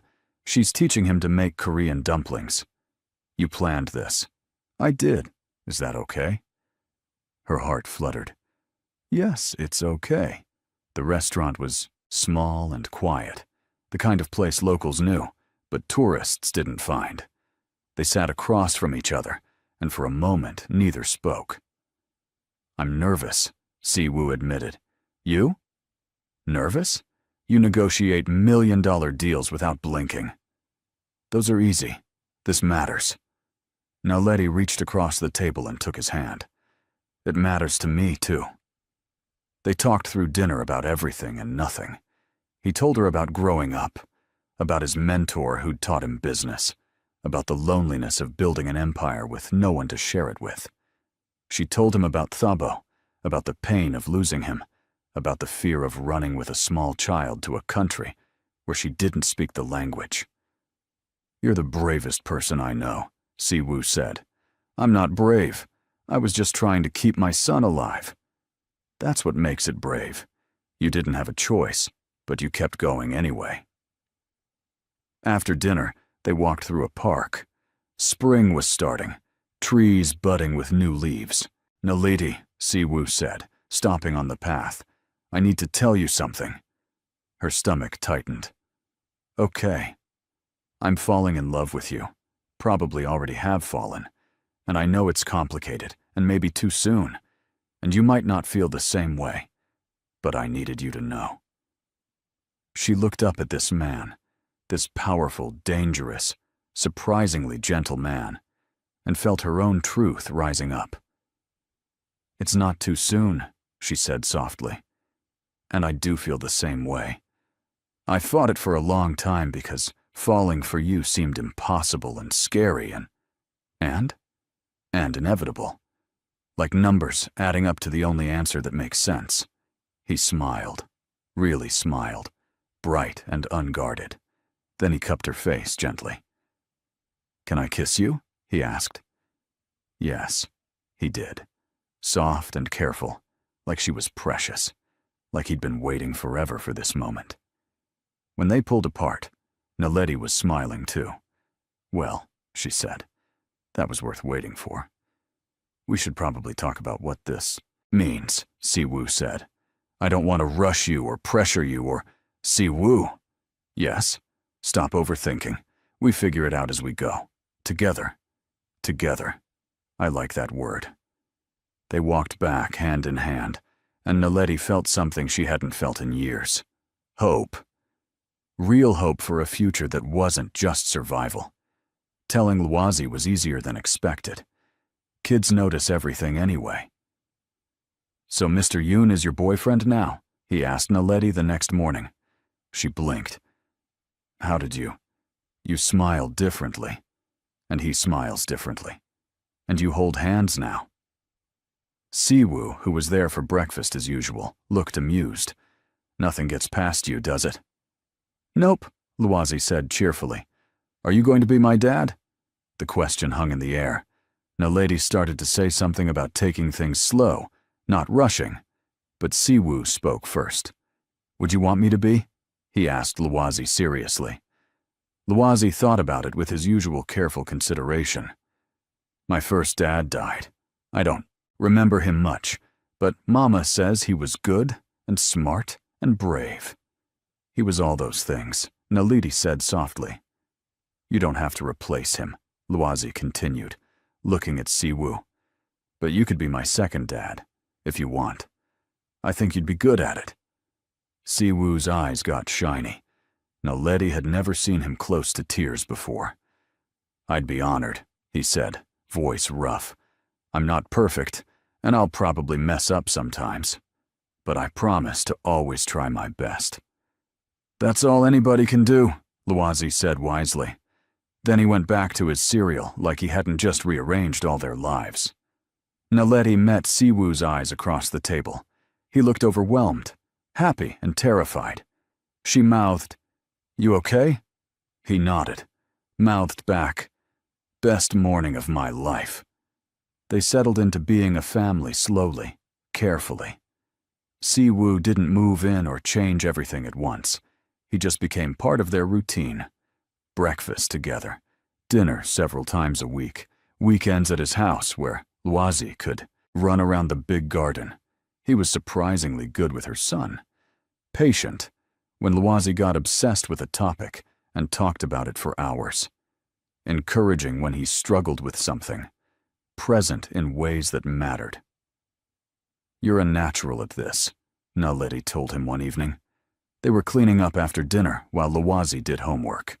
Domestic, normal, and perfect. "I'm terrified every day I'll do it wrong," Siwoo admitted. "That's how you know you care. Bad parents don't worry about messing up." He dried a dish thoughtfully. "My father wasn't around much. Work always came first. I promised myself if I ever had kids, I'd be different." "You are different. You show up, Siwoo. That's what matters." He kissed her temple. "We show up. You've been doing this alone for years. I'm just trying to catch up." About 6 months into their relationship, things got complicated in a new way. News broke about the mining company in South Africa, the one responsible for Thabo's death. International journalists had exposed everything. The corruption, the cover-ups, the workers who died because the company cut safety corners for profit. Criminal charges were being filed. Naledi watched the news with shaking hands. Justice. Finally justice for Thabo and all the others. "They want me to testify," she told Siwoo. "The prosecutors reached out. They found me somehow." "Will you go?" "I don't know. Going back means being visible. What if there are still people who want to silence witnesses?" Siwoo sat beside her. "I can't make this choice for you, but I can tell you that you'll be protected. I'll make sure of it. And whatever you decide, we're with you." It would mean taking Luazi back to South Africa. "So we go to South Africa." "We? You think I'm letting you do this alone? We're a team now, remember?" Naledi leaned against him. "It's scary, going back. Most important things are. But you're the bravest person I know, remember?" She thought about Thabo, about the justice he deserved, about the other families who'd lost people. "I'll do it," she decided. "I'll testify." The trip to South Africa was planned carefully. Security, safe accommodations, everything thought through. But Naledi was still nervous the whole flight. Luazi, however, was excited. "I get to see where I was born, and meet Gogo." Naledi's mother still lived in Cape Town. They'd talked on the phone, but hadn't seen each other in 2 years. Too dangerous before. But now, with the company's crimes exposed and Siwoo's resources protecting them, it was possible. Her mother cried when she saw them at the airport, held Naledi and Lwazi, and cried, "My babies, my babies, you're home." Then she saw Siwoo standing back politely and stopped crying. "Mama, this is Yoon Siwoo," Naledi said. I'm her partner," Siwoo said in careful English. "It's an honor to meet you, ma'am." Naledi's mother, all 5 feet of her, looked him up and down. "You're the Korean man my daughter told me about, the one who's been taking care of my grandson." "Yes, ma'am." "Good. Come here." She hugged him too, fierce and tight. Siwoo looked startled, but hugged back. "You protect my girl," she said firmly. "You protect them both." "With my life," Siwoo promised. "Then you're welcome in this family." Just like that, he was accepted. The days in Cape Town were emotional. Naledi visited Thabo's grave with Lwazi. She told her son stories about his first father, made sure he knew he'd been loved. "I wish I remembered him," Lwazi said softly. "You were so little when he died, but he loved you so much, and he'd be proud of who you're becoming. Do you think he'd like that Siwoo as my dad now, too?" Naledi thought about Thabo, about his kind heart and generous spirit. "Yes, baby. I think he'd be happy you have someone who loves you." Siwoo kept a respectful distance during these moments, never tried to insert himself or compete with Thabo's memory, just supported, from the sidelines. "Thank you," Naledi told him later, "for understanding. He was your husband, Lwazi's father. He deserves to be remembered and honored. I'm not threatened by that." She loved him more for saying it. The testimony was hard. Naledi had to recount everything Thabo had told her, everything she'd seen in the records he'd shown her. Face the lawyers who tried to discredit her. But she held firm. Told the truth clearly and completely. When it was over, the prosecutor thanked her. "Your testimony was crucial. We couldn't have built this case without witnesses willing to come forward." Outside the courthouse, reporters shouted questions. Siwoo's security team kept them back, but Naledi stopped. "I want to say something," she told Siwoo. "Are you sure?" "Yes." She turned to the cameras and spoke clearly. "My husband Thabo Molefe died because he tried to do the right thing. He tried to protect workers who were being hurt by corporate greed. They killed him for it. Today I spoke his truth. Justice is finally happening. For him, for all the families who lost people, this is just the beginning." The story ran internationally. Naledi became the face of the case. It was scary being visible again, but also freeing. No more hiding. They stayed in South Africa for 2 weeks. Lwazi got to know his grandmother. Siwoo met Naledi's extended family and navigated the cultural differences with surprising grace. One evening, at a family dinner, Naledi's uncle asked Siwoo, "What are your intentions with my niece?" The room went quiet. Siwoo didn't hesitate. "I intend to love her for the rest of my life, if she'll let me. Support her dreams. Be the best father I can to Lwazi. Build a life together that's honest and good." The uncle grunted. "Good answer." Later, alone in their hotel room, Naledi teased him. "Very smooth with my uncle. I meant every word. I know you did. That's why it worked." He pulled her close. "Naledi, I want to ask you something. Not now, but someday. Soon, when the time is right." Her heart knew what he meant. Someday, soon sounds good. They flew back to Seoul as a unit, a family in all the ways that mattered. The trial concluded 3 months later. The mining company executives were found guilty, prison sentences handed down. Real accountability. Naledi watched the verdict from Seoul and cried, Relief, grief, justice, all mixed together. Si-woo held her. Luozi hugged her. They sat together until the tears stopped. "It's over," she whispered. "Really over." "The hard part is," Si-woo agreed. "Now comes the good part." He was right. With the trial done and Kong's organization dismantled, they were finally, truly safe. Free to just live. Si-woo restructured his company completely, exited all the gray areas, focused on legitimate business. It meant less profit, but he didn't care. "Money's useless if I can't sleep at night," he said. "I want to build something I'm proud of, something Luozi can be proud of." Naledi watched him become the man he'd always had the potential to be.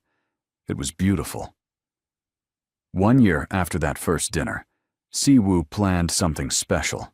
He told Naledi they were going out to celebrate her birthday. "But my birthday's not for 2 months," she said. "Just come. Trust me." They drove to his house, the one where she'd worked as a maid years ago. So much had changed since then. The garden was decorated with lights, a small table set for 3. "3?" Naledi asked. "Luozi needs to be here for this." Her son came running out, grinning. "Mama, look how pretty!" They sat down to dinner under the stars. Simple food, nothing fancy, just family. After they ate, Si-woo stood up. He looked nervous. "I had a whole speech planned," he said. "Practiced it for weeks. But I'm just going to say this simply." He knelt down and pulled out a small box. Naledi's hands flew to her mouth. "Naledi Molefe, you walked into my life when I was lost. You and Luozi showed me what matters. Family, honesty, love, being good instead of just being powerful." He opened the box. "I want to spend the rest of my life with you, officially, legally, completely. Will you marry me?" Tears ran down her face, happy tears this time. "Yes," she said. "Yes, absolutely, yes." He slid the ring on her finger, and she pulled him up to kiss him. Luozi cheered. "Does this mean we'll all have the same last name?" her son asked. "If you want," Si-woo said. "We can all be Yuns, or all be Molefes, or keep our names, whatever feels right." Luozi thought about it. "Can I be Luozi Molefe Yun? Keep both?" "Perfect solution," Naledi said, laughing and crying. They stood together in the garden, the 3 of them, and Naledi thought about how far they'd come. From that terrifying day when Luozi had said, "Daddy, don't sign that," to this moment, choosing each other completely. The wedding was small. Naledi's family flew in from South Africa. Si-woo's few trusted friends attended. Mrs. Kim cried through the whole ceremony. Luozi was the ring bearer and took his job very seriously. He walked down the aisle with the rings on a pillow, concentrating hard. When the officiant asked if anyone objected, Luozi said loudly, "I think it's great!" Everyone laughed. Si-woo and Naledi exchanged vows they wrote themselves. "I promise to love you in the simple ways," Si-woo said. "Showing up, listening, being present, making you laugh, supporting your dreams, being the man you and Luozi deserve." Naledi's vows were just as simple. "I promise to be your partner in everything.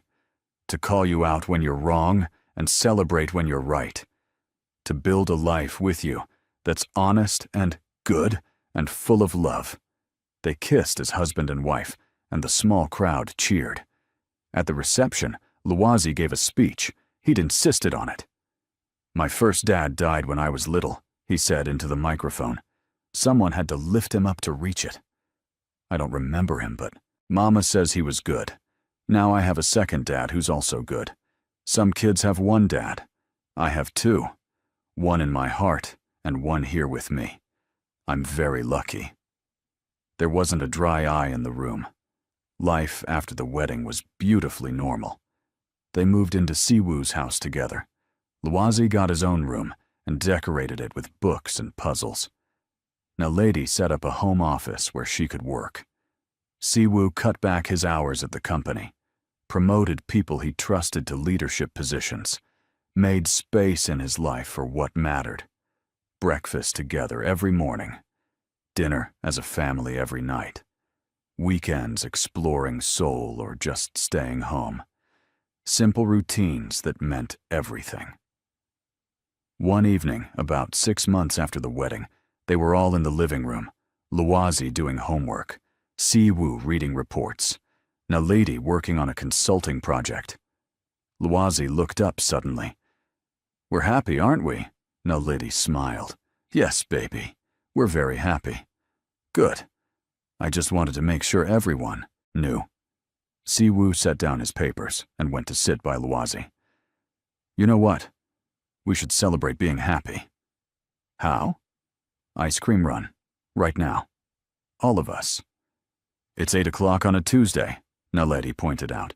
"Exactly. Breaking the rules for ice cream. Come on." They piled into the car and drove to Luazi's favorite ice cream place, got cones, and walked around the neighborhood, laughing about nothing important. This was it, Naledi thought. This was the life she'd dreamed of when she was running, scared with a small child. Safety, love, family, joy. They'd fought hard to get here, through danger and fear and uncertainty, but they'd made it. That night, after Luazi was asleep, Naledi and Siwoo sat in their room talking. "Do you ever think about having more kids?" Siwoo asked. "Sometimes. Do you want more?" "I think I'd like Luazi to have a sibling, but only if you want that too." Naledi considered it.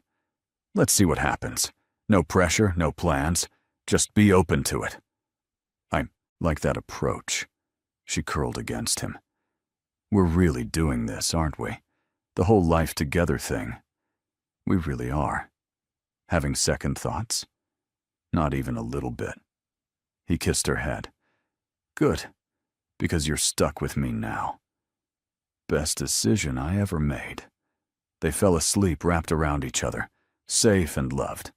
The story could end here, with everyone happy and settled. But life keeps going, doesn't it? There's always more. 2 years later, Naledi gave birth to a daughter. They named her Thanduwe, which means beloved. She had Naledi's eyes and Siwoo's serious expression. Luazi, now 11, was obsessed with his baby sister. He read to her constantly, showed her his books, and explained mathematics like she could understand. "She's going to be so smart," he declared. "I'm teaching her everything." Siwoo's company became a leader in ethical business practices.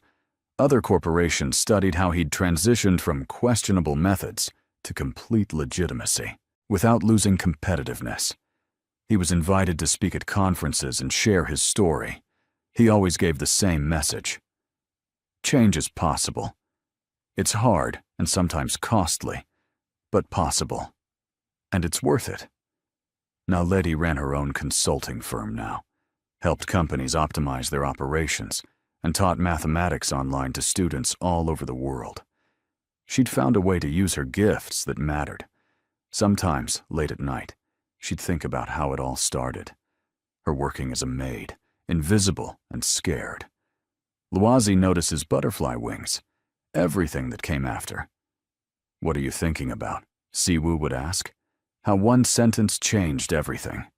"Daddy, don't sign that." Best sentence anyone ever said to me. "Luazi saved your life." No, you both saved my life, just in different ways. 5 years after the wedding, they went back to South Africa for a visit. Showed Thanduwe where her mama came from. Visited Thabo's grave so Luazi could tell his first dad about his life. Naledi's mother was older now, but still fierce. She spoiled both grandchildren terribly. "You did good," she told Naledi. "Built a beautiful life from terrible circumstances. I got lucky. Luck nothing. You were brave. You fought for your son. You stayed strong. Don't diminish that." Maybe her mother was right. Maybe it was both. Bravery and luck and love all mixed together. The trial had led to reforms, new safety regulations for mining companies, better protections for workers. Thabo's death had meant something, changed things.